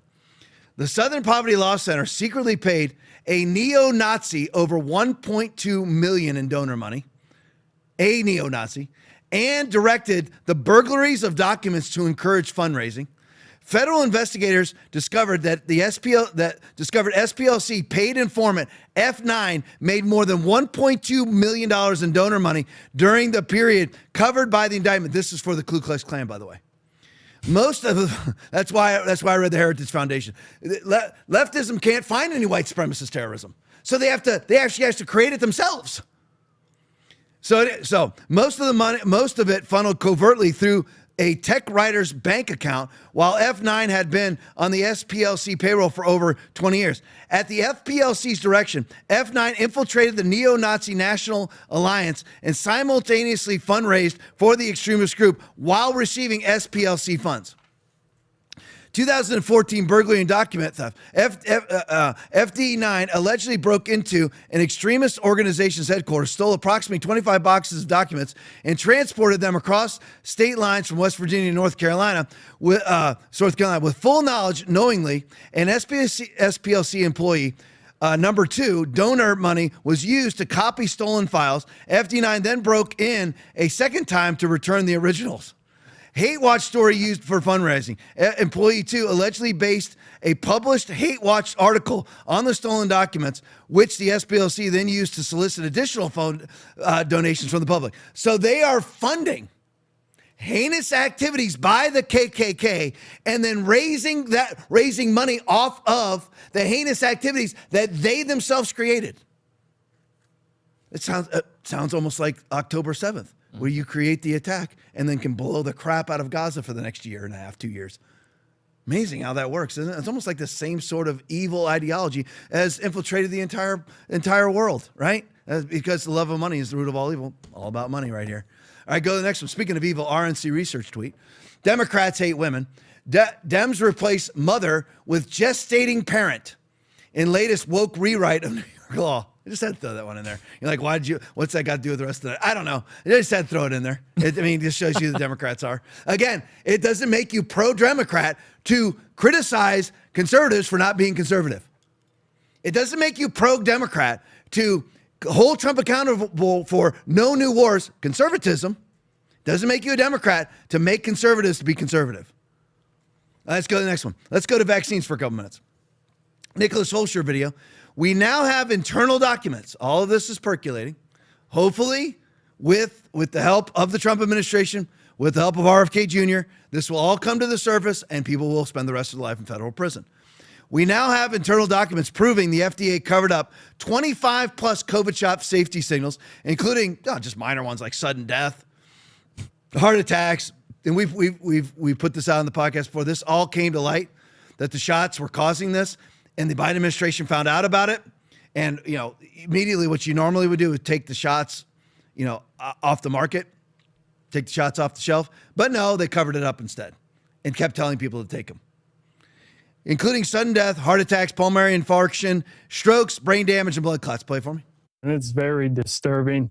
In fact, what Senator Ron Johnson and his team uncovered was that the FDA literally buried 25 safety signals with the COVID shots in 2021, including sudden cardiac death, brain clots, pulmonary infarction, cardiac failure, heart attacks, etc. An FDA staffer, our chief scientist, actually developed a new way to analyze adverse events in the vaccine adverse event reporting system. And her new way destroyed the limitation of what's called masking to give you a more accurate representation and find the true safety signals. And she presented that method and the safety signals to FDA leadership. They ordered her to cease and desist. And they said her work was a distraction while millions were getting the shots, millions. And they buried this. It's very unfortunate. Imagine having an agenda. You find out that your agenda is killing people, and what do? You defend the agenda instead of stop the agenda. That's the Democratic Party. That's the Democratic Party. And hopefully, listen, they've already gone after. They've already indicted Morans, which is Dr. David Morans, which is Anthony Fauci's right-hand man, who is teaching people how to avoid the algorithm search of their emails by putting in false words and misspelling words and everything else, teaching people how to hide the fact that they were doing gain-of-function research. So I have hope here. Listen, if Trump is putting other people in prison, if he's putting John Bolton in prison, there's a good chance, because now people like me Trump hates, but I don't think he wants to put people like me in prison, because I never want him to go to prison. But the people who try to put him in prison, he may go get them. And then that'd be the greatness of Trump again, because that's what you should do. Now, this is not the first time this has happened. Got to show you this video. I've held on to this video. I've had it for a year. And I never showed it. Chief Nerd Video. This new study from Henry Ford destroys the safe and effective narrative. This goes way back. Play it for me. It's the CDC's responsibility to do those studies, and they've been ordered again and again and again to do them, and they have refused. This is information that vaccine safety advocates want, and I'm not sure why it hasn't been done. What we would need is a scientist that the CDC could trust. They would have to be a passionately pro-vaccine, highly accredited group of scientists willing to do a super robust, retrospective, vaccinated versus unvaccinated comparative study. As fate would have it, Dell met the head of infectious disease at Henry Ford Health System, Marcus Zervos. Dr. Zervos is the perfect epidemiologist for the study. He's incredibly pro-vaccine, and he's also used to being in high-profile cases because he was at the center of the Flint, Michigan water investigation. Dr. Zervos only agreed to do this study to prove us wrong. Dell and I thought that was an excellent opportunity. We only had one request. Whatever the outcome, you publish it. And he said, whatever the results, they get published. Would he stick to that promise if the results show that unvaccinated kids are healthier? Didn't know.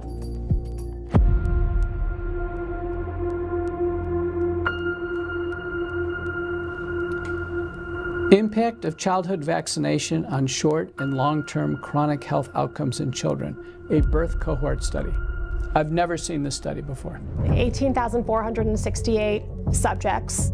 Henry Ford, like other institutions, has a bias towards the goodness of vaccines. If the results came back demonstrating that the battery of vaccines was associated with chronic diseases, such a result would be particularly convincing. This could be essentially one of the most valuable studies in the field.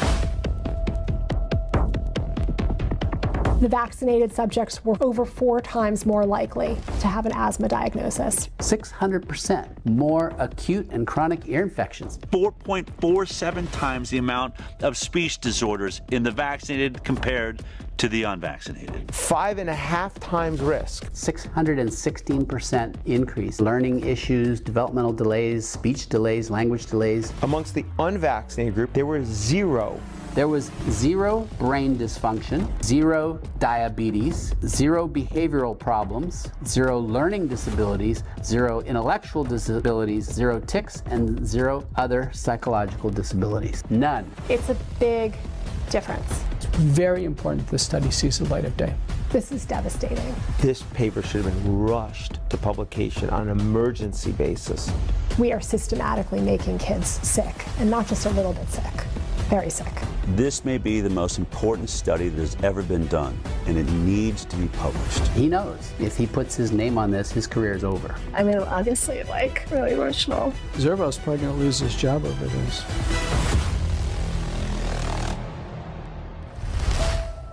This is an inconvenient study for the entire vaccine agenda. So obviously that's from a little bit ago, but that shows you what it is. And we're going to skip the next one. Will, I'm just going to read it. Aaron Siri just revealed that, you know what? I'm going to show it. It's too good not to show. I got to show it. So here's Aaron Siri testifying about it. Now, everybody's heard of this Henry Ford study, right? No, they buried it.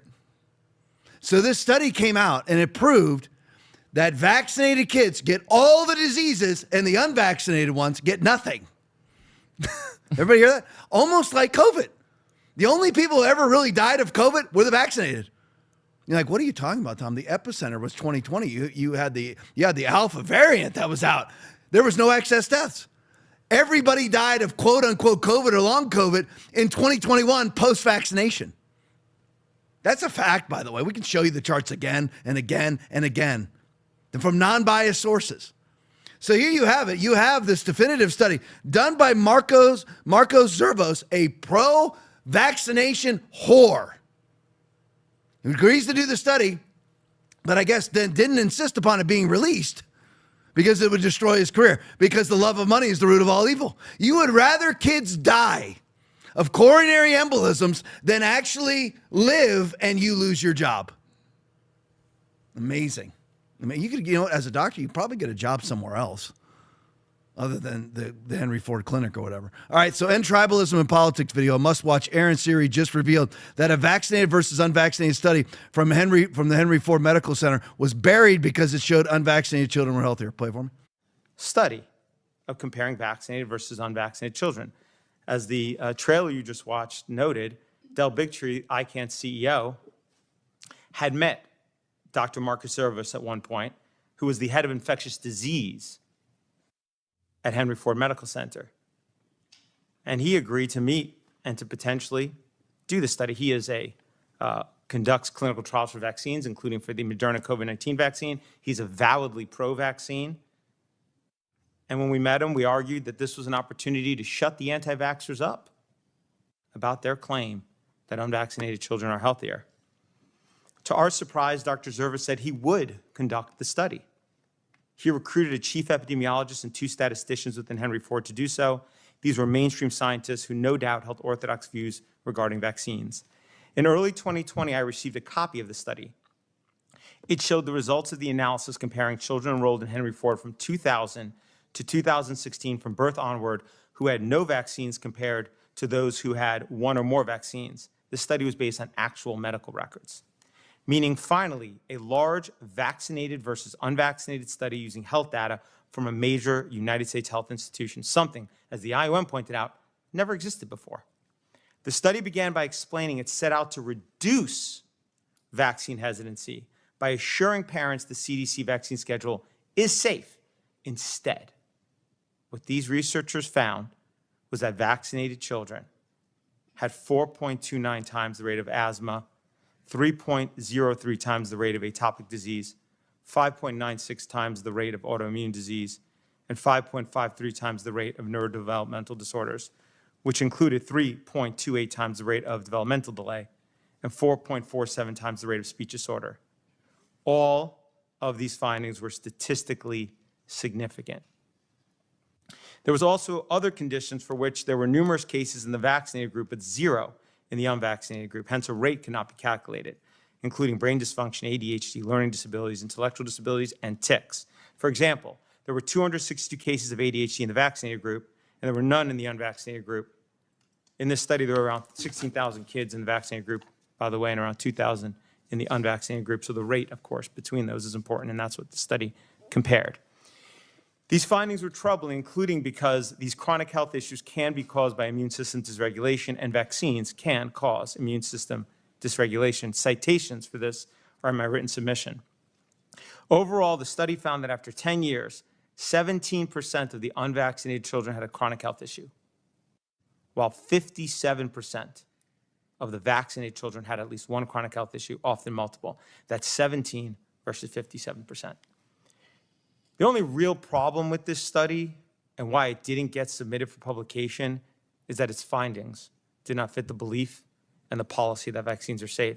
Had it found vaccinated children were healthier, it no doubt would have been published immediately. But because it found the opposite, it was shoved in a drawer. We have repeatedly urged Dr. Zervos and Lamoretta to submit the study for publication. They have affirmed the study was well designed and conducted. But Dr. Zervos has said he doesn't want to lose his job. And Dr. Lamoretta has said she does not want to make doctors uncomfortable. This is a real-world example of how the science around vaccines gets corrupted, how only studies that confirm the beliefs and policies that vaccines are safe get published. Everything else gets shoved in a drawer. This selection bias is dangerous and results in corrupting all the science concerning vaccine safety. We can protect children from infectious disease, and we can protect children from vaccine harms. We should and we must do both. So you just have to ask about the motives of people, right? If you have a doctor who's like, I'm pro-vaccine, really believes in it, as stupid as that is, they really believe in it, and then you do a definitive study which shows everything that Aaron Siri just outlined, why would you not immediately become anti-vax? Why? What's your motive? Either it's either pride, which goes before destruction, Proverbs 16:18, or it's either that or you just don't want to admit that you're wrong, or there's money involved, you don't want to lose your job, so you're willing to kill human beings to keep your job. And the answer to that question is yes.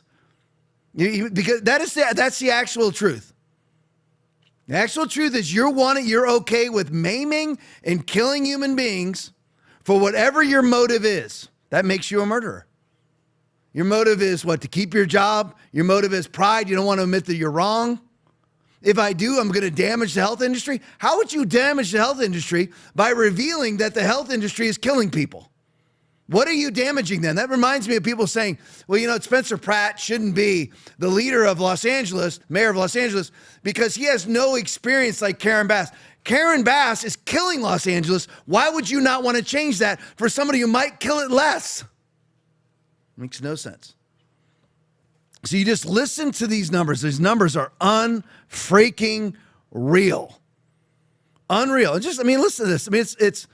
So Dr. Servos, who now refuses, and he says publicly, I refused to submit this report to the Lancet for peer review because I'll lose my job. And where are all the doctors that are rising up saying, we want to see this? Wouldn't you, if you're one of these vaccine pimps and whores as a doctor, wouldn't you want to see that you're accidentally killing people?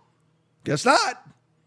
I just rather not know. What I don't know can't hurt me. Well, actually it can, and maybe your kids, and maybe all the kids you're injecting in your office. So Zervos recruited a chief epidemiologist and 2 statisticians. These were mainstream scientists with orthodox views about vaccinations. In other words, they loved them. The study compared children enrolled at Henry Ford from 2000 to 2016, so this was no small study. It was based on actual medical records. Vaccinated children had 4.3 times the rate of asthma, 3.3 times the rate of atopic disease, 6 times the rate of autoimmune disease, 5.5 times the rate of neurodevelopment disorders, including 3.28 times developmental delay, 4.7 times speech disorder, all compared to the unvaccinated. 4, 5, 6 times more likely if you're vaccinated than unvaccinated. You think the medical profession would run and say, we've got to change now. And by the way, this is exactly what happened with the Biden administration with the COVID vaccinations in 2021. They found out they were killing people. They found out they were causing people to have pulmonary embolisms and blood clots and calamari, clogged veins. And what do? Cover it up so that people can keep taking the vaccination. Now you have to ask, why would they do that? Dr. Drew asked that question. Why would they do that? Because it might destroy the confidence in our medical system. Wouldn't that be a good thing? If the medical system is killing people, wouldn't it be good for people to not have confidence in it? Does that make sense, Aaron? Yeah. All right. ADHD, 262 cases in the vaccinated group, 0 in the unvaccinated group. All these findings were statistically significant. After 10 years, 57% of vaccinated children had a chronic health issue. 60%. Often multiple. Only 17% of the unvaccinated children did. Had it found vaccinated kids were healthier, the report would have automatically been released. I found this on Twitter, and I was looking at something else, and I just had to put it out here. Here's our health experts right here. NPR. Dozens of public health and disease, what, Aaron? Experts. Experts have signed an open letter in support. Look at the date on the bottom, June 20th, 2020. In support of nationwide anti-racism protests. Remember this? I don't know if we had been banned yet, so people were still singing this podcast. But anyway, because we report on things like this, where you had the George Floyd protests and the BLM protests, everybody smashed into a crowd, nobody wearing a mask, and suddenly that was perfectly fine and not a health risk. Why? Because white supremacy is a lethal public health issue that predates and contributes to COVID-19. The only white supremacy issues are the ones that are being funded and made to happen by the SPLC, as we just found out.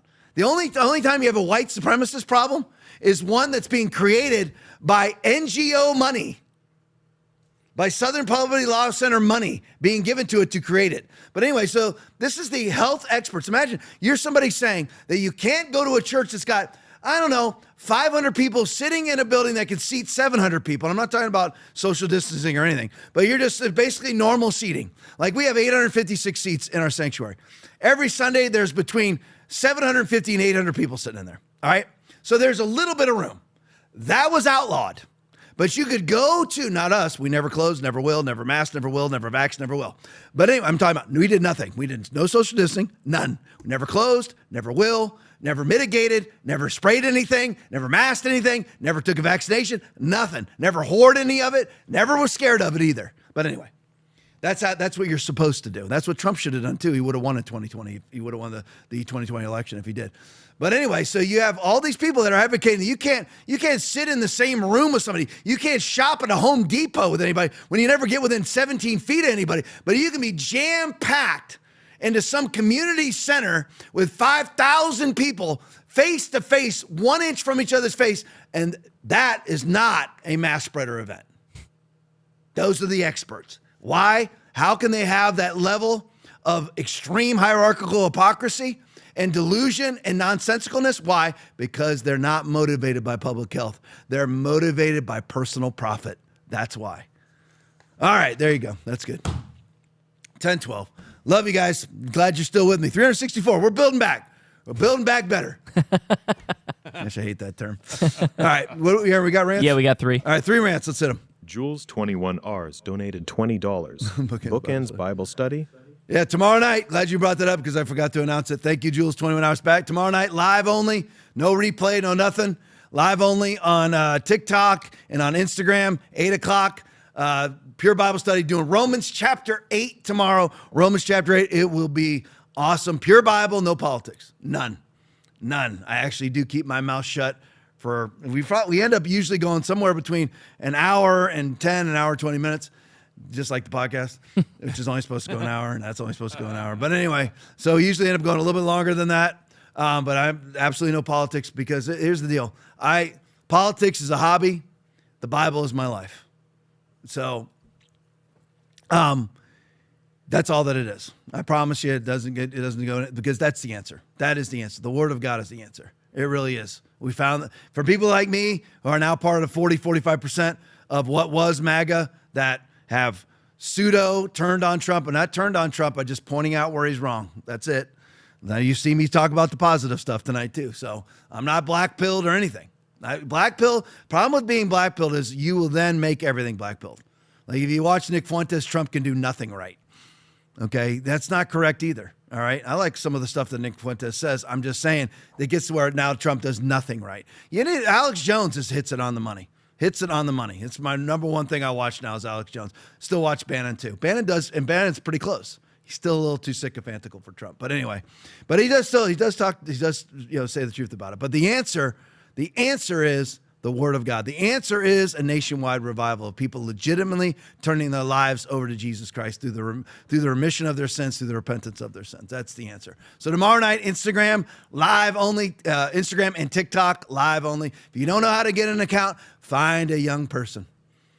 They can get you. They can in 2 minutes have you on both platforms. So do it. Find it. Get on there. Join us. Let's break the numbers. All right, stick around for the post game. I got 2 more. Oh, that's right. I've got more rants. Go ahead. Charlie E340 donated $50. Wow, huge rant. Thank you, Charlie. Charlie 340, thank you for the rant. I don't know what the zeros are or what that is, but anyway, I love you. Thank there you are emojis. So much. Emojis? Yeah. Some kind of, Grok doesn't always get the emojis right. Yeah. Grok is still a work in progress. Yeah. And Twitter was all funky today anyway. All right, go to the next for me. U.S. Abbey Girl donated $20.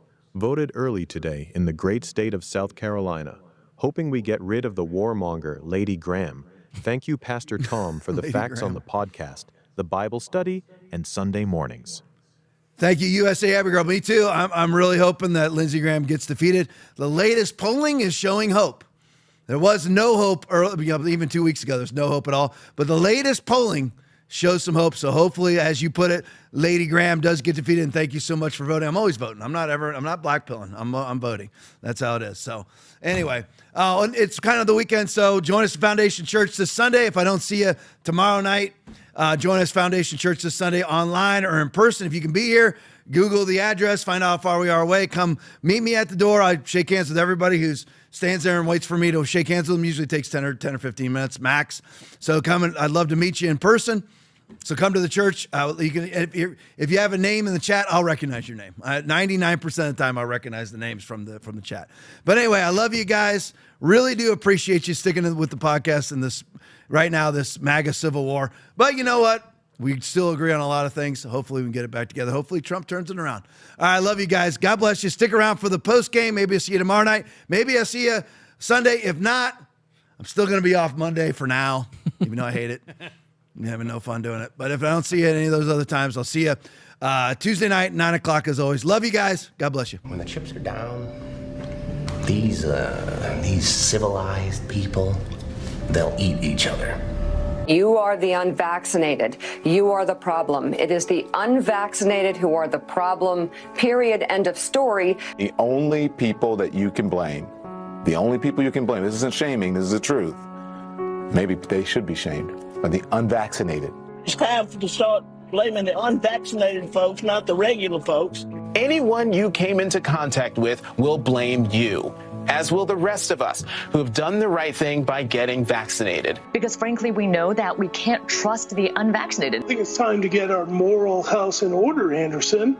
It's the unvaccinated who are the threat. All of us vaccinated folks are going to start wearing masks to protect the unvaccinated folks.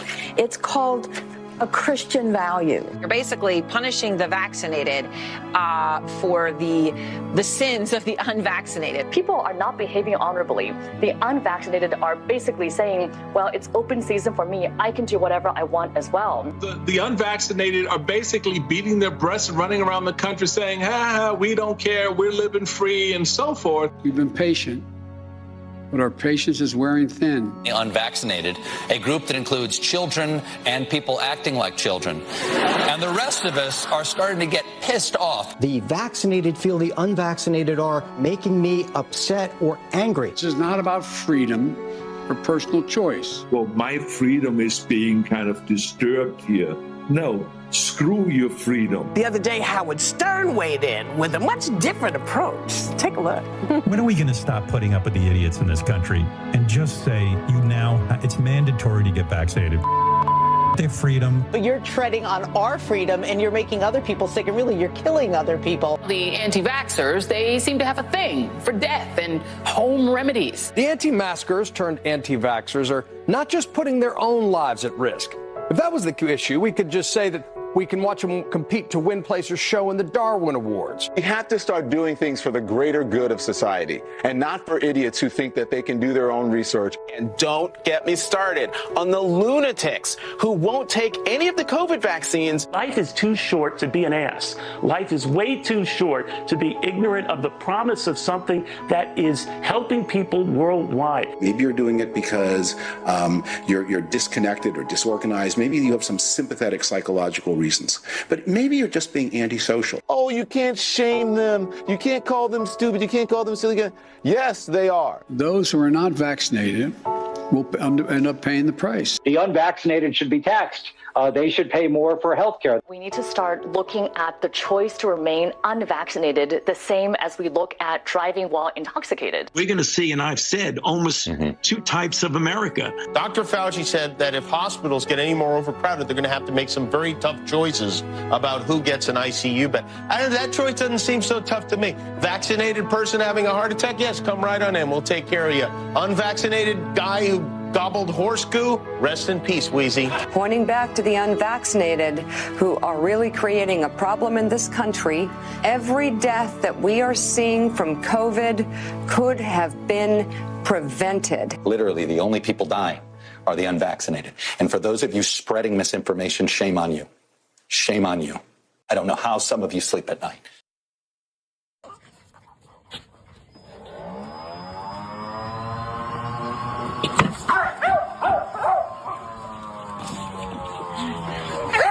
Ай, молодец, бросай. Давай, бросай.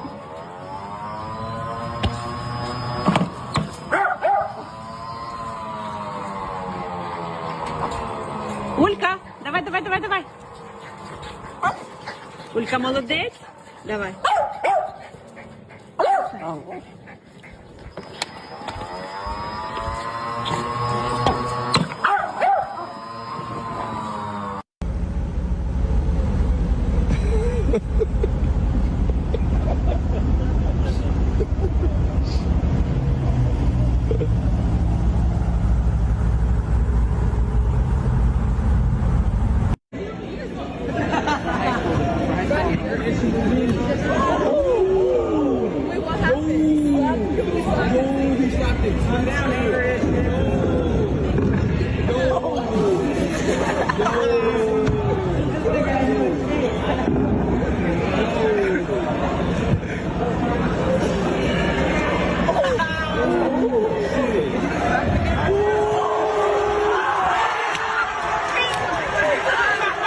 Well, it's Pride Month again, making this the perfect time of year to see what inspirational passages can be found in God's Word that will help you celebrate Pride.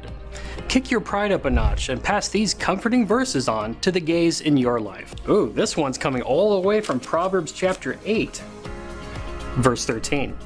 The fear of the Lord is hatred of evil, pride and arrogance and the way of evil, and perverted speech I hate. Wow, inspiring. Or consider this verse, Leviticus chapter 18, verse 22. You shall not lie with a man as with a woman. It is an abomination. I'm not sure what all those words mean, but it sounds good.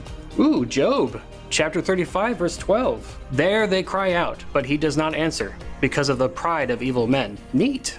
Ooh, my favorite, Daniel 4, verse 37. Now I, Nebuchadnezzar, praise and extol and honor the King of heaven, for all his works are right, and his ways are just, and those who walk in pride he is able to humble. See, God works during Pride Month. Little known fact, King Nebuchadnezzar was the world's first furry. Diversity. Hey, check this out the next time you're at a bathhouse. Romans chapter 1, verse 27. And the man likewise gave up natural relations with women, and were consumed with passion for one another, men committing shameless acts with men and receiving in themselves the due penalty for their error. That'll be good in your parade. Oh, here's a good one, James chapter 4, verse 6. But he gives more grace. Therefore it says, God opposes the proud, but gives grace to the humble. Oh, here's a good one from Jude, verse 7. Just as Sodom and Gomorrah and the surrounding cities, which likewise indulged in sexual immorality and pursued unnatural desire, serve as an example of undergoing a punishment of eternal fire. Cool. Wow, isn't the Bible just really great? Truly heartwarming. Be sure to side hug a gay and share one of these inspiring verses today. Happy Pride Month. Podcast is all about. We talk about a lot of political things, but underneath all of that is the Bible. I am unapologetically 100% in favor of is the Bible. Jesus is the Word. There is no delineation. If the Bible says it, that's what Jesus is, and that's what Jesus believes. That's what this podcast is actually about, is to actually alert people to what is coming and what is our responsibility in the midst of it.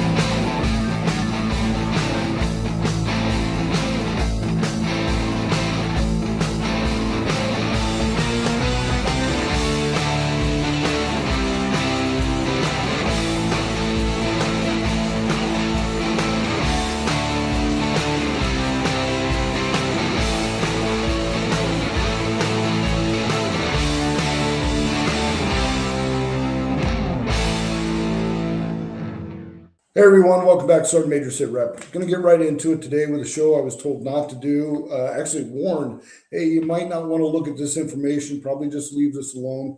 I don't see it a lot in the mainstream media. You see a little hit here and there on finding the bodies, but still it's not in the mainstream the way it should be. So let's get right into it. We're talking the missing and dead scientist. Now, I got copious notes here. I've done quite a bit of research on this, and I'm going to have to use the notes because there's so much there. But if anyone out there is looking at this in depth, if you want to tag me or hit me on Twitter, X, what have you, Facebook, this platform here, let me know. I'll send you what I've got because I've got some other stuff that I haven't confirmed. I don't want to put out anything that is not confirmed. I try to stay factual and relevant here.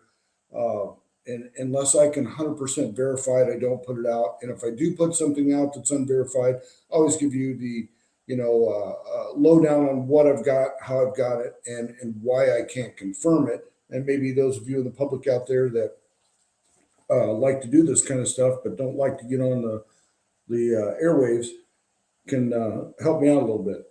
So again, the missing and dead scientist, that has been going on here for a while. And I want to talk about the common denominators. I want to talk about what they did, what they do, how this all kind of comes into play and how it tracks back to the Biden administration. And there's no strong links there, but there was a DARPA program, and that's the only thing that I can find that kind of links these people together other than their actual work. But one government program they all had a little bit of involvement in. And I looked at this program and I'm like, this is, every country's working on this. It's not a secret. It's nothing scary. But let me lay it all out for you. You decide what you think, and we'll go from there. And I'd really love some feedback on this one because it's been a challenge. So what we know, we've had several verified cases starting last year. The 9 publicly reported ones. There's a couple others that haven't made it into the public because there are some circumstances there that I don't want to get into. They are probably working a program somewhere, and that's them. They do their thing, and that's fine. But the strongest cases we have: Monica Riza, Stephen Garcia, General William Neal McCaskill. They're still reported missing. Now, Melissa Casasis, if that's how you pronounce it, she was found deceased in the woods on the 28th, and there was a gun present, but we haven't heard a cause of death. None of the circumstances about her death have really been put out. But the thing that they kind of all have together, surveillance video shows them happy-go-lucky, walking away, doing normal everyday tasks, and then poof, they're missing. Firearms have been found, with some of them found to be missing, but commonly ID, wallet, purses, those things are left behind.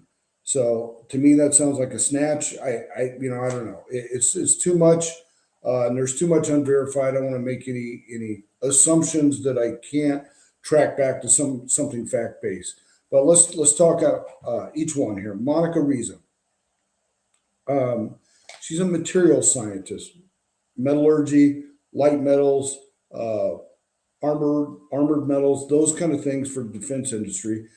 She went missing while hiking in the Angeles National Forest near Mount Waterman. She was described her as an at-risk missing person. She also worked for NASA. This one's unresolved. This is just one, went hiking, walked away. Now, we have that a lot in Arizona, especially out where I live towards Grand Canyon. We get these folks that come out from all over the place, mainly California, and they think they're going to go out with a bottle of water and hike around a little bit, and don't realize how difficult the terrain is, don't realize how little time it takes to get lost and get disoriented. We always find the cars. We got about 80 people missing right now in this county. We find the cars, we find clothing. You might find a shoe or a foot or something, miles away from the scene after animals have taken it off. But it takes a while to find these folks because when they go missing out in the desert, it's a thing. So Melissa Casasis, she was found dead, like I said, on the 28th. Now, she worked at the Los Alamos National Laboratory. Can't verify her role. I know she worked on a couple of different projects, but her exact role, no one has really put out. She's a scientist. She does some nuclear and some other things, but not found out exactly what she does.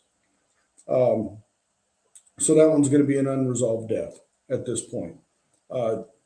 Joshua LeBlanc, 22 July, NASA electrical engineer, nuclear propulsion. Verified death reported as a crash. Sensitive project claims. We need some stronger verification on this. His obituary confirms NASA career at death, Walker County, Alabama, on July 22nd, died in a vehicle crash after reported missing. More shaky stuff there. Stephen Garcia also worked at the Kansas City lab, that's the counterpart to the Los Alamos lab, nuclear contractor weapons component facility. New Mexico DPS listed Garcia missing from Albuquerque. He was also linked to the Kansas City lab, still unresolved. Jason R. Thomas, missing, chemical biologist. Death is verified. No public foul play is indicated, but also had ties to the Los Alamos lab and the U.S. nuclear program. Nuno Lauricio was shot and killed, verified homicide, MIT plasma fusion and nuclear scientist. Also had ties to both labs. We have Carl Gromer, dead, verified homicide. Records point to local criminal case, just bad luck. But also, he's an astrophysicist, NASA employee, dark matter researcher, 67 years old, been in the business a long time, high security clearance, nothing to report out of the ordinary, just a working scientist, has been in many fields. This chosen field led to a homicide. Now, this one here is the only one that really made a lot of national news. And this is General McCaslin. ABC News reported him last seen in Albuquerque, February 27th. FBI was assisting in a local search. He's still unresolved. Now, this guy's a UAP investigator, but he also worked at the lab. So, got a background in aerospace engineering, UAP research, and acquisitions. David Wilcock, suicide reported by authorities. UFO paranormal all media figure, not a scientist. Boulder County released an incident timeline, said it was discussed. He had some health and financial concerns and later died. But when you do the background on Mr. Wilcock, he has a lot of contact with Los Alamos. And, you know, if you're just a UFO paranormal researcher and you're kind of on the fringes of what's accepted science and what's not accepted, you shouldn't have that many phone calls to both our national labs' internal numbers. I mean, if you got the 800 number and you're dialing 0 and asking to talk to somebody, it's one thing. But internal numbers with the last 4 going to someone's desk, kind of suspicious. So you have a legitimate cluster that has not been verified in any operational pattern. Like I said, the only thing that I can find is the DARPA space project, and that's making a nuclear fuel for a rocket that will orbit the Earth and stay in space for quite some time. Our country's been, that's not a secret. DARPA's been working on this for years, Chinese, Russian, everybody's been working on this. So not a secret program. Matter of fact, you can look it up on DARPA's website, but most of these folks had something to do with that. So what gaps do we have right now? The gaps seem to be final cause and manner of death, what their actual clearance level was and what they did at these facilities. Medical conditions, if any, and whatever the agencies, the FBI, DOE, NASA, all the agencies, what they've come up with. What are they doing? I know there's a congressional hearing on it, but congressional hearings generally result in nothing, absolutely nothing, as we've seen pretty much for our entire lifetimes. Go all the way back to the Kennedy assassination. All it proved that Kennedy's dead. Smoking gun, never found, but it was found, but we don't know if it was found. The grassy knoll, that's what committees produce. More bullshit. So I took this into a next step. And, you know, like every investigator would do, tried to find the common denominator. And that's what I'm sure they're doing. And they've probably got a lot more than I have, because all I have is open source information, very little contact with anybody on this. No one will talk about it. None of my contacts, nobody in DC, nobody in the military, nobody will talk to me about this. They're like, man, just leave this one alone. And that, of course, makes me want to do it more. But defense, nuclear, aerospace, and sensitive research, all security clearance. Missing person scenarios, 5 of the 9 had personal items left behind. So who doesn't travel with their wallet and ID, money, phone? That's odd stuff right there. But 5 of the 9, is that a pattern? Is it establishing a partial pattern, or is it just bad luck? I can't answer that at this time. So, like I said, it's drawn some formal congressional attention, but it hasn't really got the public attention yet, and I don't know why, because the crux of what I'm going to talk about today should make you think. Now, as many jobs I had in the Army, started off as a door kicker, military police, in a command sergeant major role. You're really just an admin guy. You're nuts and bolts admin and leadership, and of course advising the commander. But in that window prior to that, working human intel, I have some questions. Other people have questions, and the Five Eyes report that just came out should put a little bit of a spotlight on why these questions are relevant. So after this break, we will talk about that. But right now, what we want to talk about is what I do every week, is my gold ad. Now, why do I do this every week? Because it is still relevant, still something you need to do. And I'm going to go through it. I'll make the best case I can. But you see what's going on in the world, folks. This is the real deal. So did you sleep last night? Did you worry about bills? What's going on in your life? Well, we know what's going on. Groceries are up twice as much as they used to be. Our retirement, most of us in that retirement window. I've already retired once. I've got a second one coming up. I'm pretty damn close to Social Security age. Is it going to be there? Where's all this stuff that we worked for our entire life? Is it going to be there when we need it? Well, we don't know. That's why we don't sleep at night. So this is not imaginary that everything is more expensive now. The money we saved up till about 2020, 2021 has already lost 22% of its value. That's not an opinion. It's documented fact, and there's no signs of this quitting. It's going to continue to happen no matter how good the economy is or how bad the economy is. This is going to happen because it's everything's tied to the dollar. So you think about, well, wait a minute, I have rights. What's the Constitution actually protect? Well, it protects the right to my property, the fruits of my labor, everything that I've earned, and my right to it. But what it can't protect you from is inflation. And that is slowly robbing us, very quietly, very much behind the scenes, robbing us of everything we've worked to build. Most retirement accounts, actually all of the retirement accounts, are 100% tied to the stock market.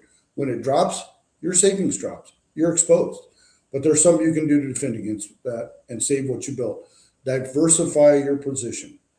Your portfolio needs to be diversified with physical gold, real gold, the kind that doesn't care about the stock market, doesn't care about Washington and what it does to the dollar, doesn't care about Chinese manipulation of the dollar. It cares about itself. And that's Augusta Precious Metals, leader in the field. They've been helping thousands of Americans protect their retirement for over a decade. A+ rating with the BBB. They'll walk you through everything. 3 simple steps. It stays in your IRA.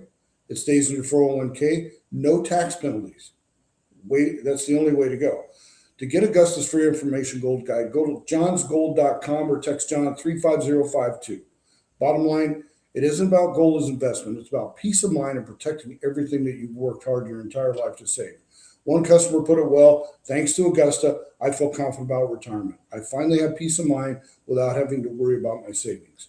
Augusta Precious Metals, They are the absolute best at what they do. That's why I recommend them. Go to johnsgold.com or text John 35052. Understand your options, and they'll help you make that decision. Get the free gold guide, listen to what they have to say, and make that decision then. You'll be impressed. You're going to want to do it. Okay. Back to the nitty gritty here. So what do we have that's verified? Well, we know the 9 people are missing. We know that there are ties to our defense programs, Los Alamos, and the Kansas City lab. We have unconfirmed public reporting that these individuals had access to U.S. sensitive scientific information. Well, is it really unconfirmed public? You got to have a clearance to get in the lab. It goes without saying, they have a clearance. What they need to know, what they're read into, that's what we don't know. Most of the cases settle around New Mexico. So New Mexico area being the common denominator, the labs being the common denominator, aerospace industry, metallurgy, nuclear propulsion, that's kind of the crux of what they do. And is it a real pattern? But I can't call it a pattern because a pattern would repeat itself multiple times. And we've only seen this in 5 of the 9 cases. So not a real pattern yet, but age, I looked at age between age 45 and 78. So nothing really crazy there. Firearms present or missing. Garcia, Casas, and McCaslin all had firearms missing. Only McCaslin and Wilcock were dealing with the UAP, UFO narrative link, but they were involved in other things as well. So nuclear defense corridor, you got 4 of them. Casas, Chavez, Garcia, and McCaslin were all in the nuclear defense corridor. And then you add the metallurgy and the other things in there. So it's all the same body of work. And that's what I was trying to glean from the DARPA project. All these things support the DARPA project, but this DARPA project is not secret. There are secret aspects to it, but you can look it up right now in the public space. And it's something, like I said numerous times already today, that many countries have been working on this. They've been working on this for as long as I can remember. Did they have a breakthrough? Did they not have a breakthrough? What's going on with this? So that's one of the things. Now, the nuclear weapons infrastructure is a place where plasma fusion science and space research all come together. We've got several colleges working on this. That seems to me to be the strongest link, but yet not a pattern. So hopefully the feds get down to that part. Now, I want to talk about the Five Eyes warnings and how it may apply to this. Now, Five Eyes, these are nations that we all share intel back and forth, and no one really hears much of these folks. Internally, we would get messages from them when it was relevant to our area of the world that we were working. But the US, UK, Canada, Australia, New Zealand are part of this network. So these are all NATO friendly. And when they put this information out, it typically goes to top level, NATO only. But what we have now, we have a threat model. And this is,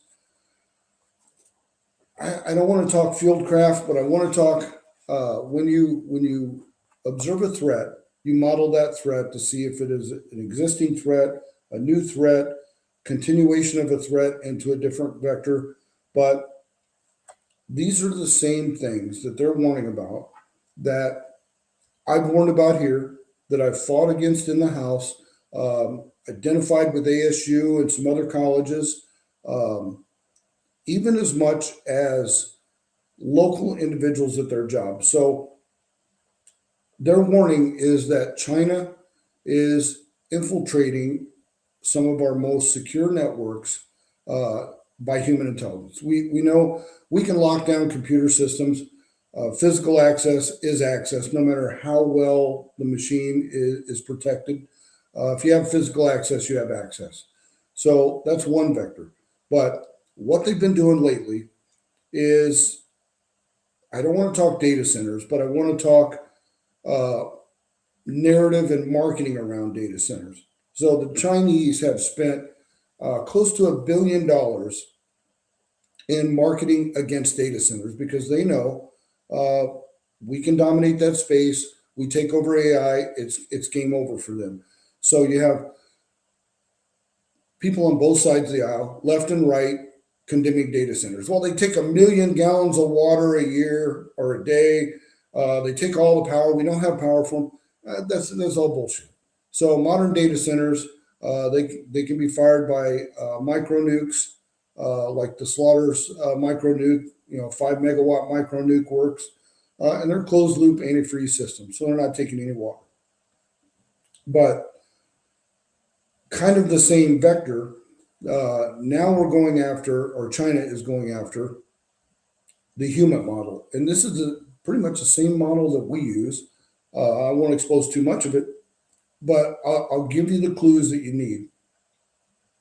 But what they're doing is they're hitting LinkedIn, Indeed, Upwork, all the networks, and they're looking to hire recruiters, consultants, think tank staff, representatives to legitimate looking companies.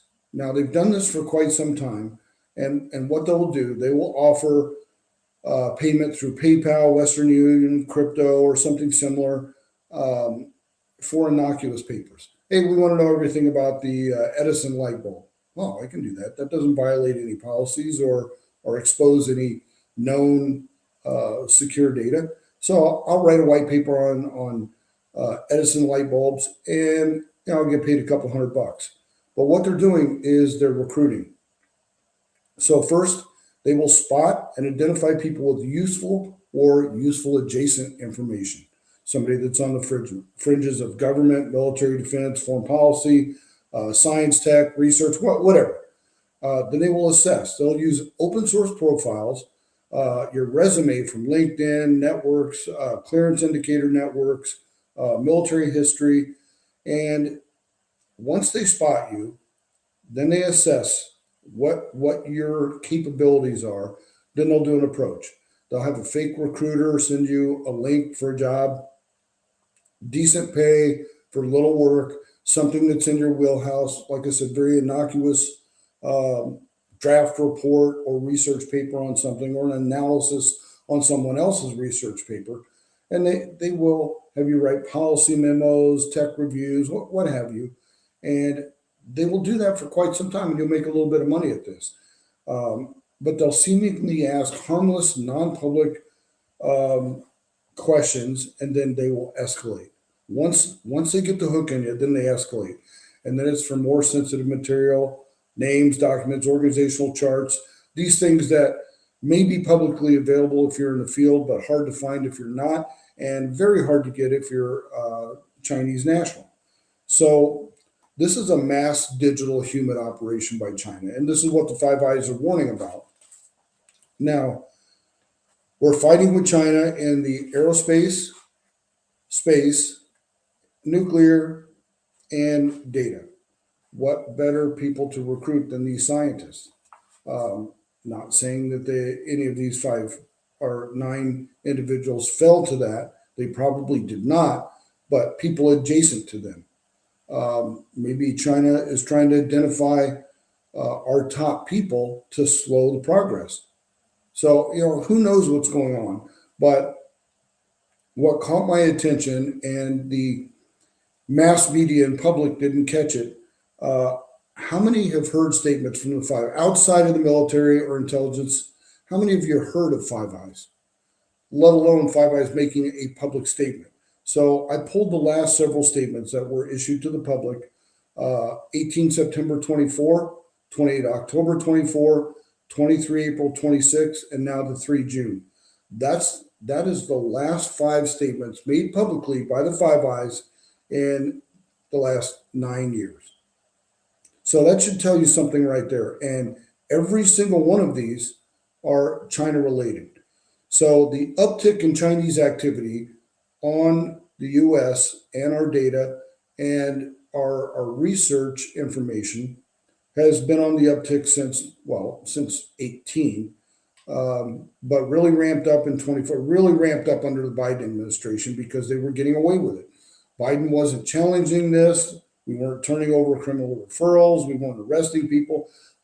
We just had the Chinese spy, and yeah, I'll call her that, Chinese spy, because she pled guilty as a mayor in California. We had another Chinese citizen going to college, and he brings bioweapons in, and he was arrested, and he's going to plead guilty, it looks like. But they are ramping up their efforts, and our eyes are closed to this. The general public's eyes are closed to this. I had the ASU committee hearing where we know ASU is working with China on some suspect programs, and we brought this to the attention. Of course, ASU got mad. We got the letters back and forth and all the nonsense, but yet they still want more money, and they want to continue to partner with China because they get millions of dollars from China. Now, the law says they're not supposed to work any space or technology or military programs. You want to work soybean crop yield production's fine, but you work in these industries where we have missing scientists with our colleges. That's not a thing. Now, the June 3rd warning was that Chinese military intelligence is using LinkedIn, Indeed, Upwork, and fake recruitment to target people with access to sensitive information. Now, this is FBI, MI5, ASO, SCIS. This is the best of the best in intelligence collection. And they're seeing this over the entire spectrum. And they saw enough of it, and obviously enough cases of it, to make a public warning. You know, does it tip our hand to China? Well, China knows that we know. They know that we know. Everybody knows. But the public really doesn't know. So this last public statement is pretty telling. Now, the one prior to that in April was of networks, covert networks being compromised by China. So they're hitting us on the IT platforms. Now they're going after individuals to glean human information and glean what they know, and putting money out to destroy the narrative on data centers as being something that's needed. And they're doing this under the wire. The general public is not paying attention. That's why I'm bringing you this today. We need to start paying attention. For those of you out there that think that we have lost to China, well, you're a quitter. We have the capability, the technology. We just need the will. The Trump administration has the will. The Biden administration did not. The Obama administration did not. But right now, we are primed with Trump in the office. If we hold the midterms, we are primed to set China back. Their economy is garbage. Their economy is basically dependent on the United States. The Strait of Hormuz being closed not only hurts Iran, but it hurts China. It hurts Russia. It hurts that end of the world. Are we feeling a little pain from it? Well, yeah, we are. It's a global market. It is what it is. I would rather pay $5 gas. And by the way, the Democrats didn't say a word about the gas prices under Biden, and we haven't even reached that level yet. We're still under the Biden gas prices, and Democrats, well, this illegal war, all the nonsense. But folks, I'm here today to tell you to wake up. Wake up that the China threat is real. It is here. They are invading our IT networks. We have the reports. They are seeking human sources to gather reports that they can't get from our IT systems. And just on the fringes of this, we got 9 missing scientists working programs that China is in a race with us to win. So is it a conspiracy theory kind of stuff? Yeah, it sounds like it a little bit, but these are common denominators. You cannot put them aside. Can I link them 100% to this is why it's happening? Of course not. I don't have the resources available to me. I hope our federal government is working on this in a manner that they should. It should be top priority, but it's not getting the exposure it needs. So please repost this, retweet it, talk about it. Let's get this out into the public domain. make sure people are talking about this, because the more people know, more people will not fall prey to this. And let's protect America. Let's protect American data. We're working very diligently in the rare earth mineral sector to control the supply chain and take it back over from China. And once we do that, then everything else falls in place. But until we get our act together, until the federal government actually moves on this, which they are, but we all know the federal government moves at the speed of molasses in wintertime. It's not fast. Even when it's supposed to be a fast program, it can take years to get things rolling. So let's get it out in the public domain. Let's talk about it. Let's make sure that China knows the public is not oblivious to what they're doing. And let's win this war against China. In the meantime, train like they hate you, because they do. Have a great day.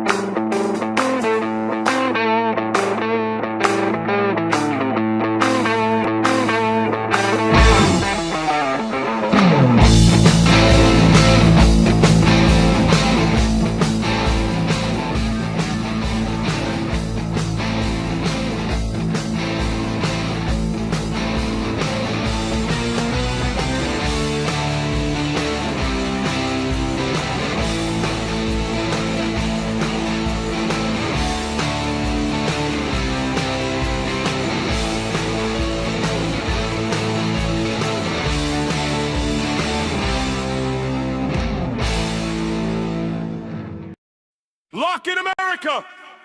It's time for Straight Talk! This is the Wayne Dupree Podcast, hosted by Wayne Dupree, with co-host Jason Robertson, delivering powerful opinions, arcade debates on politics, entertainment, and the hottest stories.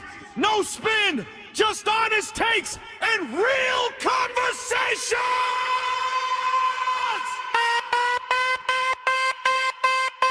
The Wayne Dupree Podcast is lit!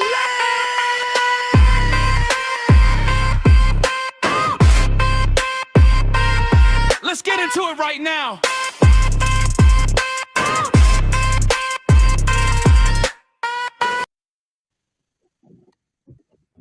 What's up, ladies and gentlemen? Welcome to the show. My name is Wayne Dupree. It is Wednesday, June 3rd.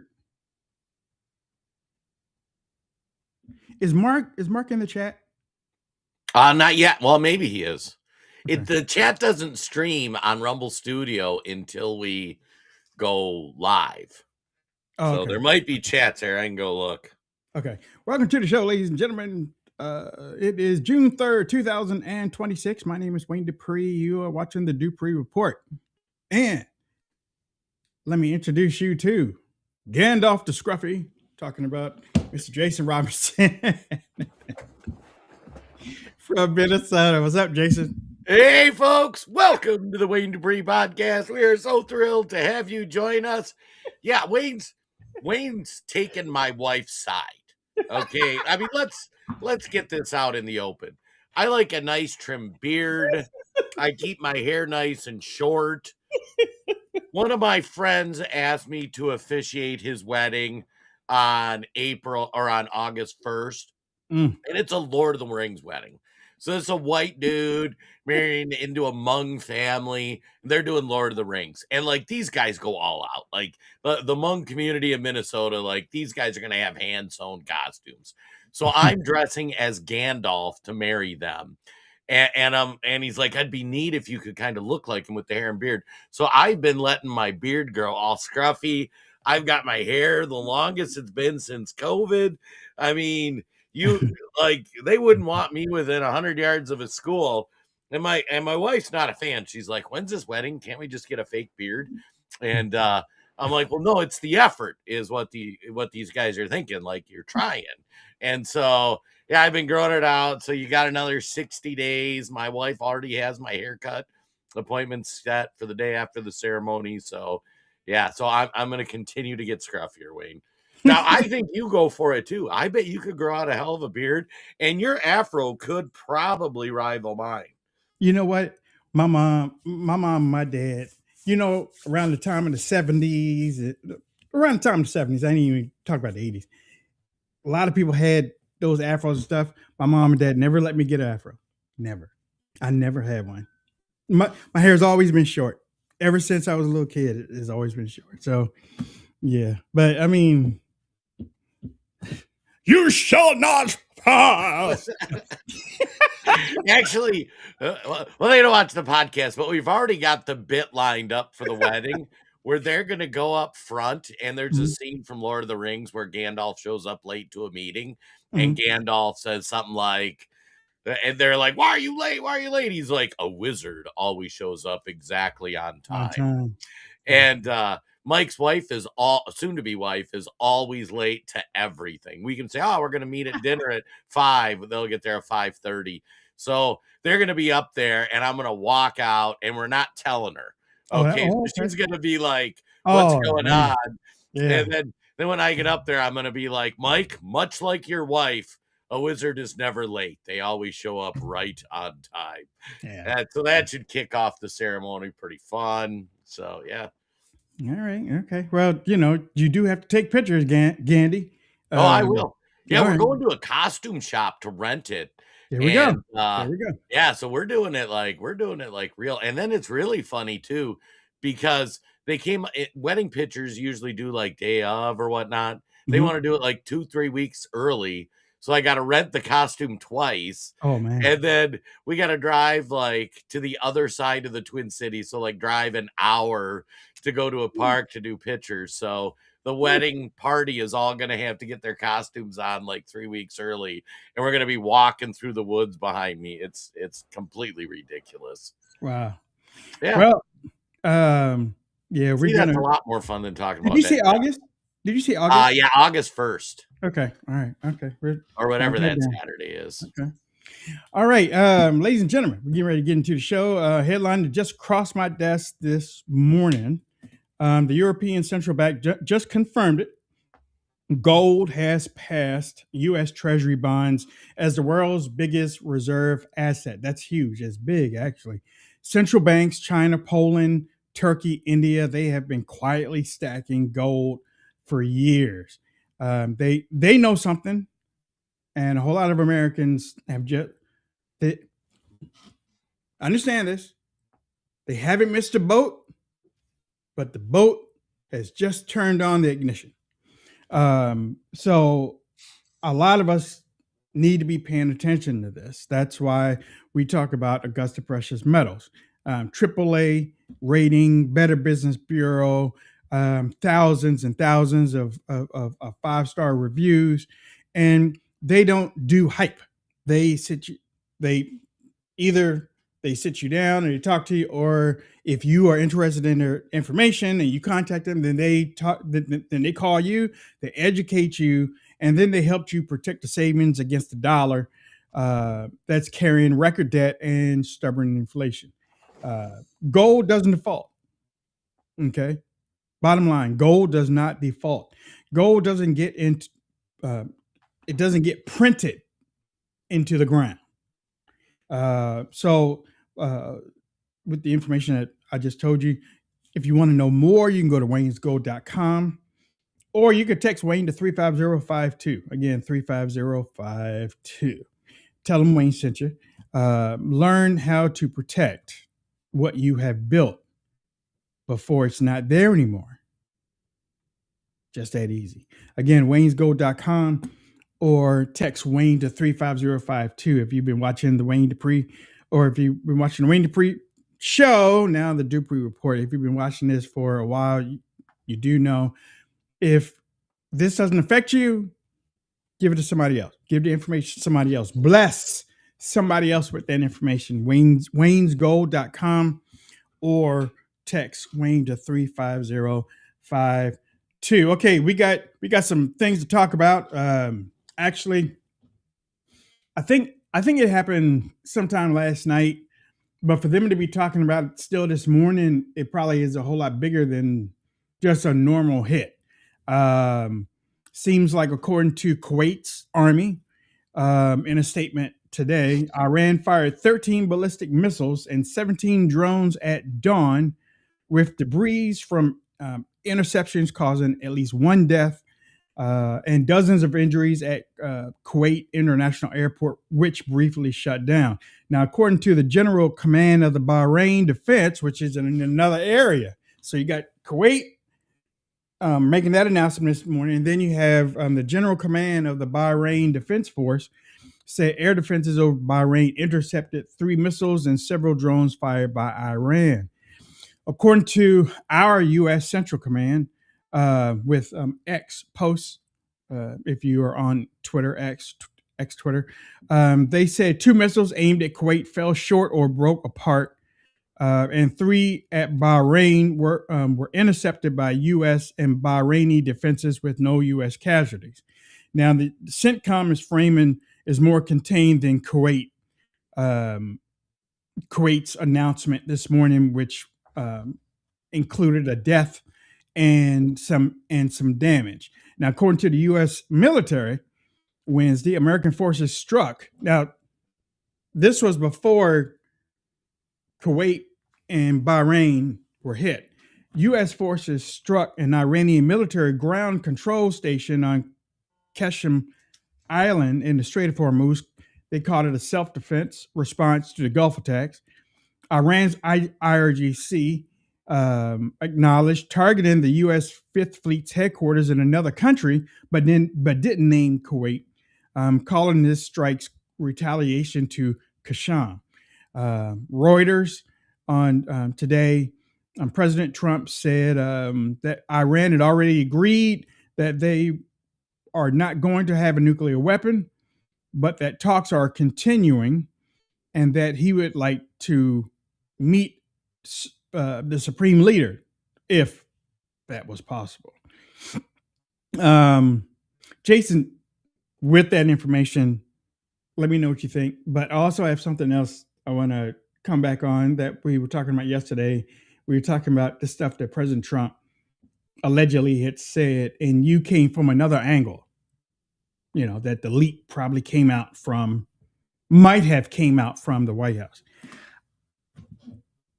I thought it was an intriguing analogy that you said yesterday. And then today I'm going to say, God, dude, I think you might be right. Because again, and there's so many angles of why the White House would do that. And then for them to Axios came out with the story. Okay. And then everybody else off Axios. Well, how did Axios get it? Somebody from the White House must have said something to them. Unnamed sources, official source. Somebody went to Axios. I was watching Nick. Well, I wasn't watching. There's a clip. Nick feels the same way you do about this information coming out. I don't know if it. I put out a meme a couple of days ago about how the stock market is right now. The stock market is being played. That's why we talked about Augusta Precious Metals. The stock market is being played by both sides right now. And when I say played by both sides, President Trump wants to control, meaning wants to give the level of confidence within the stock market. He wants to keep the confidence within the stock market. So that's why I believe, my opinion, that he comes out and says, we almost got a deal. We almost got this. We're close with the ceasefire. The ceasefire is so that the oil doesn't go up. The stock market stays. I think Iran. I was going to say Iraq. I think Iran has got hip to that. So when President Trump says his stuff, and they see the stock market kind of okay, let's level out. Iran comes out and says their stuff. Then the stock. It's like a game between both sides now with the stock market type. I don't know if it's going to burst.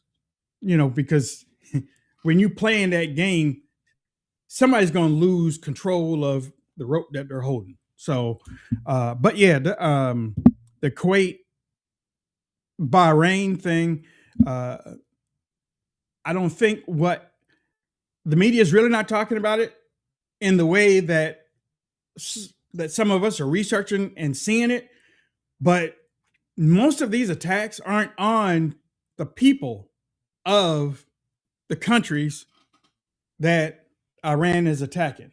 Iran is damn sure trying to destroy every bit of American assets, pinpointing assets around their country. I mean, it's dude. I mean, they're getting help. They're getting help, and I'm surprised that nobody from the U.S. government is telling Russia and China, "Look, now we're trying to get out of there. You know, we're trying to do some stuff. If y'all keep helping them and destroying our assets." And one more reason, and well, one more thing I'll throw out there, and then I'll let Jason respond to it. Another reason why I think, my opinion, that Iran is doing that is because they're trying to hurt American influence in all the countries that have U.S. assets. So if they, like Kuwait, we have a presence in Kuwait. Everybody knows that. We have a presence in Bahrain. They know that too. If they hit Kuwait and they hit Bahrain and they hit Yemen and they hit the U.S. assets in Saudi Arabia and they hit stuff, if they hit all these U.S. assets and they don't go for the civilian population, if they just hit the U.S. assets, all these other countries are like, wait a minute, we're paying you billions and billions of dollars every year to protect us, and you can't even protect yourself in our country.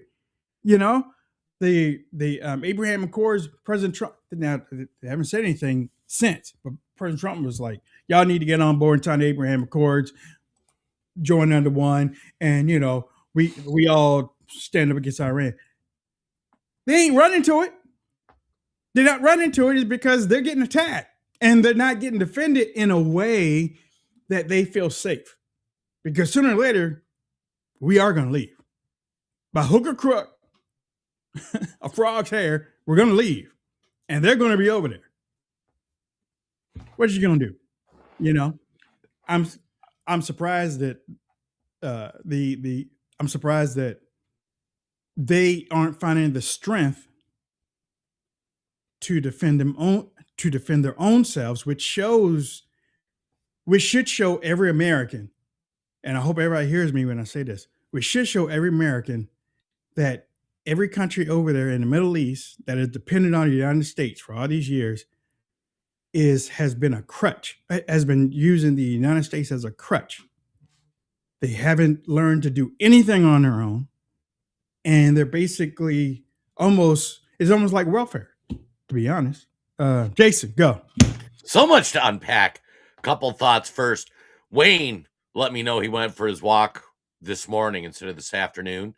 I think it has really helped his energy level on the podcast. Doing that and a little Split Rock coffee. Do that walk in the morning, Wayne. And I told him they do allow you to take 2 walks a day. Like there's I never heard on it. them. There is Never heard it. limit. And then in the chats, prayers for Becky starts chemo again. Back. Paul, I don't know if you saw that in the chat.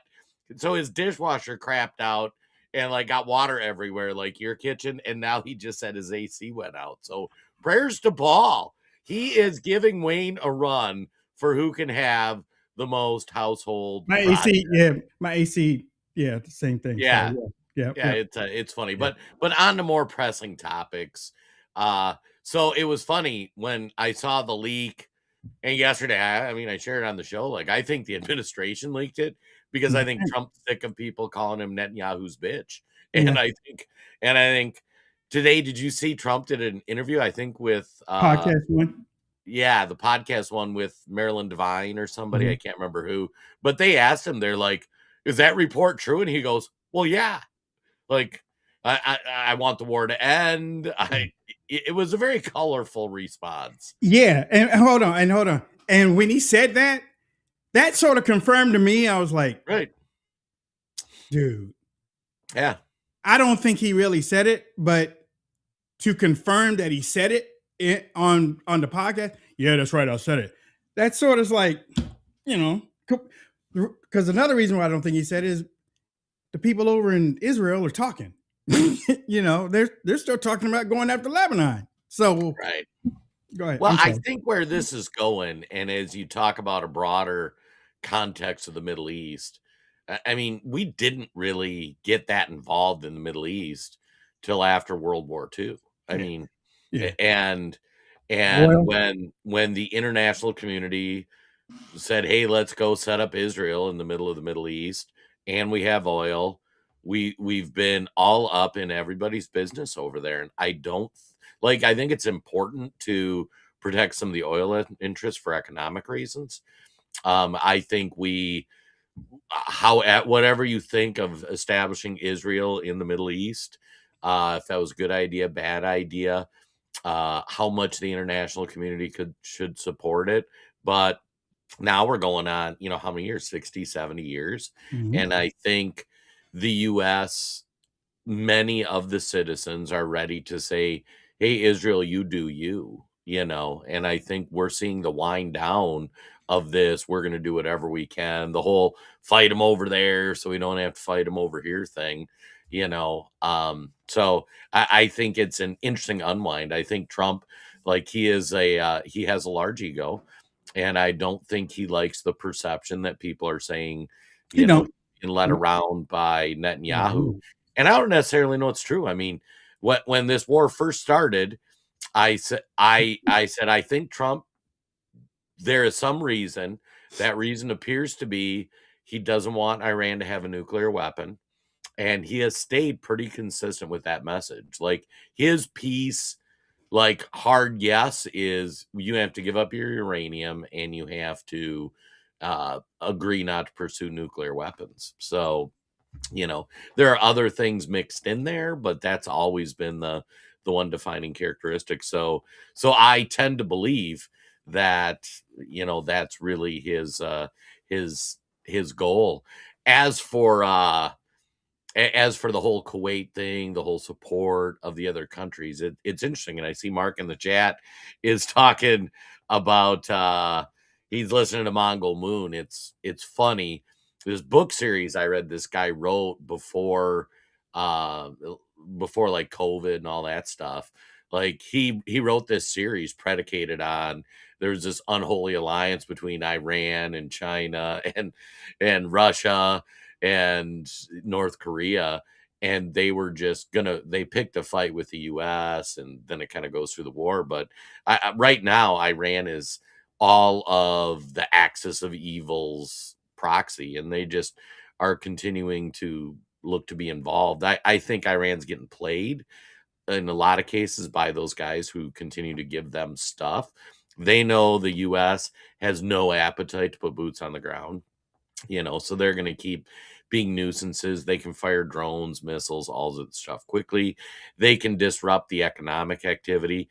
But I got to say, if you look, like, if you're feeling the pinch in America, like in the Middle East, in Europe, in China, they're feeling a way bigger pinch than we are. So right now, it's kind of like two boxers circling each other. Like we went in, we hit them pretty hard, and now we're kind of everybody's dancing around waiting to see how this goes. And I think to a certain regard, Trump is playing the economic long game. He sees other countries are being hurt more economically than we are.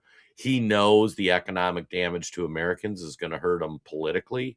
But I think that's kind of that he's trying to thread that needle for, when Europe starts feeling the pinch, when China starts feeling the pinch, they will be much more likely to wrap this up, and Iran will have to give up its uranium. So, yeah, my thing is, I think that in listening, because if you go back and you start listening to a lot of things that Benjamin Netanyahu has said over the years about Iran and Iran this and Iran that, and with all the nuclear stuff. There are some things that President Trump says that sounds just like Benjamin Netanyahu. And for me, I think that Netanyahu, he might not saying that he's controlling and not that anybody said that I said it, but I don't think he's controlling him, but I think he's in his ear. And I think that he is definitely a bee in his bonnet. And I don't know whether he talks to him for 3 and 4 hours a day or whatnot, but he has developed some of the tactics.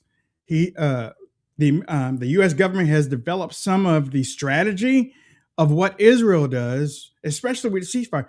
The United States really doesn't do a ceasefire type of thing. They go in and take, boom, a shock and awe, stay in there for a couple years and stuff, and then roll out.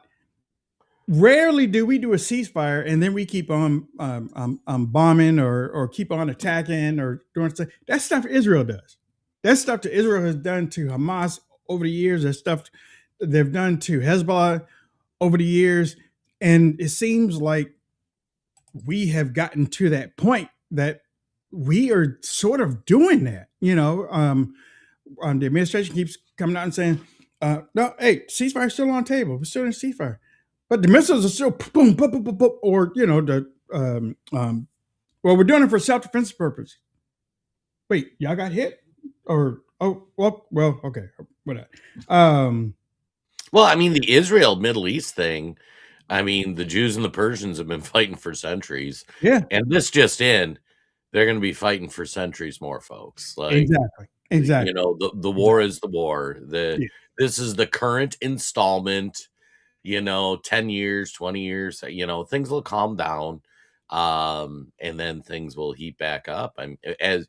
When the world decided to drop the nation of Israel in the Middle East, like whatever your opinion is of that, there will not be peace or harmony. I mean, there hasn't been since biblical times. So I don't know why people would suddenly think like, oh yeah, 2026 Trump won't solve it.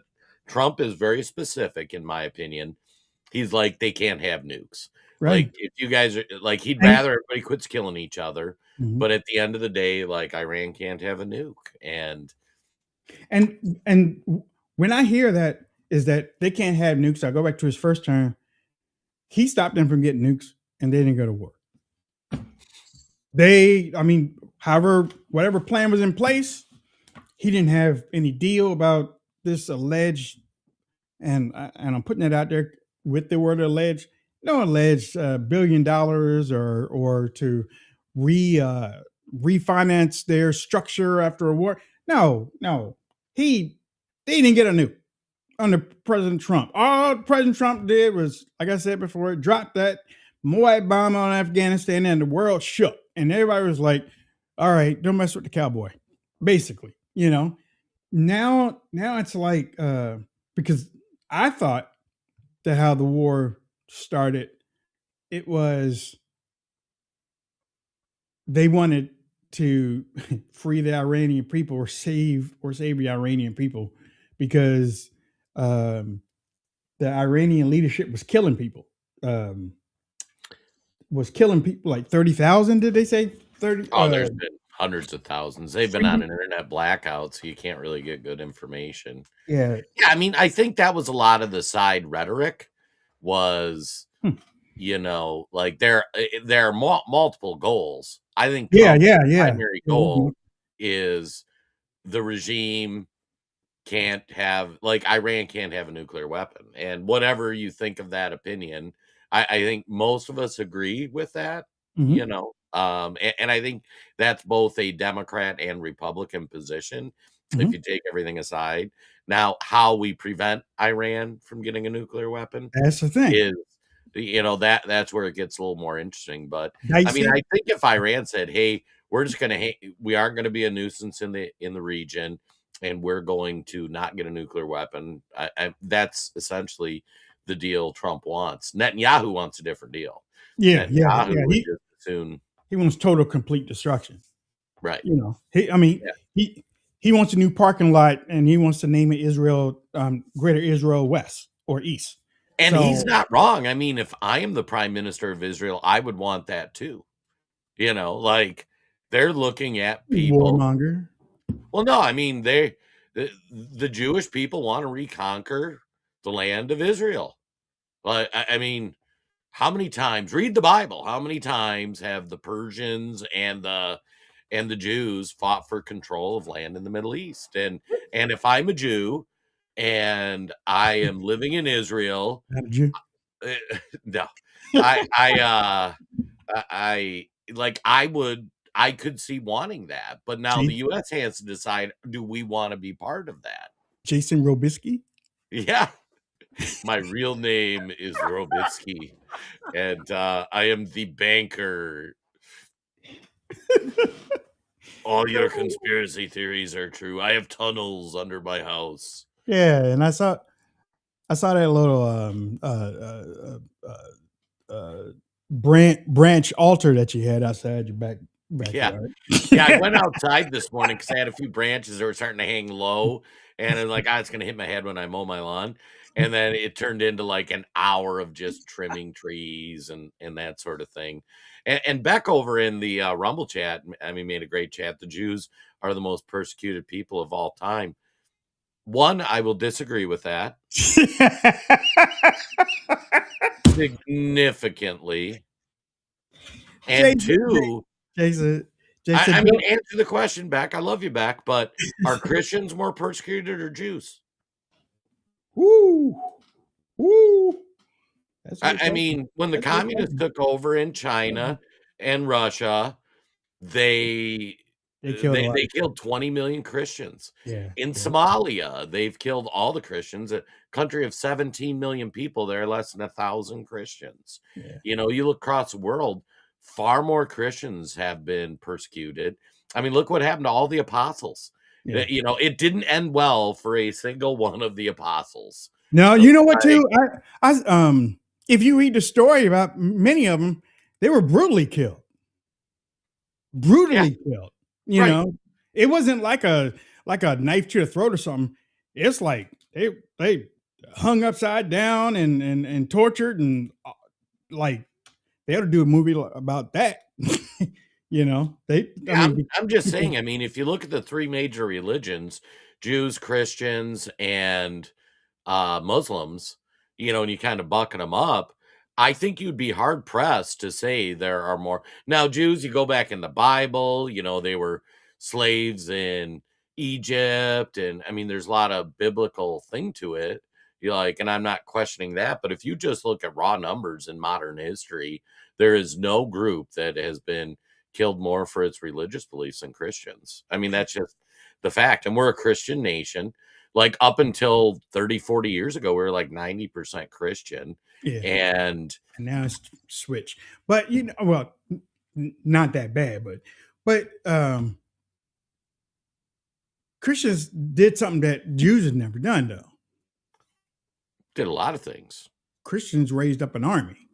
Right. They were like, we ain't taking this no more. And they just went. Well, the Jews have raised armies. Let's not. Well, we ain't talking about banks. I mean, you know. I'm just saying, I mean, this mentality, I mean, if we want to support the nation of Israel, and that is our prime directive, then, you know, as far as I'm concerned, send the whole military, wipe out the Middle East, let's set up Greater Israel and move on, you know. But you're gonna have to do it all. You're gonna have to send some men in black over there with that little thing, because if you leave even small remnants, it's like a cancer that grows in 20, 30 years. I mean, so, you know. I'm just saying that, you know, the goals of the nation of Israel are different than the goals of America. And we have way too many problems in America. We have way too many things we need to fix. I don't think us continuing to be involved in their business, especially when we have different goals. Like our goals are aligned. We don't want people killing each other in the Middle East. Our goals are aligned. We don't want Iran to have a nuclear weapon. You know, we want commerce to be able to go through. Trump likes Abraham Accords. Let's let everybody be prosperous, because generally speaking, prosperous nations are less trouble in the world, you know. But where Israel wants conquest. You know, I mean, listen to Netanyahu. Like, this isn't a conspiracy theory. This is what they want to do. And if we want to sign up for that, great. Like, put it on the House floor. Let's declare war. Let's get it done. I tend to be I would rather we say, okay, you know, you guys handle you, we'll handle us. But yeah, I mean, I don't know what that Milikowski dude is doing these days. You know, Milikowski. Yeah, Milikowski. Oh, you know what? I'm sorry, wrong show. Netanyahu. Oh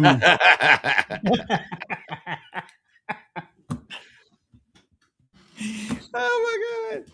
Yeah. Well, yeah, and it's funny too. You go back in the Bible or any of the history and whatnot, like what's happening over there. This is not new. This is not like this is like the players have changed, but the game's still the same. They're fighting over the Holy Land. He's Polish. Okay, so yeah, we're again. Iran has responded to attacks, and they have gone after U.S. assets in Bahrain and Kuwait. U.S. assets in Bahrain and Kuwait, and it must be again, as I said, it must be something that is more bigger than what is being reported, because the story is bigger than, or the report is bigger than just a regular hit, you know, like Mount Joseph was hit last night by a couple of drones. And next, sports. This has lasted all the way until midday. So, you know, we'll keep your eyes open on that. Yeah, keep your eyes open on that. There's a report going out that Iran has signed nuclear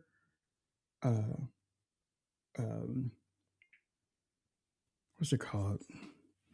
That Iran has signed nuclear disarmament. Is that what you're talking guarantees? Nuclear guarantees with Russia and China. Here on the Wayne Dupree on the Dupree report, there is no signed nuclear guarantee as of yet. I've tried to do research on it. Well, I haven't tried. I did some research on it.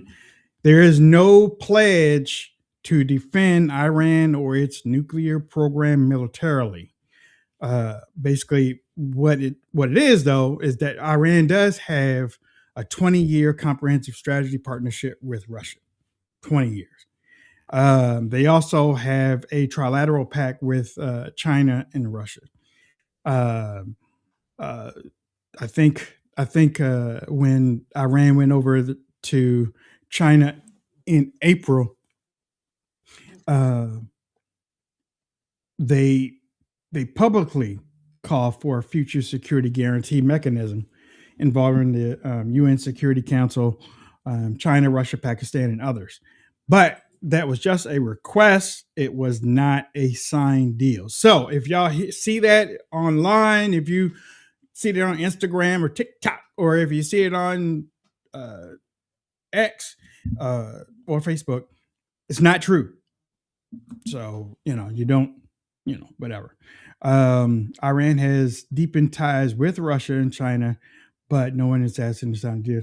As I said, but make sure that you keep your eyes open on that. Okay, last night was primary night. There's a huge meeting for both parties here. According to NBC News and the Iowa Capital Dispatch, Tuesday night, businessman Zach Land, Zach Land beat Randy Finstra, who was endorsed by President Trump in the Iowa GOP governor primary. Wait, is that right? 37.8% to 37%. Is that right? Yeah. That's close. Mm-hmm. With 99% counted, it's the first statewide Trump endorsee to lose a primary in 2026. Land ran on the Make America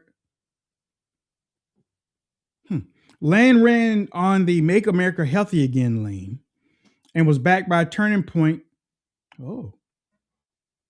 And Steve King, and led in 16 of the 19 counties. So Turning Point's out there, huh?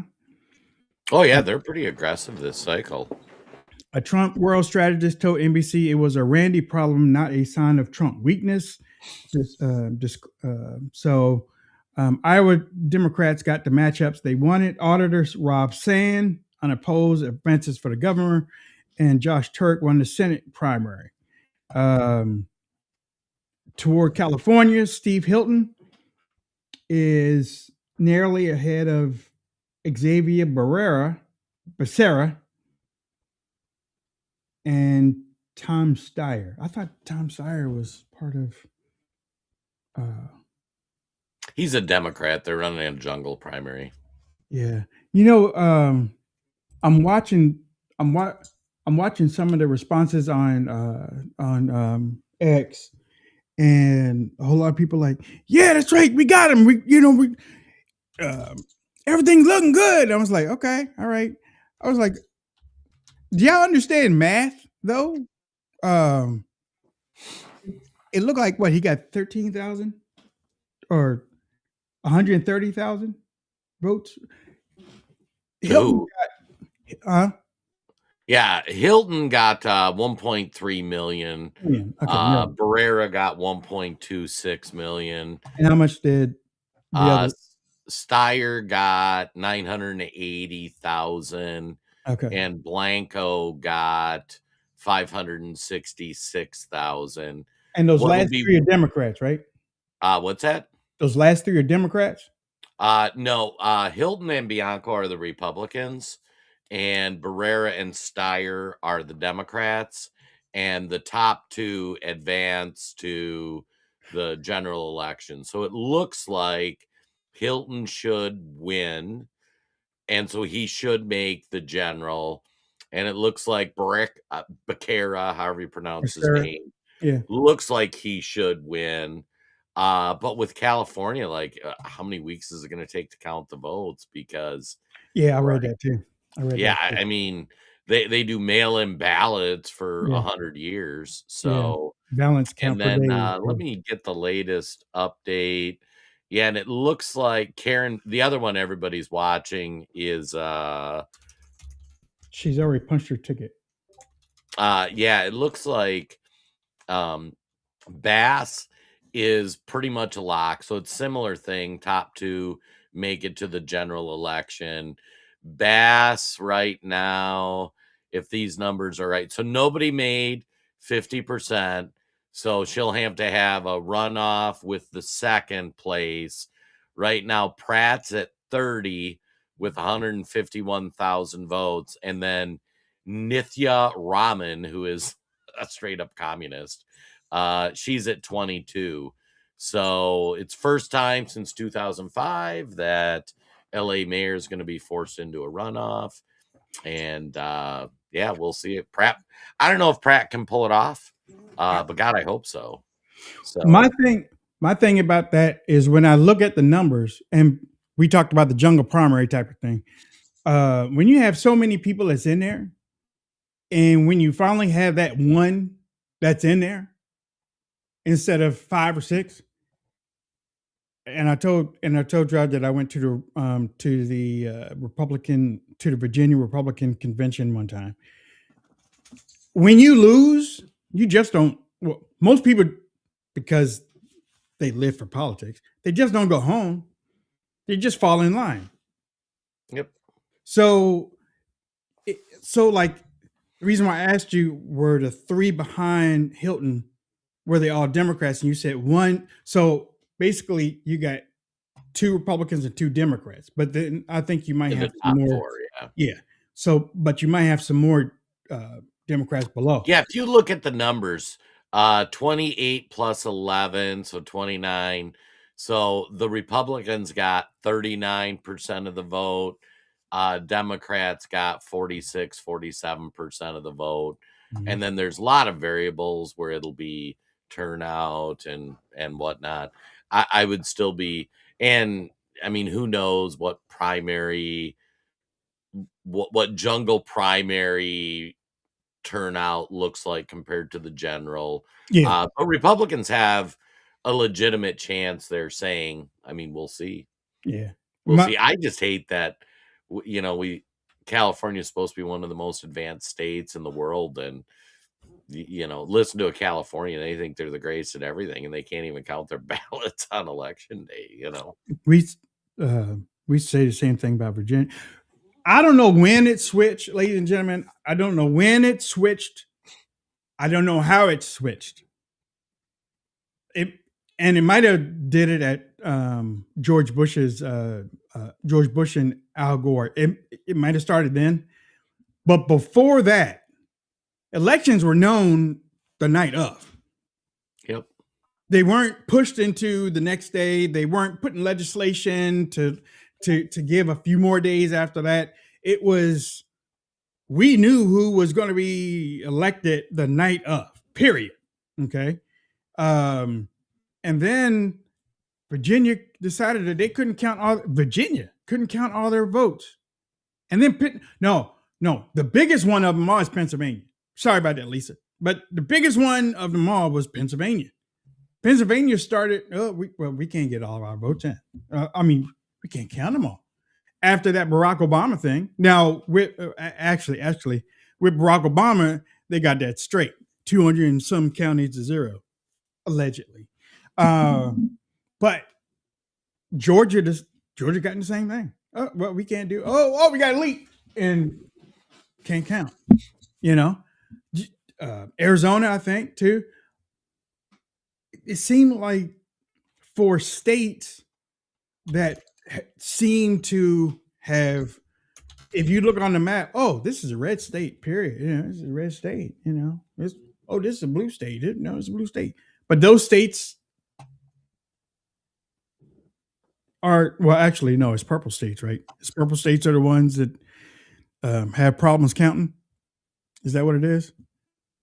I mean, it's a lot of blue states. Basically, if you tie the number of mail-in ballots and how easy it is to get mail-in ballots and all that, Georgia blue? It's a direct line of if your state does a lot of mail-in ballots, and there'll be some interesting Supreme Court decisions this week. They're supposed to rule on a case that talks about can you count ballots that are received after Election Day, and it's expected they're going to rule against that. The conservative wing of the court actually thinks we need to get back to Election Day, which is Election Day is 1 day, period, end of discussion. And really, that's how it was supposed to be until the last 20 years. Yep. And it's a great example of why we can't have nice things sometimes. There was everybody knew, okay, we're going to do Election Day. This is Election Day. Make your plans. You want to participate, go vote on Election Day. And then we open the door a little bit and go, well, what if you're traveling? Okay, well, what if you can't make it Election Day? And now it's gone so far from let's make these exceptions, okay, yeah, that makes sense, to okay, what we're going to do is we're going to let everybody sign up to get on voter rolls. We're going to mail a ballot. We're going to mail them 5 ballots to their house. We're going to let them come in however long it takes to come in. And we've gone so far from the reasonable exception that there's going to be a backlash on it eventually. Sooner or later, sooner or later. Because, and my opinion is vote on Election Day. Have it 1 day, paper ballots. If you say, well, I can't because of Election Day, well, sorry.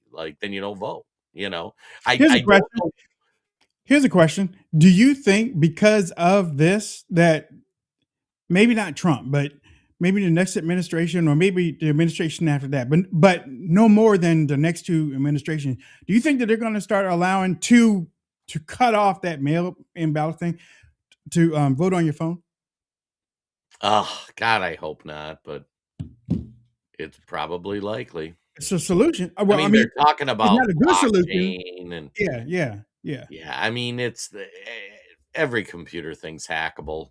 It so, is right. But I mean, I think like the concept of voting, and we touched on it a little bit yesterday, is you had to be a certain amount of a productive human being in order to vote.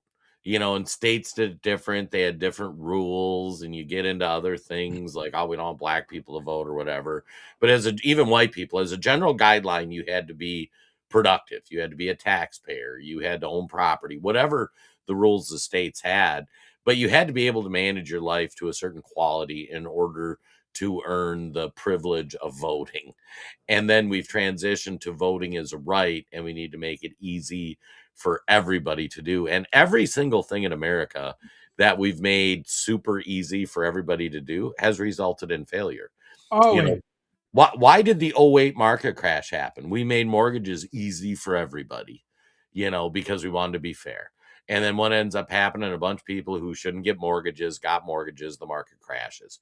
We should have let the banks crash too, but side note, all of a sudden college that used to have to work hard to get into, we're like, well, that's not fair. Let's let everybody get in college. Now a college degree costs $1 billion and everybody goes, and the degree is largely worthless right now. I mean, if you're out there and like, oh, I got a college degree, it's, and hey, I got 200,000 in debt, but that's because we made college available for everybody. It's just not how society works. If you don't put parameters on it, I mean, think about how many truck drivers have you seen crash that don't speak English? Like, seriously, we're giving out commercial driver's license. I mean, we see commercial driver's licenses given out to people that don't speak English. Yeah. That's idiotic. Yeah, and but it's I've been seeing a whole lot online where most of them are on roofs. I've been seeing a whole lot of Americans on their phones crashing too. So but I've been seeing a whole lot of those illegals caught up there on the roof. Did you know in my town that I grew up in, it was national news. Woman in Cambridge, Maryland, where I grew up, and I even think I know where the road is. Hired some illegals to fix their roof, and then called the cops on them. And then called the cops on them. Yeah, called the cop. All those cops were around the house while they were up on the roof because she wasn't gonna pay them. So she called the cops. Like, I was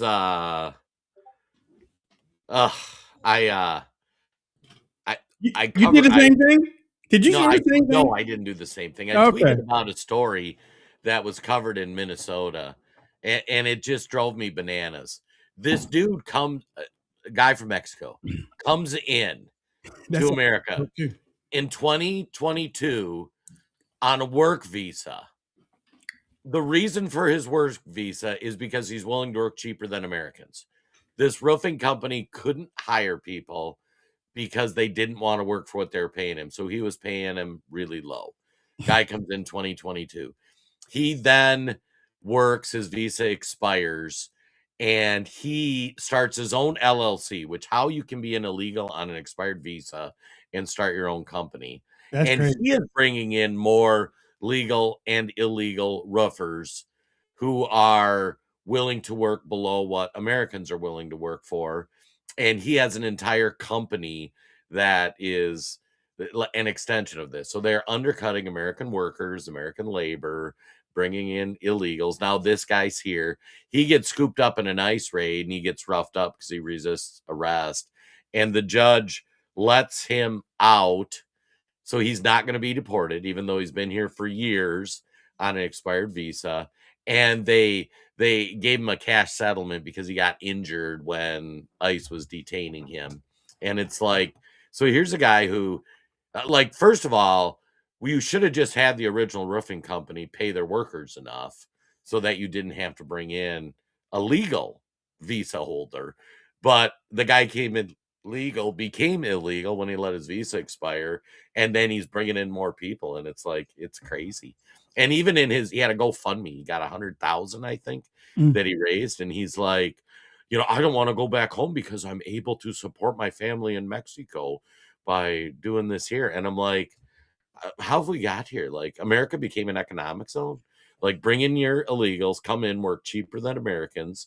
So instead of paying an American a living wage, you can pay a Mexican who then sends money to Mexico. Like, this doesn't make any sense. In the 70s, my dad used to work as a social service worker, social worker. And sometimes, especially when school was out, he used to take us with him during the day. And I remember going in, driving in his truck, and we turned down this dirt road, had corn on both sides all the way up to the sky, and we just kept driving. It almost seemed like a mile, and we came to an opening where there were a whole lot of, they were like for lack of a better term, it looked like slave houses, but there were people there, mostly women and kids. And he pulled in there, and he went in there to check. I got a chance to walk around and just walk behind him, and I learned they were migrant workers that came here during the season. They worked and whatnot, and then they left. Now that was in the 70s. Yep. That's what the program is supposed to be. I don't know where the social worker, well, they probably don't do it now, because if they did it now, we probably wouldn't have the illegal immigrant problem that we have. But one thing that I did learn when I did travel with my dad to see those different types, number one, they can cook some chicken. I tell you that. They cook some spicy chicken. They put a leg quarter, spice that thing right on up, and put it between two pieces of bread with a soda. Let me tell you something, it was great. However, and we did have to pay for it, or my dad paid for it. But one thing I did learn in watching is that I don't want to live like that. That was one thing I got out of that whole thing, is like, in watching how poor it was, probably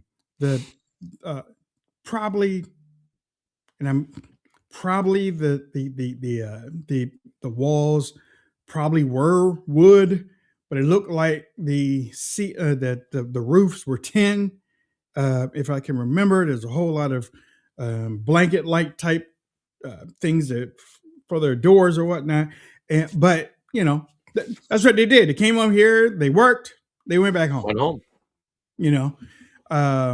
It was very much like camping villages. We have a lot of those. They still exist in Minnesota. If you think of like those summer camps kids went to. Yeah. You're nasty. But in seeing that, you understood that program worked back then. It worked. There was no need for and I think what happened is government saw, you know what? I can get some of those people to work my backyard, and to work for different things, to work for these conventions, and to work for all this stuff, and we ain't got to pay them. Now we can look the other way. They're here on those temporary. We can look the other way and keep them here for a little bit longer. Greed does that thing. Greed, and once government decided they're going to do it, then it got out of control. Like Jason said, it got easy, and every time when it gets easy, it breaks. Or it breaks. They really can't do anything with it anymore, because then it becomes a monster. And that's why this illegal immigration thing became a monster to the point. Now, is it down under Trump? Yeah, sure. He got the Trump force taking care of stuff. What happens when he leaves, though, and another Democrat comes in? Good. Well, can we say the quiet part out? Can we say the quiet part out loud, Wayne? Like, you hit the nail on the head with your analysis. Republicans pushed to keep those immigrants here. Wait a minute. Decades ago. Wait a minute. Yeah, I know where you're going with that. I want to say Reagan, but I'm not going to go on Reagan. Okay. I'm just saying across the country, your Chamber of Commerce Yeah, Chamber of Commerce to say, and that's your Chamber of Commerce Republicans that said, wouldn't it be great if we could have this cheap labor year round? Yep. Wouldn't it be great if we could have this cheap labor in our factories? Wouldn't it be great if we could have our cheap labor doing whatever, our roofs? And Republicans opened that door. Democrats saw an electoral opportunity after the door was open. But your establishment Republicans, your rhinos, your Mitt Romneys, they sold us out. And never now thinking they're that going, it was going to hurt the American worker. right. Yeah. Go back, listen to a Bill Clinton speech. Yeah. Go back, listen to a Ross Perot speech. Democrats were talking about that. You can't let in people that are willing to work for way less than your own citizens are, because they'll only employ the foreigners. And now we're in this spot where these companies are like, I mean, they can't hire Americans and pay them what they need because their cost structure would get screwed. Yep. So, Yep. like, we need to go through the pain. We need to deport people. We need to take a lot of these useless college grads who got degrees they shouldn't have got and say, hey, guys, go learn roofing. Like, it's not the best, it's pretty inhospitable job, but, it's going to pay your bills. And we're not willing to do that. And then the bottom line is you need leaders that are going to say, no more welfare. Right. You either work or I mean, back in the old days, it used to be like that. And I think it's somewhere in the Bible that says, you work, you eat. You don't work, you don't eat. That's just how it is. And I mean, when you see the unemployment number go up, and I think I said this a couple of days ago too, a Trump official said, well, the reason why the numbers went up is because all the illegals went home. But a logical person would have said, well, if all the illegals went home, then Americans should take over some of those jobs. Americans don't want to, and they're on welfare. Exactly.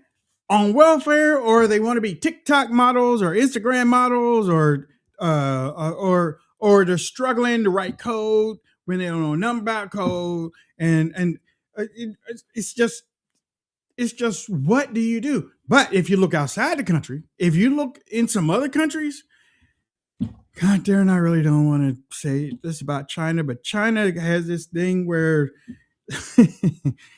they don't have that welfare like America does. They don't. Well, they're communists. They tell you what your job is. And they put their You don't get to pick. You don't get to be a Starbucks barista and says, I'm not going to go dig a ditch. Yeah, but no. But they put those kids in computer classes from year one. In computer classes. They got them studying, they got them learning, they got them doing all that stuff in there. And then, if they're lucky, they get free college in the United States before they go back and start building these beautiful bridges or building highways in about a week. Building beautiful bridges that look like the what's that bridge out in San Francisco? The Bay Bridge. What is that? The one that swings from. I can't remember the name. I didn't even know that swings a mile. Did you know that while cars are driving on that thing swings? Oh yeah. I didn't know that. But yet they're building stuff like that. It was like, God darn. And well, I mean, when you have a communist regime and you don't have people arguing, like, you can say you're just going to go do this. And I mean, that's the part all these communists like miss, or Democrat socialists. Like in China, there's still work that needs to be done. They need trash men, they need painters, they need construction workers for the bridge. The difference is you don't get to pick that job.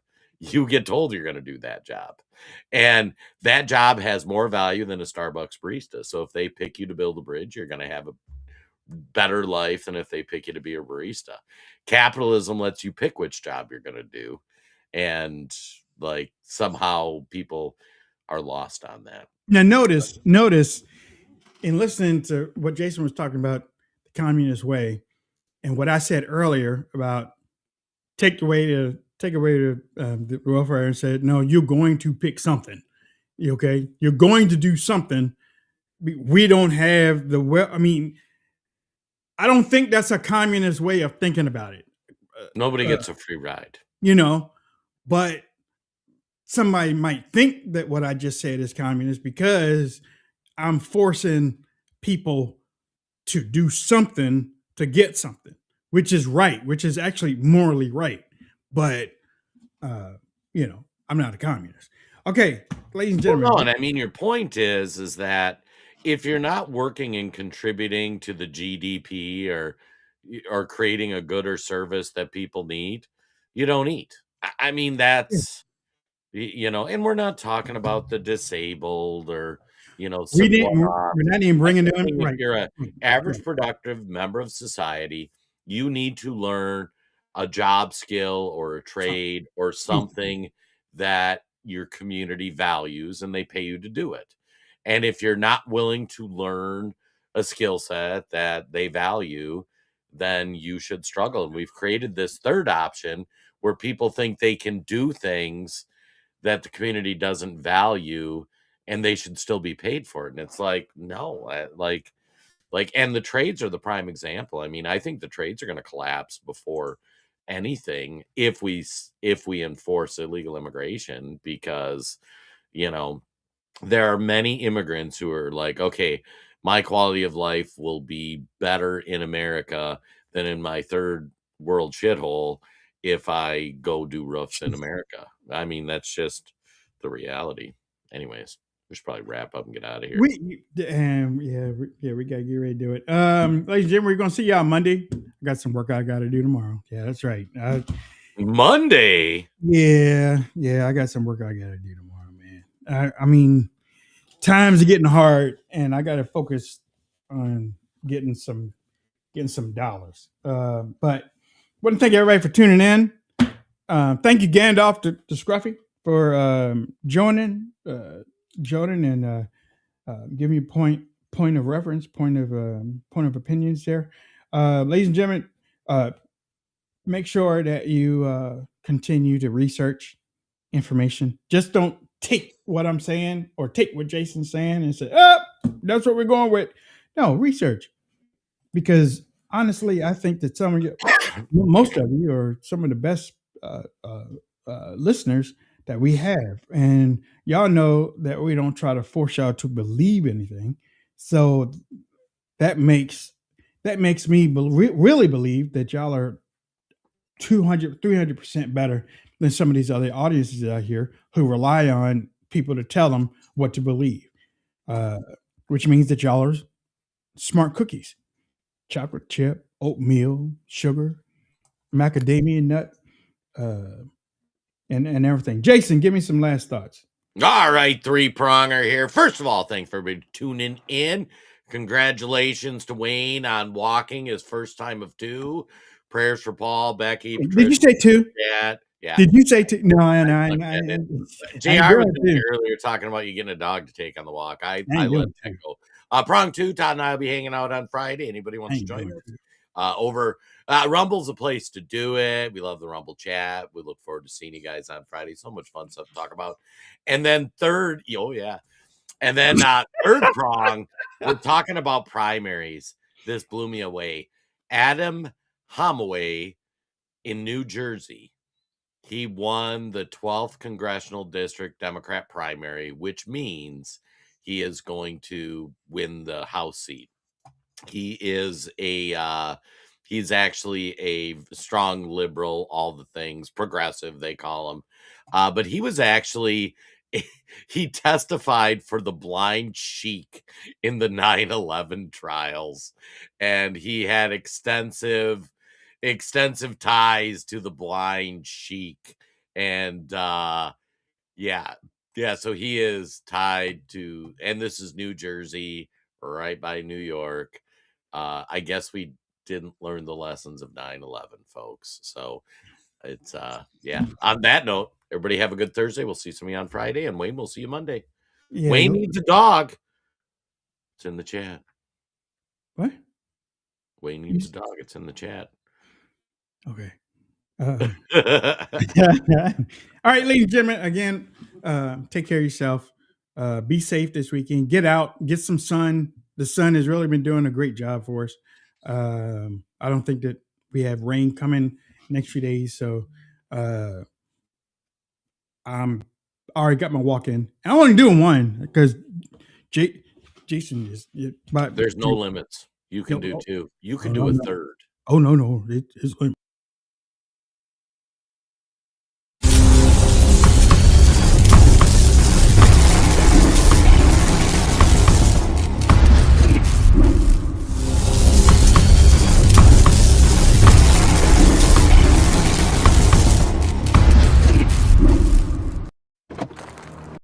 Good afternoon, fellow patriots.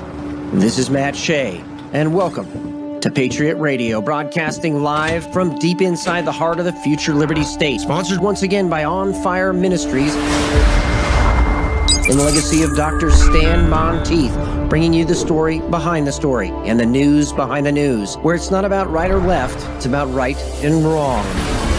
It's about our hope not being in man, but in Jesus Christ. About not ending in prayer, but moving to action. Your kingdom come, your will be done, on earth as it is in heaven. Father, deliver us from the evil one. Welcome to Patriot Radio. Good afternoon, fellow patriots, and welcome back to another Gen Z episode with Pastor Matt and I talking about topics that are on my heart, Gen Z's heart, and Pastor Matt's heart, and all of our hearts collectively together, where we can talk about new ideas. I don't know where I'm going with that. Well, I don't know. Revolutionary ideas. Yes, really, truly revolutionary ideas. Have you seen what's been going on in Nepal and now Madagascar yesterday? Yes, I have. It is quite interesting, and you called it the Zoomer. That's what they call it, Zoomer Revolution. That makes me think of like Boomer and Gen Z combined. Yeah, Zoomer Revolution. So explain that. So color revolutions are a technique that was developed to bring down countries by first removing the morals out of a society and then secondly destabilizing key institutions in a country to finally bring it down. The color in America that apparently has been chosen is purple. What does that mean?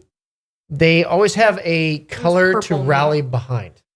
For us, as Christians, purple means royalty. So they're like, they want to use our color and they want to use purple as like, they never wear purple unless they look like Grimace. You know what I mean? And so Grimace. Yeah, I'm digging deep in the vault right now. Oh right? My. But they really don't own that color. Christians own that color because it's a color that represents the royalty of Jesus Christ. So they pick a color that people can rally behind. So one of the ways to defeat a color revolution is to attack the color. But back to your question, on top of that, what they're trying to do, and they tested it in Nepal, now they tested it successfully in Madagascar, is they want to use young people as the vanguard of the revolution to take over a country, even though they don't maybe constitute a majority, that there may be a minority.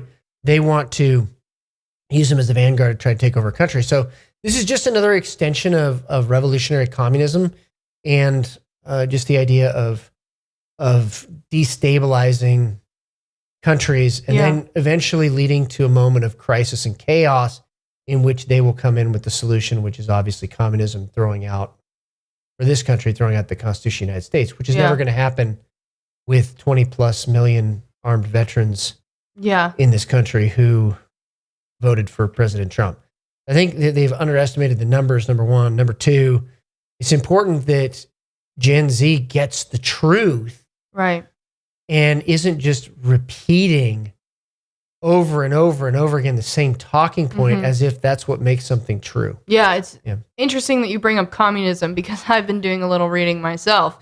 I have actually been reading The Communist Manifesto and Capital by Karl Marx. I acquired a 1952 copy of said books. And there's some very interesting things in there. one of the things that I found very interesting was that America was named like the perpetrator of the bourgeoisie, literally, and saying that America was the reason that capital was increasing so fervently, and basically stating that America was the enemy. It is how I read it. Yeah. Oh yeah. And obviously I'm not done with it. I literally started like 2 days ago, and the words are very large, and things are worded weirdly. Because it wasn't written in 1952. Yeah. It was printed then, but it was written in written in German. Yeah. Yeah, and it's a little odd. But there are some things that I wanted to ask you some questions about that are directly in the Communist Manifesto, if you don't mind. Yeah, so the context is it was written in 1848 by Karl Marx. Yes. And then Das Kapital was kind of his expansion on kind of economic theory. Yeah. Just if we could just set a quick baseline of understanding of economics, which is not taught in many universities today. Okay. But just a quick non-history. Go for it. So there's really 4 or 5 main systems, economic systems in the world. And every system is actually capitalist. The question is, who owns the capital? Capital is defined as the means of production. So in a free market system, which is what we believe in for the United States, and we're not totally free market. Is free market free buy, free sell, free trade?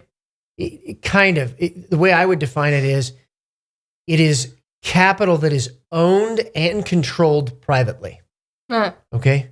So a system that came out of Italy really birthed out of the socialist movement there, and its leader, who was the chief editor for the Italian socialist newspaper Avanti, which means forward. And you'll see in a lot of communist documents and communist rhetoric and signs and things, their motto will be forward. It was also the motto of Barack Hussein Obama as well, which is not coincidence because he was groomed and mentored by communists.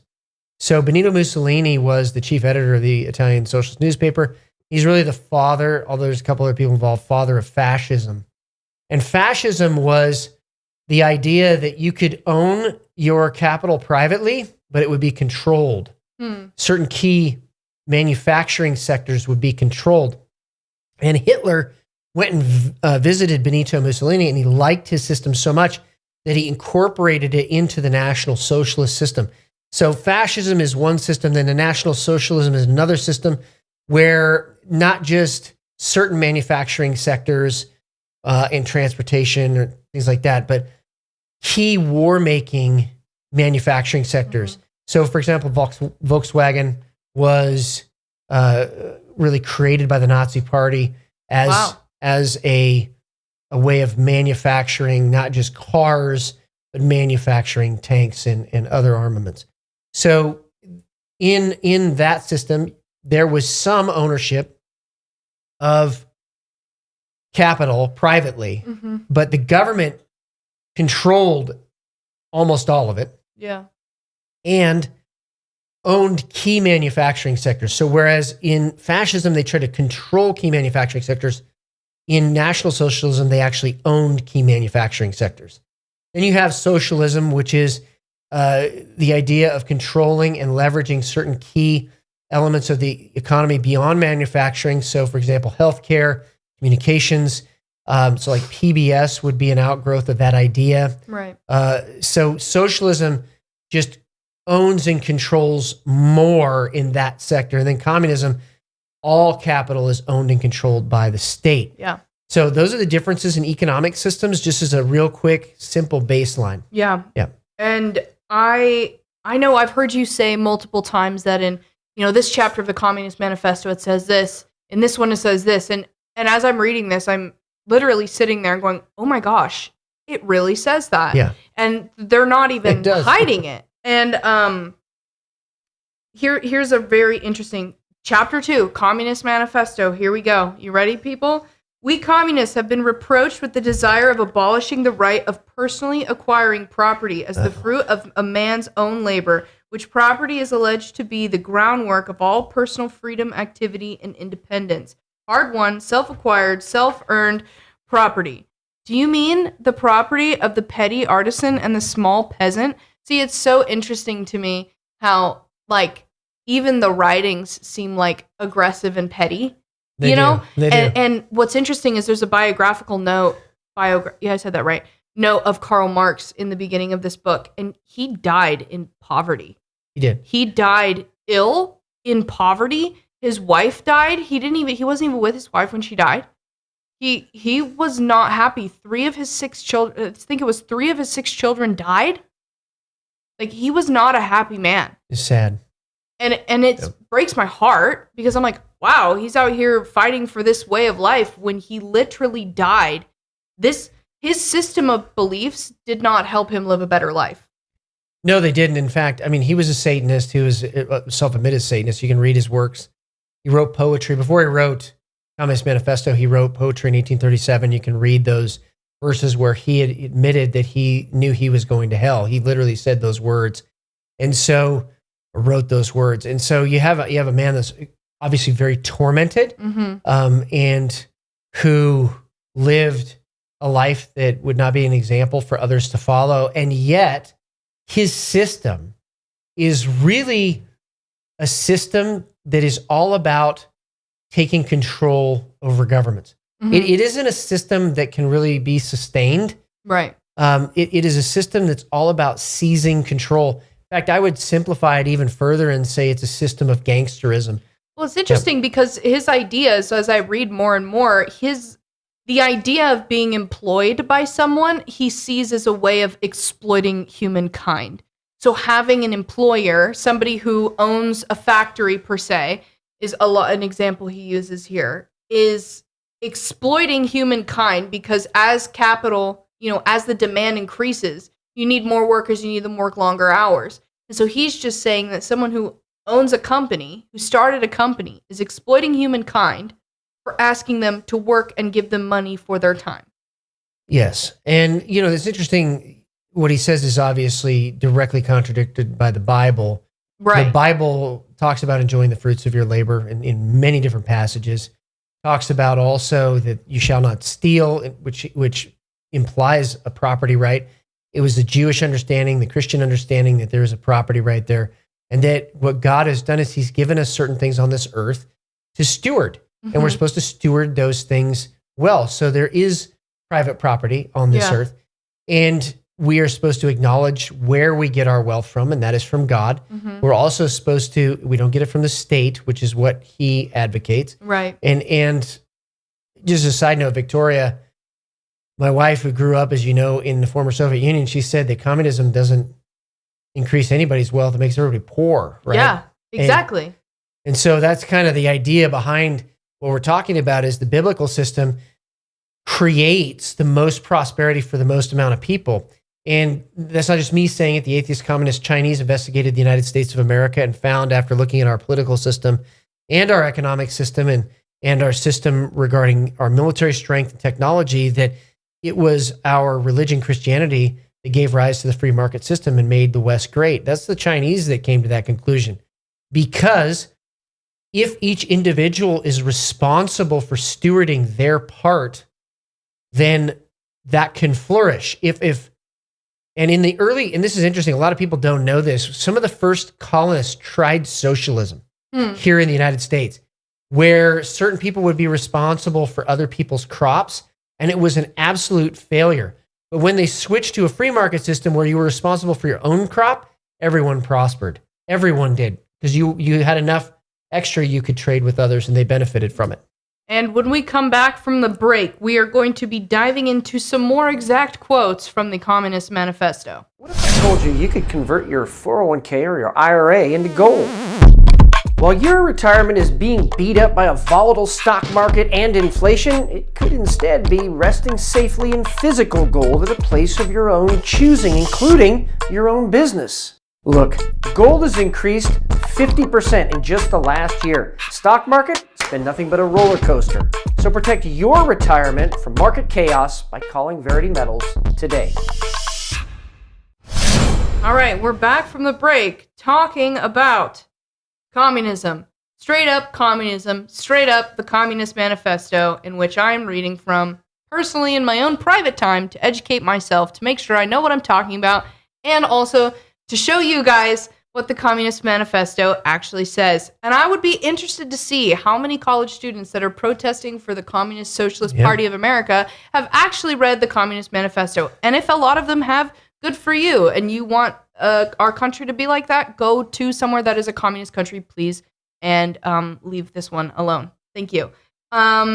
Okay, so we were just talking about how if you were responsible for someone else's crops, it did not work. It didn't work. When you were responsible for your own crops, it worked. It worked. Listen to what Karl Marx says here. It has been objected that upon the abolition of private property, all work will cease and universal laziness will overtake us. Yes, that is. And so that is generally regarded as what we believe would happen. Exactly and what it is happened. exactly what happens. I don't know if anybody remembers COVID when everybody lost their jobs. I lost my job. Did you lose your job? I did. Well, then we all got stimulus checks. I actually didn't qualify for that, so I was just really, really poor for a while. But yeah, everybody got money from the government. We didn't have to work, and we just kept getting money and money and money. And then when we were like, oh, everybody go back into work, guess who didn't go back into work? Yeah. Pretty much everybody, because we were still getting money from the government. You know, in the former Soviet Union, they had huge problems. They had to enact quotas out of manufacturing facilities because people weren't doing anything. They would just show up to work and not do anything. And this is exactly to the point that Karl Marx even recognized that his theory would fail here. Yeah, and he also says there can no longer be any wage labor when there is no longer any capital. Yes, because there would be no means of production. Yeah, exactly. So my thought is here: who runs society in this situation? How does a society thrive in this situation? So there's no capital, there's no paying jobs. So what exactly do you do? So there are several different types of government in the world. I'm just going to focus. There's really only two: a republic, rule of law, where no matter who's in power, you still have rights that are given to us by God, or an oligarchy. And so to answer your question, oligarchs run this. There's a chosen few who know better than everybody else the policies and everything to implement, and everybody else works. And they end up, interestingly, being the ones who get all the special privileges. Mm-hmm. I mean, the Chinese have an island that they go to, Chinese Communist Party leaders go to, and they get special treatment and massages and all this weird stuff happens on that island. Sounds a lot like Epstein Island. Yeah, it's weird. Ask me. But they all get that because they're in the elite. And so this idea that communism, everybody's going to be equal, it goes against human nature. It has never happened. And in fact, what does happen is death and destruction and thievery.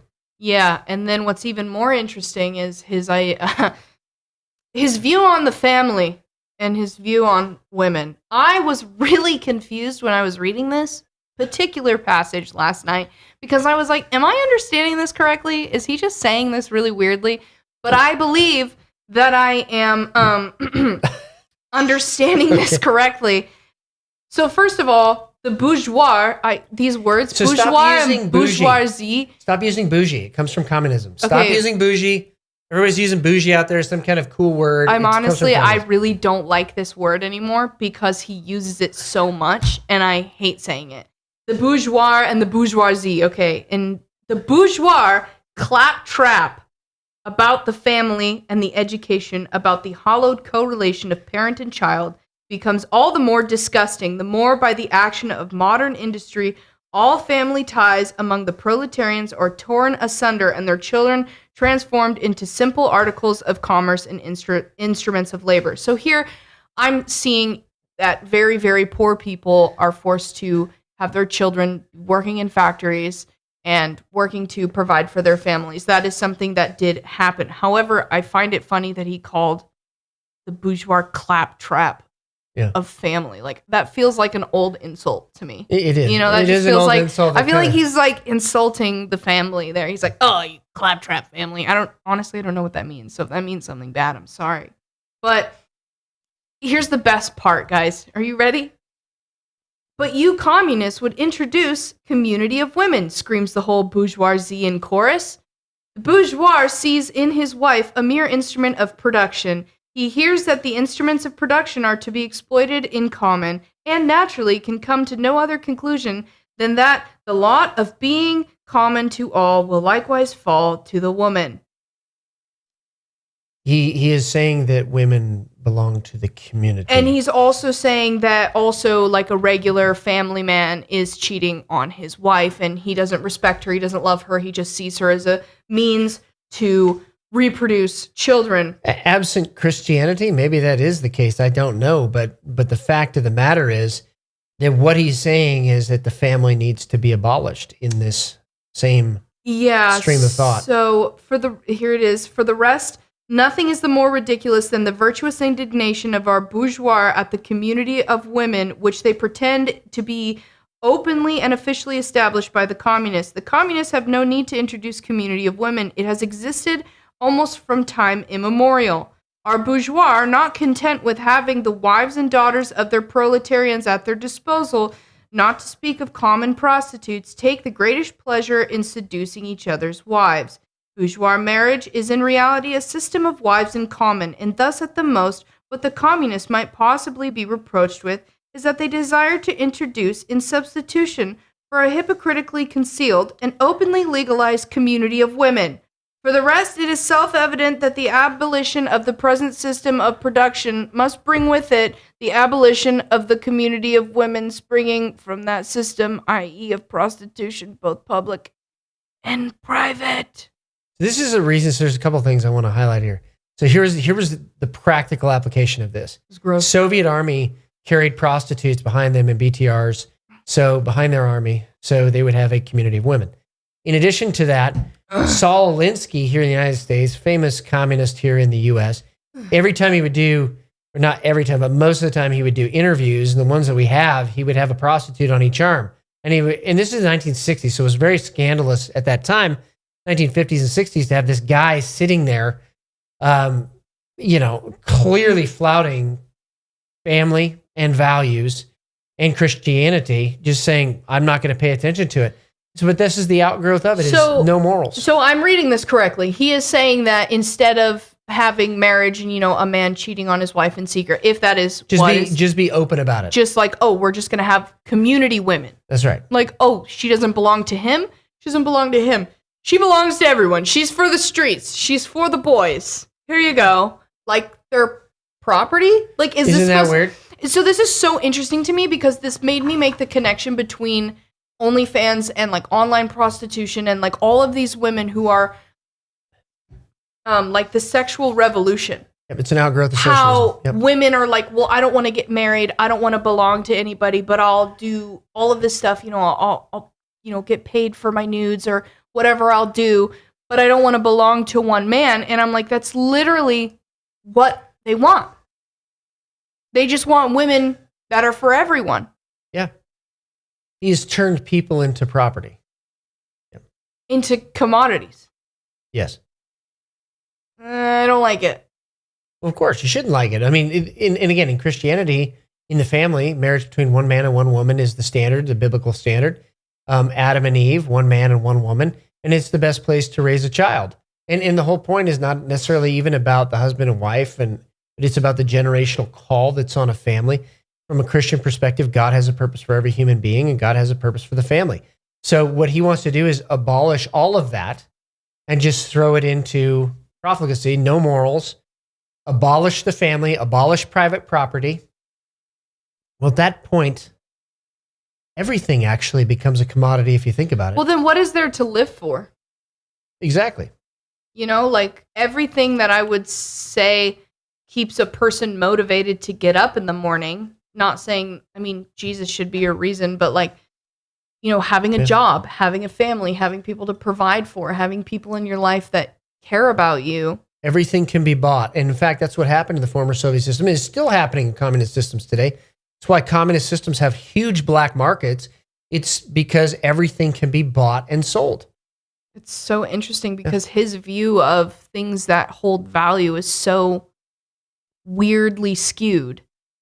The Christian understanding of free markets is that everything that I produce should edify the rest of humanity, should build up the rest of humanity, should move forward the rest of humanity. And so true entrepreneurs will find a gap in the system that fills a need and they will fill that need. And it's a very Christian thing to do. They're loving their neighbors in that way through the business sphere of influence. So communism, though, everything becomes a commodity. And now, if you hear the undertone here, it's really about envy. Communism is the gospel of envy. It's, I can get that woman if I want her. I can get that commodity if I want it. Yeah. Everything becomes about self. And actually what this is a screed of narcissism and making human beings selfish, because if they're not, they'll lose everything. Well, because it's so interesting, because when I'm reading the manifesto and the book at the beginning, Capital, he was talking about the value of things, of commodities. And he's saying how certain things have intrinsic value because of the amount of labor it takes to produce said item. So diamonds have more value because they're rarer, fewer and far between. The amount of labor it takes to find a diamond and hone it and make it valuable, right? If it were as common as, dirt on the ground, it wouldn't have as much value, right? Because it doesn't take as much to produce it. But it's so interesting because he's showing you the value of things, but also trying to take away the value of things at the same time to make you think that you shouldn't want to have it. Because he's jealous because he doesn't have it. But everybody wants it. But it's so weird. I know it's upside down. But he's kind of smart. He's kind of a smart guy, because with the way that he writes this stuff, it's like you're kind of going, wait a minute, okay, well that's true. What you're saying about this is true, but the way you're saying it and what you're using this truth for doesn't feel right. Yeah, it's actually a half truth. So right. So here he acknowledges the value of labor. Then he turns around and says it's not yours. Well, then whose is it? Well, then he's also saying that human labor is just exploiting humankind. And basically everything is an exploitation. Exactly. So in that case, then how are you exploit? See, the question would be to him, then what are you exploiting out of this book? And the answer is power. This is all about seizing. They actually do talk about that. Yeah. They actually say that this is about seizing power. It's so interesting because right after we're done talking about the group women, talking about group women, here we go. The communists are further reproached with desiring to abolish countries and nationality. There it is. There it is. Because if One world order. Yeah, if they can do that, then they can control everyone. And when we come back from the break, we're going to talk about how communism is genocide. What if I told you you could convert your 401k or your IRA into gold? While your retirement is being beat up by a volatile stock market and inflation, it could instead be resting safely in physical gold at a place of your own choosing, including your own business. Look, gold has increased 50% in just the last year. Stock market, it's been nothing but a roller coaster. So protect your retirement from market chaos by calling Verity Metals today. And we're back from the break talking about how communism literally says in the manifesto that it would like to abolish countries and nations. And then it goes on to say the working men have no country. So if you are of the working class, you're blue collar, you do the hard labor, you got no country, guys. So what happens if we cannot take from them what they do not have, what they have not got, if we want to quote? So what happens if I have a country and you say I don't, but I say I do? What does that lead to? Well, here we go. He says the proletariat must first of all acquire political supremacy, must rise to be the leading class of the nation, must constitute itself the nation. It is so far itself national, though not in the bourgeois sense of the word. So he's trying to say, I had to look up what the proletariat meant. It's a communist word used to describe the lowest of the lowest class. And they're saying, we don't like the bourgeoisie because they own everything, they rule everything. But in order for this to work, you have to ascend to political power, but not like they are. No, not like them. You're going to do it differently. But through deception, But it's the exact same thing? So the system that Karl Marx created, Lenin operationalized and Mao perfected, and what you're seeing there is it raises questions. So Christianity is a nation in the sense of we are, as Christians, one ethnicity in the spirit. Okay. So the question then becomes, if I, as a Christian, say I'm not going to go along with your what? Oh, it's not a nation, but it actually sounds like one. It's a communist nation. He's advocating for a communist nation. Yep. So if I don't go along with it, what are you going to do? Well, eventually they have to wipe people out. That's why communism leads to genocide. I believe he also did say that somewhere in here that it actually leads to action or violence. Yeah, violence. And Lenin went further and said that the social roots of religion needed to be eliminated. And this is why, because the social roots of religion are inherently going to be opposed to the communists coming to power and establishing things, and establishing a communist nation. So eliminating people then becomes a core tenet. In fact, it's not even a core tenet. It is what communism is. It's abolishing private property. It's abolishing the family. It's abolishing nations and borders. And I would be even more specific. Communism is abolishing people. Communism, socialism is the deadliest, most horrific gangsterism in the history of the world. It has led to more deaths than any other system in the history of the world. Yeah. And immediately you'll have these ignorant atheists and other people that'll spout, what about the Christian Crusades? You're talking about 23 battles versus over 1,000 battles regarding Islam, and that was just in the West. Yep. So 500 battles in Spain alone. So let's not have moral equivalency there. That's not true. And the other part of this is that with the communists, and with communism, everywhere they've been, that's exactly what's happened. Millions, tens of millions have died in China. Millions died in Cambodia. Tens of millions died in the former Soviet Union, just to name a few. Yeah, it's interesting here. Listen to what he says here about religion. Well, can I say Jesus Christ is a nationalist? You say that a lot. I do, and this is why. But we can say it again. Because I'm trying to give moral clarity here. Jesus created nations in Genesis 10, he judges in Matthew 25, and nations continue on into eternity. They continue on until the new heaven and new earth come down. So we are inherently, as Christians, nationalistic in the sense that we recognize the right of nations to exist. Yeah, here he actually mentions Christianity. I'm sure he does. In here. He says, when the ancient world was in its last throes, the ancient religions were overcome by Christianity. When Christian ideas succumbed in the 18th century to rationalist ideas, feudal society fought its death battle with the then revolutionary bourgeoisie.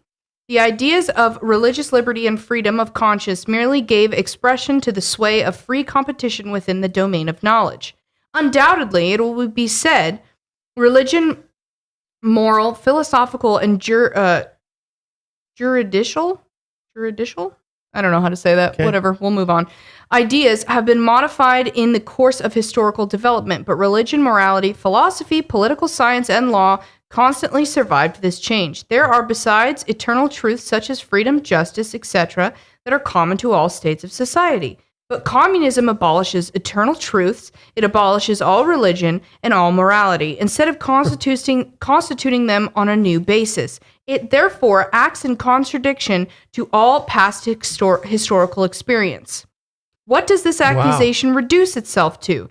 The history of all past society has consisted in the development of class antagonisms that assumed different forms at different epochs. And then he goes on to say... So he admits to wanting, the communism abolishes all religion, truth, and morality. All eternal truths, yes. So, but he just said there were eternal truths. And so it's so interesting. So how can you abolish something that cannot be abolished? Number one. Number two, when you say abolishing religion, religion exists in the heart of people in the sense of relationship with God. So you're talking about abolishing people. You're talking about killing people. And that's why communism, very simply put, is the religion, the theopolitical construct of killing, stealing, and destroying. That's what it's about. Communism does not raise society up. It tears societies down. I mean, it's clear. It's literally trying to tear down everything that we've set up, established as a world. And I mean, we go through here, we've got the 10 generally applicable things here by Marx that most communist societies should follow.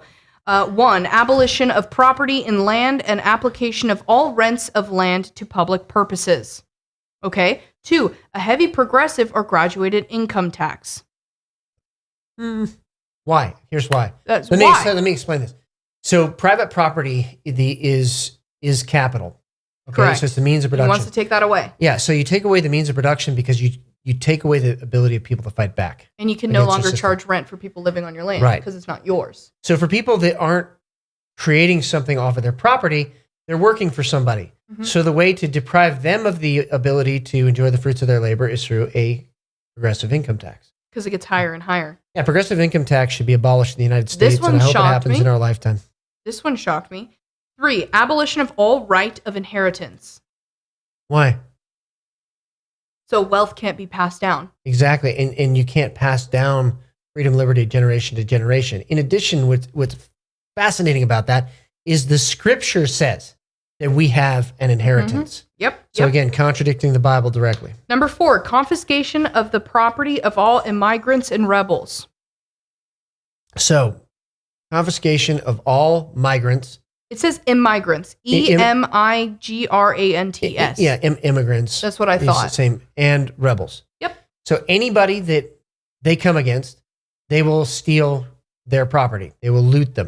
And that's exactly what they did. They actually went to the private farms in the Kulaki, put up a huge fight. The productive members of society put up a huge fight against the communists, and they seized their farms and their means of production and their ability to fight back. They stole it all. So terrible. Because communism doesn't create things. It loots, and then it will exist for a while as long as it can exist on the loot that it's taken, and then eventually it will collapse. Yeah, because everyone's fallen under that collective laziness we Right. talked about earlier. Right, which is why China right now is facing an existential crisis, because Trump understands this, and the Chinese, even though they had some liberalization of their economy, it's still not enough, and they're not able to compete truly.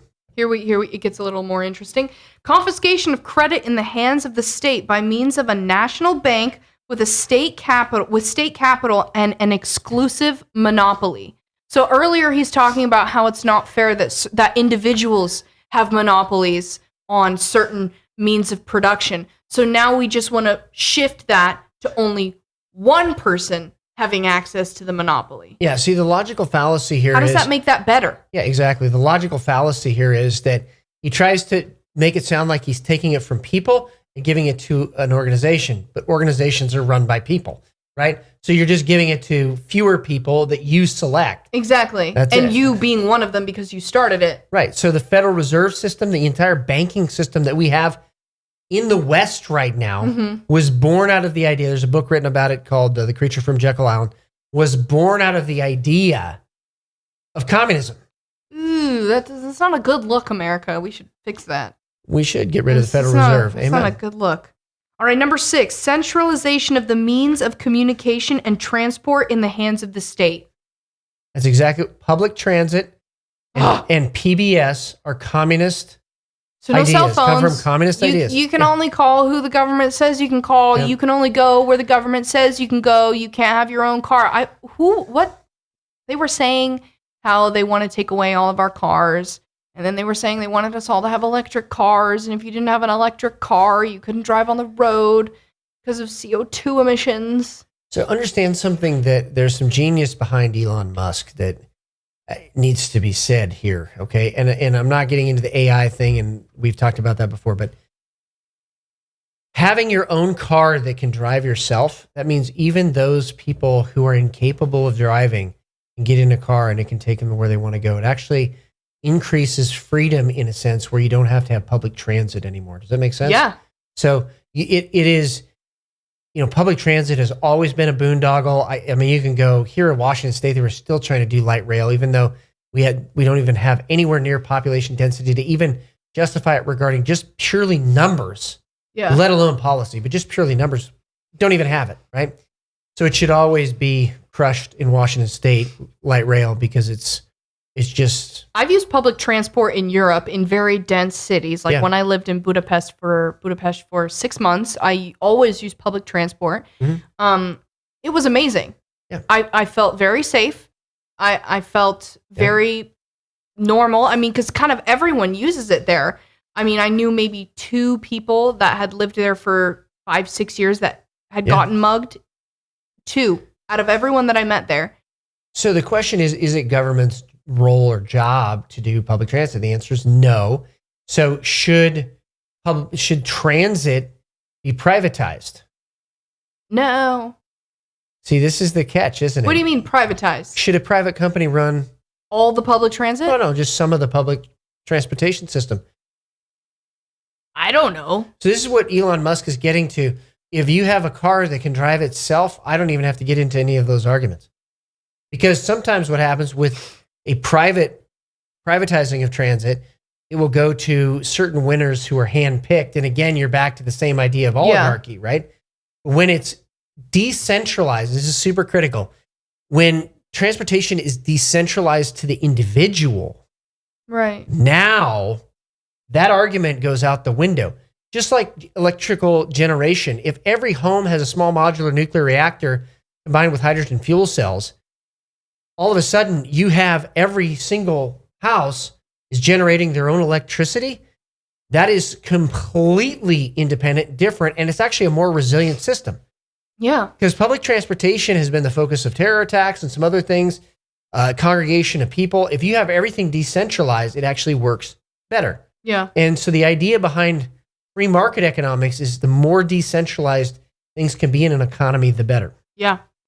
All right. And number 7, extension of factories and instruments of production owned by the state, the bringing into cultivation of wastelands, and the improvement of the soil generally in accordance with a common plan. This is the birth of environmentalism. I was going to say, I have no idea what that meant. It's the birth of environmentalism, just simply put. And here is one of the biggest objections to capitalism, and what some people will call crony capitalism, the idea that it's not truly capitalism, it's just different winners in the private sector being picked over other other people. Okay. So there's only a certain amount of people that are winning. The biggest objection is, well, that has led to, pollution and all of these things that are negative for the environment. Therefore, there has to be some government oversight over those things. And that's where there's a lot of a debate today. But in his context, environmentalism is used as a control mechanism to control the entire economy and to control people. Control land. Which means controlling people, right? Because land is nothing if you don't have people on it to produce from it. Yeah, it's so interesting how he speaks about land, how saying that land is the most valuable thing, but therefore has no value. It really makes no sense. Here's this one really gets me. Equal obligation of all to work. Establishment of industrial armies, especially for agriculture. So everyone has to work. Yeah. The kolkhozniki, the collective farms, was a derogatory term for former Soviet Union, and even today. So kolkhoz, the collective farm folks, kicked off the farmers, and then they became the ones that worked the farms. Once again, production levels went way down. They were not very efficient, and Russian agriculture struggled for years, even when it was supposedly modernized to try to keep up with the West. This is why. It's so interesting to me because he's just saying everybody has to work, but nobody's going to get paid like they should. Just doesn't make sense. All right, number 9, combination of agriculture with manufacturing industry, gradual abolition of the distinction between town and country by a more equitable distribution of the population over the country. Yeah, so he doesn't like rural areas. I'm going to tell you why. Actually, Thomas Jefferson talks about this as a founding father of the United States. He talks about how the values that make a country great are always kept in rural areas because of their proximity to real life and to the cycles of life in the farm or the ranch. and therefore it is an incubator, and it is a preserver of those values over generations. So what Karl Marx is trying to get at here is he's trying to eviscerate those distinctions by having a certain amount of people moving and forcibly moved into the country. Seeing this in China right now, forcibly moved into the country so that they can't have generational instilling of values. Then some of those people in the country are moved into the city. So you have it mixed so it can't be passed down. So Thomas Jefferson really nailed this, hundreds of years in advance, that there is something about rural areas that really preserve the values of a nation and what makes a nation great. When we come back from the break, more on Das Kapital and the Communist Manifesto. What if I told you could convert your 401k or your IRA into gold? While your retirement is being beat up by a volatile stock market and inflation, it could instead be resting safely in physical gold at a place of your own choosing, including your own business. Look, gold has increased 50% in just the last year. Stock market, it's been nothing but a roller coaster. So protect your retirement from market chaos by calling Verity Metals today. And we're back from the break with our final of the 10 principles, things that Karl Marx would like your communist country to follow. So, you're building your own little communist network. Here it is, straight from the horse's mouth. Number 10, free education for all children in public schools. Notice how he says in public schools. Okay. Abolition of child factory labor in its present form. Notice how he says in its present form. Combination of education with industrial production, etc.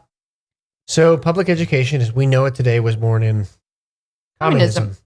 And that's why decentralization of education, again, here, this is a very common theme here, is the solution. In fact, the founding fathers were all homeschooled in the sense that we would kind of think about it today. They had schools where they learned from home, or they would get together infrequently, but regularly. And if you see the centralization of education, what comes after that is centralization of ideas. Only certain ideas are taught in government schools. Other ideas are completely thrown out. And what's been interesting over the last 50 to 70 years is the ideas that are thrown out are always seemingly Christian. And that's why the return of the 10 Commandments is a historical document into our classrooms. Return of other documents like the Beatitudes into our classrooms as historical documents are so important, because if you don't know the foundational principles of a country, you're going to go right off a cliff with Karl Marx, and it's only 1 or 2 generations away from extinction. You're a republic. I think it's interesting how he says abolition of child factory labor in its present form. I feel like that has some significant meaning. We always talk about how words have meaning. So he said, you read that, initially you go, oh, no more child factory labor. But then if you read it closer, it says in its present form. In its present form. So he's going to change it a little bit. This is my guess. I'm like, so therefore he could just change it and say, well, I did what I said I was going to do, because I said it wasn't going to exist how it used to exist. Now it's existing the way I want it to. Right. So life in for example, the former Soviet Union revolved around work. So they didn't outright abolish Christianity. What they would say is you need to work on Sundays. And so Christians wouldn't show up for work on Sundays. They would know who didn't show up for work, and they would presume they were Christians. Yeah. So they would enforce the work laws as ways of crushing the church on a Sunday. And then they would say internationally, oh, we have freedom of religion. It's right here in Constitution of the Soviet Union. And it was, again, very disingenuous. Yeah. Because what they're trying to do, again, is make every single human being a commodity in the sense of labor. When he says combination of education with industrial production, what does that mean?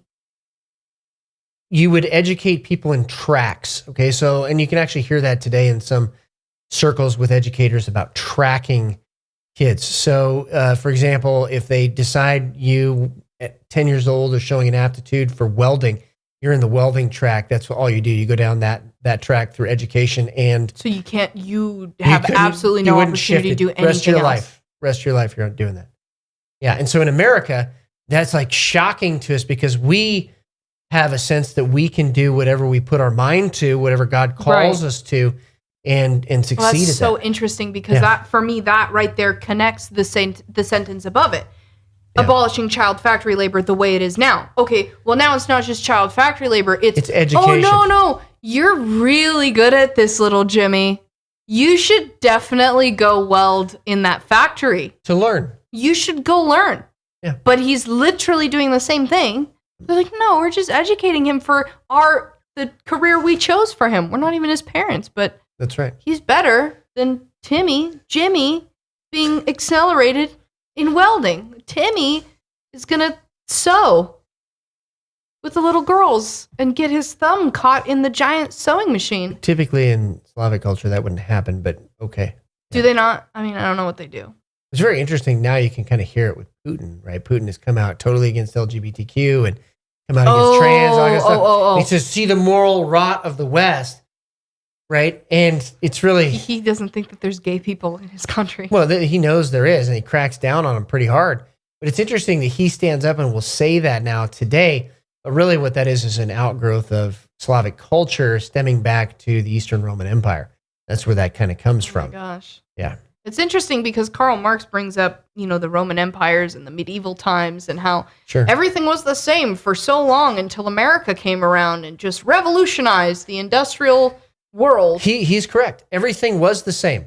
Everybody was ruled by kings. Mm-hmm. That was the default of the entire planet. Now, you might call him a chief. You might call him a different name, but it was essentially a king. Emperor. The world was ruled by Tsar. kings. When America came around, we, the people, became the government of the United States of America. Yeah. And as Christians, temple of the Holy Spirit, the body of the believer, presupposing that we're one believers and two show up so that the Holy Spirit can work through us. That was the genius of the founding fathers, was that God was speaking not through one man. God was speaking through community. And I want to say this again, because this is super important for especially Christians to get. The problem was the divine right of kings. The king would always say, well, I hear from God and this is it, even though it probably wasn't God. It was his own flesh or his own intellect. But when God speaks through community, it's very hard for that to happen. Yeah. Okay. So that's the fundamental Christian difference between systems there. And here we actually achieved where the people had a say and the people were the most prosperous in the history of the world. And the system is the best. And everybody knows it. And that's why they say, well, you can't say America's the best. Yes, we can.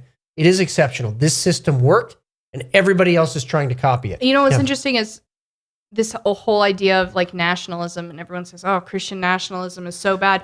But what's interesting is I want Christian nationalism for every country. I would hope that if you're from Greece, you want Christian nationalism and have Christian values rule your nation. Yeah. If you're from Russia, I would hope that you would want that for your nation. If you're from Hungary, if you're from any other country in the world, Tanzania, I would hope that you would want that for your country. And that's why it's really always been the target.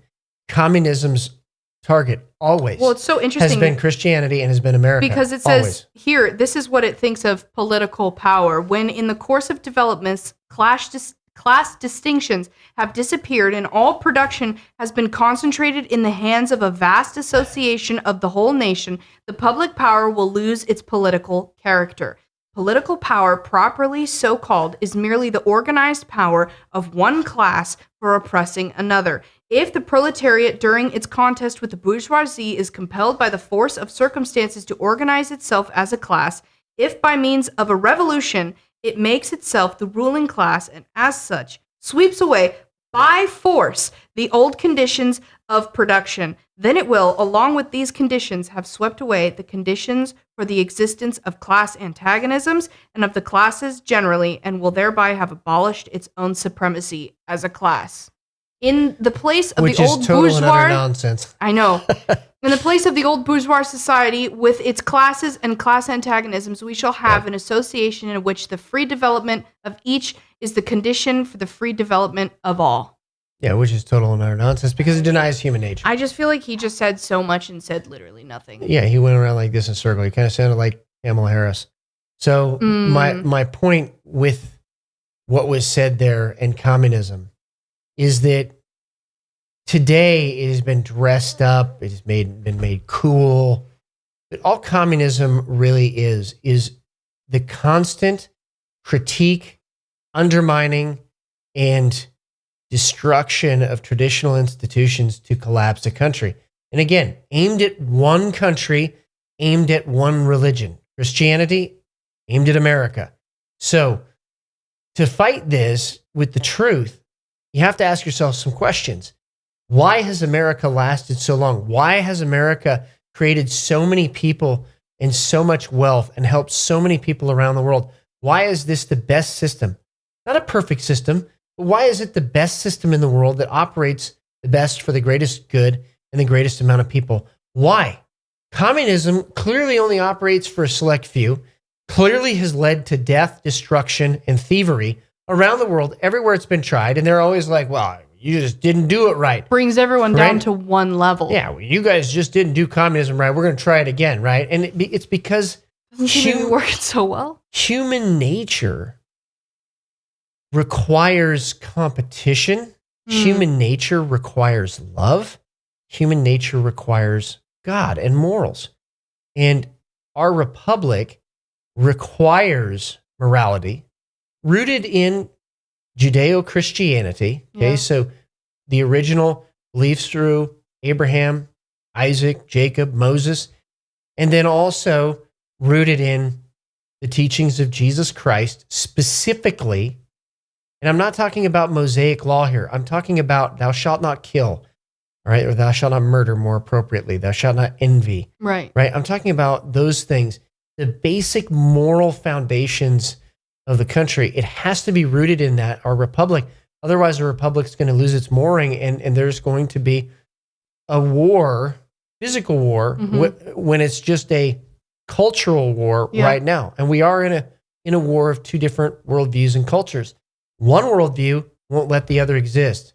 One allows free and open debate, free markets, and wants prosperity for everyone. I think it's interesting that as we dive deeper into the ideas of Karl Marx and the actual Communist Manifesto, we can kind of pick out the things that have been happening in society over the last 5-10 years. And we can really see the communist ideas that have infiltrated our society. Yeah. It's very clear, you know, things that abolish eternal truths, things that have been true for so long, all of a sudden are not truth. Yeah. So there's boys and girls. For some reason, that's no longer a common truth. Yep. Marriage is between one man and one woman. For some reason, that's no longer a common truth. Abolish the family. Exactly. And now we're trying to abolish nations and borders. Yeah. Free and open immigration for everybody. How's that working out for Europe? How's that working out for England? Not so good. Not so good. So what can you do? Teach your children and your grandchildren about the truth and why America is great. It's because it's been Christian. Some light bedtime reading, the Communist Manifesto. But make sure they know and don't sweep it under the rug. This is Matt Shea and Megan Needham once again with the Gen Z episode here at Patriot Radio. May God bless all of you. He is making this generation the greatest one. So keep up the fight.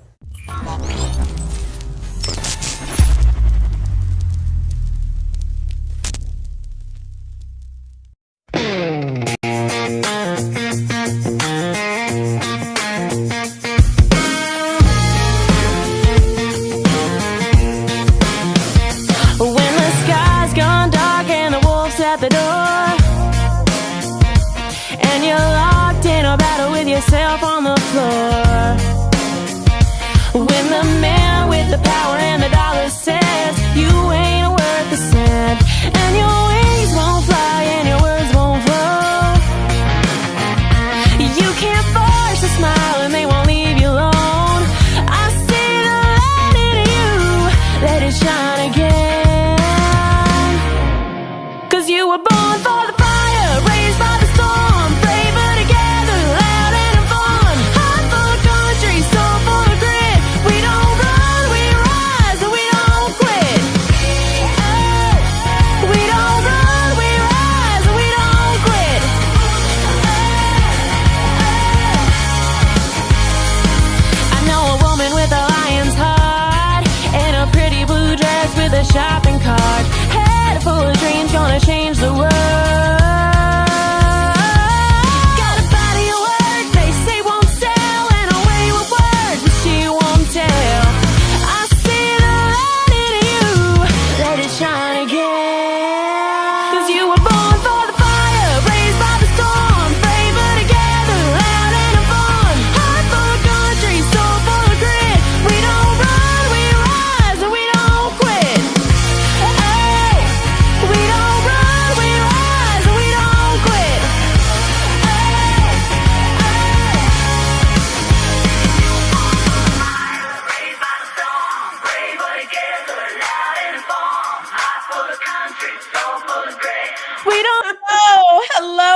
family, thank you so much for joining Out of Pocket Live with Allie and Michelle, as we are just totally out of pocket, as always. I mean, you Totally never out of pocket. I'm in a bunker somewhere, undisclosed location. Undisclosed location. This is what happens when you run for school board. Allie's appreciating my yellow top, but I told her that it was a bargain. And I'm like, listen, those of you that are saying she can't budget, her whole outfit costs $20. $20. That includes shipping and the Benadryl she's got to take. The Benadryl because they came from China. Wow, I don't know. Do the glasses make me look smarter? I think my Democrat fan club would say no. But I love the glasses. They're so cute. They're cute. I get a lot of compliments when I wear mine. So you do. Well, I like your hair up too. Like, can I just say I'm a fan of that sometimes too? But when you wear it up with glasses, I'm like, do not mess with her at all. Yep, definitely that kind of woman for sure. That kind of woman. If you don't know, you can find out. Welcome to Out of Pocket Live with Allie and Michelle. We're so grateful that you're here. Thank you, TalkRed, for the platform. Still don't know what you were thinking when you gave us the platform, but we've got a lot to discuss today, Allie. Rubio, Secretary of State Marco Rubio, of course, a Florida boy himself, goes on the record shooting down some things that they're saying about what's going on in Iran. The messaging is so important, right, Allie? Absolutely. Messaging is important. I think a lot of people get that wrong, which is why they lean so heavily on moms when they need things messaged to the community, because nobody does it better than moms. We know how to break everything down kitchen table style. And luckily for you and I, we've been doing it for quite a while. So that's right. That's right. And we won't stop. So, and then, we've got to also, speaking of moms, what happens when you lay down the law and do a punishment or a curfew? Ooh. Don't go back on it, right? Well, boundaries, right? Boundaries, according to Chad Caton, Delaney, New Jersey, didn't follow through on that. We'll hear from him directly. Plus, we'll talk about everything Spencer Pratt, what you need to know, and how we can get involved to help him, because it's such a motivation. It feels like Trump 2.0 is what it feels like. So exciting. It's so exciting. All right, you guys, keep it locked. Let's open that mic and get out of pocket. Two queens, no filter, say what they feel. Allie and Michelle keep it way too real. Politics, family, yeah, we go there. If it's out of line, we don't care. It's out of pocket. It's out of pocket. Ooh. Can't really feel my coffee butter. I'm really liking this yellow, ma'am. Are you liking the yellow? I do. And it's very summery. Very, very summery. It's my color. It's very, very summery. I'm stealing your shirt though, by the way, but I'm gonna have to re-up on my Benadryl. That's it. Hey, listen, I did the Shein thing where you're supposed to like rinse it before you wear it, because yeah. Is it working? Did you put it in like peroxide? No, you little shit. No, because you'll change the color. You can't put peroxide. Don't do that. That's a no. That's a no. Bleach. Well, obviously, being out of the studio myself today, we are running solo as far as tech team. It is me and Allie all on our own today. So gremlins beware.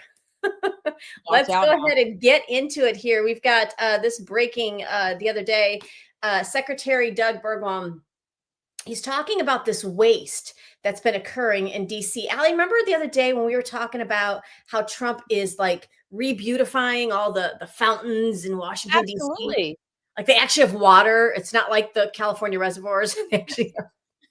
And there's no graffiti anywhere. It's gorgeous. Yeah. Well, okay. So he's out of pocket by letting people know that 45,000 gallons of water per day actually was leaking out of that Lincoln reflecting pool. So where's all of our like tree huggers? Isn't this an issue? Yeah. That is a lot. Yeah. He said president's fixing the mess. But he also, he didn't say this, but I also read the other day, Allie, that even though they're fixing this mess, did you know they had somebody the other day that was pouring chemicals into the fountains, the leftist? Oh my God, why? But like what? Just to pollute it. Yeah. This is socialism, Marxism, communism, like all the isms, right? All the isms. Except for patriotism, because no patriot is going to vandalize something that is, reminiscent of America's founding, or something that makes America feel like, it's beautiful, right? We want things that are beautiful in our nation. I think this is crazy. Like, this is what socialism and communism, and all those, that's what they want. They want to completely make everything that is America look terrible, so that, and it's reflected on character. Absolutely. And it's only because this is occurring under Trump, right? So first of all, they couldn't come up with the idea because they love chaos. That's the only way they get into power is through chaos. Right. So right. What causes you, Allie? Think about it. What causes you to be so crazy about one person in charge that you would sabotage things in your own country? This is a whole different type of lunacy. It is 100%. It is very strange. I don't understand really where it comes from. That is a lie. I do understand where it comes from. It comes from the rhetoric that has been spilled over the last 10, 12 years through our media, which is why we advocate so hard for the repeal of the Smith Modernization Act, which would be the SPIN Act, right? The SPIN Act will essentially remove the modernization of the Smith Act, where it requires the news media to no longer use propaganda on the American people and to actually tell the truth, right? We can't lie to you anymore. Absolutely. When we think about some of the chaos and some of the lies and some of the extreme measures that people go to show their disdain for one person, for President Trump. I love this. Dr. Oz had this to say, and I think it's kind of like that old analogy we say down here in the South: you can't fix stupid with duct tape. Well, he's got kind of the same analogy. Let's take a listen. 1 second. One last question, but I do want to. Okay, go ahead, ask me. I'll come to you. I have a GLP question. What's your question? Do you have any medical advice for the Americans out there that are suffering from a very serious ailment called Trump derangement syndrome? I am concerned about folks who have focused their entire life energy on dislike of the president. It's disheartening to see people lost in that way, but it's treating stupid is really hard, and that becomes a real problem. And these folks are off. Now, GLP-1s. Well, there you got it. But sis, I like this question. Yeah. Is there any medical advice, Dr. Oz, that you can provide for the Americans that are suffering with Trump derangement syndrome or with the hate America syndrome? Because that's exactly what this is. It is a psychosis that completely takes over, where Trump is mentioned, or MAGA is mentioned, or America First is mentioned, and like the brain short circuits. And I am so serious. It is really strange to see. It's like, why wouldn't you want closed borders and safer communities? Why don't you want criminals locked up and put away and then sent back to their own country because they're raping, murdering, and pillaging our neighbors or our neighborhoods? I remain energy independent and give parents their choices when it comes to the health of their child or the education of their child. Like, exactly. Why don't you want boys why don't you want to protect girls' sports and keep boys out of girls' spaces? I don't I don't understand. And the only reason that you can give me is because orange man bad. And he's not even orange, y'all. He's not even orange anymore. They corrected the tint, and I'm grateful for him. I'm grateful. I don't understand. I'm really concerned. Yeah. I'm really concerned. But Allie, we even see it in the local level. Like, if you step out, and as Allie and I do in our local municipalities, in our legislature in the state, going to DC, anytime, even being a female, first of all, you're a female. And then if you're ethnically diverse, I think there's always this understanding that, oh, you're one of us, says the Democrats. And then when you're not, or when you don't line up perfectly with their message or ideology, or God forbid, even in MAGA, you don't line up 100%. It's like people, their brains short circuit. Right. You know, there was one thing where there's people, especially in a lot of races that we're currently seeing right now, where you have representatives or candidates that are getting financial they're getting donors, right, that are from bigger corporations or whatever it is, right? And they're saying, well, when you get hundreds of thousands of dollars put into your PAC or to your political committee or donating to your political campaign or re-election for office or whatever it is, then you are beholden to those people that donate. My question to those that are saying that is, why are you selling your votes like short? Why are you giving your power away to someone that is just offering money? And how many times have you called this specific or the other candidate or the representative who's running for re-election or for a different office to push policy? I have. And I know that person and their staff knows me by name, knows me by phone number, and knows my email. Why? Because I am consistent. So good, and because of and I can name like 6 policies that I've helped push that have become because of it. Even here in Florida. And kill. Yeah. Right. You know what I mean? So like, can we please stop saying that we are giving our votes away, our right to vote away, and our power as we the people, the largest lobby, if you are not lobbying for your position? Yeah. Oh, I love that. And that where I see it most, Allie, is that, okay, first of all, the fundraising element, and we're just kind of going off a little bit for those of you that, because we're coming into the election cycle, the fundraising element of it is like, I wish it didn't take money to win elections. I wish that I didn't have to put my name in front of you 7 times for it to actually click. And this is not me like being mean to you. This is what studies show. You have to name recognition at least 7 times.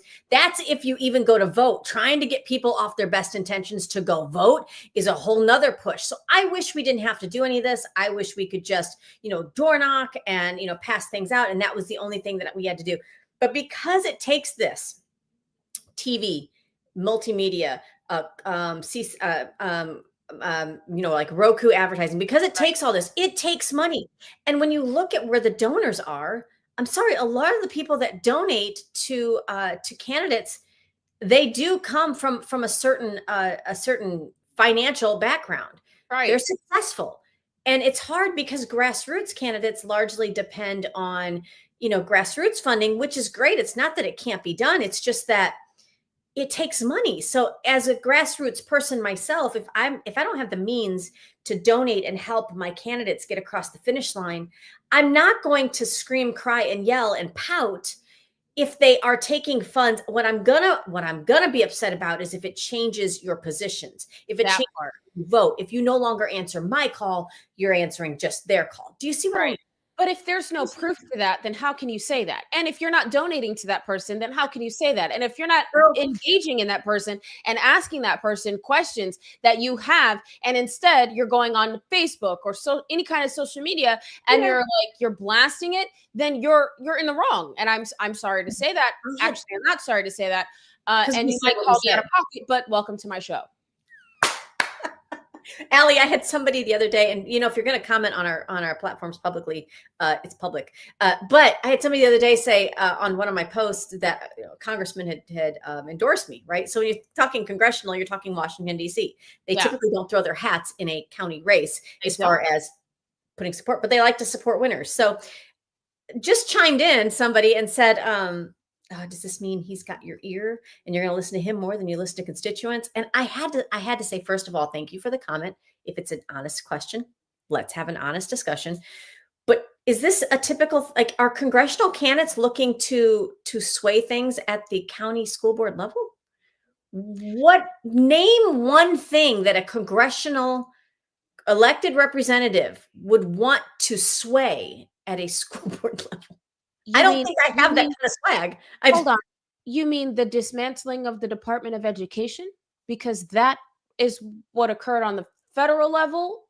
And that's what this congressman pushed on the federal level, but is codified into law on the state level, which means that as a school board member, it is my responsibility to push the policy that comes out of the Department of Education of Florida. Is that what you mean? It's not knowing those roles, right? Of how Right. local government functions, but it's also just the I have to assume that one way is good and the other way is automatically bad. Well, And that you know what they say about people who assume, they right? make an ass out of you and me. But I am no ass. So keep yours to yourself, please. It's so Stop true. showing it because nobody wants to see that. Well, somebody who showed his arse not that long ago, just the other day, was this Booker guy. What is his first name? Cory Booker? Booker, I think that's who it is. Anyway, starting to, Marco Rubio is giving his updates as Secretary of State in front of Congress. Are you good? Yeah, sorry. That's okay. And as he's giving his updates, obviously the left is trying to hijack narratives and trying to push narratives. And I love that he gets so out of pocket here. Congratulations, Marco Rubio, for being out of pocket. Let's take a listen to what he had to say as they try to lie on Trump. And now we're begging to get back into a deal that you all trashed in the first place. There's no one begging. I don't Clearly, know. this is a Senator shame. Booker, your time's up. But Senator Rubio, since he's I do gone want to over, address you some can of these points respond. because they go to the heart of the matter. No one's begging for anything here. The Iranians might be begging because their economy's losing hundreds of millions of dollars a day. That they are losing. Understand, Iran had street protests going on before all of this started. All of those factors, economic factors in Iran, are far worse today than they were 6 months ago when those protests were happening. They have hyperinflation. Their currency's completely devalued. They're struggling to make payroll for their government workers. Iran is in a very serious situation. And if it was up to the political class there, and I understand everybody there is sort of radical in some way, but if it was up to the people that actually go to elections and wear the suits and you see on TV, they'd probably make a deal tomorrow. It's the issue they're facing is that the supreme leader and the IRGC Corps are a little bit more immune from those pressures until they can be convinced otherwise. And I think that's the direction that they're moving in, because the reality I don't know where you're getting this perception that Iran is stronger. Iran has no navy left. They've lost a substantial percentage of their defense industrial base. That Iran has lost a substantial percentage of their missile launchers, and their economy is far worse today, and I mean far worse today than it was 6 to 9 months ago. And they are looking at hundreds of billions of dollars of reconstruction costs just to get to where they were 6 months ago. There you have it. Thank you. My gosh, about time, right?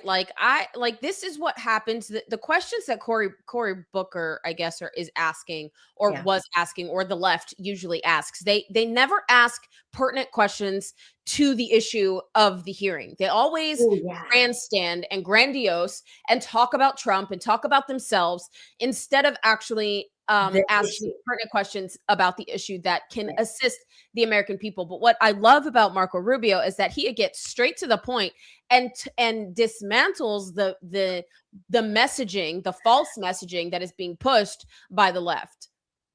Yes, definitely. And he doubled down on it and went back at the end and said, I don't know where you're getting this information, because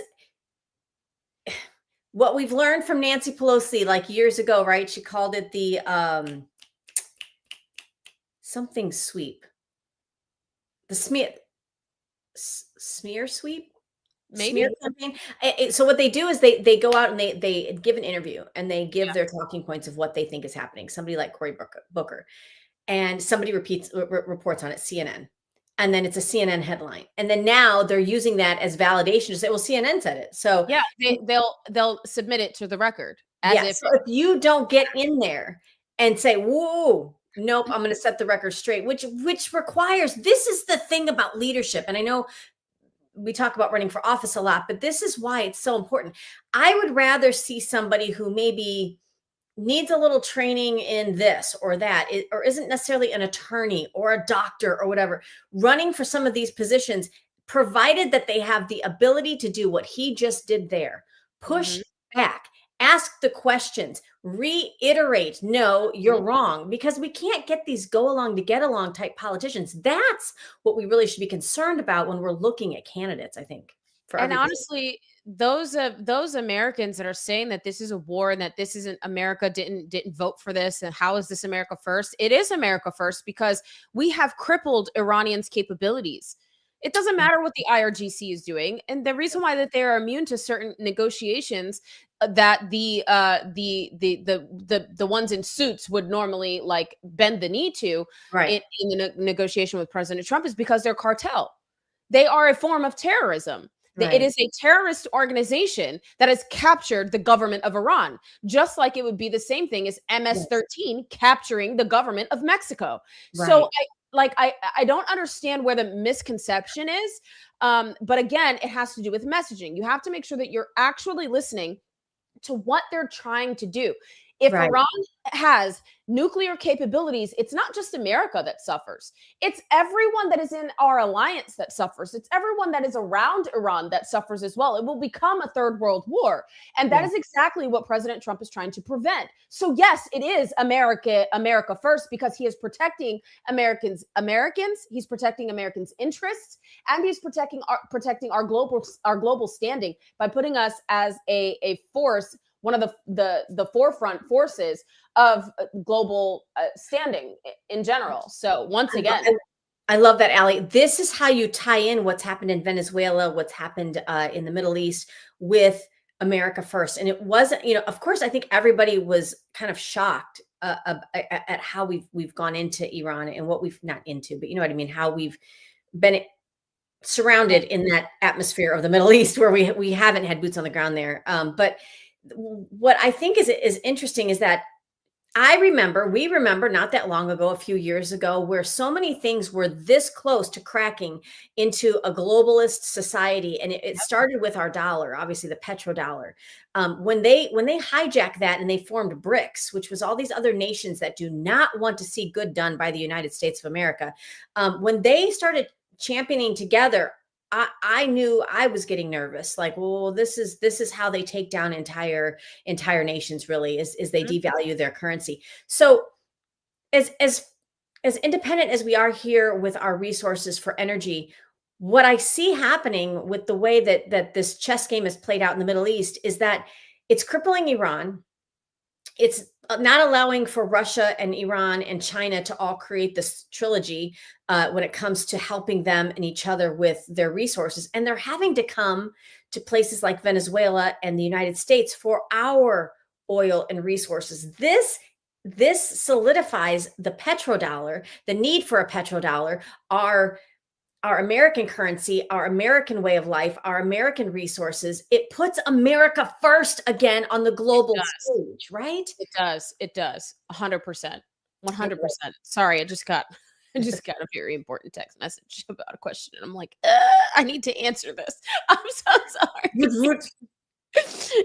Oh my gosh, you're so cute. Well, Allie, you said this the other day in one of our shows, talking about Tina Peters.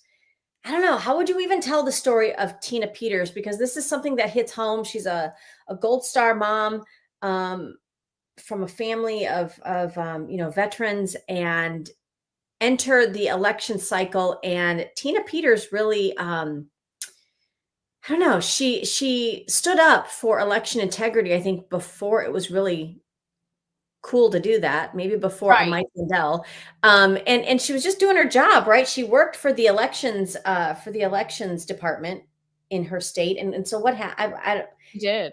If we could bring our viewers up to speed. I think what happened was during the election, she was capturing or downloading what was in the machine as she was supposed to. She was doing her job the right way.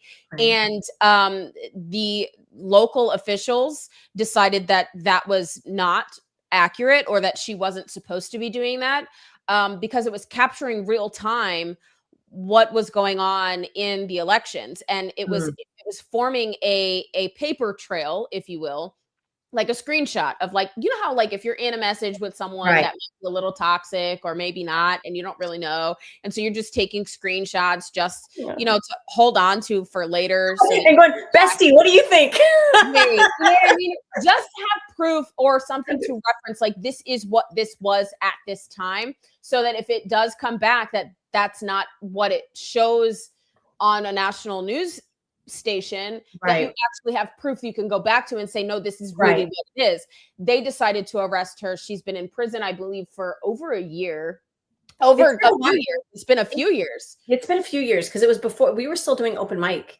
We had just started open mic, I think, when it started. So, guys, the reason I bring this 2024, wasn't it? I think so. This is yes, because it was the 2024 election. But here's what I want you guys to see. She is now out. 2020, but she went. The trial was in 2024 because I remember we almost went to the trial. Yes. No, maybe it was 2023. So much. Don't quote me.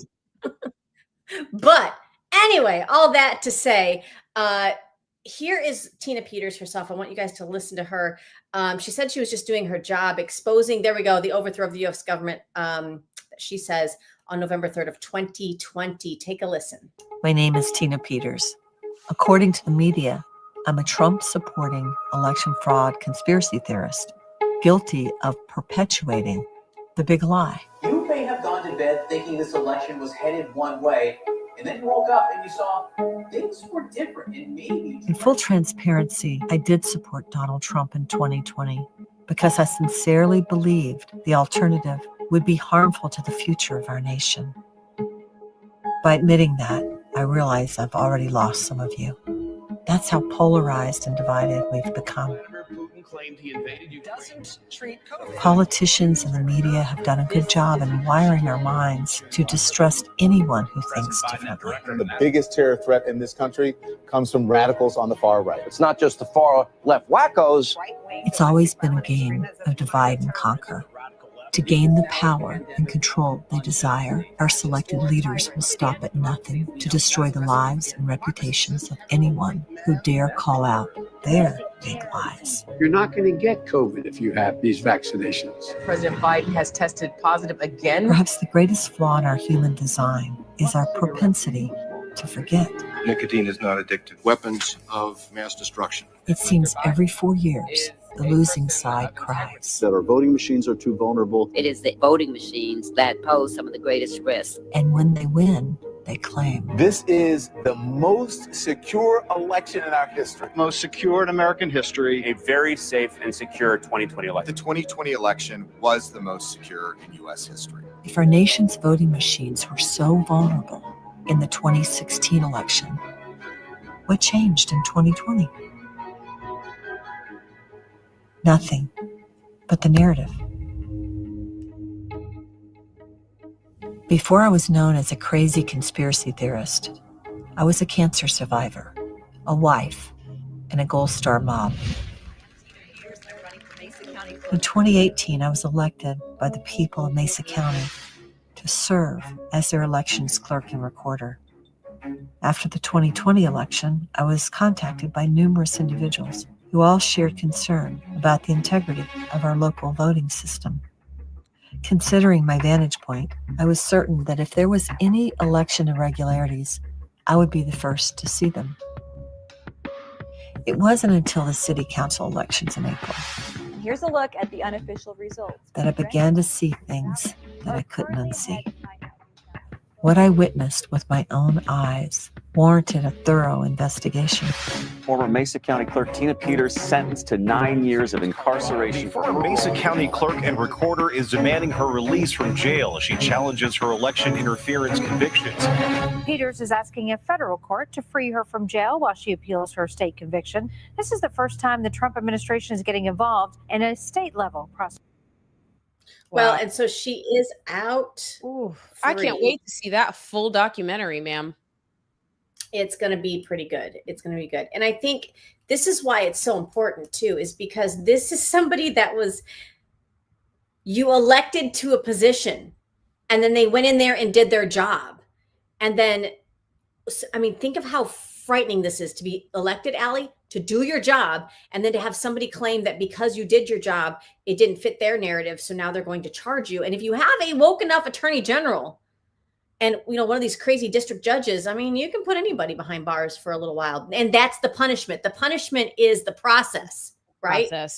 And I think this is why there is a fund, right? That President Trump wants to have a fund for those that have been weaponized by the Department of Justice under President Biden, because that, or any government agency under President Biden during that time, because these situations have occurred like this. Yeah. And it is unfortunate. This is not American justice at all, by any shape or form. When you are hired to do your job and you do your job and you do it well enough, and then you have someone that's, above you or whatever, saying that you didn't do your job because it doesn't fit their narrative, and they arrest you for it and jail you. How is that American? It's shocking. It's quite scary. And I can't wait for this documentary to come out. I think it's going to shock a lot of people. I think it's going to wake a lot of people up that haven't been. I don't even know. Honestly, I feel like more middle of the ground folks that are kind of a little more open-minded to what this actually looked like. Yeah. We'll go see it. And those that are on the right, obviously, will go see it. I doubt anyone on the left will go see it. That is like so far left, they're socialists. So I don't know.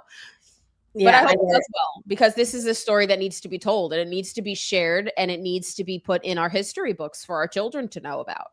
And this is why if you're living in a district where, most of us, we elect our supervisor of elections, but check those departments where you're located, because they are very, very, it's like your sheriff, very, very, very important.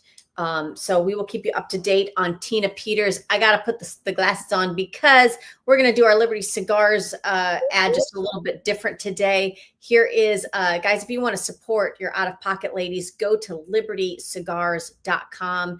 You can take a look. They've got many different series here. The Founder Series. It's like history and artwork in a box. Like that who doesn't want that as a gift? Father's Day. I wouldn't even smoke them, honestly. Like they would just sit in a humidor, because they're so elegant. They're so well put together. The artwork is fantastic. It's done by John Adams' wife. I believe her name is Elizabeth. And it's just, the flavor profile is amazing. We wouldn't promote something that we haven't tried. I've tried them. They're great. Yes, it's an amazing thing. And then they're conversation starters. Like, oh, where did you get that from? Especially when you're in politics, right? Like, the cigars are one of the things that has always been a part of, this kind of process, right? When you're politicking or you're philosophizing, that's just something that you do. You sit around the table and you play poker, or you play cards, or you play something, and you share stories. Why not share a story with one of the most amazing cigars made here in America, crafted in America, with Americans in mind? Absolutely, guys. Go to libertycigars.com. Use promo code It's Old. It still works. Open mic, MIC. You guys will save 10%, and you'll also be helping out your out-of-pocket ladies. So thank you so much to Liberty Cigars for that. And I think we're going to want them because, we've got America 250 around the corner. I got a birthday coming up in July. Coming, right? Like, our Independence Day is here.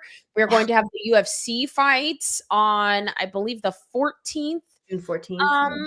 Of June or July. Is it June 14th or July? June. Well, I know there's one coming up on June 14th. I don't know if there's another one. Okay. I don't know if that's the one where they're building that huge dome thing in front of the White House. I'm like, yeah, that's exciting. Wow. Biden gives us topless trans individuals on the White House lawn. Trump gives us an MMA ring. I don't know. Like, I would much rather have be sweat on the front house lawn. Yep, I would much rather have the MMA ring, to be honest with you. If I got to look at shirtless, I'd rather be. No, I'd rather see grown men pummel each other than any alternative that is sexualized, in my opinion. Yes. Amen. Amen, Allie. We used to have bare knuckle brawls back then, and it is the most American sport. Boxing is just it's an American sport. Like, it is. When it's done, men versus men, women versus women. When you try to get a man in a woman's ring like that, then it's called battery, domestic violence. It's called violence, domestic violence, for sure. For sure. Well, Allie, we're going to get a little bit local here in a moment, because there is a heated governor's race going on right here in Florida. I think everybody and their cousin about it, girl. Everybody and their cousin is now on the political experts. And on the ticket, I mean, I think we've got what, 28 people on the ballot for governor. Yeah, and like the top 3 are like the bottom 2 are at like 6 and 2%, and Byron is like at 90. I don't understand. I just saw he's got $81 million raised, which listen, I'm going to tell you that it's not a simple whoever raises the most money must be corrupt, because people want to get behind winners. And when Trump gives you the nod, and it's people understand, like, okay, that's the And honestly, if you truly believe that whoever has the most money is the most corrupt, and they also have a Trump endorsement and traveled the entire United States missing congressional votes, but actually kind of didn't, trying to get more Black people out to vote for the most influential president we've seen in our lifetime. So does that mean that President Trump, you think he is corrupt as well? I'm confused as to how you come to that understanding. I love it, Allie. I love it. Well, in this new era of how people are advertising for their political campaigns and political advertisements, you've seen it. We saw it the other day when we played for you some of what Spencer Pratt has done. So a lot of people are using these AI generated, ads, which they're catchy. It holds my attention. I think it's an art form to be able to use these tools that we have. But I'm going to play this for our viewers. I just want to see what y'all think about this. This was put out by Jay Collins' camp. Now, they said, I was reading in this post, it says their supporters have outdone themselves. So I think they're saying, the Collins War Room is saying, Jay Collins didn't do this. This is supporters of Jay Collins, I guess, that put this together. But let me know what you think of this, guys. Take a watch.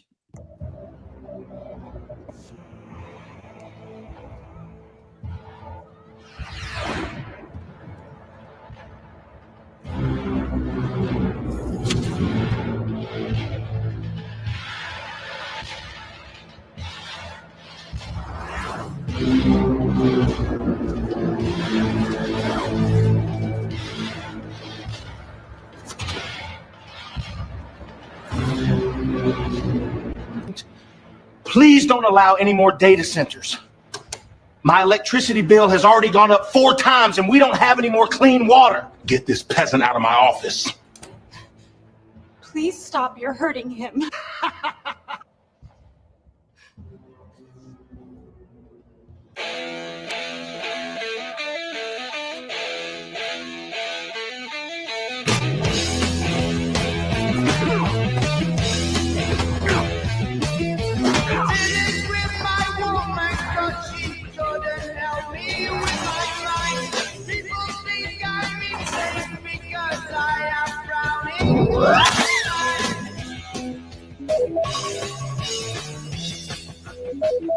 What's wrong, honey? I had a nightmare that I didn't vote in the August 18th Republican primary. The first thing that came to my mind was holy propaganda. The second thing is cool creativity. I mean, bravo, great creativity. Would probably make a great cartoon. I don't know.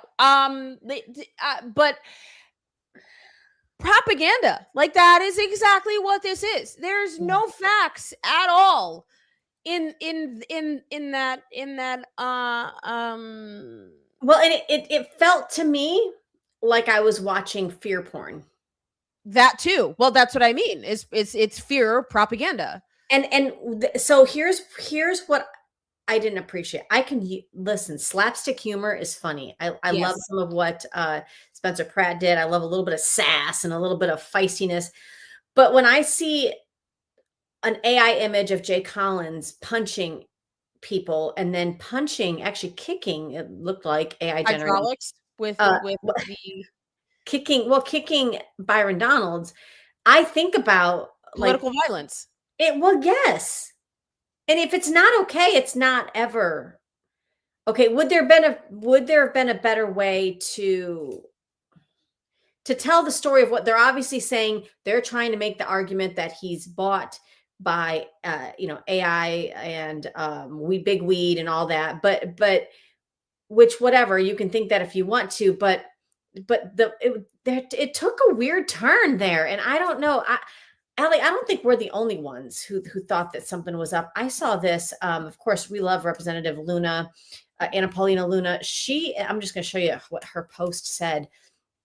She said, based on what I've seen online, not one Florida gubernatorial candidate has condemned the death threat against Byron Donalds. So did you know there was a recent death threat and his staff threatening to blow up his office? So is it not okay if it happens to you or your family, but okay if it happens to Byron? So what she's saying here is that, and this came out, I saw there were a couple of representatives that had commented about this particular ad and just like the questioning of it, because the timing was really poorly timed, because there was a recent death threat against gubernatorial candidate Byron Donalds. So I don't know what is our responsibility as candidates to, I mean, I don't know why you wouldn't count. If we're condemning any and all political violence, right? Like there's a difference between a cartoon image or like an AI image of people throwing, rotten tomatoes, right? Sure, yeah. Versus the actual candidate, because Spencer Pratt, no relation, didn't actually in the AI ad throw any kind of fruit or anything at the candidates, like Karen Bass, at the mayor, at what's her name, Kamala. Nobody, he didn't do any of that. It was other people, right? I think that might be the difference, and it's just fruit. It's not like an actual like a physical violence, like blood coming out of the face. Like that's a little different. I think when you have this kind of thing, it kind of points to one, it is very badly timed. I don't know if everyone knew about the death threat against gubernatorial candidate and still congressman, still serving as a congressman in our United States House of Representatives, by the way, which our president has been shot at, I don't know, several times. And has even taken a bullet, y'all. And we also had people threaten bomb threats, right? We've had crashes, people taking their cars and crashing into our White House barricades. We've had one of our own, Charlie Kirk, shot, murdered on national television, right? And you're going to exemplify and magnify even an AI version of any kind of violence towards our first responders, our not our military, but our police officers, the Secret Service, and another candidate who is also a congressman. I think is just very, very poorly taste. It's in poor taste. It's knowing somewhat about Jay and Layla Collins, I think I was hoping that maybe there would be a statement from them on a video like this to say, this is hugely creative. We love your passion, because you do sometimes get supporters that act and behave in a certain way that you ask for, to say, control that. Yeah, thank you. But we're a little uncomfortable with some of the images in this, but thanks for the energy. And then certainly once there is a death threat against your opponent, I just, because honestly, at the end of the day, you're still colleagues. Yes. It's not. They'll end up working together in some way, shape, or form. I don't think so. There has been some talk that like nobody a part of their campaign is going to have a job after this, like that. Yeah. Because I just, especially if you're pushing it forward, I just don't see how. I don't think the American people have, especially those of us who witnessed the loss of Charlie, especially those of us who witnessed Butler, Pennsylvania, especially those of us who are watching live on TV the correspondence dinner. I don't think the American people have stomach for this anymore. I'm very, very concerned about this, because you're making it something that is personal. That's not personal. It is politics. And I even in the midst of this, I might be up against other colleagues during doing other things, and it's not something that's personal. We still can have a civil conversation and be civil with each other and still be comrades, right? Like it's like ideally, yes. Ideally, right? That's how it's not personal. It's just it's politics. But there's a way to do it with tact, and I think that this was extremely tactless. Yeah. And again, I've had people that have said, you know, oh, somebody posted this about your opponent. And I'm like, well, it's not like, I'm not the First Amendment police, but I'm just saying, like, you can say, yeah, that might have gone too far, but people, I think that's the responsible thing to do when you're. And then what I'm worried about is if you do come out and say, because I'm probably going to get all kinds of emails and all kinds of hate because of this and because of my stance on it. And I actually don't really care what you think about it. It's my opinion, and you can feel about it how you want to. But at the end of the day, it's already contentious because he's Black. It's already contentious because he's a Black Republican. Yes. Do you not understand the kinds of threats that we get for being brown and being Republican and being outspoken? I think it needs to be said, Allie. It is real. It's real. I've been with you when it's happened. And I almost can't believe the flack that you get. I'm just like, the audacity. And just because you've served in the military does not trump the fact that he's also served in some kind of capacity for our government, for the people of the United States of America, because at the end of the day, you still raise your right hand and take the same oath. So one service is not better than the other. And lately, you're also walking into a battleground. Right. And it's not a battleground of kinetics. It's a battleground of ideology. It's a battleground of policy, which he has experienced. Guys, did you not know that he was one of the first co-sponsors of the Parental Bill of Rights that took like 6 years to freaking pass? Okay, hold on. If we're going to do this, yes, that part. And the other contender for Florida governor, former Speaker Renner, it was like pulling teeth to get them to try to do anything about parental rights because it wasn't the sexy thing at the time. Like, and what Tina Peterson, and I'm going to tie this into the beginning of our show, what Tina Peterson said about how quickly the American people forget. She's not lying. This was only a few years ago. This was 6 years ago, you guys. And if it weren't for moms and it weren't for parents constantly calling and constantly emailing and constantly going up to Tallahassee and constantly going to delegation meetings and going to their local offices, if it weren't for moms and parents, Florida would not have a parental bill of rights. Florida would not have a parental bill of rights in education. Florida would not have education choice. Florida would not be a constitutional carry state. Florida would not be the tip of the spear in the nation if it weren't for our parents first. Absolutely. Absolutely. Which is why that's what the teachers union is trying to target now, is all of our parents who participated in school choice. Tell me that you're not always on the wrong side of every issue. Allie, I do want to get to this because I know it's our friend Chad Caton. He has been on the ground there in Delaney, New Jersey, guys. This is going to make your blood boil. So he's on the ground there in Delaney. They imposed a curfew to try to get wraps on a grip on what's taking place outside the ICE facility there in Delaney, New Jersey. We reported it here, guys, that what the issue was is that some people in the prison or in the ICE detention facility are saying they don't like that they're not getting certain foods because it's not halal, whatever. So they're on an eating strike, and they've come out and say, listen. Isn't that what you say to your kids? Look, I'm not making 18 different meals. You're going to eat what you're given, and you're going to give thanks to the Lord, period. Unless you're me. Or you're going to go to bed hungry. But you're right. You're going to go to bed hungry. So now they're having this riot outside. I want you guys to take a quick look. What happened is they lifted the curfew. So the New Jersey government has basically gone back on the discipline. Let's take a look. Hold on. Let us open. Let them move away and let them get a few feet away. Mr. President, be careful. My brother, come over here. Hold up. See, hey, get the phone. I got the rest. Don't touch me. Thank you. I'll replace this. Back a little bit here.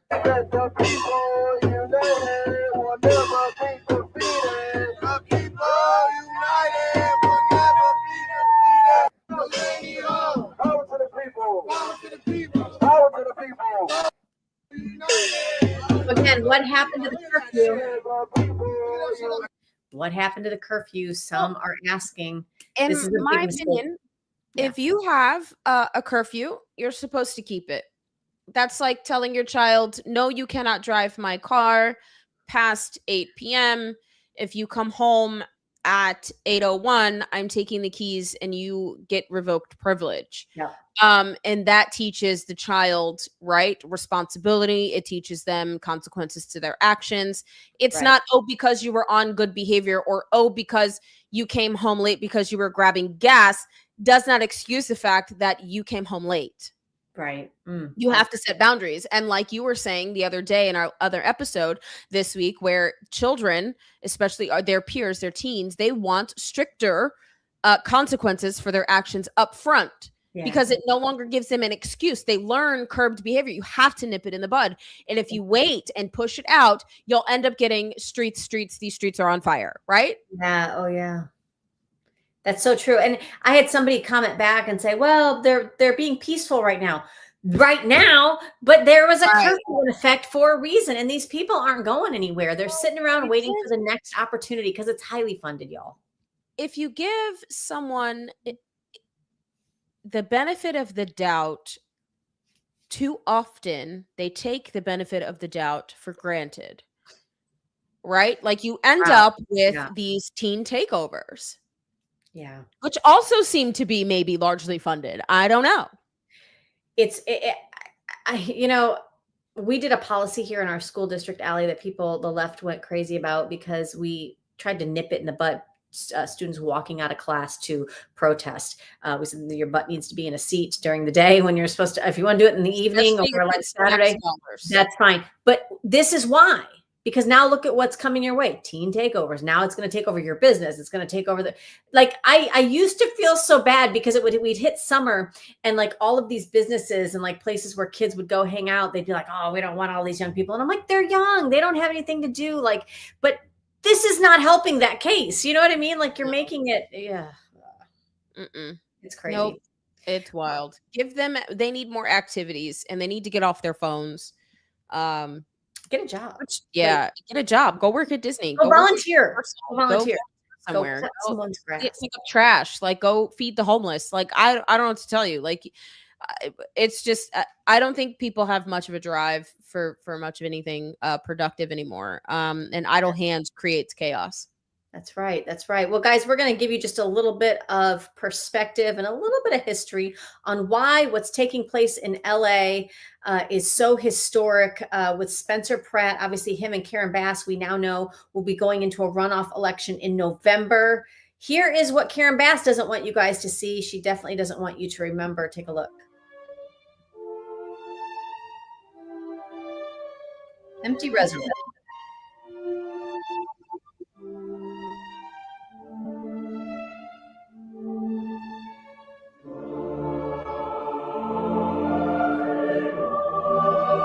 Fast forward.